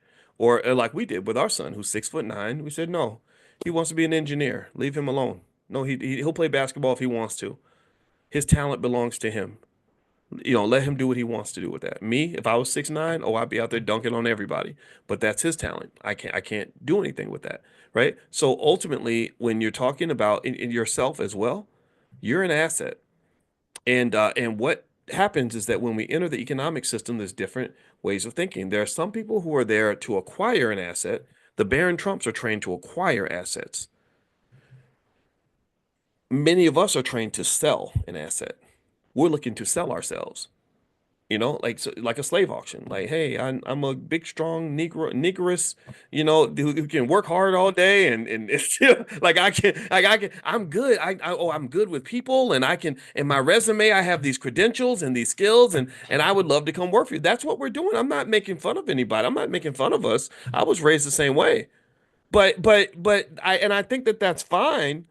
And then when they offer us the job and they're like, "Hey, you're a good, smart, young black man, young black woman. I'd love for you to come and work for our firm." We're so excited, like, "Oh my God, I got the job!" Right? And that is fine, but it's a problem for me because that excitement you have should be tempered in the sense that you sold yourself without having a full awareness of just how valuable you actually could have been to yourself. And I did this even as a PhD. I was like, yeah, I got this PhD now. I was the only black African American man on the earth to get a PhD in finance that particular year. There was no other black person on the planet. So in the world of DEI, I was kind of like the prize. And I was very excited when I was offered six figures for my first job. But I think what I did not understand was how much more valuable I could have been for myself. Like if I said, okay, instead of me putting 50 hours a week into serving the people who have bought me, purchased me, I wonder what happens if I put 60 hours a week into serving me in developing something that relates to me and my family, that's going to be something that we own. And it doesn't mean that you're a sellout for working for other people. I've done it. A lot of us have done it. But I think if you just take a step back and kind of understand that, like if you just kind of know how valuable you are, and you kind of know that you are the prize, like acknowledge that you are the SHIT, then at the very least, it will put you in a position where you are negotiating from a position of power and not a position of desperation. Like it's one thing if I come work for you because I need to versus me working for you because I want to. If I'm working for you because I want to, then I'm going to have expectations of you. I might negotiate a higher salary. If you mistreat me, I might walk away because I know my worth. I know that even without your validation, even without you accepting me, oh, I'm still somebody. But you don't really see that. Look at how many black folks will lose their job and literally lose their self-esteem because don't nobody want you. Or a young black man who plays in the NFL and he's been trained and bred to be an NFL athlete, almost like that lady in Coming to America. And the prince is like, "So what do you like?" She's like, "Whatever you like." Hey, so what do you? So tell me about yourself. Like tell me about your life. And she's like, "I've been trained to serve you," and that's what happens. Get a lot of young black athletes. They're trained to serve the NFL. So when the coaches are like, "What do you like to do, boy?" Um, whatever y'all want me to like. Like, well, so what kind of man are you? Well, I'm a team player and I'm committed. And I can make tackles and I'm determined. And I get all that, but then what happens when they run into somebody like Dr. Myron Roll? Dr. Roll was like, Yeah, I could be a great defensive back for you because I was an All-American and I'd run the 40-yard dash in 4.3 seconds. But I also think I might want to be a medical doctor because I'm very, very smart. I'm as smart as I am athletic. And in fact, actually, I appreciate your offer, but I'm going to go become a Rhodes Scholar because even though I still want to do the football thing, like I really like it, I got other stuff. I got other plans for me because I'm a hell of an asset. I'm kind of the prize, and I want to make sure I get max value from this thing as opposed to me selling to the highest bidder or just jumping up and down just because you let me know you want me. Join the club. Everybody wants me. Like, I really think that that kind of self-esteem really goes a long way because if you know your worth and you know your value, you will never let anybody intimidate you into feeling bad about yourself just because they don't want you no more. Just like in dating, if you know you got options, if you know that you are a good person, if you know what you got going on, if you know that you've been taking care of yourself, if you know how much other women or other men would be interested in you, you're not going to be begging an abusive person to keep you on board. You're not going to stay in an abusive relationship. You're going to walk away and explore other options. You're not even going to be mad. You're not going to even be upset that it's like, okay, it's over. All right, no problem. I wish you the best. And then you go live your life because you know your worth. But when we get sad, like we lose the job or whatever, and we sit around waiting by the phone, waiting for somebody to call us, that's a tremendous waste of value. One of the rules of capitalism actually is that an asset should be put to its best available use. That's what you call an efficient capital market. So efficiency means that if you are an asset, you should be put to your best available use. And I believe that trillions of dollars in black wealth never comes into existence largely because our capital's not put to its best available use. Because there's no way on this earth you can convince me that there's any community on the planet where 98% of their kids are supposed to be going out working for white people. You're not maxing your value. You're not getting your money's worth. You got little black boys and little black girls that are every bit as smart as those oligarchs that Trump had on that stage, and they're all a bunch of damn employees.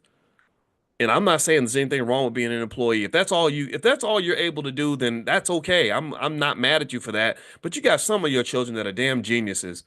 Give that kid a chance to truly explore how great he can be. Position him so that he can be great. You position him by, first of all, taking off the shackles of economic desperation that are going to cause him to put himself in places he should not be. That's where your job as a parent, grandparent, or whatever, niece, uncle, aunt, whatever you are, that's when your job to invest for that child, it really comes into play.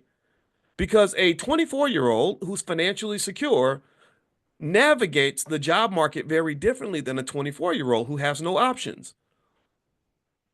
My brother went to Cornell University, and my brother, man, I'm gonna tell you, my brother, Lawrence, I'm proud of that guy. I'm so proud of him because I've been mentoring the boy since he was 2.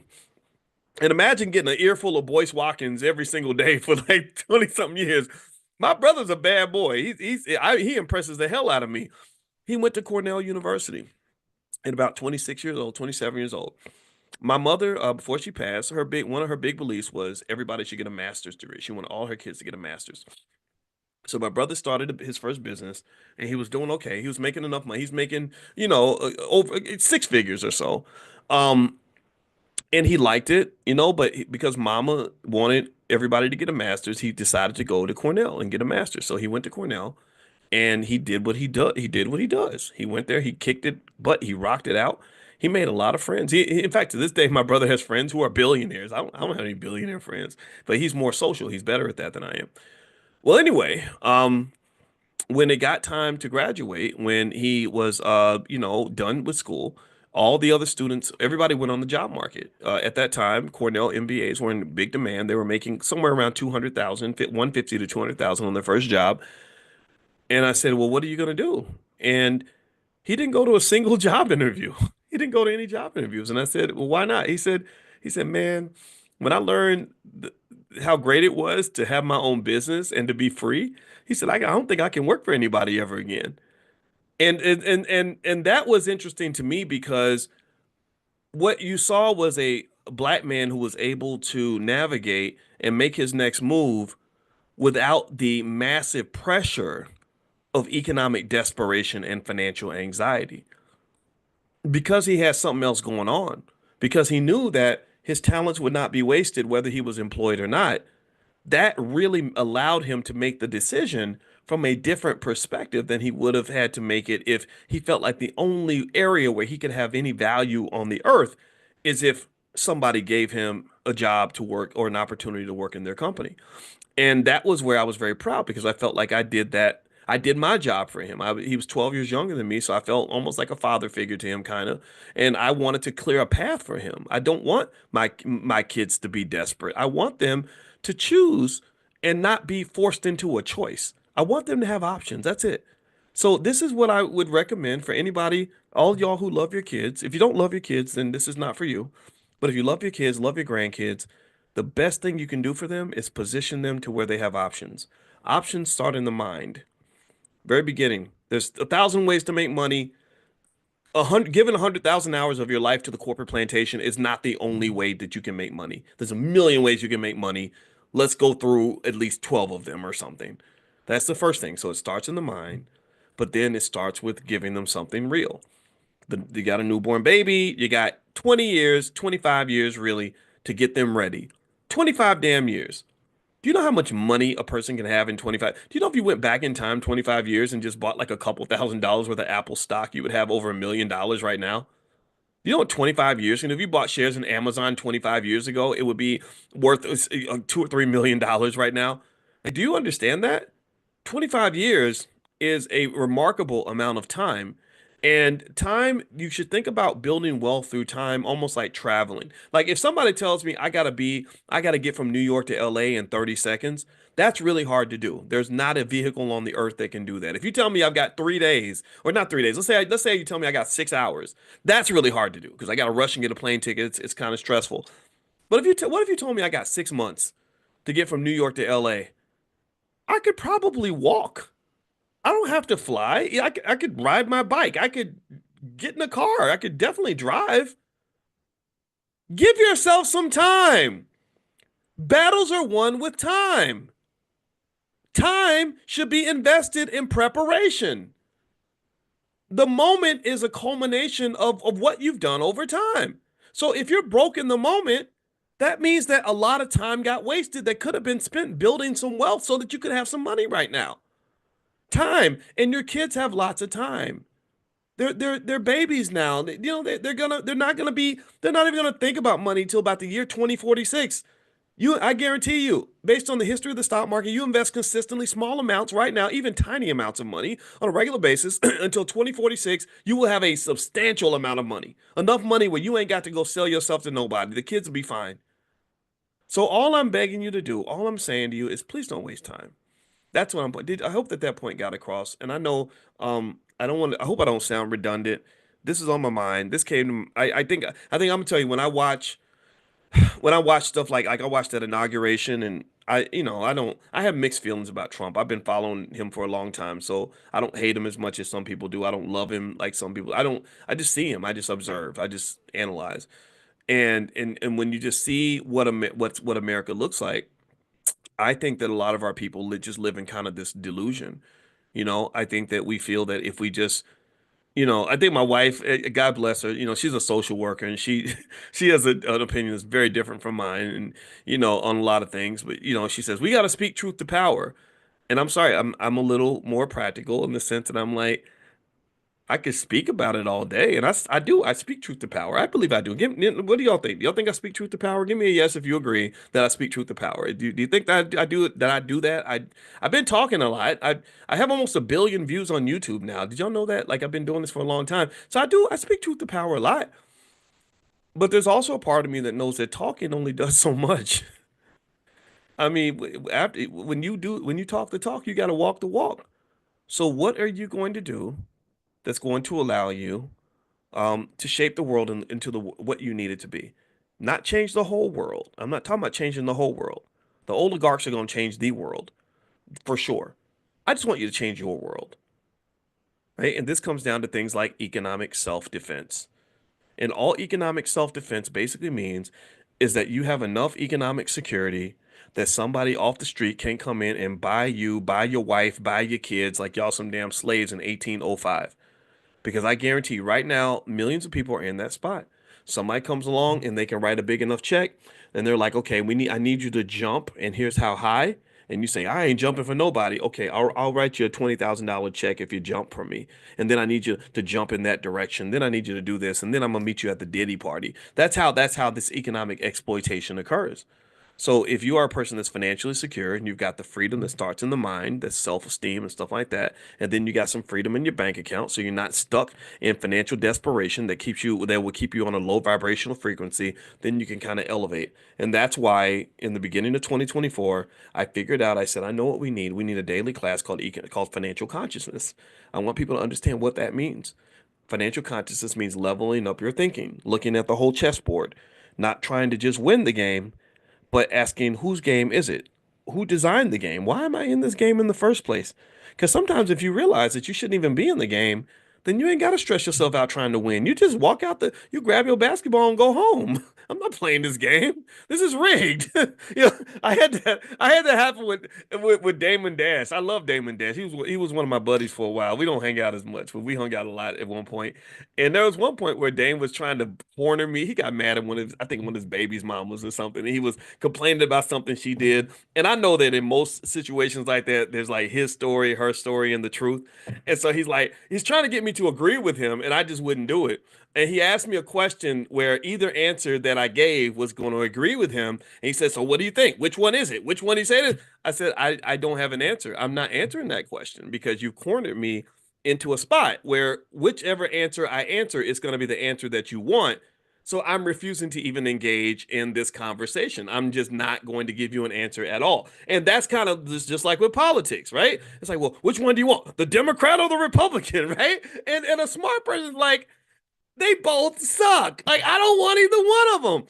And I think it's okay to say, I do have a choice outside of that. I don't have to play your game. I don't have to submit to whatever rules and parameters you put on the process. And I think that's a really important part of being free.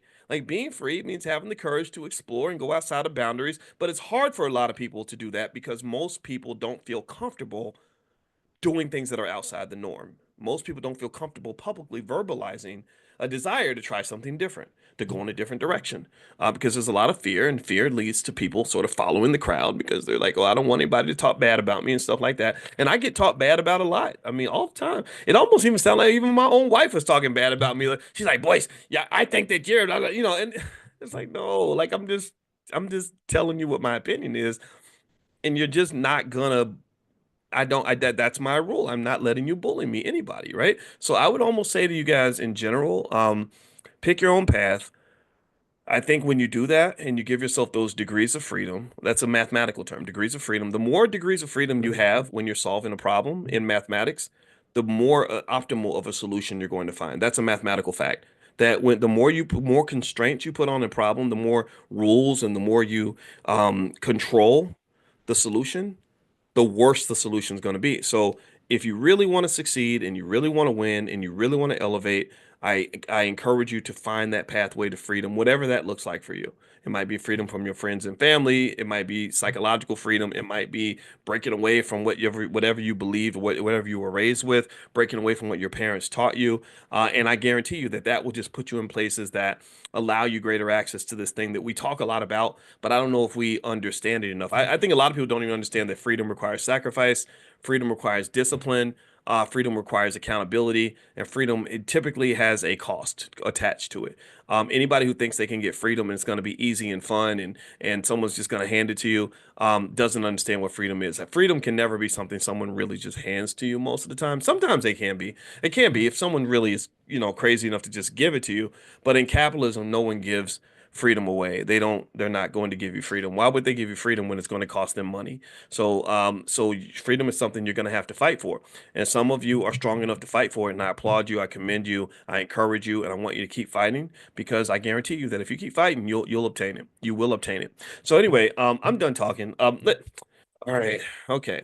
I'm gonna read a little bit from Dr. Anderson's book. I kind of feel bad that I went into the election stuff, and if that bothered you, then I'm so sorry. I promise you next week I'll start reading from where we are. But let me go to page 253 of the Black History Reader, and I'm going to read this one section that I saw. It's question 90, and he says he talks about black humor. He says, "Does black humor provide psychological release from the stress of being black? Why do we like comedians so much?" I think this is interesting. So the book is called The Black History Reader. The website is powernomics.com, and he says this. He says, "Humor flows from the life experiences of an individual or a group. Black humor is a distinctive part of black culture that tracks back to slavery. It is a distinctive expression of black cultural heritage that expresses joy and the harsh realities of life as a black person in a society in which blacks will always be on the bottom. So you laugh a lot because laughing releases dopamine. Dopamine numbs you from the pain that you're experiencing. That's one of the reasons why black people love comedians so much. During slavery and Jim Crow segregation, black humor was a way to safely denounce and jab white society and to vent frustration and rage. White entertainers have always mimicked black mannerisms and expressions, but without understanding the rebelliousness expressed in black humor. A white lifestyle cannot possibly provide even a glimpse of what daily life is like to be black. What is funny to blacks is not necessarily funny to whites, and the reverse is equally true. Has anybody ever tried to watch Seinfeld? I've tried to watch Seinfeld and laugh.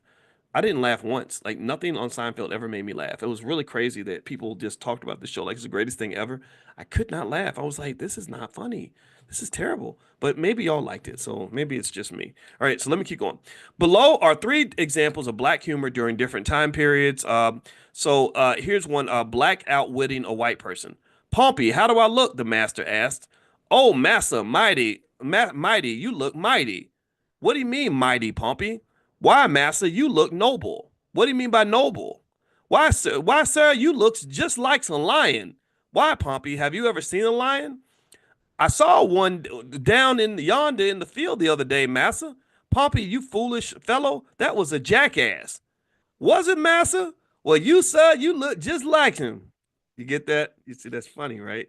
So here's another example of black humor from, I don't know if it's a different era, but here's what this is called a satisfying prayer. "Back in the days of steamship liners like the Titanic, only rich white folks could enjoy sailing oceans and seas from one country to another. The Titanic was supposed to be an unsinkable vessel, but on its maiden voyage, it struck an iceberg and started to sink. Knowing there would not be enough lifeboats, terrified Titanic passengers did not know what to do. Then someone suggested that they do what Negroes always do: pray and call on the Lord. Unfortunately, no one knew exactly what to say in the prayer, so they called Sam, the ship's black cook, and asked him to come up on deck and lead the group in a prayer. Sam agreed to go topside. When he arrived on the deck, he removed his cook's hat and began to pray like this: "Lord, one day I was hungry. I went to a restaurant to get something to eat, and the sign said for white folks only.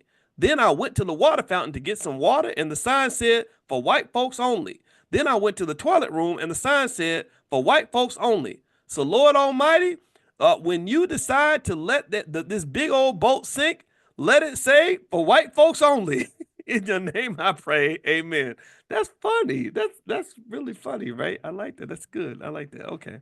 This made me laugh. All right. Oh, by the way, I want to mention everybody, if you want to get an invitation to our morning financial consciousness classes, we call it the Millionaire Training Camp. You can go to drboyceelevate.com. That's drboyceelevate.com. And you can also text the word morning, MORNING, to the number 87948. Text morning to 87948. And also, we're going to be doing stock options tomorrow night. I think, yeah, tomorrow night's Thursday night. We're going to bring in the tax specialist to talk about what to do. I know a lot of you have been making money selling your stock options. So you got to know about taxes. So we're bringing in a tax specialist, Larissa. I can't remember her last name. She's out of Atlanta. And so she's going to do a presentation on tax strategies to minimize your tax bill. And so if you want to join us in the Prime or learn about options, you can text the word options to the phone number 87948. So text options to 87948. Also, I want to say thank you to Amani. Amani's in here. She's on our support team, and she helps us to make the engine move. All right, so here's another one. Here's another joke. "Telling it like it is. When you're black, you're black. When I was born, I was black. When I grew up, I was black. When I went in the sun, I stayed black. When it got cold, I was black. When I was scared, I was black. When I was sick, I was black. And when I die, I'll still be black. Now, you white folks, when you're born, you're pink. When you grow up, you're white. When you go in the sun, you get red. When you're cold, you turn blue. When you're scared, you're yellow. When you get sick, you're green. When you bruise, you turn purple. And when you die, you look gray. So why are you calling us colored folks?"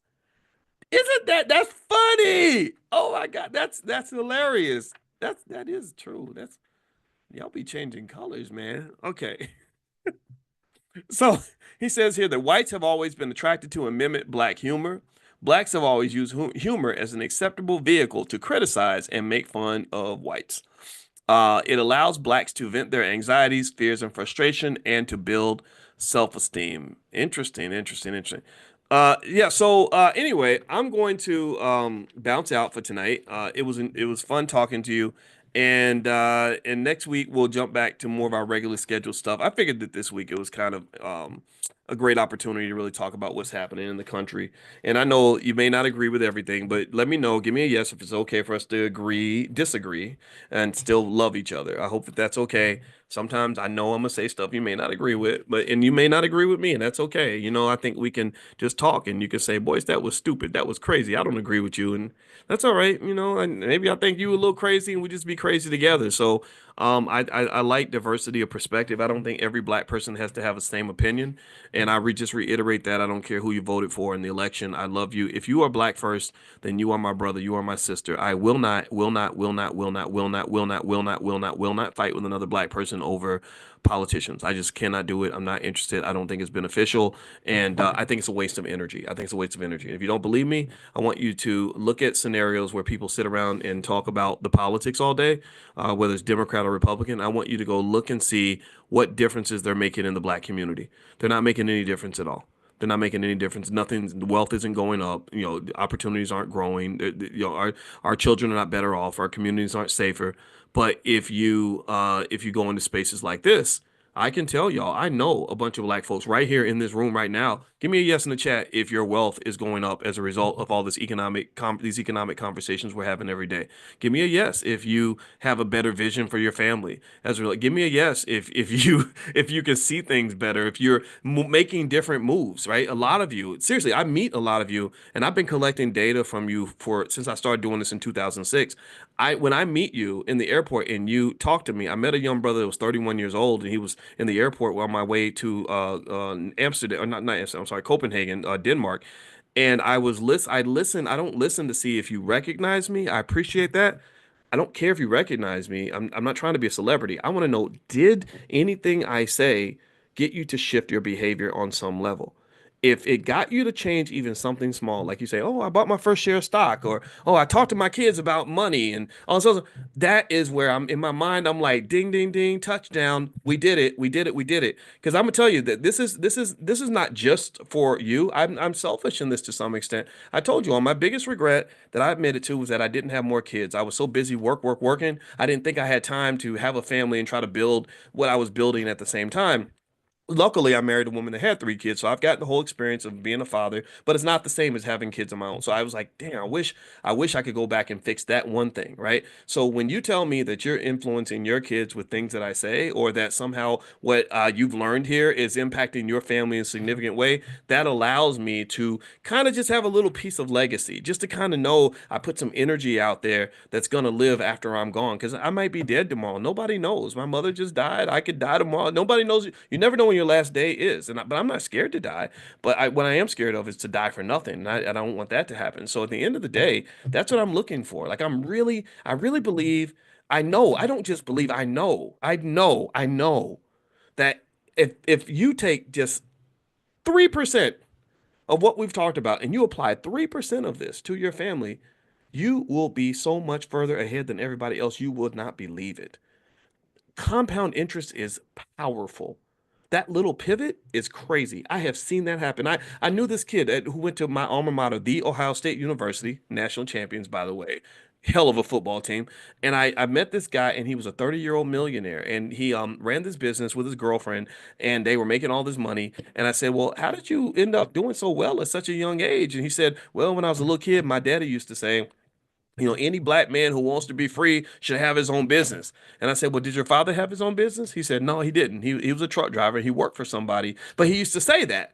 And just because his daddy said that one thing, that stuck with him. So when he got to college, he was like, well, what do I want to major in? What do I want to do? And he said, well, my daddy used to say that if a black man wants to be free, he should have his own business. So that's what he did. So he lit the match, like he started the spark, and his son became the forest fire, so to speak. Not to use a terrible pun right now, but you get the point. Like his son took it all the way down the road. So a lot of times with the kids, all you got to do is kind of be that spark.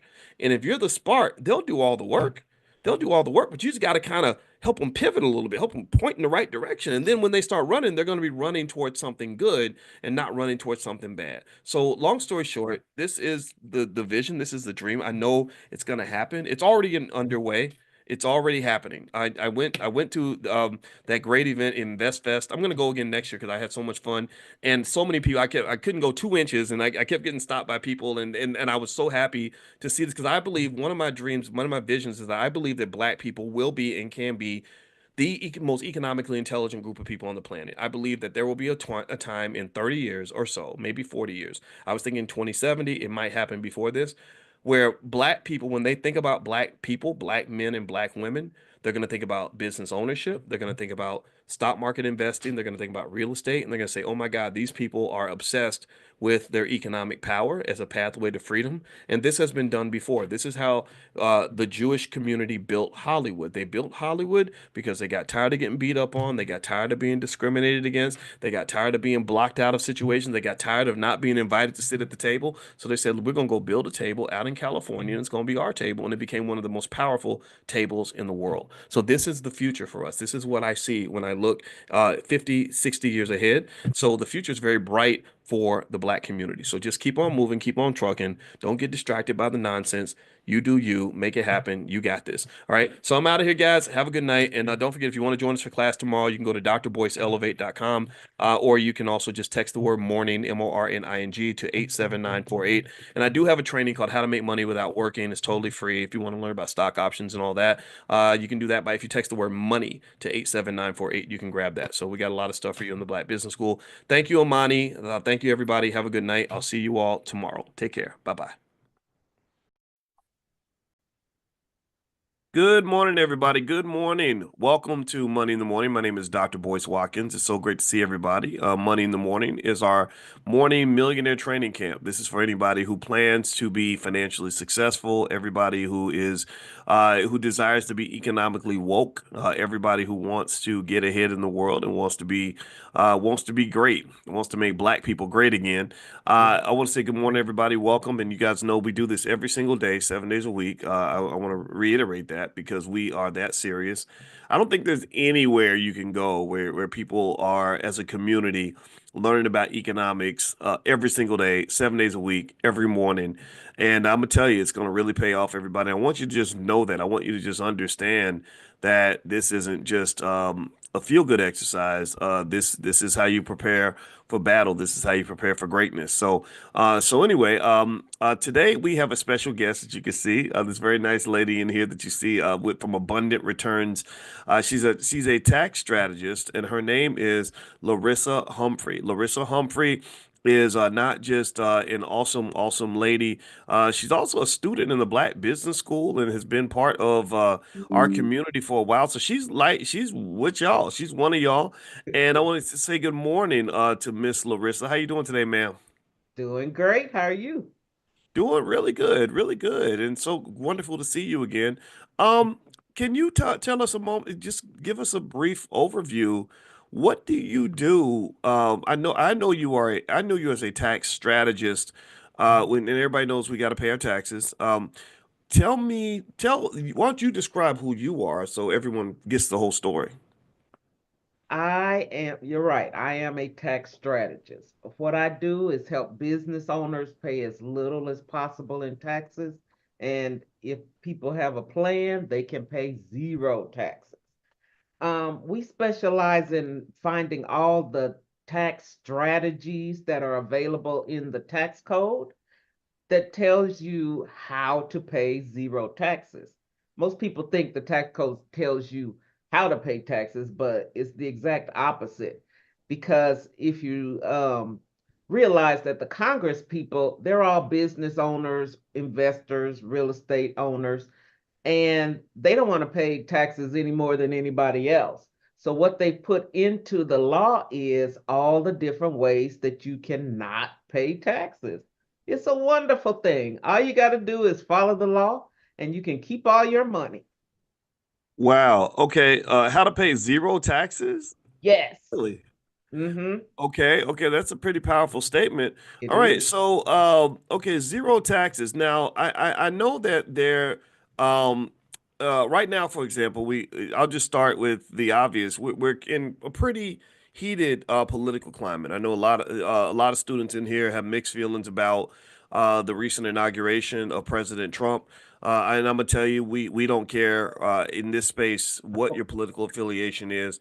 We don't do gang affiliations up in here. So if you part of the the Democrat Crips or the Republican Bloods, then we want you to leave that at the door. We respect everybody as long as you're black first. That's the gang. Like they said in that song, we're all in the same gang, in my opinion. But I welcome all those perspectives. But with this happening, we have this guy in the White House now, and I know that he's received a lot of scrutiny because a lot of people have argued that he does not pay his fair share of taxes, that he's made billions of dollars, and they'll say his tax bills have been incredibly low. I know he's even not even wanted people to even see his tax returns, apparently because he's probably got people, smart people that are going through and scrutinizing the tax code. What do you think about that? Like when you hear about a billionaire paying almost no taxes, uh, how does that, what goes through your mind as a tax strategist? It makes me think that he has a team of strategists figuring out how he can pay zero taxes. I know it to be true, because there are so many different strategies you can use that zero out your tax liability. It's true. It's, I mean, that's probably the only thing I've ever agreed with that man, but it Well, is true. our guest yesterday, Laura Key, she's a real estate expert. I think she called him the Orange Muppet. Ooh, Something like that. So, it is funny, but I just want to be respectful on that though, because I'm gonna just tell you the truth. We got some people in here that like him, some people in here that they appreciate his perspectives or whatever, and I don't care. I just want you. I'm voting for black people. That's where I'm me voting. too. So okay, so let's talk about that then. I want to know how Trump pays zero taxes or very little taxes anyway. Can you kind of give us like kind of like some beginning sort of blueprints in terms of how someone that makes that much money could end up paying less taxes than a person who gets up and goes to work every day? Well, the one thing I know about him is he has a lot of real estate. And there are many, many strategies around real estate, one of them being cost segregation. And what that is each part of the building is depreciated at a different rate. So there are ways for you to get more depreciation faster, so bigger write-offs faster, depending on that type of building. So I know that is probably working in his favor. Another one of my favorite things is called the Augusta rule. What that is if you have a home, which most people live somewhere, you are able to get a write-off based on what it would cost to rent like a large conference room in your area, um, 14 times each year. So here in Atlanta, we can write off around 1750 a day, depending on the area. That gives us a $24,500 write-off each year, just for having a space where I can meet with, different people about business issues. Your business is supposed to take care of you, like pay for your car, pay for your office space, pay for your insurance, your benefits. It's almost every area of your life, if you look at it. You can get a write-off for just running a business. And I know a lot of your people in the Black Business School are investors. Having a business is the one thing that neutralizes all those gains you receive from, investing and making all that big money that you make. Hmm. So, I mean, there's so many strategies. I could go on and on and on, um, which is a good thing because everybody's life is different. Another one of my favorites is paying your kids. Did you know if you make a $7,000 deposit into your child's IRA, by the time they're 60, they'll have $1 million if you don't do anything else? Just one Wow. deposit. So imagine if you start when they're very young and you are making a deposit every year, how much money would they have? I mean, you like to talk about building generational wealth. That's one key right there. And it Mm, $7,000, that's almost nothing to think about what it would do for your child's future. yeah. Yeah. Um, I uh, mean, well, people spend, they'll easily drop that amount on a car, yeah, right? And it's crazy. You got millions of people that love their car more than they love their kids. ooh, I And hate. it's seriously, the kids be out here struggling. Kids be 25 years old talking about, I thought, I've been depressed and I thought, I don't want to live no more because it's so Ooh, hard out here. And it's like, well, if you just put a little money to the side for them, they'd have been okay. They wouldn't have to go to work for, somebody. I mean, I think it's time to have real conversations about that. Like I think sometimes we feel as a people that we are supposed to suffer. We no, think that we're supposed to be in the hole, a day late, a dollar short, uninformed, and you don't live in an age where that's doable. I mean, we live in an age of information. Information is readily abundant. It's choices at this point, and that requires some accountability. So, are we going to account for the kids or not? What do you think, Miss Larissa? I think yes. In 2025, you can pay your child up to $15,000 and they don't have to file a tax return. Mm, So, what you should do is take that money if they're really small. Number one, invest in that IRA. But secondly, pay for all their expenses, all their extracurricular activities and things like that that they need, and then show them how to use their money. This is one of the best ways to instruct them on just learning about credit and things like that. It helps them to get a foothold in the world so they'll know, okay, this is what I need to do in order mm, to be successful. But if you don't have any training, like my father was an accountant, he didn't tell me anything about what to do with money. He didn't even want to give me any, seems like.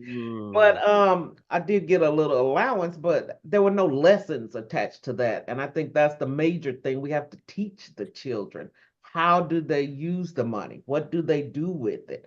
It's so important. But mm. using the money to help benefit them, enrolling them in classes where they can learn, or be great to bring them into the Black Business School. Well, it's funny. You live in Atlanta, right? I do. Yeah, I love that. I got an aunt in Atlanta. You remind me of my auntie. I gotta introduce y'all.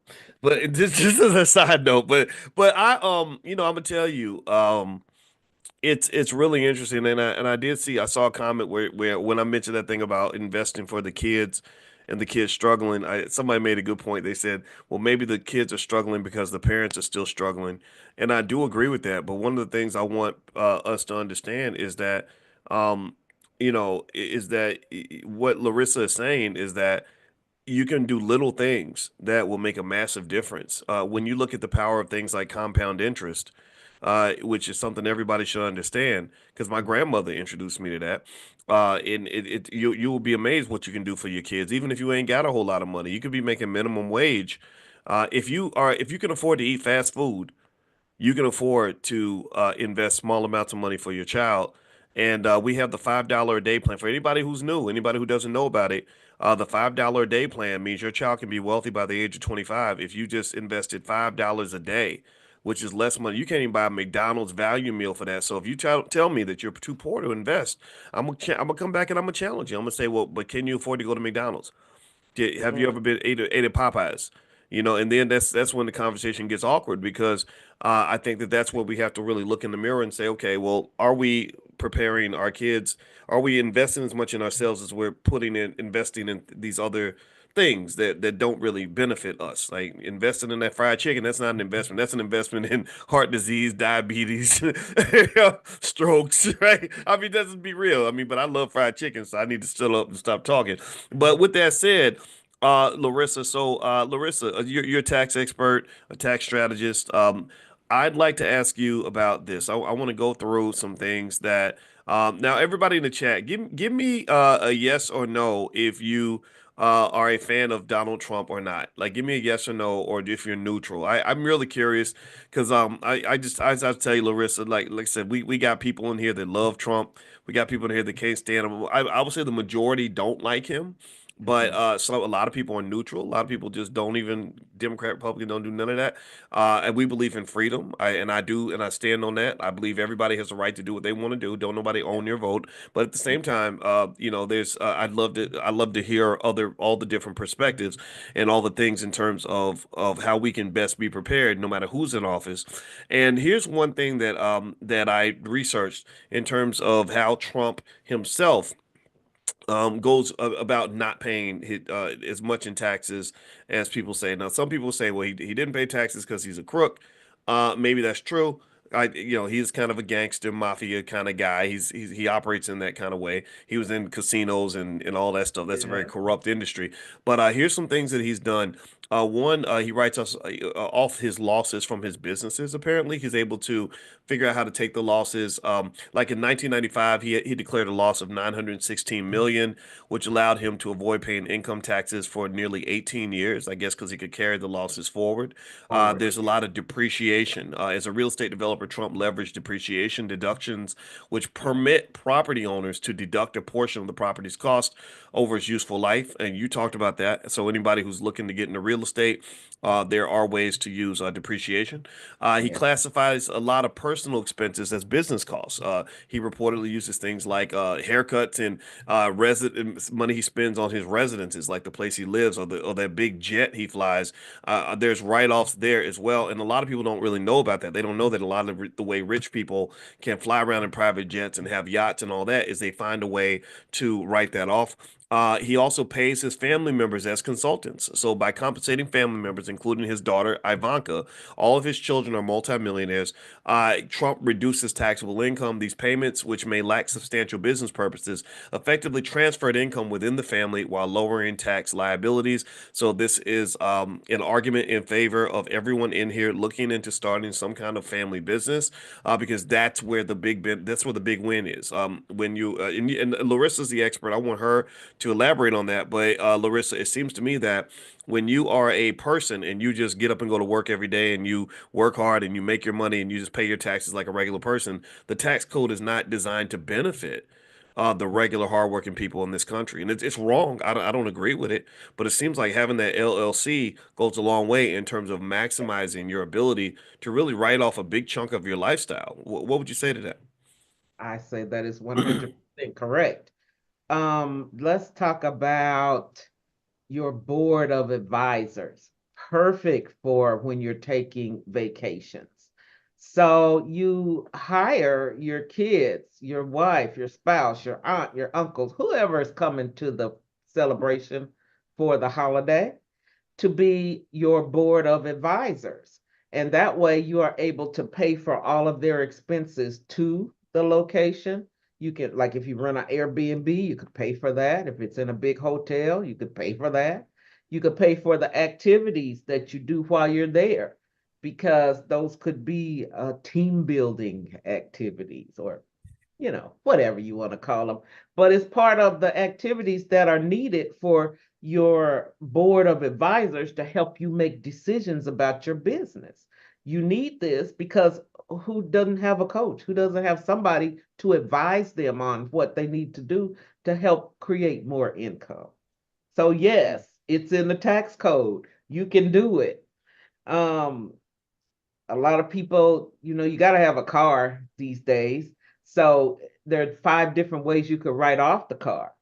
So if you, what we find the best thing to do is lease the car, have the business lease the car from you. So that way, every month you're getting a payment from the business for the lease. And then the business has to pay for all the gas, repairs, registration, insurance, tires, every expense associated with the car. So, what I find is the biggest problem people have is they don't know how to set up their finances and their business and everything they're doing so that it's favorable for tax filing. So to make sure you're getting all the deductions you can, everything that's you need to function, 9 times out of 10, it's a tax deduction, depending on how you set it up. So that's the whole issue, setup. Mm, interesting. Well, you know what? What's interesting to me, Larissa, is that um, when you're talking about taxes, I know a lot of people are intimidated by it, and the IRS is interesting because you just see so many examples where somebody may not file or doesn't do everything they need to do, and Mhm. then they kind of make you think that you're just getting away with it. I especially see it sometimes with entertainers and stuff. Like they Yeah.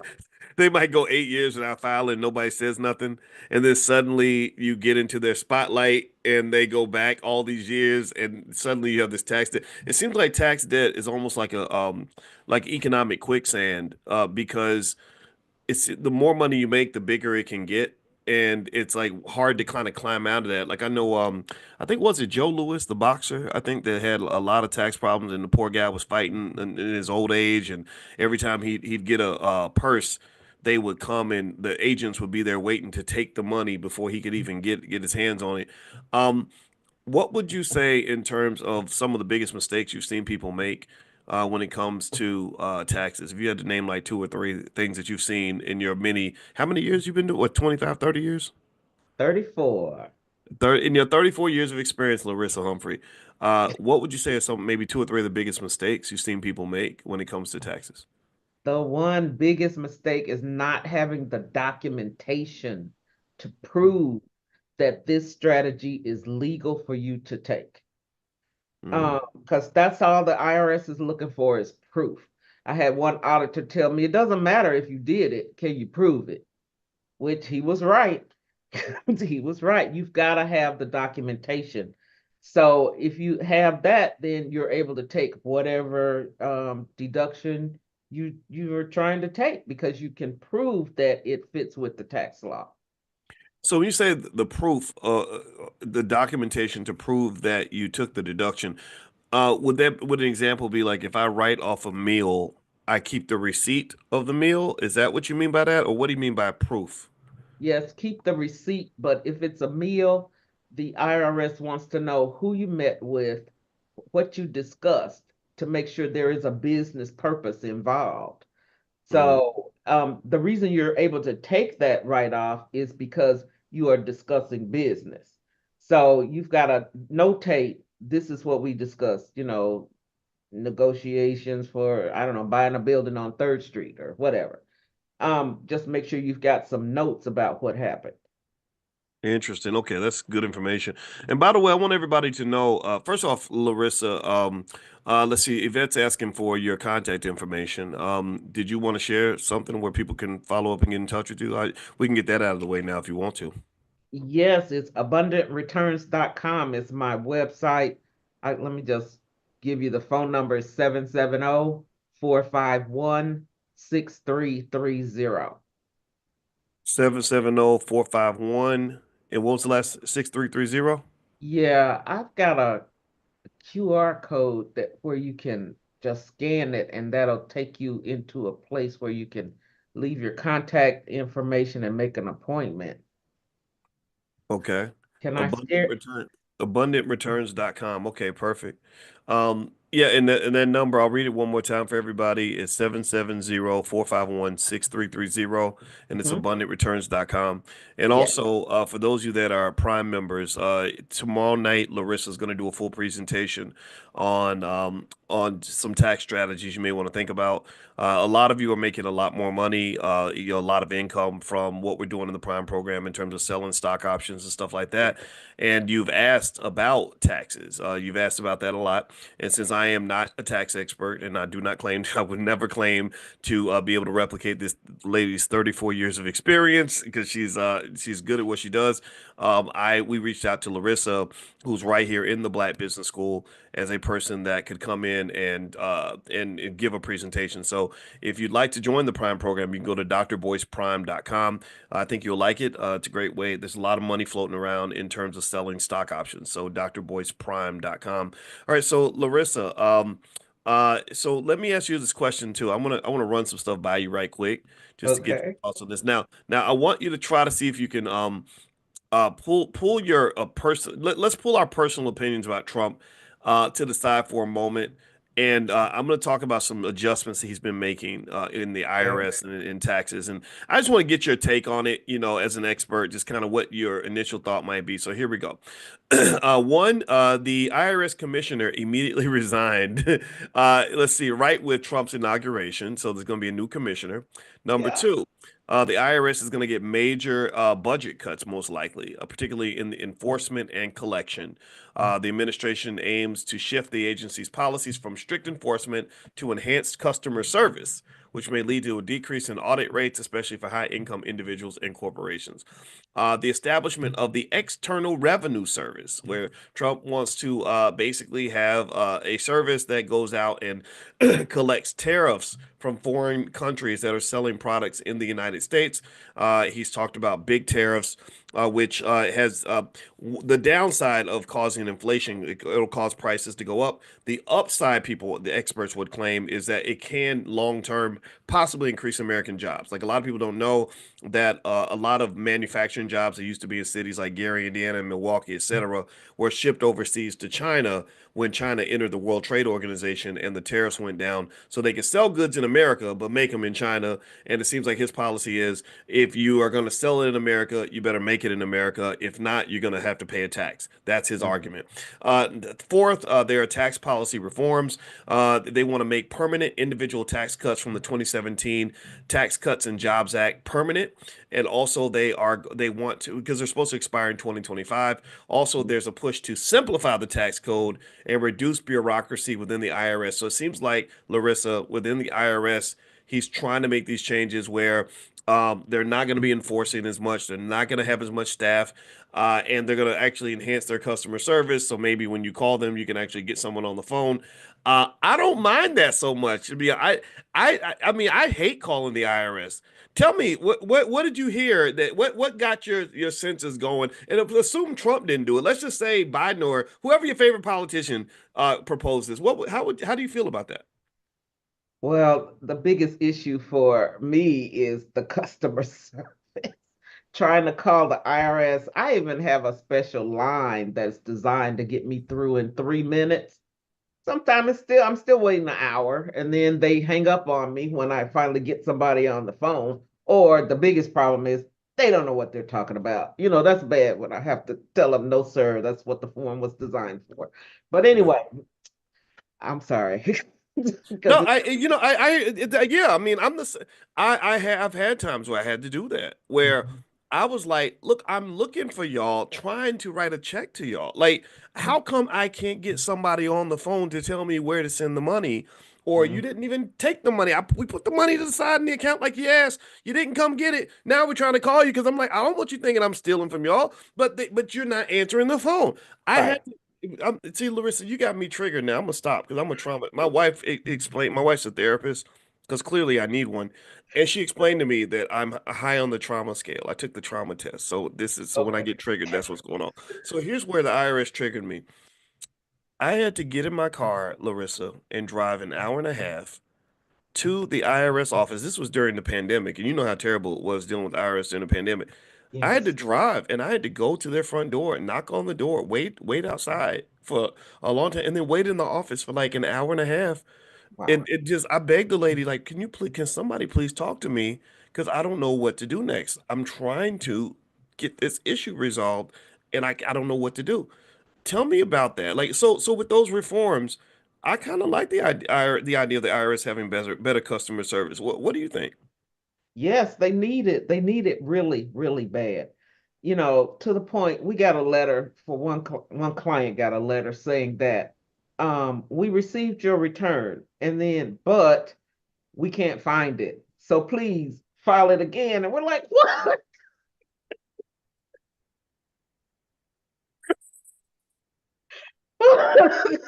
And it's like, I mean, all on the same piece of paper.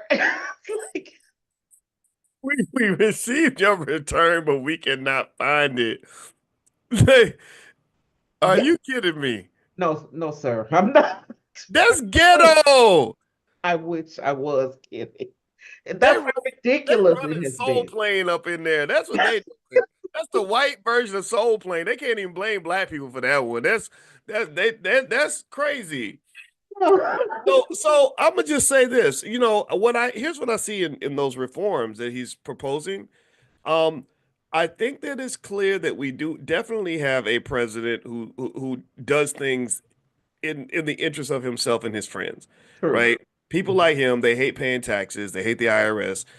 I fully expected that they would do everything they could to undercut the IRS. Now, here's where the country is going to struggle from that.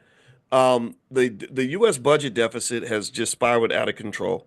The Mhm. pandemic, and it's been a bipartisan effort to destroy our budget because a lot of the pandemic spending under Biden was not necessary.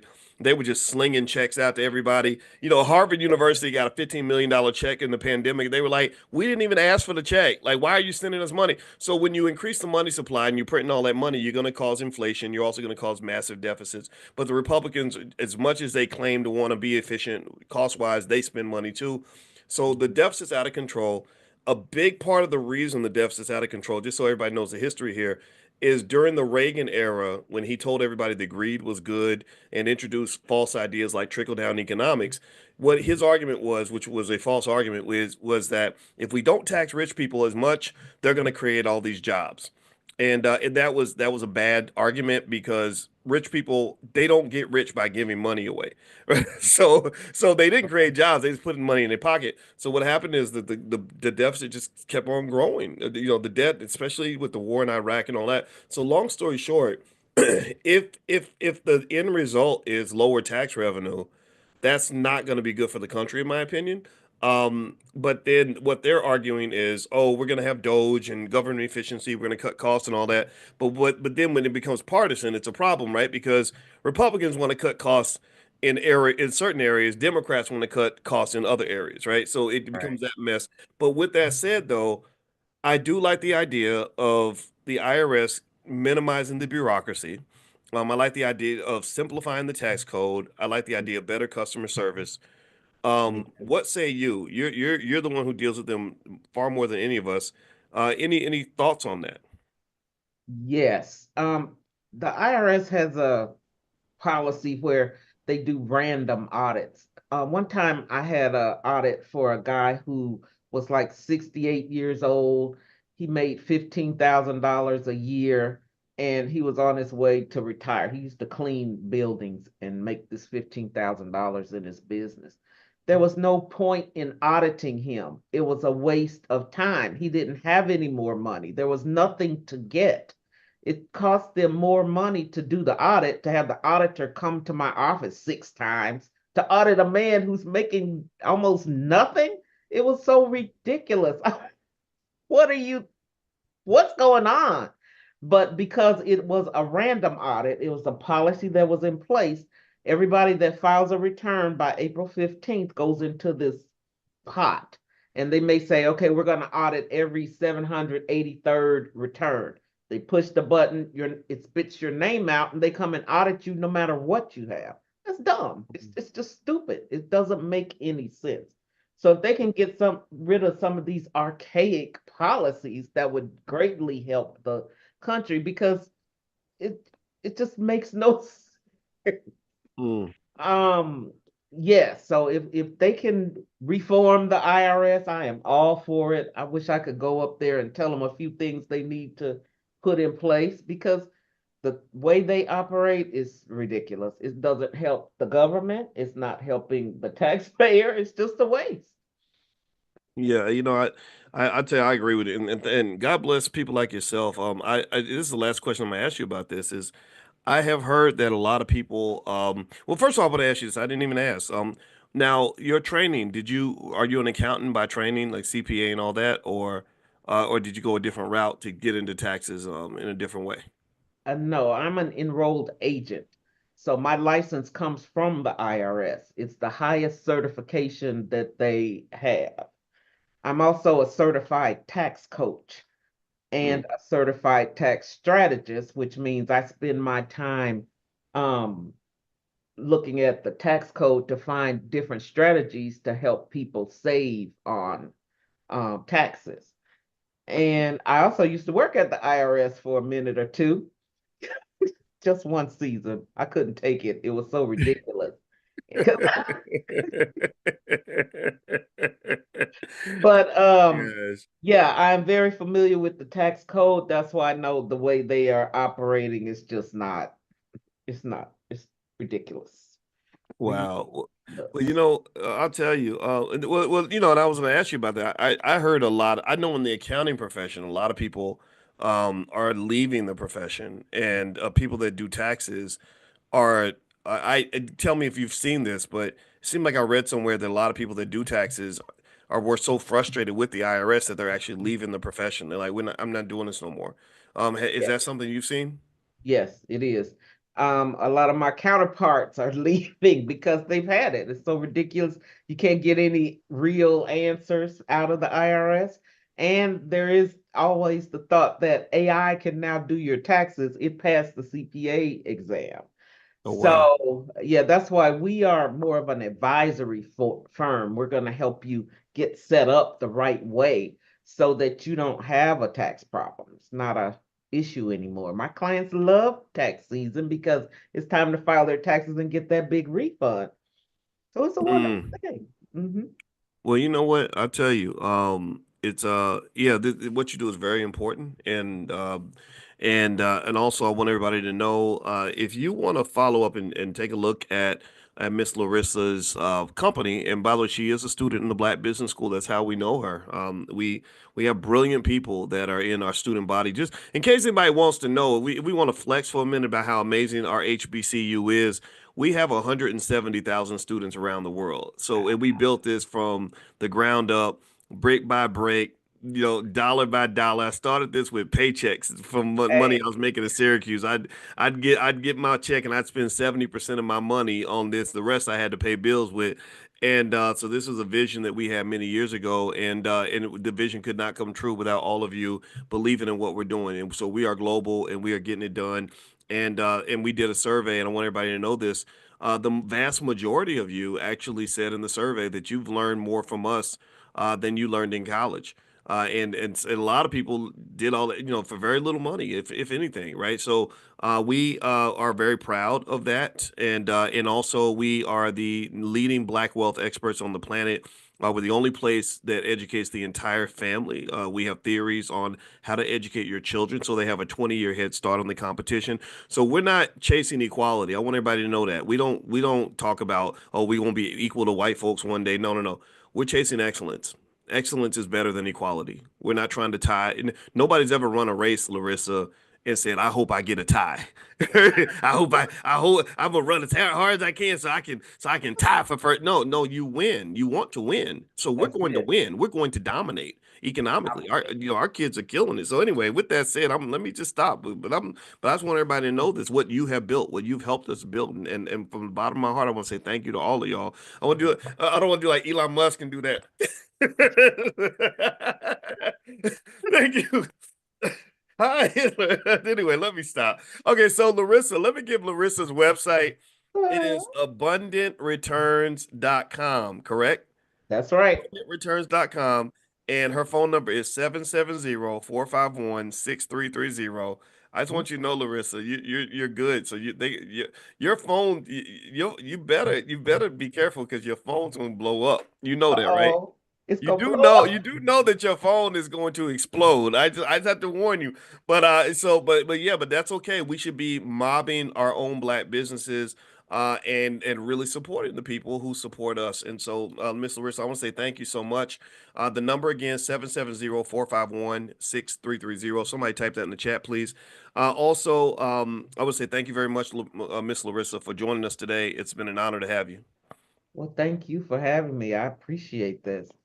Being able Yes, to ma'am. say, hey, you don't have to pay all those taxes because people No. don't believe me. That's right. That's right. Don't let the Donald Trumps have all the fun. You go learn how to make it work for you. And also just an FYI for everybody in terms of just some quick notes. One, Larissa is going to do a full presentation on tax strategies tomorrow night in the Prime program for those of you that want to learn how to sell stock options. So if you want to join, go to drboyceprime.com. You can get a discount there. drboyceprime.com. Number two, tonight at 8:30 p.m. Eastern, today is Wednesday, the 22nd. We are going to do our Powernomics training, and that's every Wednesday night at 8:30. We go through Dr. Claude Anderson's books so that all of our families are equipped with Powernomics information. If you have an issue getting the text message or anything like that, just email support at theblackbusinessschool.com. That's support at theblackbusinessschool.com. And if you want to be notified every morning when we meet for this class, just text the word morning to the phone number 87948. So text morning to 87948 on your phone, or you can also go to drboyceelevate.com. So, yep, that's right, Natasha. Watch your white guys have all the fun. Yeah, that's I was referencing that book. By shout out to Reginald Lewis, one of the greatest men of all time. So thank you very much, Larissa. It's great to see you again, ma'am. You All too. right. And Thank everybody have a you. wonderful day. God bless you and go get that money. Do it for your family. Love you guys. See you later. Take All care. right. Bye-bye. Bye-bye. Good morning, everybody. Good morning. I hope everybody's doing well. So good to see you. Welcome, welcome, welcome to our Millionaire Training Camp. My name is Dr. Boyce Watkins, and it's so great to see everybody today. And sometimes I come in a couple minutes late, but I apologize for that. It's sort of like last minute shenanigans, kind of getting everything ready, everything ready for the big show, the big class, the big gathering, the big everything. Because literally every single day I wake up excited. Today is January 14th, 2025. And we will never have another January 14th, 2025 ever again. Do you ever think about stuff like that? I think about that a lot. I think about things like that all the time. And then you can only imagine, like with my mama passing on Christmas Eve, I've been really deeply thinking about everything. And what it kind of does is it reminds me of the importance of never wasting the moment. I really believe in seizing the moment, you're pursuing your passion and your purpose. I can tell you, I think that you're more alive when you're really doing something that's purposeful and that you're passionate about. That's literally where you have more life inside your body. And I would encourage you, if you're disconnected from your purpose, then spend some time meditating, spend some time learning what your purpose is supposed to be. And I guarantee you, it'll just enhance everything. I promise you. All right. So anyway, all right, so one thing I want to mention is that there is tonight, if you are interested in going on the trip to Ghana this summer, you can meet with Jay Cameron tonight in a Zoom, and he will give you all the details and all the information.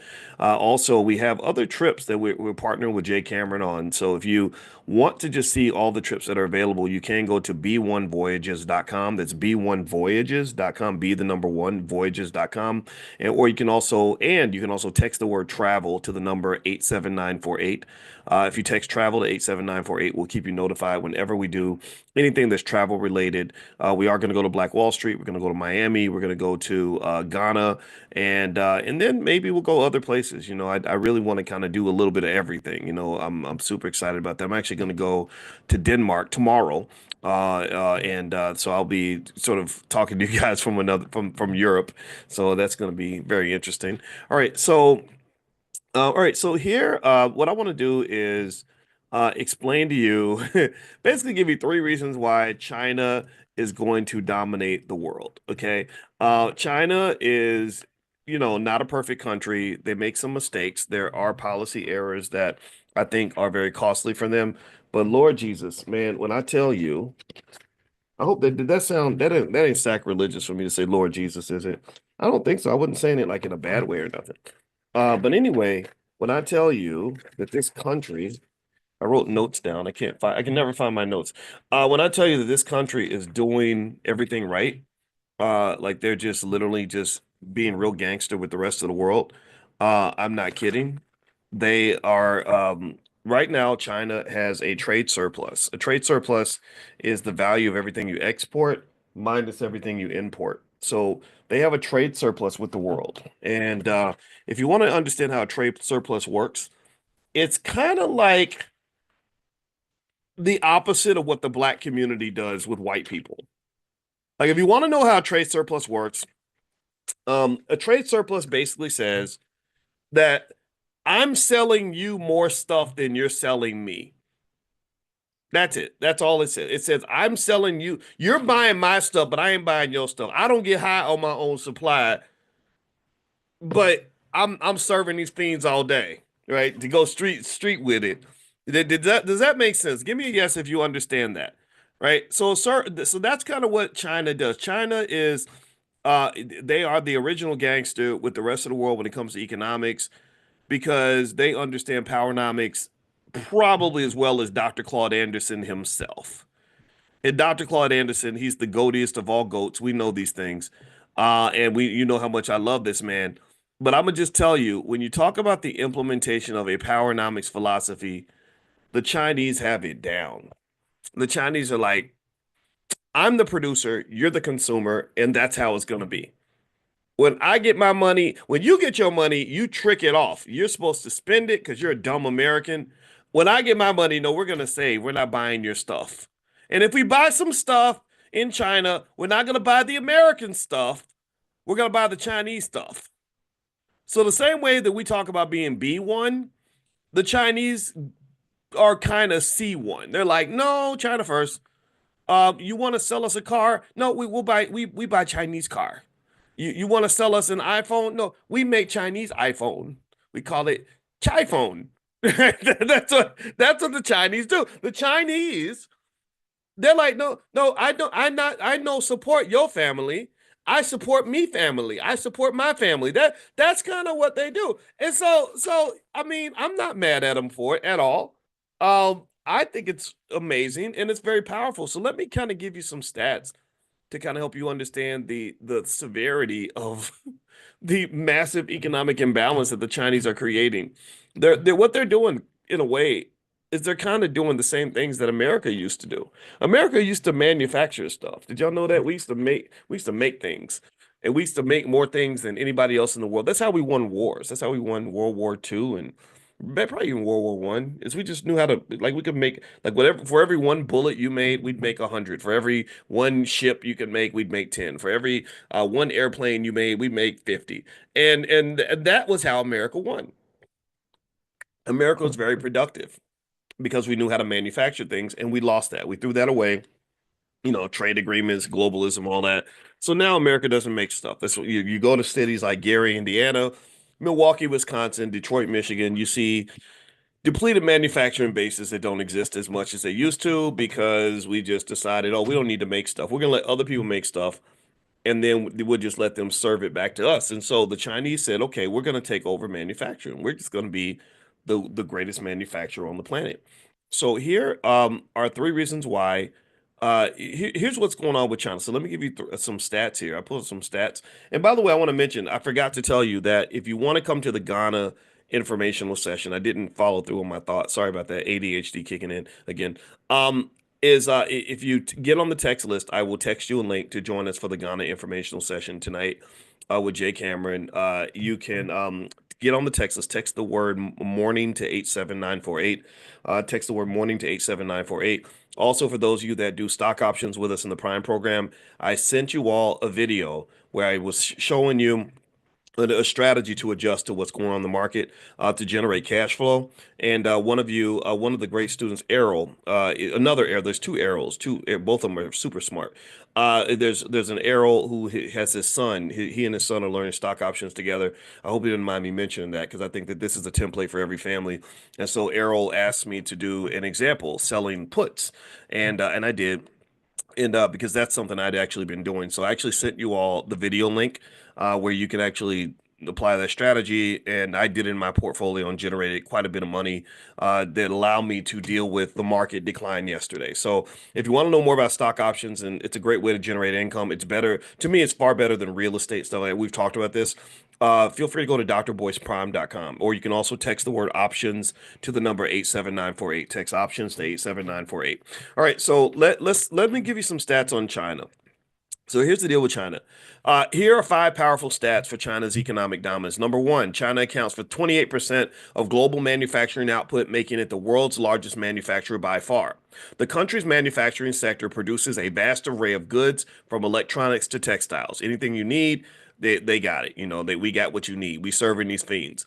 Number two, China is the largest exporter of goods in the world, with its exports valued at $3.5 trillion per year. 3.5 trillion. That's massive. This accounts for 14% of global exports, cementing its position as a key player in global supply chains. If China stopped manufacturing things, everything was shut down.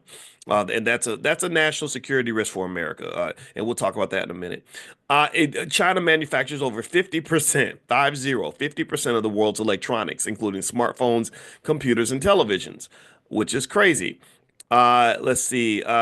China has the largest labor force in terms of people that are involved in manufacturing. There are over 100 million people that they have working in the sector. This allows China to maintain its edge in low-cost manufacturing because the cost of labor is not that high, which is a huge advantage. And also, China's industrial output is valued at more than $4 trillion, which is more than any other country, dwarfing other global manufacturing hubs. This includes everything from steel to machinery, placing China at the center of global production networks.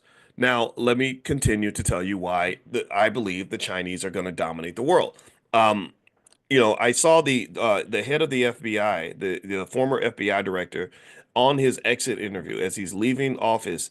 He said that basically the Chinese have an investing strategy that is something Americans really can't match. And the reason I say it's an investing strategy is because we talked about what investing is. Investing is not it's not about the money. Stop thinking about the money. Some people think I'm always talking about the money. It ain't about no damn money. The money's not the most interesting part. What it is about the Chinese investing strategy is mindset. As Terrence says, they play the long game. They're very patient. They're very patient.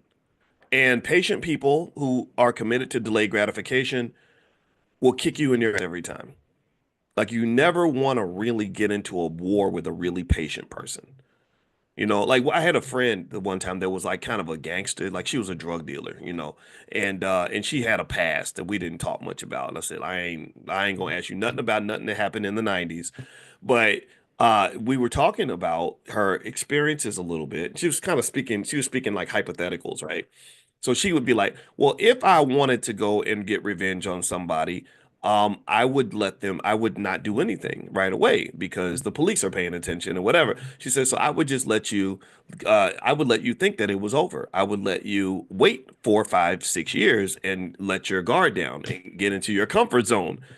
And then I would go and handle my business. So that's what she did. She said, I would just wait. I would just wait and wait and wait and wait and wait. And eventually they just think, oh, it's over. It's all in the past. And then one day, next thing your dog is boiling on the stove or something or whatever, right? So, so basically, so patience is not just powerful in life, but it's powerful in investing, actually, incredibly powerful. Warren Buffett actually says that wealth is nothing but a transfer of money from impatient people to patient people, impatient people to patient people. And so capitalism thrives in America largely because we create a society full of highly impatient people. Tell me if I'm lying. Instant gratification, gotta have it now. Dopamine spike, dopamine hit, dopamine hit, right? And again, like the dope dealers, they're serving them fiends. Like you want some Instagram? Yeah, yeah. Scroll, right? You want sports betting? Yeah, yeah. Cowboys. I'm betting on the Cowboys. Don't do that because you'll lose your money. But like whatever. Like we have this society that's built on all this instant gratification. And you see it kind of pile up in a lot of areas, like relationships. Oh, if it's the third date and I ain't getting none, then I'm out. I'm out, right? If you can't spend $300 on a first date, I'm gone, right? And so what happens is that there's the short-term benefit, but there's a long-term cost. There's a long-term cost. And what I see in terms of the long-term price people are paying is number one, people are lonelier than ever. A lot of marriages don't last. A lot of people are disconnected from each other. Most young people actually Most young guys in their 20s haven't even slept with a woman in over a year, like 75% or something crazy like that, which is just unbelievable. And then people get older, and and then they sort of realize, like, wait, I didn't invest in people. I thought kids were a burden. I thought a spouse would just hold me back. So now I'm 65 years old and I don't have what I wish I'd had if I'd made different choices when I was younger. There's a retirement crisis. Millions of people are not ready for retirement. A lot of people, because again, instant gratification over delayed gratification. So when I come along and I say, well, if you had just put $1,800 in Apple stock in 1997, you'd have $4 million right now. Well, then next thing you know, people are like, so first off, there's the regret, right? It's like, man, I had $1,800 several times in 1997. I could have done it. I could have bought some stock with that. And then you get these impossible questions like I retire in 2 years. How do I turn $1,800 into $1 million in 2 years? And I'm like, I don't know how to do that. That's like asking me to make delicious Kool-Aid when you don't give me no sugar and no water. You can't make Kool-Aid without sugar and water. If anybody's ever tried that, you know it does not work. What am I supposed to do? Spit in the bucket? Like, it ain't gonna work. You need water to make your damn Kool-Aid. So you need time a lot of times to build your wealth. If you throw away time, then you've kind of thrown away your opportunity. So millions of Americans are in the middle of a retirement crisis. Millions of Americans are lonelier than ever because they didn't invest in relationships. Millions of Americans are in a physical health crisis. I saw a stat the other day that said 48% of all women over 55 are going to get dementia at some point. Also, nearly half of all Americans are going to die from cancer. There are easy, simple studies out there that talk about the link between sugar and cancer, and processed food and cancer, and obesity and cancer, right? But then there's a price to be paid if you're getting up and going to the gym, if you're avoiding the sugar and the salt and all these other in the processed food, right? So it's hard to do. It's very hard to do, especially when they're putting it in your face, right? They're putting it in your face because capitalism is it's almost like the original kind of artificial intelligence. Capitalism, when it is at its worst, it's like this really smart demon that literally has pierced your soul. It can read your mind. It knows what you want. It knows how to tempt you. It knows where your greed lies in your darkest spots, and it knows how to say, "Oh, you want more of this, don't you? You want some more? You want here? Take some more ice cream, right? And right here, have some sex. You want some sex, don't you? Right? And that's what happens, right? That's why spirituality and consciousness, I think, is really important because that helps you rise up above all that, right? Because we are, to some extent, we are kind of like slaves to the flesh in a way, like the cravings and the desires and all. That's what things like the therapy really matter. Because if you get the therapy, then you get the self-awareness. You can kind of look at yourself and say, this isn't who I want to be. This isn't where I want to be. So now I'm going to take a different process of life optimization. I'm going to invest differently. I'm going to make sure I still enjoy my life, but I'm going to enjoy it in a way where I can enjoy it over a long period of time and not just have a lot of fun right now and pay a big price later on. The Chinese, I think, are dominant economically largely because they incorporate this into their society for children at a very early age. Like their children at an early age. You might have seen those videos on Instagram of like Chinese kindergartners in school and the crazy stuff they're doing. Like they'll be cooking and making like building buildings and like making like sewing sweaters and or they'll play even when they play basketball. They're so much better than like they'll have like 20 kids and they'll all be dribbling a basketball in sync. And like one, you ever see that where they're what like there'll be like a circle of kids. Try to imagine this, right? They'd have a big circle of kids and like maybe 30, and they would have a basketball on each side of each kid. And then they would dribble and then they would move and then take over the dribble for the next ball and then move again and take the dribble for the next ball. And the amount of coordination is very powerful. And when I taught in China, when I taught finance in China back, I think it was about 2006, I noticed that they are in sync unlike anything I've ever seen. You want to talk about unity? We can't come we can't even dream of having that level of unity. I've never seen that level of unity. Like it's almost like they are a cyborg. They are literally they operate like the same person. It is scary and it is amazing. And what I think that they do because they're at war with the United States is they use our impatience, our lack of discipline, and our lack of unity against us. They do. They're like, oh, these people, they believe in stuff like democracy and freedom, which is, I think, actually, I like democracy and freedom. I do. That's a downside of China. They don't let you have that, right? They put the group over the individual. And every strategy has its pros and its cons. So their belief is like, hey, look, the individual is not as important as the collective, and some of you agree with that. But at the same time, when you do want to express individual liberties, there's a limitation on that, right? So every system isn't perfect. It's hard to be all things all the time to everyone, but I can tell you that their unity is something that is, I think, going to make them very dominant. And it's what's allowed them to amass a tremendous amount of power. China's in, I think they had a 100-year plan for world domination that they started in about the 1970s or 1980s, and they're about year 50 of that plan. So in, 40, 50 years with your grandkids, I would say they should learn Chinese, but they actually don't have to now. You can get AI glasses that'll translate everything for you, but they should probably just get used to the idea of another country being the global economic superpower. So let me continue this. Let me lay out some more ways that China's economic dominance helps them to win. Just a reminder also, don't forget that today at noon, we are meeting for Stock Market Tuesdays. So if you want to come in and ask me questions about the stock market, we'll break down the stocks that I like in terms of good investments right now. We'll also kind of do some lessons on how the market works and just whatever you guys need today. So we're going to do that at noon. So if you want to join us and do a free trial, go to drboycestockmarket.com. That's drboycestockmarket.com. All right. So here are basically three reasons why China's trade surplus gives it a lot of power. First off, a trade surplus allows China to accumulate a lot of foreign reserves. They can pull in currency from other countries like the U.S. dollar. So this enables China to maintain a strong currency and support domestic policies like infrastructure development, social programs, things like that. So those reserves also give them financial leverage, so they can invest globally and really have a lot of influence in other economies. So if they've got yen and euros and dollars and everything else, they can go to these places and make things happen.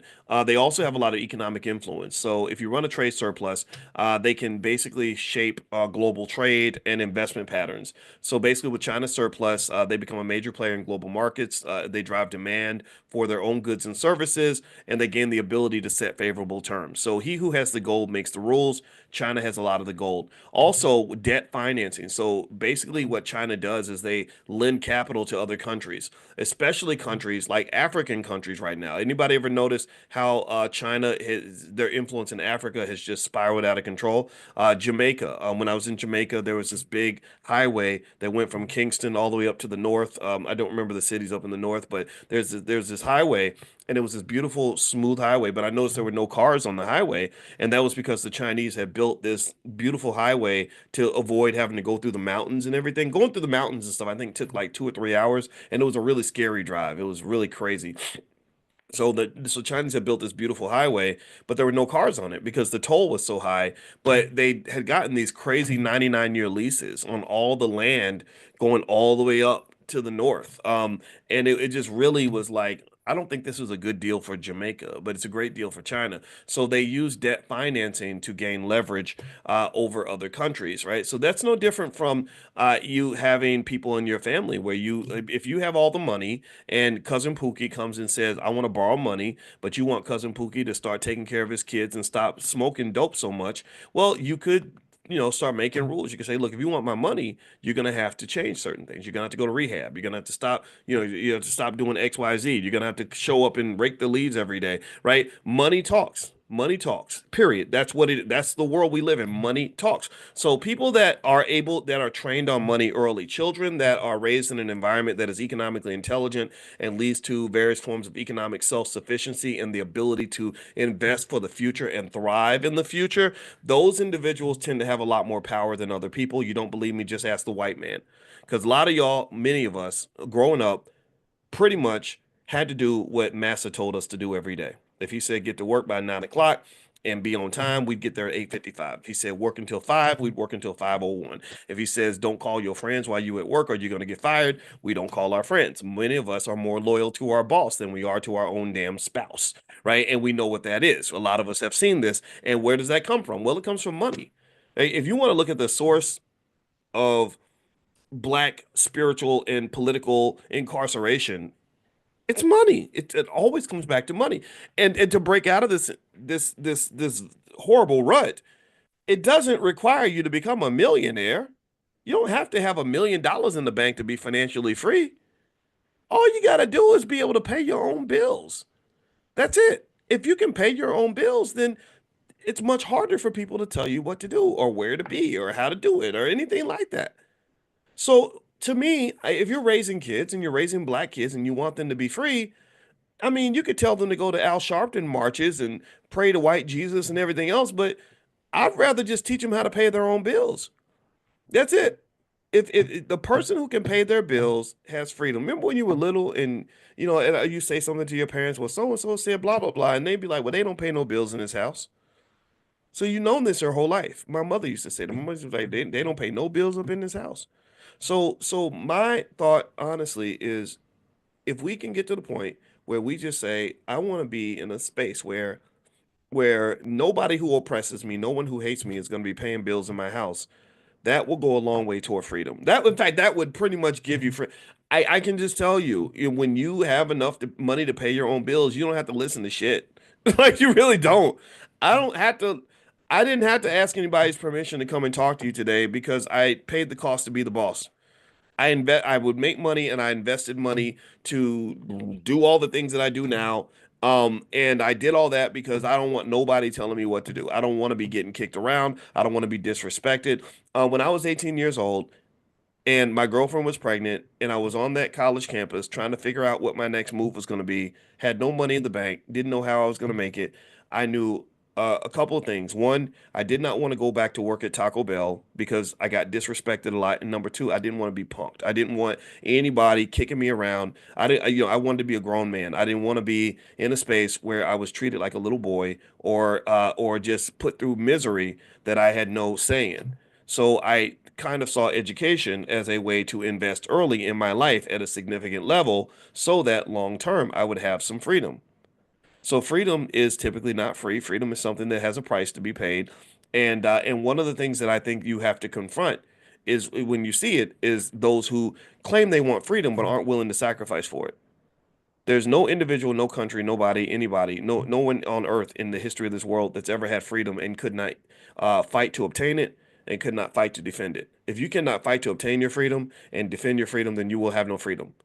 You will have no freedom. Somebody will come along, beat you up, and take all your stuff. That's what happens in a capitalist society, but that's really what happens in the jungle of humanity. We are animals at the end of the day. I'm not saying that we're 100% animals. Yeah, we're separate. We have the prefrontal cortex. We're a little bit different from the animals, but at the end of the day, go watch some bears or some lions or some cats or some chickens fight over territory and see how the weak chicken does. The little punk ass chicken that's crying and whining every time a chicken beats him up. You think they're gonna feel sorry for him and give him something? No, they're gonna beat him up and take his stuff. They're gonna say, okay, you've identified yourself. You are the weakest link. Mother Nature says you shouldn't even survive. Survival of the fittest. Darwinism says you shouldn't even exist. You certainly should be allowed to reproduce because you got these weak, punk, inferior genes. So we're just gonna beat you up, take all your stuff, make your life miserable, and kill you.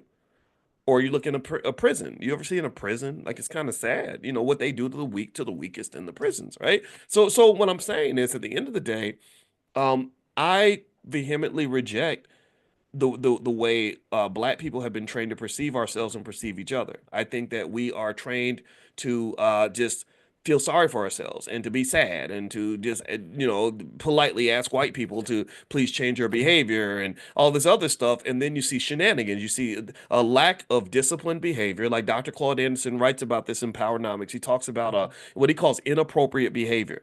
You out here buffooning, cooning, and twerking and acting a fool, don't want to open a book, but and all these other things, but then you somehow expect the world to respect you. It does not work that way. It does not work that way. To get respect, you got to show up and command respect. If you command no respect, then you will not get it. So anyway, let me keep going because I don't want to offend nobody, but this is the reality. And so I think that the way we're even taught to think about race is completely wrong. It's completely wrong. I think that our children should be taught to compete. That's it. Yeah, they may not like you because you're black, but who cares? Why do you even need somebody else to like you like that? What's wrong with you? Your mother should like you. You should like yourself. The need to be liked is a weak to some extent. That's a weakness, actually. That's something people can exploit. Oh, you need us to like you. Okay, well, do what we say, or we're going to say that we don't like you. We're going to call you ugly. We're going to call you stupid. We're going to take away your Oscar, your Grammy, your Nobel Prize, whatever little stupid awards we've invented to make you to give you your self-esteem. We're going to take those things away. We're going to take away your little fancy job. You won't have the corner office no more. You won't be the chosen Negro anymore because you're not behaving appropriately. So what we do is we learn over time that if you behave, then they're gonna hook you up. So we have a lot of well-behaved Negroes that are in corporate America and other places because we know that if we get out of line, there's going to be an economic consequence. And I don't know, maybe I mean I know my whole life I've kind of been the rebellious kid a little bit. I when I was in elementary school, I used to stay in detention, and I don't even know what it was. I would try. I'd be like, I'm trying to fit in. I'm trying to. I would just every damn day, and it was like, damn, I'm, I'm suspended again. I gotta stay after school again. I would stay in detention. Like I would just sign myself up for detention at the start of the day because I knew at some point something was gonna pop off. And I guess it must have just been like I don't know, like if something didn't make no sense, I'd be like, well, I'm not doing that, or that doesn't, or if I wanted to just do something, I would just do it. I have no idea. My mother used to say, "Yo, boy, your mouth will either make you great or get you killed. I'm curious to see which one." And when I met Cornell West for the first time, he's such a wonderful human being. And I let me tell you about the time I met Cornell. It was really, really cool. We did something in Brooklyn in 2013 where I had put out this book. It's out there somewhere. You can go find it. It's probably free. It was called Wealth, Education, Family, and Community: A New Paradigm for Black America. And I was kind of doing like a little tour on that book, and Cornell joined me in Brooklyn. And but we met in Manhattan. So I walked in this restaurant in the middle of Manhattan, and it was a fancy restaurant I never heard of, full of white people. And in this restaurant, he let me tell you what he did. This is the kind of guy he is. He gets up in the middle of the restaurant and he walks over and he gets on one knee and he grabs my hand and like bows to me on one knee. And all these white people are like, what's happening right now? Who are these Negroes bowing to? Like, what's going on? And I was like, wow, like he's such a great, humble person. I'm like, stand up, man. Like, this is kind of if I feel like I'm Eddie Murphy and Coming to America. But anyway, when I told him what my and then when we sat down and talked, he told me that he literally knew my parents. He said Robin Watkins, blah blah blah, Larry Watkins, blah blah blah. He had read my Wikipedia page, and he knew my father was a police officer. He knew my mother was a social worker. He knew that my parents are a little more on the conservative side. That's their choice. That's who they are. Because cops, my dad's a soldier and a cop. He's black, 100% black, but he's not into the shenanigans. He's not into feeling sorry for yourself. That's kind of how he was built. And it was just really interesting. Like, so just that, if you want to know my bias about Cornel West, that's where it comes from. It's like I said, wow, this guy, and I spent years with him and I watched people very closely. Like I spent hours and hours with Al Sharpton, and I told you, I felt like, okay, there's a game being played here, almost like a mafia type of game. It's about power. And but he also is a genius. He's extremely smart. The man is you cannot tell me that he's stupid. Cornell came off as a genuine soul. I observed him closely as he interacted with every person on the street because people recognize him more than me, and white people don't really know who I am, and I don't, and I like it that way. Whereas with him, lots of people were stopping him, and I just liked the way he treated everybody. It was something that just told me, like, wow, I wish we had more people like this running the country because we'd have a better world. I really believe that. But anyway, I remember I told him, I said, yeah, my mother used to say, boy, your mouth will either make you great or get you killed. I'm curious to see which one. And he said, I think it might be both. He said, I think it's gonna be both, brother. And I said, yeah, you might be right about that, but that's okay. I'm all right. I'm willing to die for what I believe in. So let me finish up with this China thing. Okay, so in terms of China's economic dominance and the fact that they have this massive trade surplus, this is something I think the black community should pay attention to because what happens when you have a trade surplus is that the people that are buying all your stuff, where you're not buying any of their stuff, they're at a natural economic disadvantage. You're at a disadvantage. So for the black community, when you see how little we are actually producing for the world, how little others support black-owned businesses, how black-owned businesses get boycotted by two groups. They get boycotted by black people and they get boycotted by white people. But we'll go support their businesses in a second. Like we attach purchasing things from them to our self-esteem. Like I feel like I'm a better man because I got this label on my body, this Coach, Gucci, Louis, Prada, whatever. I'm picking up a bottle of the Henny when I go to the club, right? Whatever it is, right? We tend to like really enjoy these labels because they're attached to our self-esteem. Go watch the video How to Sell to the Negro. So what's happened is that basically they do to us what China does to the world. That's why China is going to dominate. In fact, let me read this here. China has strategic influence or all around the world because of sorry, I lost my screen, because of the trade surplus, right? So effectively, when they go in and your money talks and the BS walks, China is pretty much able to declare war on you without actually firing a single bullet. Like they don't have to fight you to destroy you. And they don't have to tell you that they're going to destroy you. The Chinese are very polite. I remember when I was in China, I noticed that one thing that someone told me culturally, and I don't want to stereotype, but they were literally saying like Chinese people typically don't say no to anything, right? They won't say no to you. So if you say, "Hey, I need to use $1 million. Can you give me $1 million in 3 hours?" A lot of people they won't say no. Like here, we'll be like, "Hell no! What are you talking about?" They'll be like, uh, I need to think about that. So that's what they kind of do. So they're very polite, extremely polite. And so what they'll kind of do with other countries, I've noticed, is they'll go and you'll do something they don't like, and they'll be very polite. They'll be like, "Oh, it's okay, it's okay." And then next thing you know, your goods are not getting through the port in China, or you or they've been done some sort of embargo on you economically that's decimated you financially. So they're very subtle about that. They declare economic warfare, not so much direct warfare. They don't want to go to direct war with the United States. But the FBI director mentioned something really interesting about how the Chinese investment strategy works. Because they don't just invest in things that generate money, they invest in power. And one thing that he said the Chinese have done is he said they have planted a bunch of bugs in a malware viruses, computer viruses, in a lot of essential American infrastructure. They basically said that they're just sitting there. They're waiting. They're just waiting. Like, okay, go ahead and do something. Go ahead and say something. And what they said they can do is they can then at that point activate these Trojan horses to poison our water systems, to mess up our electrical grid, shut down all the cell phones in the United States, whatever, right? And this is what he said he was deeply concerned about. So just keep that in mind. Like if we go to war with China, they know how to fight just in sneaky little ways. Like I think they fight through social media. With all that conversation about Russia and China, getting all these ads on social media to basically kind of pit people against each other. And they're very aware of, for example, the racial divide in America. So there will be, these Chinese bots that pretend to be, strong black women on the internet who have all these opinions, or angry black men or whatever that will just pour fuel on the fire to create civil war. Thank you, Sharon. That's the right word, right? So they know this. They use America's divisions against us. So here is if you want a couple of lessons that I think we can apply as a black community to learn from China. First off, there's economic independence and wealth building. So as you know, the same way China accumulates the reserves as a source of power, I think that we should build wealth and achieve economic independence as the number one objective for our whole entire community. That has to be near the top of our priority list. So that means owning businesses. We cannot keep producing employees. Stop producing employees. Stop producing people that are consumers and employees and renters and all these other things. You cannot do that. You cannot thrive and grow when you're on the white man's economic nipple.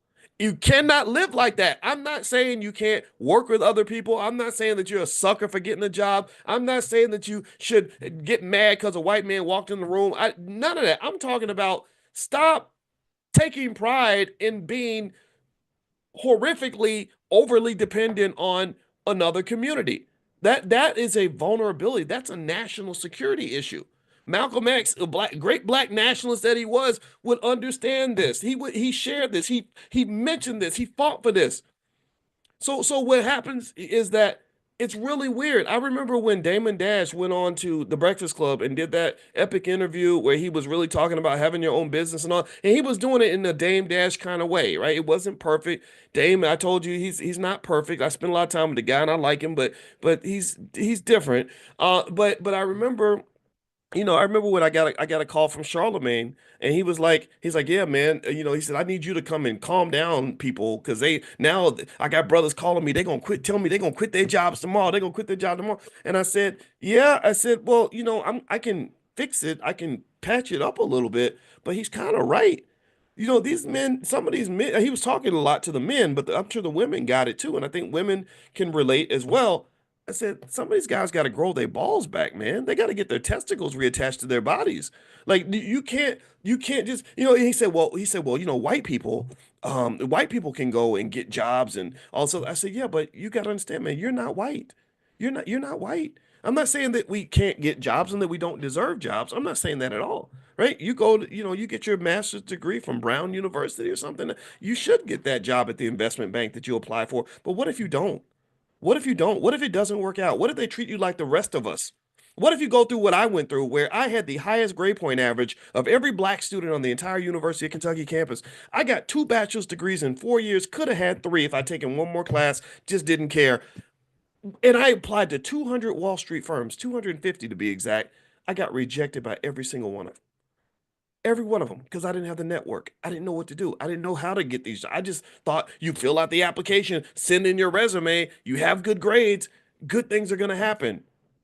It didn't happen like that. I got 250 rejection letters to my house. What now what? Now what we going to do? What's the plan B, damn it? Am I supposed to sit around, man? These white people, man. I could have been somebody if they wasn't tripping and stuff. They don't be liking black people. They just don't like you cause you black. They like I'm not. Like, what problem is that going to solve? How is that ever going to fix anything? I have to have a plan B. Maybe God is trying. Remember the color purple? God is trying to tell you something, right? So God is trying to tell me something. God was like, number one, these folks don't like you. Number two, their conversations about diversity is bull crap. I'm not gonna say bullshit because I don't want to cuss, but you know what I want to say. And then number three, it means you got to find another way. This system ain't built for you. You're not white, Boyce. Stop thinking that you're white. You're not, your name's not Royce, you're Boyce. And you have to figure out a way you're gonna make this thing work. Where get in where you fit in. Figure it out. So to me, owning businesses and investing is essential for any black person, especially any black person with a strong black identity. Any black person with a strong black identity who wants to reach their fullest potential. Ownership is a must. Any black person with a strong black identity who wants to reach their fullest potential, who also wants to maximize their economic possibilities. Ownership is the key. Any black person who wants to reach their fullest potential with a strong black identity, who wants to maximize their income, who wants to have a little bit of power in this world, ownership is essential. Any black person who wants to reach their fullest potential, who has a strong black identity, who wants to maximize their income, who wants to have power, who wants to have a solid say in the structure of their families and their community, ownership is essential. Ownership is essential. Ownership is essential.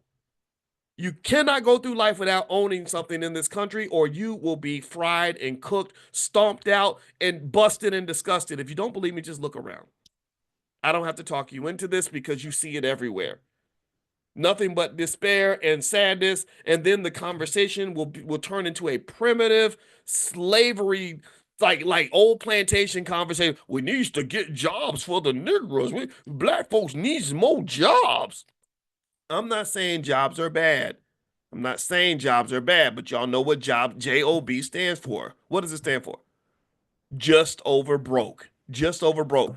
That job ain't gonna make you wealthy. That job is not gonna give you no real power. That job's gonna give you just enough money so that you don't die of starvation or something, and you have a place to live, and then you can keep showing up to work every day. They give you just enough, like almost like a basketball player where they're like, we're not gonna pay you, but we're gonna buy you some gym shoes and a uniform, just enough for you to show up and play for us every day. We're not really trying to help you thrive. We're not trying to get you into the owner's box. You're not going to be Jerry Jones. You're going to be like an unpaid member of the Dallas Cowboys. That's pretty much all you're going to be. So what I'm saying is at the end of the day, jobs have to be a stepping stone. That's my point. Jobs should be from the time children are babies. We should teach them, yeah, get a job until you can own something. Or if you have a job, make sure you own something. Or if you like your job, keep your job, but make sure you always have options. Options, options, options. Options are freedom. That's what they are. So make sure you have options, make sure you own something, and then if you don't like the job, you should be able to walk away, get a better job, or go and start something on your own. So this is why you build your networks. This is why relationships matter, because if you're an asshole, nobody's going to want to start a business with you. But if you're a good man, then a great woman will want to marry you and be by your side. If you're a good woman, then guess what? You're going to have lots of friends that are going to want to work with you. They're going to share networks with you, and you're going to succeed together. You're going to thrive together. Want an example? Yesterday, Jay Cameron came in, and Jay is a good guy. And by God, my goal when I met him was I said, I'm going to be a good guy too, so we can be two good guys helping each other out. Neither one of us showed up as the alpha asshole who disrespects people because somehow he thinks he's the most important person in the room. I never do that. It's like, oh, you're a great man. You're a great man too. You're a good guy. You're a good guy too. Hey man, how can I help you? I don't know. Let me tell me what I can do for you. That's how we talk to each other. And you know why we do it? Not just because it's the right thing to do, but because we're helping each other succeed and survive. The world does not want a black man to be successful. This country does not want a black man to have power. This country does not want black women or black men to be together. They do not want black people unified. They do not want black people secure and safe and happy and wealthy and having stable families and all that. That's why they promote all this garbage to you in the media. That's why Sexy Red will get more radio play than India Ari, right? India Ari, no, nobody wants to hear that. They want to hear about some lady rapping about her baby daddy and how many STDs she caught last week. That's what they really want. They don't want to hear I'm not your average girl in the video, right? No. What are you talking about? Self-respect. You haven't earned the right to have that. So what I'm saying to you is, at the end of the day, I love what China's doing. Let's circle back to China before I get railroaded in too many other directions. I love what they're doing because they're protecting their economics. China is a powerful country because they are practicing Dr. Claude Anderson principles of powernomics, basic ideas. We sell stuff to y'all, you buy stuff from us. We are the drug pusher, you are the drug addict. The dealer always has more power than the addict. We support our businesses and you support our businesses.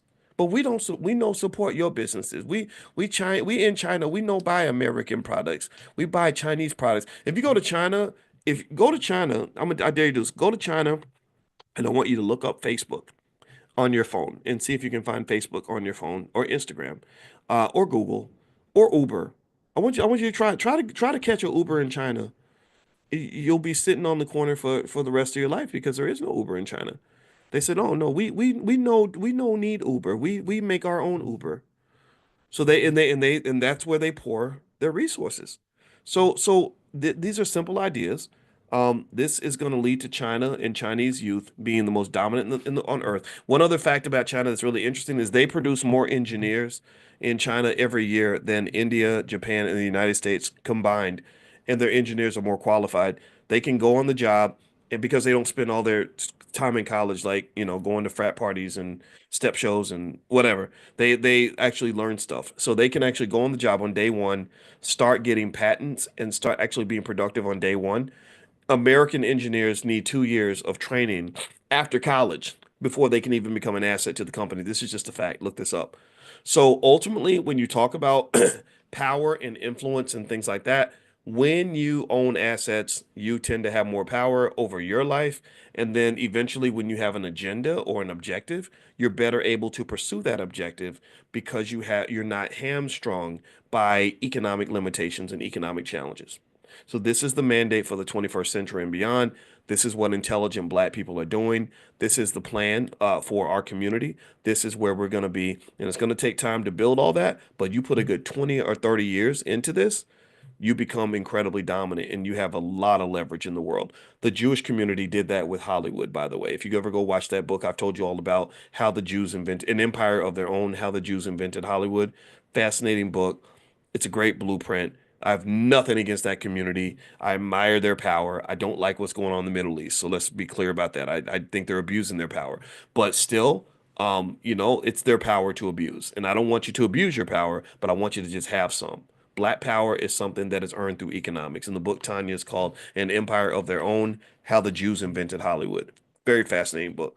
All right. So anyway, let me finish up really quick. Number one, tonight, Jay Cameron is doing the informational for the trip to Ghana. If you want to know about the trips that we're going to take, text the word travel to the phone number 87948. And you can also go to b1voyages.com. So text travel to 87948 or go to b1, the number one voyages.com. And there's other trips on there that you can feel free to go on with us. Also, number two, if you're in Prime, that video I texted out to you guys. If you have an interest in stock options, text the word options to the number 87948. And I sent you a video on how to sell some puts. And I think selling puts, it seems like it's already worked out. Like the stock market's going up today. So if you sold puts, then you actually were able to generate some money from that. Number three, later on today at noon, we're doing our Stock Market Investors Club.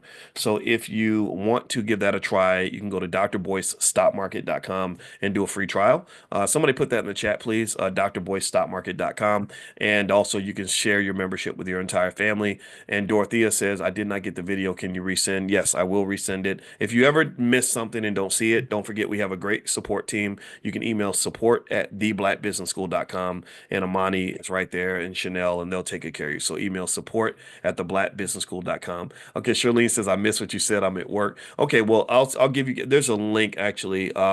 Today, this class is recorded on drboycetv.com. So I'll put this link in the chat for anybody that wants to watch the recording or maybe share it with anybody in your family if you think this message was beneficial for you. So here we go.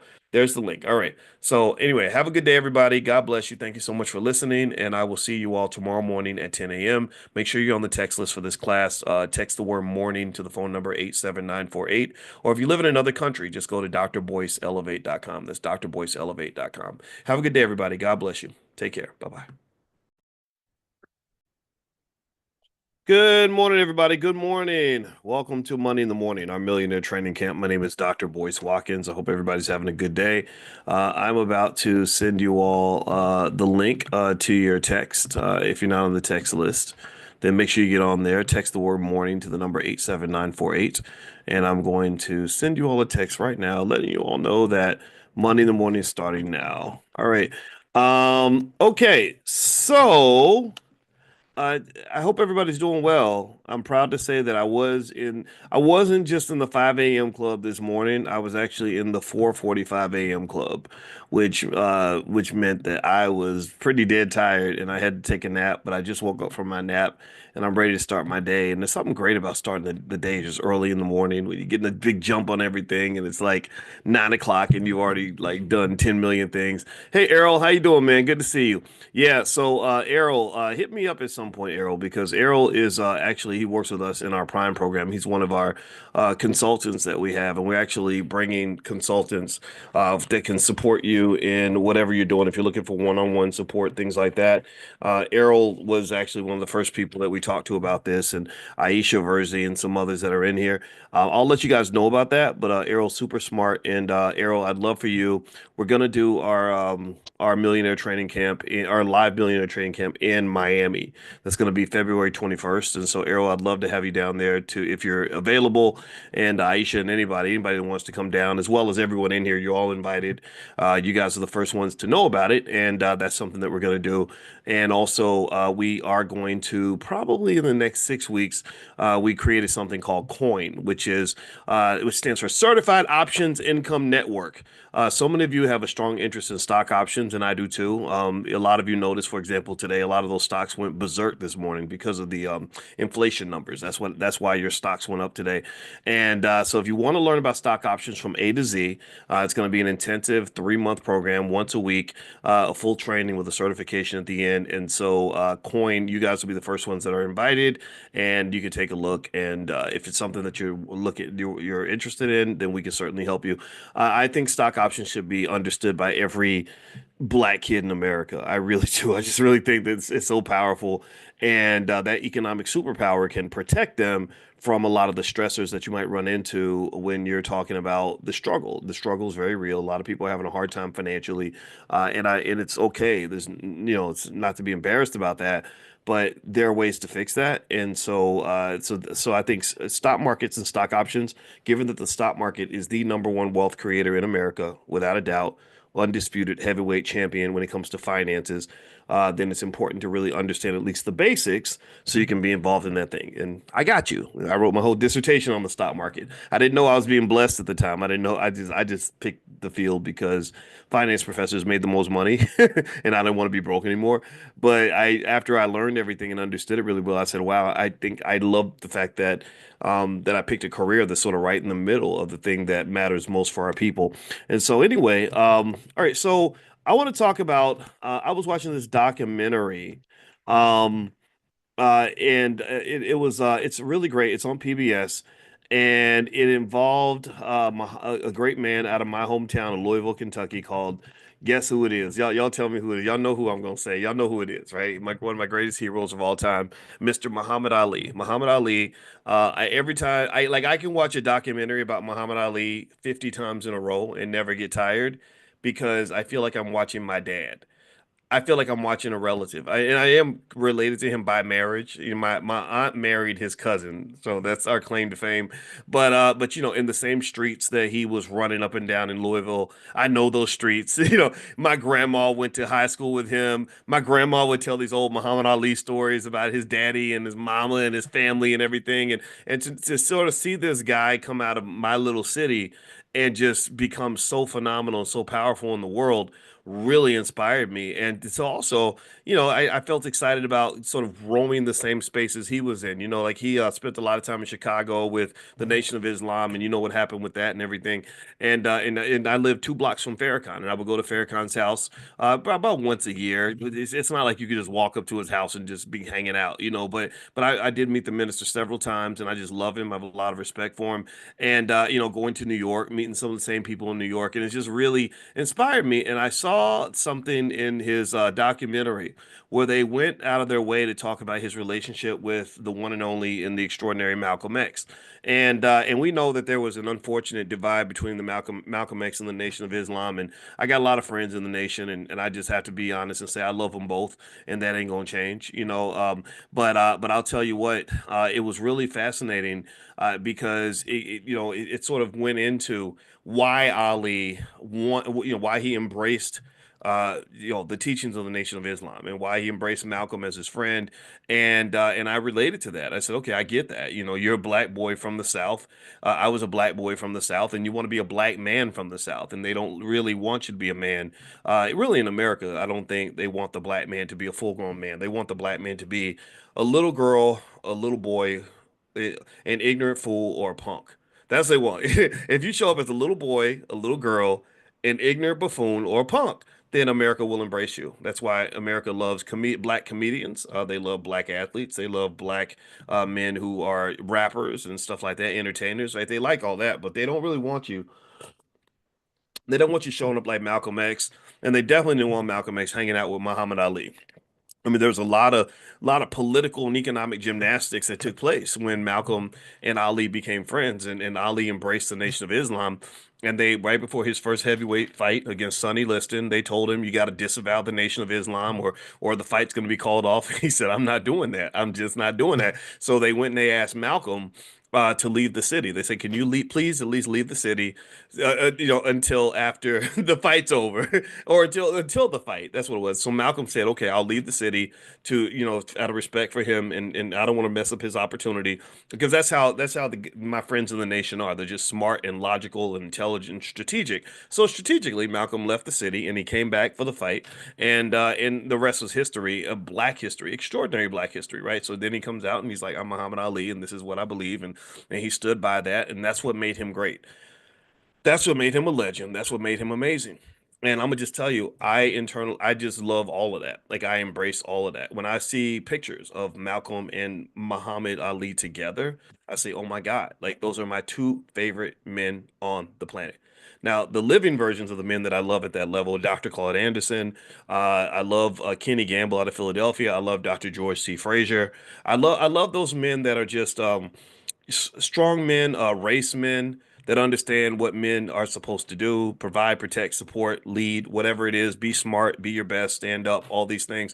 And so, anyway, with that said, I wanted to sort of use today's class, if you allow me to break down some of the economic theories of Malcolm X, but to break them down in a way that connects to the fact that there are academic research papers written that support many of the economic philosophies of Malcolm X. Now, if you remember, Malcolm's life and what he stood for a lot of the things that we believe in the Black Business School: economic self-reliance.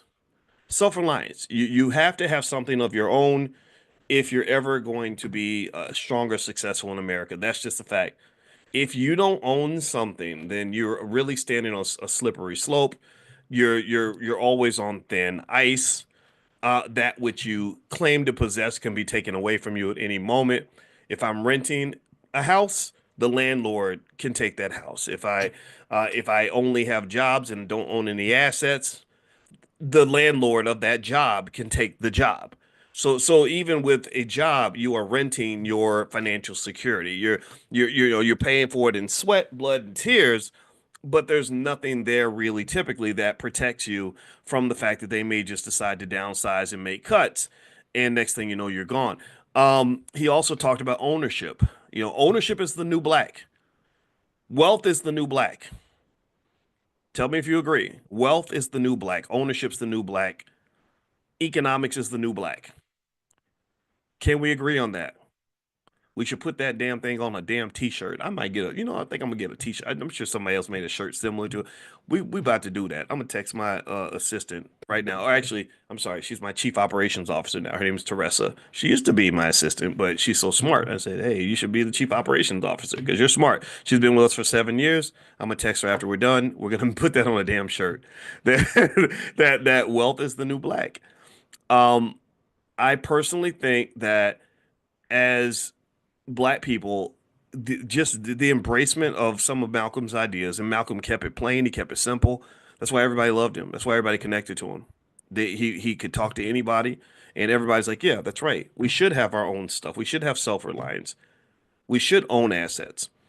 He also believed in the circulation of dollars. You should be sharing your money with your brother or your sister before you start sharing it with strangers who hate your guts. That's called common sense. That's called self-esteem. That's called self-awareness. That's called financial consciousness. So ultimately, with Malcolm, those are kind of three core ideas that Malcolm believed in. Now, what I wanted to do to supplement the great work of the legendary Malcolm X is I want to sort of box it in the context of economic theory for you. Academic research papers have been written on this. This is common sense for Malcolm, and he read books and things, but this idea of self-reliance, ownership, and also circulating your dollars, there are research papers written on this topic. So what I want to do is cover a few of these studies that have been done to really help you understand why this is essential. And it isn't just essential for the whole community. Let me start right there too, to make it more personal, more direct. Sometimes it's hard to connect to a big vision for the whole black community. It's hard to connect to this idea that every black person is going to get on the same page. We're all going to do the same thing. We're all going to agree. We're all going to be aligned. That's just hard. I don't know. Anybody else go through that where you just like, man, ain't no way we can all be in alignment. I'm out of alignment with a whole bunch of black people. I'll be like, man, you're stupid. Like what? Stop stop twerking. Stop twerk. Stop. Don't shoot the black guy. Stop that. Right? Like, don't talk about your mama like that. No, you're not. No, you're not. You're not an igga. Stop calling. Don't call yourself. No, stop that. I know white folks giving you money. I know that they paying you good, but that's not good. That's not. Put down the blunt. But stop. No more Hennessy for you, right? You get frustrated, right? You get so mad when you just see all kinds of shenanigans and chaos. And so I'm not gonna lie. I am not a fan of I've never been a person that can sit in the audience when somebody's like, we just got to get 40 million people to all do the same thing. I'm like, how the hell you gonna do that? You can't do that. That's not gonna work. Only oh, the closest that's ever come, maybe the Democratic Party could do. That might be the only institution that's been able to get nearly all black people to do the same thing. I don't know how they did it. They put something in the Kool-Aid. But here's the thing. Here's what's beautiful about it. To get real economic power, you don't need everybody on the same page. You don't need everybody on the front line. You don't need everybody leading. You don't need everybody absolutely out here killing it. You just need to make sure that your best show up as their best. You don't need everybody. You just need a few good men and a few good women. That's what you need. I heard Farrakhan say that, where he said, "Give me 10,000 solid black men and we're ready to go." And I said, "Yeah, that's it. That's good." Because one solid man is worth 100 flimsy men.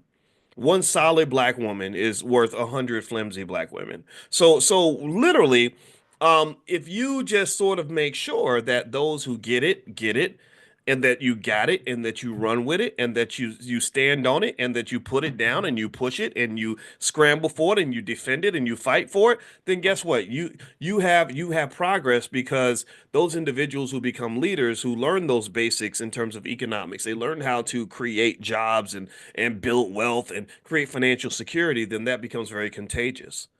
That becomes very contagious. People start to copy that. They start to emulate that. If you want to know what I'm talking about, a lot of times you try to tell somebody about your plan to be successful and they don't listen. But then as soon as you go out and execute the plan and you become successful, those same people are usually coming up and saying, well, how did you do it?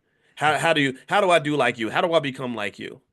Right. And it might be after they ask to borrow $20. So you say, look, I'll loan you $20, but after I give you some money, I'm gonna give you some game. Shut up and listen to me now, because now I have power, because I just gave you $20, which shows I care about you, but I also am going to give you something more valuable than the $20. I'm going to show you how to fish. I'm going to show you how to win. People will respond to that, especially young people. So don't always worry about getting everybody on the same page. Get yourself on the same damn page. Half of y'all, I bet half of us in this room, me, myself included, half of us are not even on the same page with ourselves. We're not. We're certainly not on the same page with our purpose. We're certainly not on the same page with God. We're not on the same page with what God intended for us to be. We're living another life. We're living in the closet. We're being something that we were not intended to be. We're distracted. So before you try to get the whole community on the same page, get on the same page with yourself. And I'm not talking to you. I'm talking to myself. I'm talking to myself. Because I have different voices. There's many. I have multiple personalities. I'm probably diagnosable. Um, there's the lazy voice. There's the unfocused voice. There's the voice you might see playing video games on YouTube. Y'all ever see me play video? I play Call of Duty sometimes with my friends because it's fun.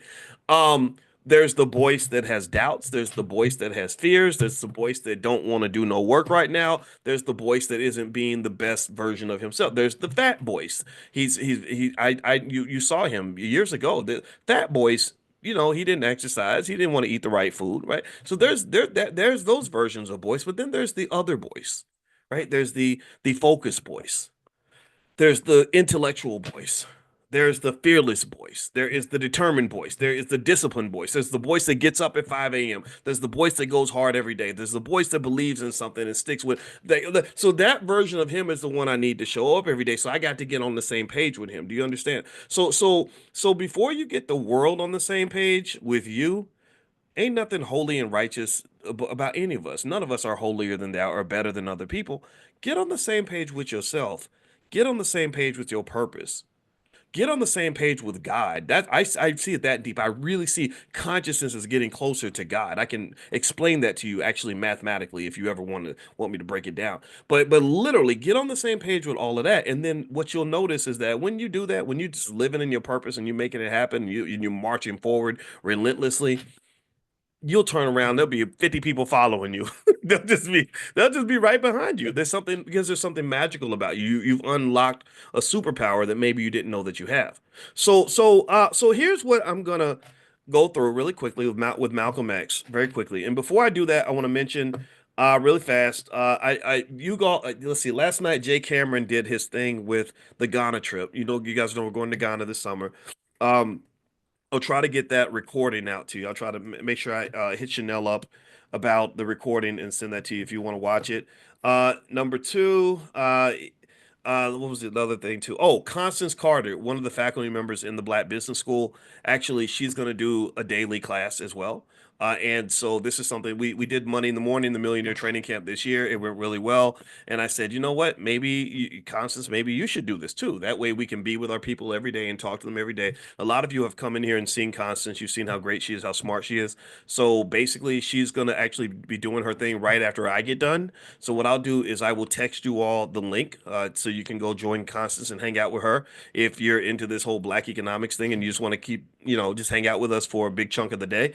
I know Madam President does some stuff earlier in the morning as well. So these are people that are sort of in our clique. These are people in our group, people that we love. You've seen them at the All Black National Convention, and they have something very positive to say and beneficial. So I'll send you all the links. So if you see Constance's name in a text message, you'll know what that is. So anyway, with that said, let's talk about Malcolm's economic theories and break some of those down. Number one, there is actually an economic field or theory called community wealth building, and I'm going to read some of it here. It emphasizes local ownership of resources, cooperative business models, and the retention of wealth within communities. So basically, the community wealth theory backs up what Malcolm was saying. It basically says that wealth creation should prioritize community benefit over external profit extraction. All that means is that you take care of your own before you start taking care of everybody else. That's really all it's saying. It's saying it's like a type of nationalism. Malcolm was a nationalist, which means that success and prosperity starts at home.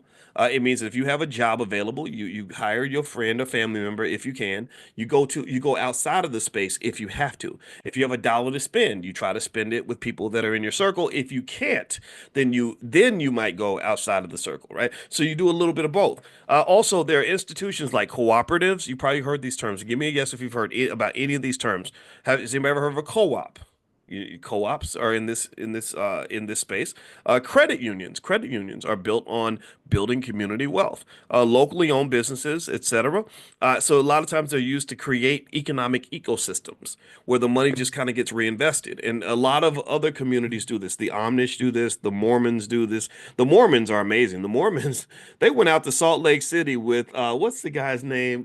One day I got to tell y'all the story of Brigham Young University. Didn't they actually they beat didn't they I think they beat Coach Prime's team in their bowl game. They beat them kind of bad too. I think it was Brigham Young. Yeah, it's kind of embarrassing. There's a bunch of corny white dudes, but they were good. Anyway, so Brigham Young went out to Salt Lake City with a bunch of families, and they said, "Let's build our own."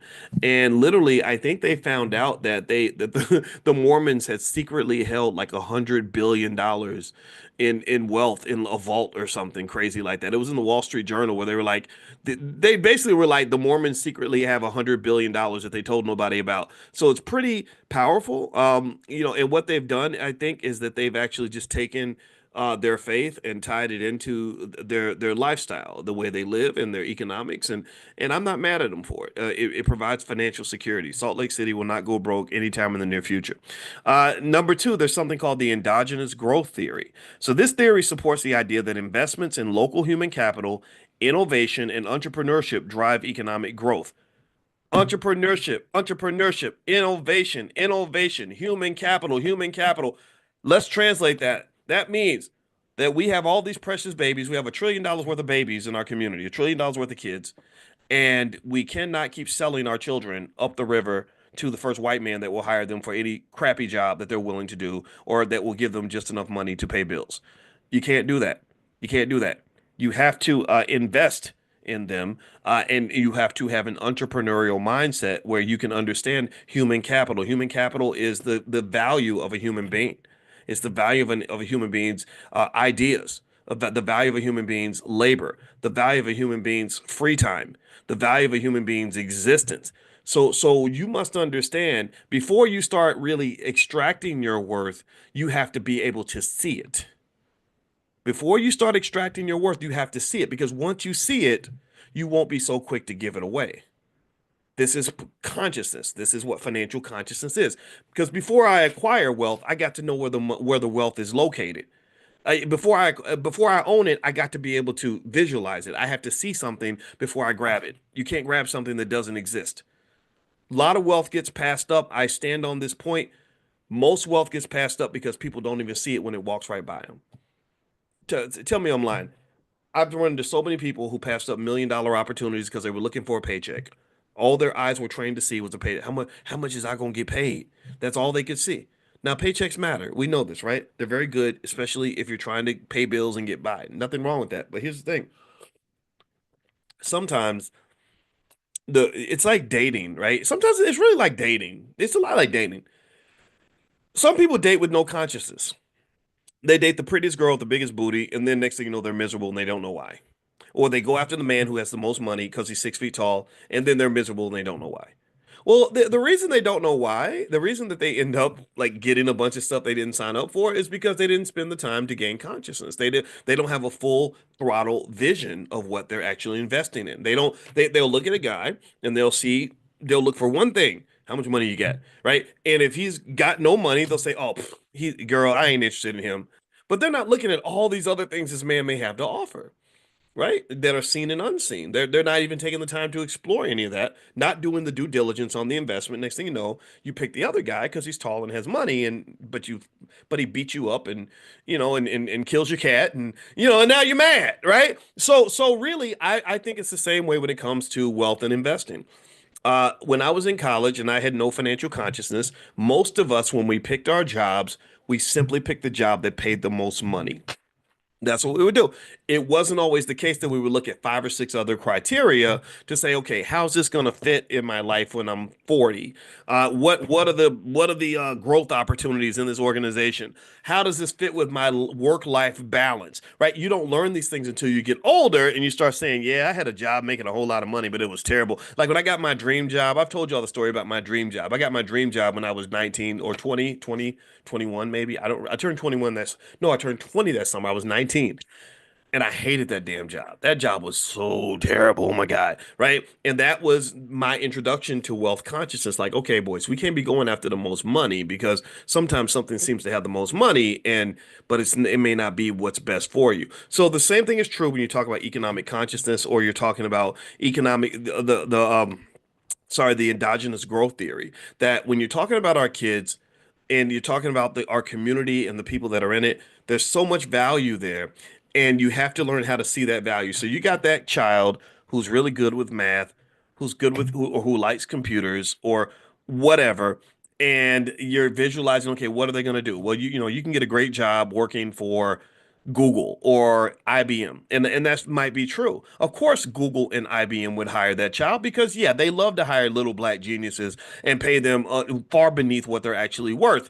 But maybe what you then say is, maybe if we train this child on some other economic skills, maybe if we show this child how to be an investor, maybe if we build a capital base for that child, maybe if we also teach them how to create a job and create prosperity for others, right? Right. It's one thing if you make yourself successful, that's nice, but it's really cool when you can make 40 other people successful too. That's really powerful. That's when you go from being like a little match to becoming a nuclear bomb of success is when you learn how to scale that success. That is a way of thinking. That is a type of economic consciousness. That is something you can be trained on. That is something you should be learning from the time you're young. So endogenous growth theory, Malcolm was right about the idea of sort of exploring our human capital, investing in innovation, creative ways to use that capital, and also entrepreneurship, black owned business, black owned business, black owned business. We cannot have wealth, we cannot have power if everybody out here is looking for a damn job. That you will never have power that way. All right, what else? Okay, and by the way, that theory came from a guy named Paul Romer, and he talks about things like education, innovation, and skill building as a pathway to long-term economic growth. He don't mention nothing about rapping, playing basketball, or telling jokes for a living. He don't none of that's in the theory. It's all about education, innovation, and skill building. All right, number three, economic empowerment theory. This is another thing that's been written about in thousands of research papers that connects to what Malcolm was discussing. And basically, this theory focuses on increasing the capacity of marginalized groups to control and benefit from their economic resources. So it suggests that marginalized groups achieve empowerment by gaining access to financial resources, education, and ownership structures. So this is why when they really start talking about reparations, and they really show up and they say, well, what do you black people want? If they happen to ask you, if they call you on the phone and say, what do you want? One of the things I think that you might want to consider bringing up is access to capital, access to resources. So basically, if someone gave you a big enough bank loan, that could be better than them giving you a check. I'm not saying that a check is not nice, but if you gave me a choice for the Black Business School and you said, what would you rather have, a $1 million grant or a $30 million loan? I would say, give me the loan. Give me the loan because I get to control $30 million in resources that allows me to further the mission that much more, that much faster.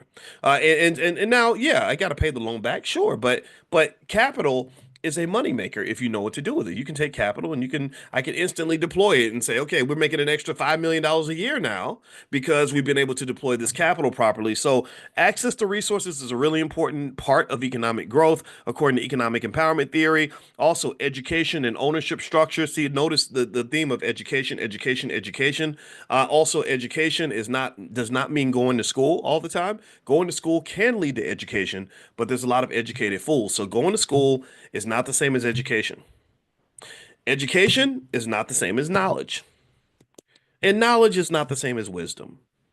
Those are different tiers to the process. So if somebody says, well, I want to have wisdom, and you say, well, you got to go to school, there's more to it than that. Being inside a building with a bunch of walls and with ivy coming down the tower and all that, that does not give you education. That does not make you wise. It doesn't give you knowledge. What knowledge do you have that specifically applies to the problems that you're seeking to solve as a black person? That to me, that's what education should do. It should be targeted like a gun. I'm not just spraying bullets everywhere, hoping for the best. I'm gonna look at the target, get the bullseye, pew, hit that bullseye, right? Are you hitting the bullseye with the education for your kids? What are they investing their time and energy into? Time is not something to be wasted. Time is something that is precious and valuable. You will run out of it. Are you spending time doing the right things, learning the right things, getting the skills that will specifically help you solve the problems that you're going to have to solve? So if I'm looking at my child, I'm asking, what are the biggest problems they're going to have to solve when they're a 35-year-old black woman, with two kids and a spouse? What are their biggest problems going to be? And once I figure that out, then I say, okay, that's what we're going to train on. Just like when my Ohio State Buckeyes won the national championship in football, they're studying the Notre Dame Fighting Irish, and they are preparing. They're looking to see, okay, what exactly is their biggest strength? What are they going to try to do to beat us? What specific skill set does our team have to have in order for us to win the championship? And that's why you watch the film. So when it comes to life, you got to watch the film. And the film is everywhere. God lays it out for you everywhere. There are examples of misery everywhere. There's examples of failure everywhere. There's examples of stress and struggle everywhere. Economic struggle, it ain't hard to find. So to me, I say to you, if you're talking about trying to understand this game and how to get your kids ready, go watch the film, watch the tape. pay attention. Somebody dies from a drug overdose. Maybe drugs aren't bad. Somebody dies from diabetes and heart failure. Maybe all that fried chicken ain't so good for us. Somebody else is over here crying and sleeping with a fat, dusty old man to get rent money. Maybe my daughter should have an investment account so she doesn't have to do that, right? Watch the film. You gotta watch the film. If you watch the film, it'll tell you everything you need to know, because life ain't nothing but a big ass classroom. It's a classroom, it's a book. Everything that's in an academic book that you can read on a college campus came from the world. It came from the world. The world is a big university full of lessons everywhere. So the question I ask people, and this goes back to consciousness, is that it's like, okay, God is trying to tell you something. Did you get the message? Right? When DMX and Whitney Houston die, these billion-dollar assets die from drugs.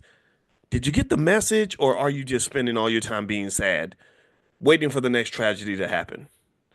Right? When you see somebody that got their dream job because they went to Yale and got a master's degree, but they're coming home every day, drinking themselves to sleep and angry as hell because of the racism on the job. Did you get the message? Did you sit back and say, let me think about that? Right? Or did you just say, oh, white people be mean. They need to stop that. White people need to stop. They need to stop being mean to us. That ain't right. That ain't right. Yeah, it ain't right. But you should learn from people. And in fact, I'll tell you, as much as I love Malcolm X and Muhammad Ali, if I was to really critique them, and again, I think this might be a superpower that you get, because just when you get a PhD in the field I was in, you get criticized constantly. You can do the best work on earth. You can literally do work that could lead to a Nobel Prize, and somebody in there is going to be in there hating on your work. Not in a negative way, not in a toxic way, but in a way where they're going to poke holes, right? Iron sharpens iron. So you just get in a space where everything can be critiqued, everything, right? So even if you were to hear me talk about the life of Malcolm X or the life of Muhammad Ali, and I was to talk about it in a deeply critical way where I really have assessed and analyzed and thought about the mistakes they made, you would really think I don't like either one of these men. You would be like, boys be hating on Muhammad Ali. Boys don't like Malcolm, but he hate on Muhammad because he talked about all the women that he was with and how all those women took all his money. No, that's just a lesson I learned. Like Muhammad Ali was very charismatic because he's like, I'm so pretty, and the women thought he was pretty too, so he was sleeping with all of them. And then you saw what happened, right? He lost all that money. And none of those women were sticking by him when that poor man started to degenerate. But he found him a good wife named Lonnie who pulled his wealth back together. That lady saved his legacy, right? And I just love that. I think she was from Louisville too, if I'm not mistaken. Tell me if I'm wrong, but I think she might have been from Louisville. I just love that. I'm a Louisville guy, right? So that's a big deal for me. Or if you think about just getting punched in the head till you're 45 years old, maybe that wasn't the best move for him, right? Because I think Ali had another 50 years of amazing work that he would have done, had boxing not taken so much from him. So there's a lesson to learn from that. So I would encourage you to not think of a critique as hating, right? Some people that are simple-minded kind of they think of everything as either I love everything about what you say or I hate everything you say. And I think that is just the absolute worst way to assess anything. Um, Everything is nuanced.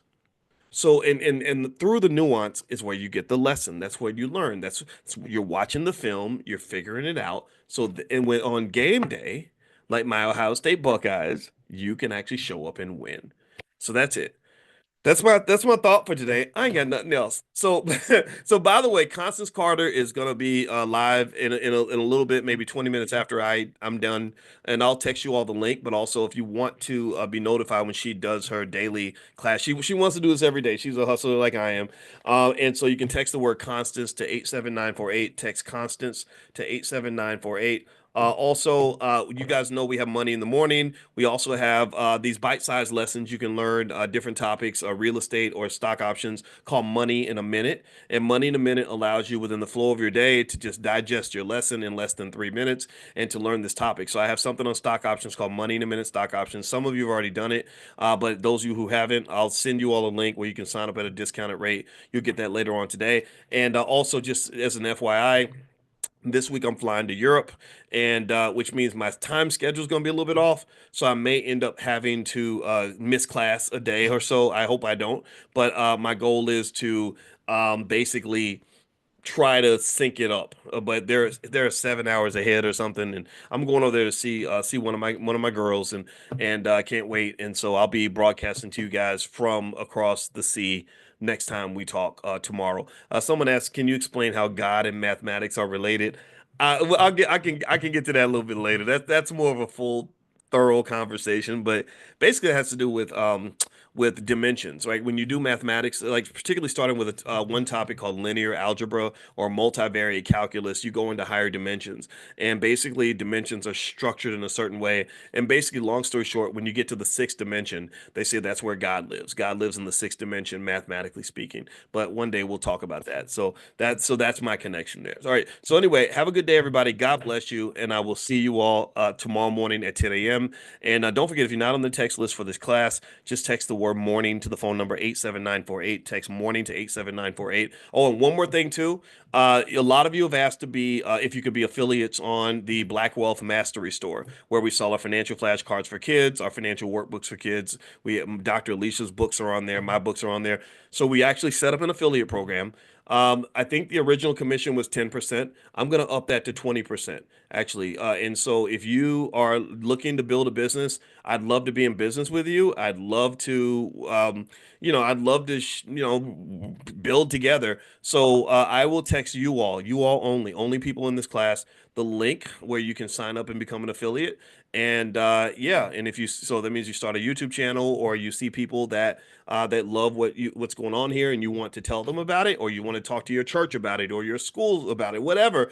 Then if they buy something from us, then you will get a commission. And again, we started at 10%. I said, no, I want to go to 20% so that it makes more sense. So you will get the link, Toya. I'm going to text the link out. Make sure you're on the text list. Text the word morning to the phone number 87948. All right. So have a good day, everybody. And by the way, the store, if you want to take a look at it, it's at drboycebooks.com, drboycebooks.com. Okay, you did get it. You did sign up, Crystal. Okay, great. Let me know, and I'm going to ask you all about it, because this is an experiment. We've been talking about this for a while. Finally, the team was able to implement it, and finally, I got around to actually, sharing it and implementing it on my end. So now we're going to give it a try, and hopefully it'll go as well as we hope. All right, so have a good day, everybody. God bless you, and I will see you soon. Take care. Bye-bye. Good morning, everybody. Good morning. Welcome to Money in the Morning. That's our morning millionaire training camp. This is for anybody who wants to build a future for themselves and their children. So if you don't want to have a future, and if you don't ever want to understand how money works, then you should probably leave. I'm sure there's something good on Netflix for you to watch. So, or maybe some sleeping you could do, because some of us be sleeping until noon, right? But we don't do that in here. I was not in the 5 a.m. club this morning. I was actually in the probably about the 6:45 a.m. club. But I did go to the gym, and I did do my workout, and I'm telling you, it makes you feel good. Now, give me 1 second here. I'm going to get us set up, and I want everybody to know I sent you all a text. Uh, Let me know if you got the text, because I sent out a text this morning letting everyone know that we were about to meet for class, as we do every day. And I'd heard from some of you who actually reached out to the support team and said you were not getting the notification, which concerned me. And so I want to be careful about that. So give me 1 second here. Um, one of the things I want to talk about today that I think we can learn something from is has to do with a new show on Netflix called Squid Game. And what I'm going to do is my goal is to rock your world in terms of sharing with you something that'll make you say, I never thought about it like that. And this is the purpose of Money in the Morning. In case you haven't been here in our millionaire training camp, the goal is to embrace something that we do in the Black Business School that we call conversational learning, which is better than like sitting there and just with a pad and a pen and always taking notes. Sometimes just having discussions and talking about things is how you learn, right? Because economics is culture. And as you guys know, in my book, I wrote a book called The 10 Commandments of Black Economic Power. And in that book, The 10 Commandments, one of the things that I want to impress upon you is the importance of understanding the connection between where your wealth and your financial situation ends up, and the things that you think about every day, the things that you do every day, the people that you talk to, the lifestyle that you live. In fact, if you go to my Instagram at Dr. Boyce Finance, I put up a video of Mike Epps, who's a comedian. I do not know Mike, but I know someone who knows Mike really well. I've told you guys many occasions. Willie D from the Ghetto Boys is one of my buddies, and Willie is good friend. Willie is buddies with Mike, so I don't, but I don't know. I did that. That's just the connection there. But Mike Epps did a great video where he was explaining how bad culture can really weigh you down. He talked about how did anybody see that video by chance? It went kind of viral. Mike was making a really honest emotional appeal, and he was basically saying, that when I was struggling and I was on drugs and my life was bad and I was making bad choices and I was in bad situations and barely hanging on by a thread, I got a lot of love. He said my friends would say, "Oh man, I'm praying for you, brother. I love you, man. I got your back, man." But then when he started doing well, he was working out, he was eating healthy, he was living a good life, he was doing well financially. He said that a lot of those people did not support him like they used to. They liked him better when he was in the mud. They actually could empathize with him more when he was in the basement with them and engaging in bad habits like them. And I love the fact that Mike then connected that to our kids. And he basically said a lot of our kids fail because they're trying to fit in with a loser. They struggle because they're trying to fit in with degenerate culture that is heavily promoted, particularly to black males. We've talked about this extensively, how it's sort of interesting to me that there is an appreciation for black men who are broken, busted, torn to pieces, weak, uneducated, not working, lazy. There's a celebration of that. But then, when you show up and you say, "There's nothing wrong with me. I'm okay. I'm actually all right. I read books. I don't know. I'm not gonna pick up the liquor bottle. I'm not gonna go to the club and shoot somebody and get 30 years in prison. I actually do take care of my kids because that's what you're supposed to do. Not because I'm special. I don't take care of my kids because I'm a credit to my race." You ever see that when people are like, "You take care of your kids? Oh my God, that's so wonderful. You take care of your kids." I'm like Chris Rock. Chris Rock said you're supposed to take care of your kids. That's what human beings do. So the fact that they convince you that it's normal to not do that is fundamentally hilarious. And I'm gonna tell you what really burns me up as a black man. And I'm gonna talk about Mike Epps and that little thing in a minute. Then I promise I'll bring it back to my key point. Is I saw where Zendaya, the Disney lady. Anybody know Zendaya? Give me a yes if you know who Zendaya is, if you've seen her. She's beautiful, smart, talented. She's in all the Spider-Man movies. She's got a real black family. She actually had a show where she told them to put black people on the show. Like I much respect to Zendaya. Our kids love her, and so I know I get to learn about the Disney people because of when you got girls in the house, you gonna know Disney. And so anyway, Zendaya is engaged to Tom Holland, who was this white guy that played Spider-Man. And it's an interesting match. He's like about 2 feet tall and she's like, statuesque. It looks a little weird, but whatever. Love is love, right? But the interesting thing to me was I compared and contrasted that to two other Disney-ish types of young ladies. Well, not Disney-ish. One was Disney, one was not Disney. One was the Disney lady. I'm talking about the one that played the Little Mermaid. And the black girl, I'm talking about. Put her name in the chat. I don't remember all I'm bad with names. But anyway, very talented. And she ended up having a baby with a rapper. And the relationship ended after about like 6 months or something. They had a baby and then decided, oh, now that we've had a baby, we should break our family apart. That's the perfect time to destroy your family is right after the baby's born. That way you can make absolutely sure that the baby is born in a big pile of piss, right? They're born in a big pile of just messiness and ugliness and trauma, and that's because for some people they think that's what it means to be black. And then I saw the tennis player Naomi Osaka, right? Who was, really like the number one tennis player on the planet, and she was dating a rapper too. And I was like, what is it with these girls and these rappers? Like, don't they understand that most of rap culture, not all of it, but not all of it, not all of it. I'm not because I got some friends that are rappers who are good people, D1, Immortal Technique, guys like that. But some, you know what I'm talking about. Some of the stuff that you hear, if you are a rap fan, a lot of that stuff is not pro family. It's not like, hey, brother, settle down, pick one woman, yeah, you start a family, live a quality life. Like they don't rap about that. They're like, I got hoes in different area codes. In area, I got hoes. I got hoes. Y'all remember that? Anybody remember that? That's that. Forgive me if that word is it's breakfast. I'm sorry. But anyway, so hip hop is not. It's not. I'm sorry, especially gangster rap. It's just not pro family, right? Lil Wayne literally had a song. I swear to God, in this song, he literally said that I will steal your girlfriend, make her into my hooker, and then I will use her up and make money from selling her body, and then I will chop her dead body up and put it in the trunk of a car and mail it back to you. Or I swear, go look it up. Look it up. It's like whoa, that's not even sex trafficking. Like that's Jeffrey Dahmer type stuff, right? But yeah, but everybody's like, oh, that song, but the song is so good, the beat is slamming, yo, and they because they didn't take a psychology class on the subconscious mind and how how words have power and the things that you recite over and over and over again become mantras. What's the quote people use? What is it? Words are spells, basically. And I do believe that. Like you repeat it over and over and over again, that does seep into your culture, and you do see some of that, right? So long story short, here's the deal. Here's where I'm going with this. The problem for me is that because we don't understand the connection between our economics and our families, we think we can destroy our families and build our wealth at the same time.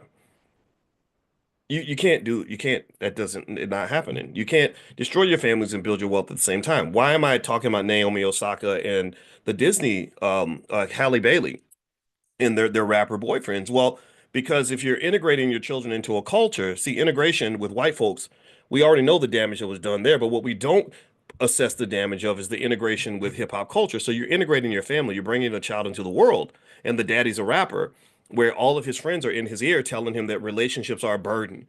Children are a pain in the butt. I heard Hallie's boyfriend say that having a relationship is like having a part-time job, man. Like that's not because why would in his mind it's like if you're all addicted to the dopamine of new experiences, then why would you settle down with one woman when you could have 12?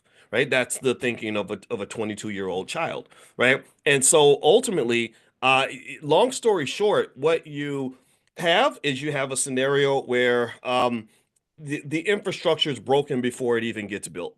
There's nothing there that says, okay, I'm going to take pride in being the kind of man who is married to my wife for 50 years. My mother, my mother passed on Christmas Eve. We talked about that, and I think about her all the time. Just be ready to hear about my mama all the time. I'm gonna carry my mama right here in my soul for the rest of my life. And when I spoke at her funeral, I looked down at my father and I saw a man who was once a 21-year-old man. I knew my father when he was 21, 22 years old. I remember that. And he was very handsome. He had those green eyes that apparently, for whatever reason, girls like those green eyes. Maybe I'm just a hater because I don't have none of that. I'm just an average guy. But yet, despite the fact that his little green eyed, light, and he was light skinned, you remember back in the day, people, if you light skinned it and you got the curly hair and the green eye, right, all that stuff.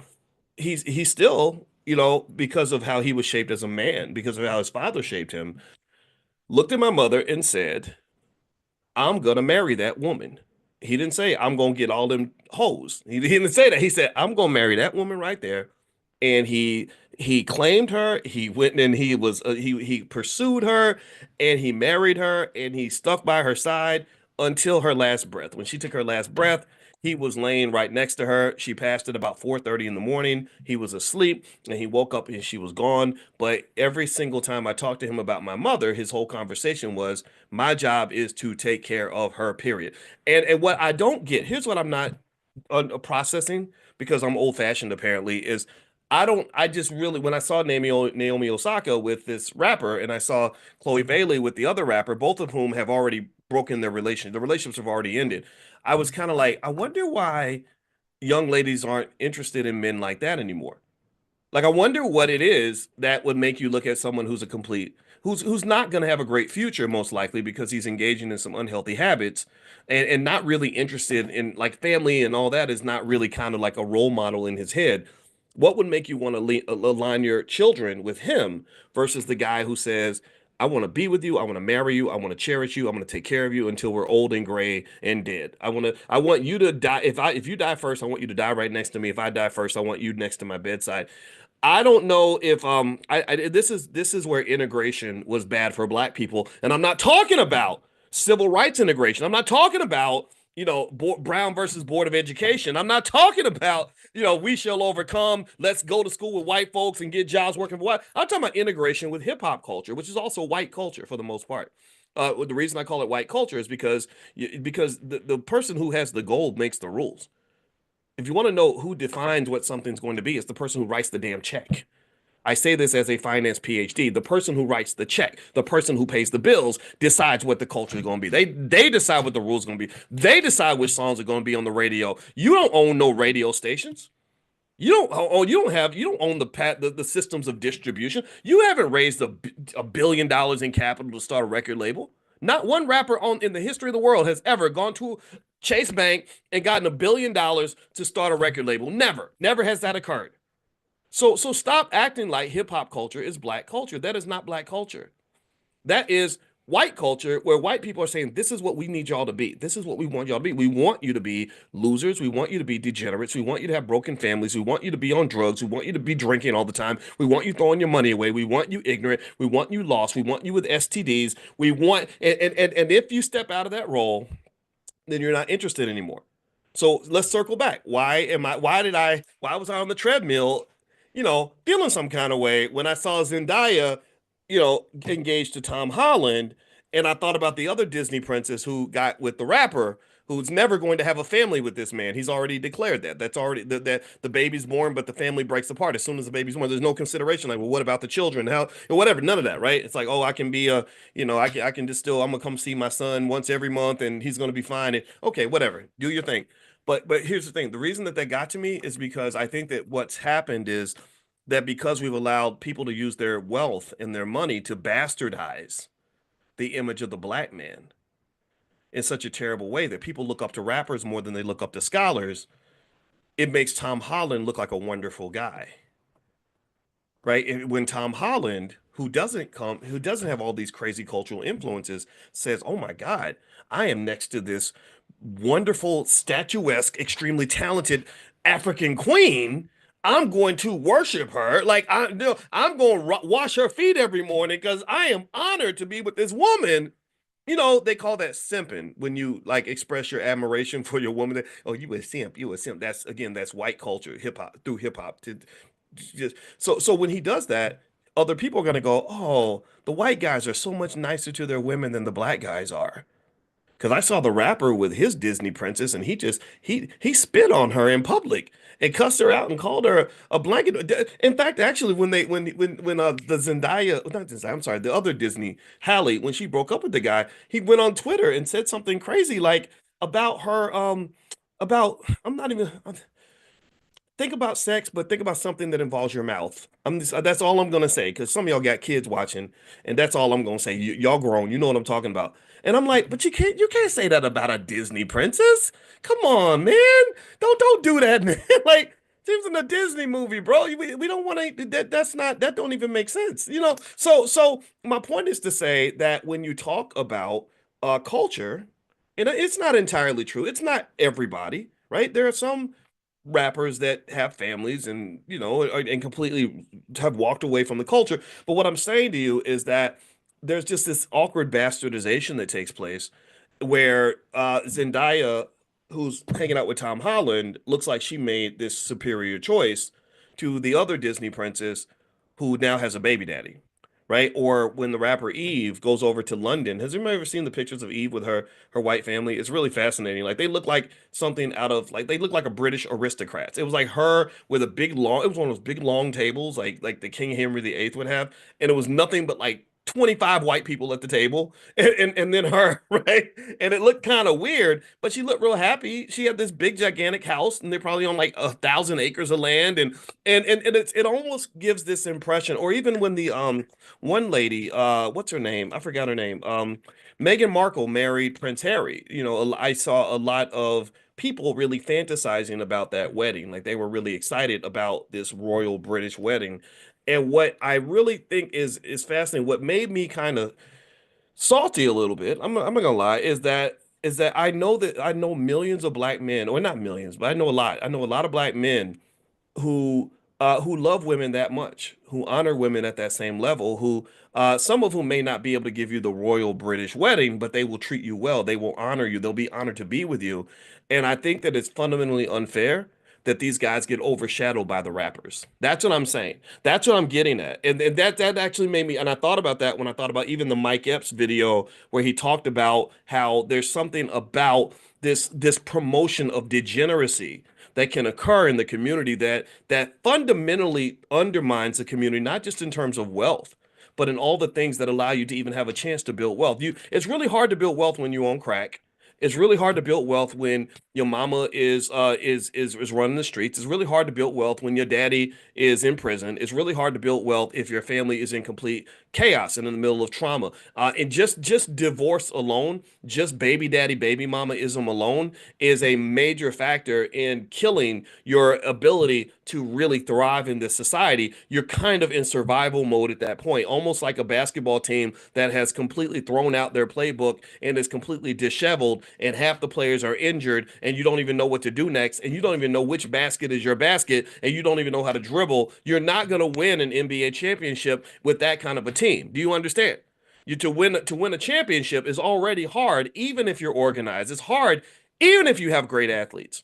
Right? It's hard even when all the players show up. It's hard even when you have a game plan. It's hard even when you've been practicing. So if you've never done any of these things, you haven't practiced, you have no game plan, you have no skill, everybody's injured, half the team showed up.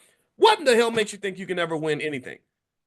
What makes you think that you can compete with anyone who is structured, organized, and prepared? And so a family really is your team. And so really me, again, as the 53-year-old man who shakes his fist at the air, I probably sound like an out of touch old man because half the stuff that y'all young people think is lit and cool and hip, I think is stupid because I see what's going to happen 20 years down the line if you keep doing that dumb stuff. And maybe you'll receive it from an elder and you'll say, oh, an elder's talking and he's an educated elder. Maybe he has a point. Or you're going to say, ah, man, you just a dumb old man. You just out of touch, die. You just, blah, blah, blah. Okay, cool. I don't care. It's your choice. But I because I'm really saying this for people that want to listen and for people that want to hear a different voice. Because when I would see just this sort of fascination with like this sort of thing that's being promoted amongst black males, the very unhealthy stuff, liquor and drugs and STDs and ignorance and wasting all your money and and babies mamas and sleeping with everything that moves. It's really sad to me. And it's sad because not only do people, a lot of young people make these mistakes and they don't know what's going on because nobody ever explained these things to them, but it's kind of like when you try to help, you get sort of attacked a lot. You get kind of like you get made fun of, right? You get called a nerd or whatever. And the really the secret, the reason I related to Mike Epps' video, let's go back to Mike Epps. And this problem, I promise you, this relates to wealth because Mike became rich and famous, and all of a sudden his old friends from the hood, a lot of his friends had an issue with that. When I saw Mike talking about his experience, and the video's on my Instagram, which is Dr. Boyce Finance, you can go watch it. I said, wow, I had the same experience. When I heard Mike say, when I was struggling, when I was in the mud with you, you really were happy for you. You were my friend. You loved me. But then when I climbed out of the mud and I said, hey, I made it, y'all. I'm doing better. I'm going to the next level. Suddenly, I became public enemy number one in your eyes. And I had to detach from you because you're no longer an ally. You're now an enemy. I related to that because one of the I don't get to talk about this much, but one of the things that one of my secrets to success as a young person was to detach from a lot of the black men in my life. Not all of them. It wasn't like I didn't want to be around you because you were a black male. That's not true. But I didn't have a lot of friends growing up. I didn't, and I had the best, greatest gift and the greatest curse that I had in my life was that I never fully related to white people, and so I would get rejected by a lot of white people, and I didn't fully relate to black people because I was detached enough to look at some stuff and say, I don't want to do that. I don't want to go to the club. People get shot at the club. I saw a video. There was a video. There was not. It wasn't a video. It was a post by a man who was in prison who had an epiphany where he said that 5 minutes ruined his life. And I said, I bet I know what he's going to say. Because he said, and here's what he said. He said something that I've been thinking about this for 30 something years. Because I know a lot of people this has happened to. He said, I was in the club, somebody disrespected me. I pulled out my gun and shot them, and then I got 30 years in prison. And I was like, yeah, I know some guys like that. And I think that just that lack of a critical thinking skill, that lack of ability to disconnect and kind of say, what do I want from my life? Do I value my life? Am I even going to participate in something that might cost me my life? Um, I wish that was more popular, because I think that for young kids especially, when you have music and stuff that's really telling you, like if somebody makes you mad, you should shoot them, or even that you should punch them, or maybe people that make fun of you. If you don't go and get violent with somebody, let's say you're in a restaurant and some toothless redneck calls you the N-word. And I hear a lot of people like, oh, I'm going to jail today. I'm going to jail today. I'm like, I'm not going to jail today because I don't care what this toothless redneck thinks about me. What makes you put those people on such a pedestal that somehow you think that their approval of you even matters? I don't care what you say about me, but maybe it's because I've had some experience. A lot of people say a lot of things about me, right? And it doesn't. The good stuff it kind of matters. The bad stuff kind of matters. But at the end of the day, what matters is what you think about yourself. So, what in the world? Who trained you to even think that you should give away that much of your power to someone who has no power, by the way? A lot of people that hate on you and say things about you or attack you in some way or call you the N-word to get you out of character, they don't have power, so they're seeking power by seeing if they can influence your behavior and get you unfocused, get you off of your game. That's what they're really doing. And I just it just it's not logical. It's not logical behavior. So ultimately, I think, and the reason that I think when you have an economic conversation, you have to talk about behavior and choices is because behavior and choices is everything when it comes to wealth. Like you can't have rich people versus poor people without having different choices amongst different people. So the question is, what are your choices? What choices are you going to make today? What because you're gonna have a range of possibilities. Like E40 says, everybody got choices, right? What are your choices? What choices are you gonna make, and who's gonna influence your choices? And because culture influences the choices that we make, and what kind of culture are you building? And then the culture that you build is going to shape your access to wealth and resources. Now, what I want to do is I want to break into another quick angle on this in a minute. But before I do that, one thing I want to let you guys know is later on this afternoon at noon, the Stock Market Club is going to meet at noon to talk about the stock market. That's my thing. I wrote my dissertation on stocks, so I love the stock market. I love, love, love, love, love the stock market. The number one wealth driver in America. It's the number one place to make money on the planet. So if you want to join us and you want to do a free trial, just go to drboycestockmarket.com. That's drboycestockmarket.com. Also, if you there's another thing I did put together a list of stock. Remember yesterday I was telling you guys that investing in water is going to be a big deal. That literally in the next like 20, 30, 40 years, they're expecting a water shortage. And so what I did was I put together a list of investments you can make in that space if you want to make money from that. I'm gonna text that out probably tomorrow. My team's kind of putting that together and getting that ready. So I will text you all the link. If you want to receive that, then make sure you get on the text list. Text the word morning, MORNING, to the phone number 87948. Text morning to 87948, and I will send you that list. Thirdly, you guys may or may not know, but we're actually going to Ghana in July. We're doing a group trip to Ghana, and we have this thing, the B1 Voyages that we created where we can travel together and stuff like that. We're going to Ghana and also to Black Wall Street this year.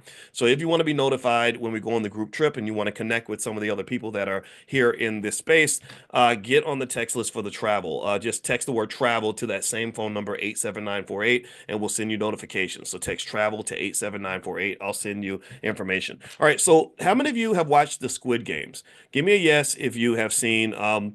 I love the Squid Games. I saw the first one; it was really, really good. And I'm looking forward to watching the second one.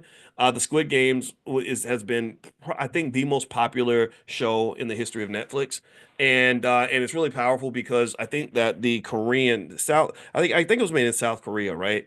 If that's the case, I know that there's something about South Korean filmmaking that really resonates. Where they're just so creative. The movies are kind of different, and you're like, "Whoa, I didn't think that was going to happen," because we're used to the American stuff. I think South Koreans are brilliant at making movies. They made that other movie. I forgot what it was. It had a one word title. It was called Beef. I think it was called Beef, and it was the craziest movie ever. I think it was called Beef. And then there was another one, um, where the people were living Parasite. Yes, yes. Thank you, James. Parasite was amazing. Beef was amazing. Squid Games was amazing. Like they're good. Death Note. Okay, I'm gonna write that down, Armando. Death Note. Okay, I'm gonna go find that one. Thank you, Armando.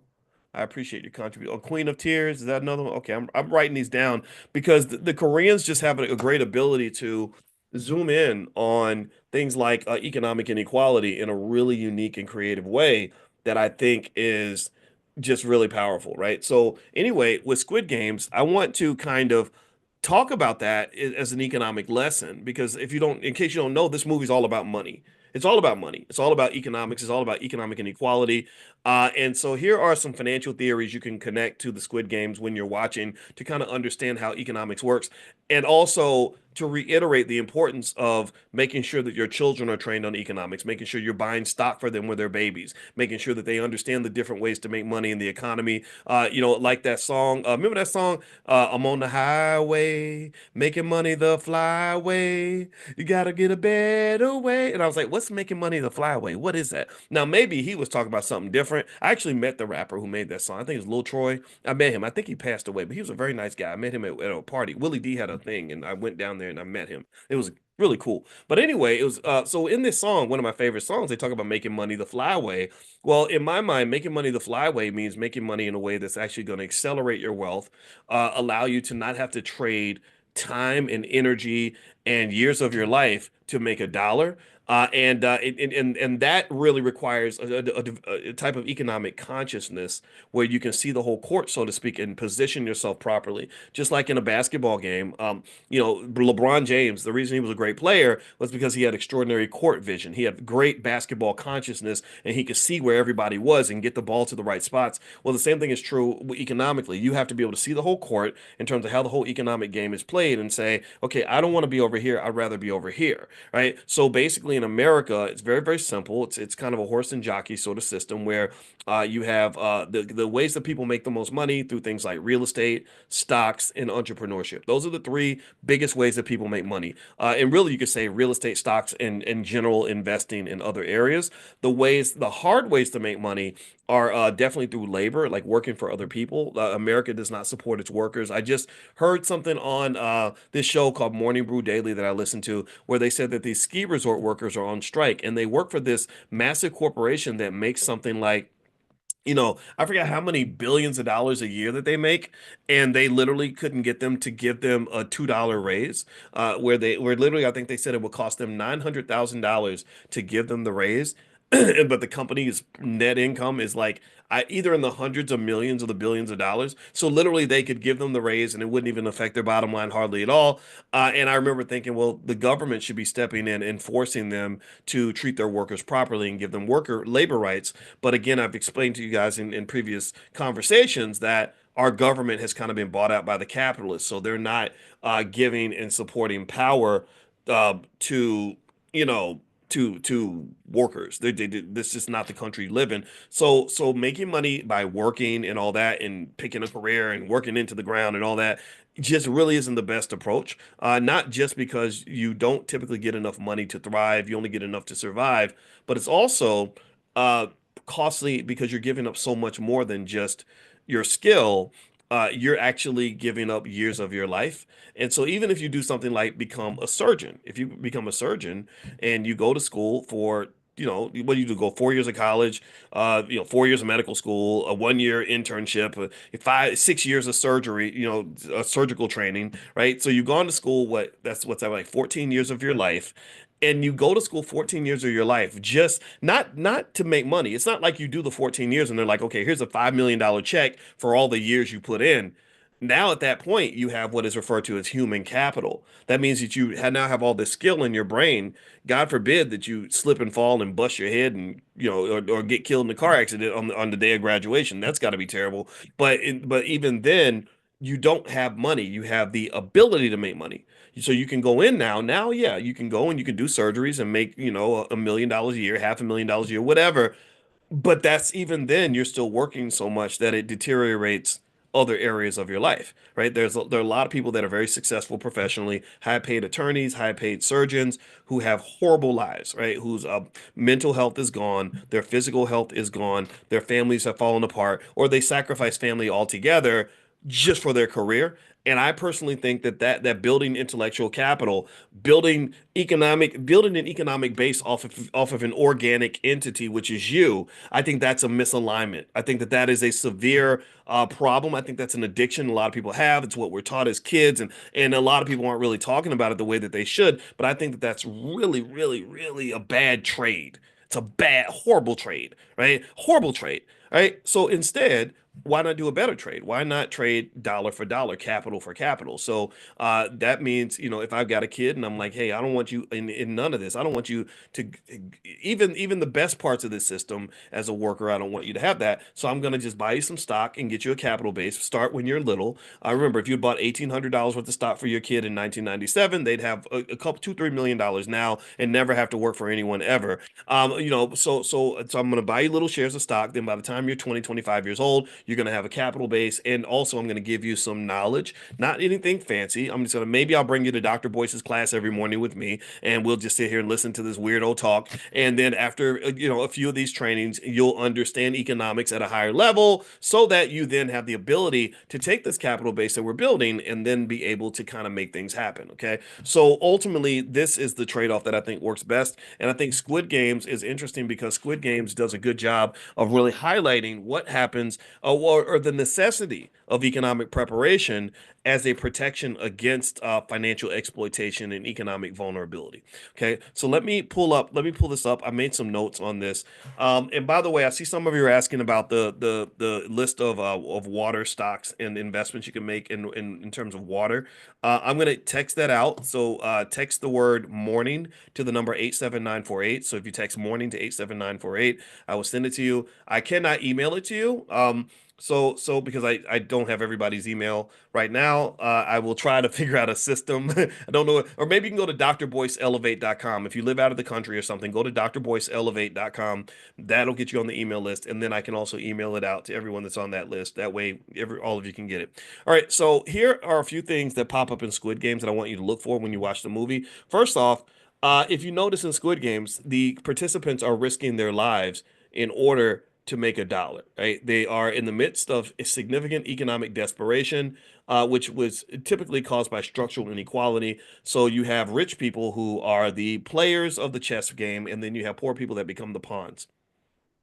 Okay, so ultimately, the wealthy have a different type of consciousness because they're looking at the economic game from the top down. They're just looking at the different players in the game, and you're looking up at them, and they're just moving you around like little chess pieces. And the Squid Games does a good job of connecting to this. There's something called Tom Piketty's Capital in the 21st century. He has a theory on this. He says that unchecked capital accumulation can exacerbate wealth inequality, leading to social instability. So players that have the debt, basically they're trapped, and they reflect how systematic inequality can force the poor into exploitative systems. So systematic inequality is a real thing that does exist, but it's not an excuse.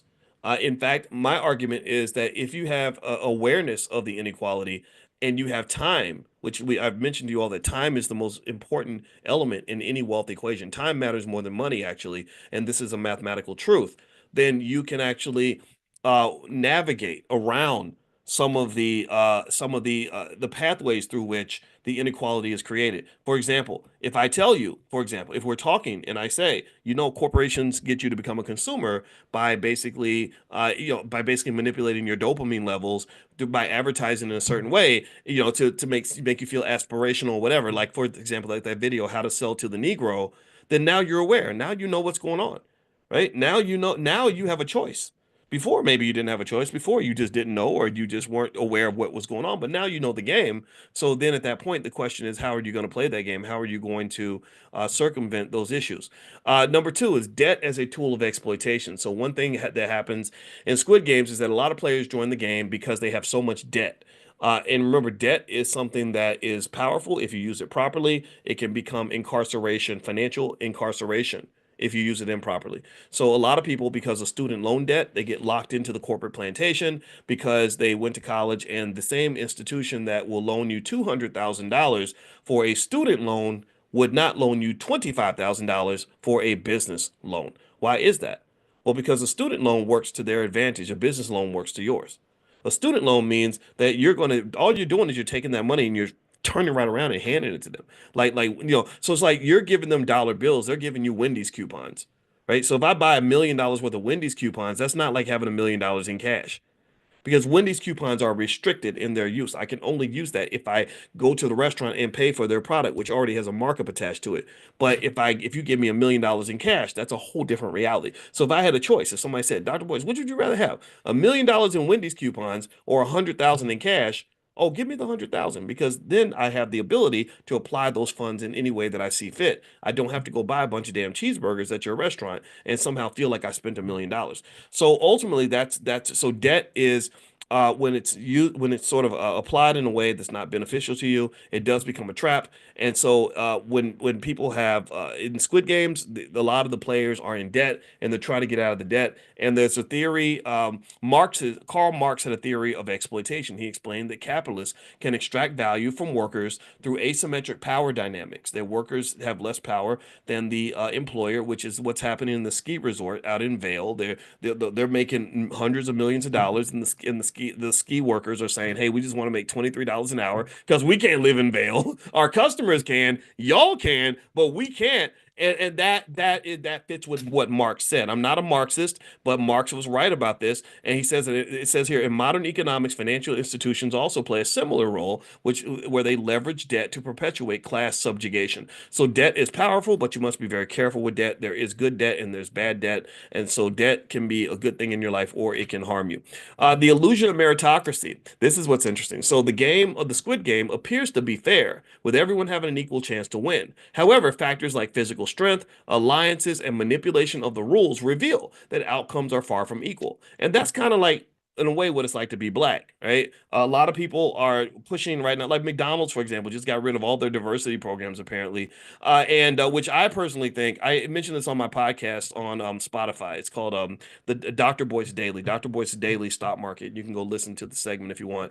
But on Dr. Boyce Daily Stock Market, what I did say was I said, so McDonald's is interesting because there are a lot of other corporations where diversity was cool when it was convenient. Now it's inconvenient because they've got the Republicans that are kind of putting pressure on. There's a guy named Robbie Starbucks, and all he does is spend all his time going after companies that have DEI programs.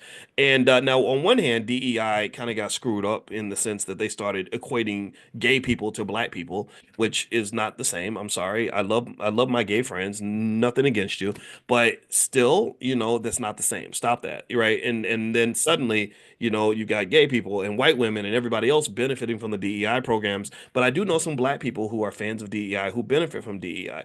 I got my first job at Syracuse University through a DEI program. They had to force them to hire us. They did not want to hire black people at that university. They had, I think, almost 100 faculty in the business school at Syracuse, and not one of them was African American. Not one.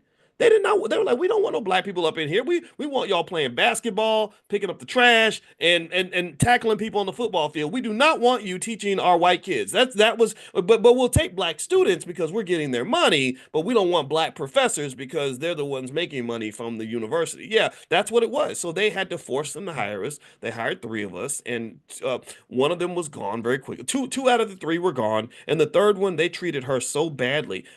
I never forget this lady. She was half white actually, so she was like kind of one of them in a way. And she and she really like did she played the game. She really so I can't play. I don't play games that well. I'm not good at that. I can't pretend. I'm the Negro that'll get you fired. I've always been that guy. You can go back 25 years. When I was 25 years old, I was the same dude. But with her, like she did everything right. She made friends. She would go to their kids' birthday parties. I didn't know where all the people I work with, I did not know where they lived. I did not know if they had kids. I didn't know if they were married. I didn't care. I was there to work. That's it. I worked on my research and that was it. That's my flaw. That was who I am. She did all the social stuff. She connected with them, and I was like, oh wow, this whole like being white thing is really working out for you. Maybe boys, maybe you're too radical. Maybe just slow down. They still treated this poor lady like crap. When she actually got promoted and they gave her tenure, Not one single person. Usually, when you get tenure, and I can just tell you about the rules of academia, when you get tenure, everyone's like happy for you because it's like a kind of a big deal. It's kind of like getting married or something, right? It's like, but tenure, it's like a lifetime job, kind of like welfare for smart people, right? So you can work forever and they can never fire you. My wife has tenure. She's actually a full professor. Very few PhDs become full professors. Very few black female PhDs become full professors. So give that black woman her props. But anyway, so she got promoted, and even though typically everyone congratulates you, not one single person in her department sent her a congratulations letter because they were resentful and mad because they felt that she only got it because she was black. And so and so what really kind of like made me sad for her was I said, man, you did all this selling out. You did all this bending over. You were literally doing everything they told you to do. Me, I understand why you'd want to get rid of me. I'm just not pleasant in that way. I don't fit in those spaces. But you, I didn't understand it. And I remember her kind of talking to me, and I said, okay, so I get it now. There's just kind of a disdain that they have for those of us who want to fit into certain spaces. That's it. Like when they talk about black jobs, they're really talking about black jobs. They're not talking about the white jobs. Right? There's certain roles like they're like, okay, if you want to be a rapper who comes and like wants to hold your testicles and call yourself the N-word at the office party, then we're gonna cheer for that. That's amazing. If you want to be the big basketball player who shows up and in your basketball uniform and talk about what it's like to play for the Lakers, we're gonna honor that. We love you, man. You're awesome. But when you show up and you're black and you're like, I don't play basketball because I'm not tall enough. I don't know how to rap, but I can program a computer, or I do have a PhD and I can do cutting edge financial research. It's like, nah, you're not interesting. You're kind of boring.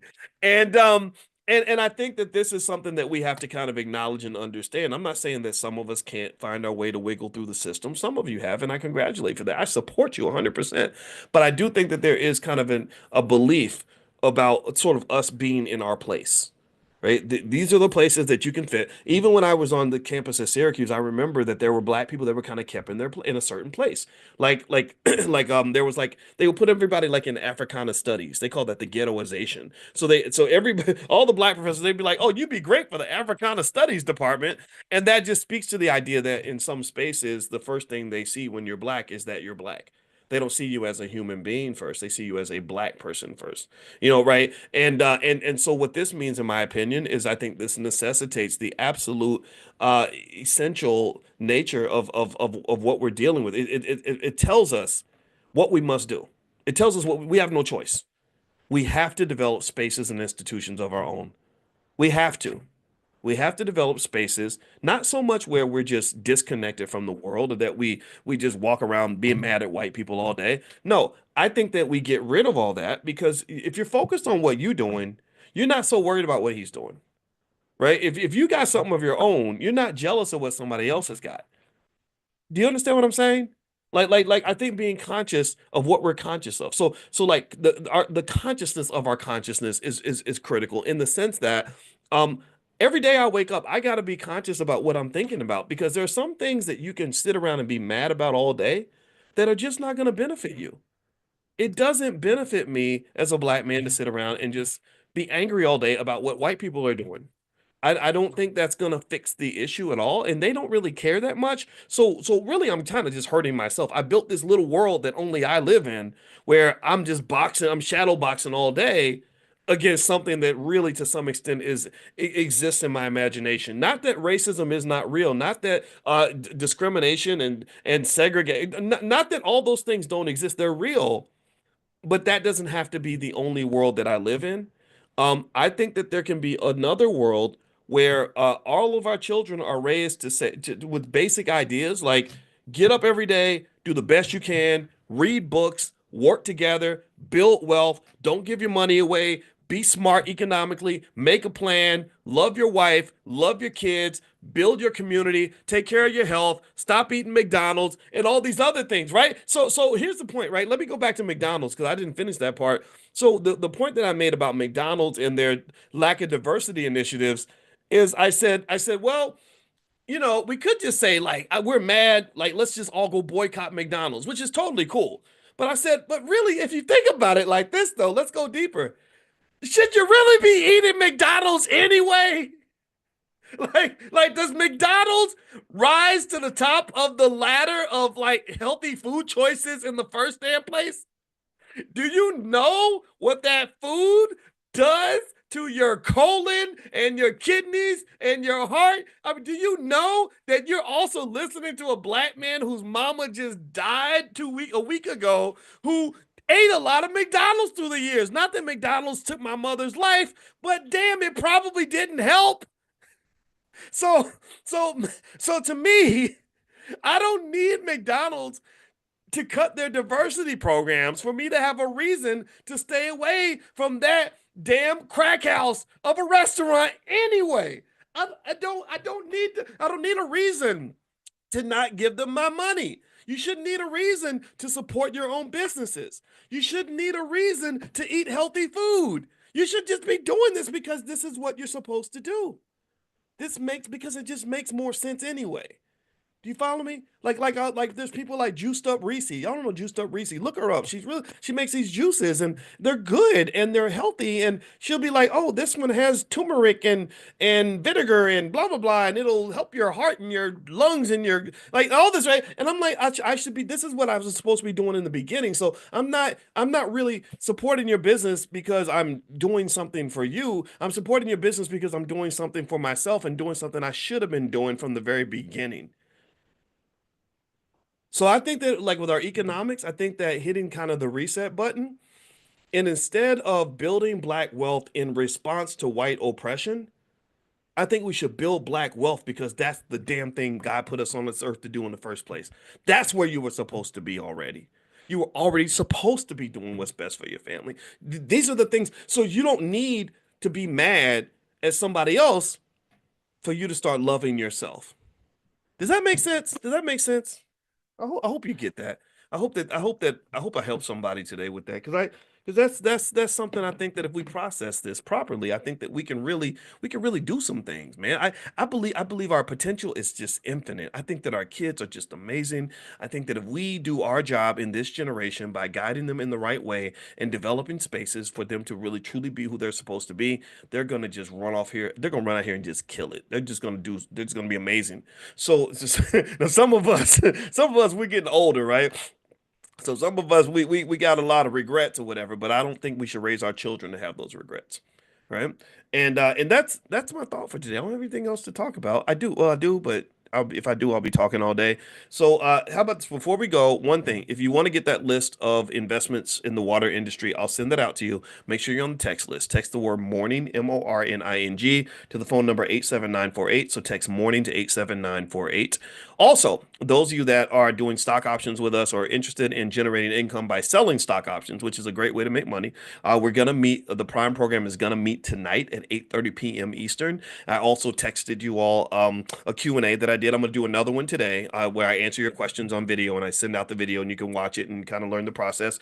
And if you are interested in options and you'd like to participate, you can text the word options to that same phone number, 87948. And you can also go to drboyceprime.com, drboyceprime.com.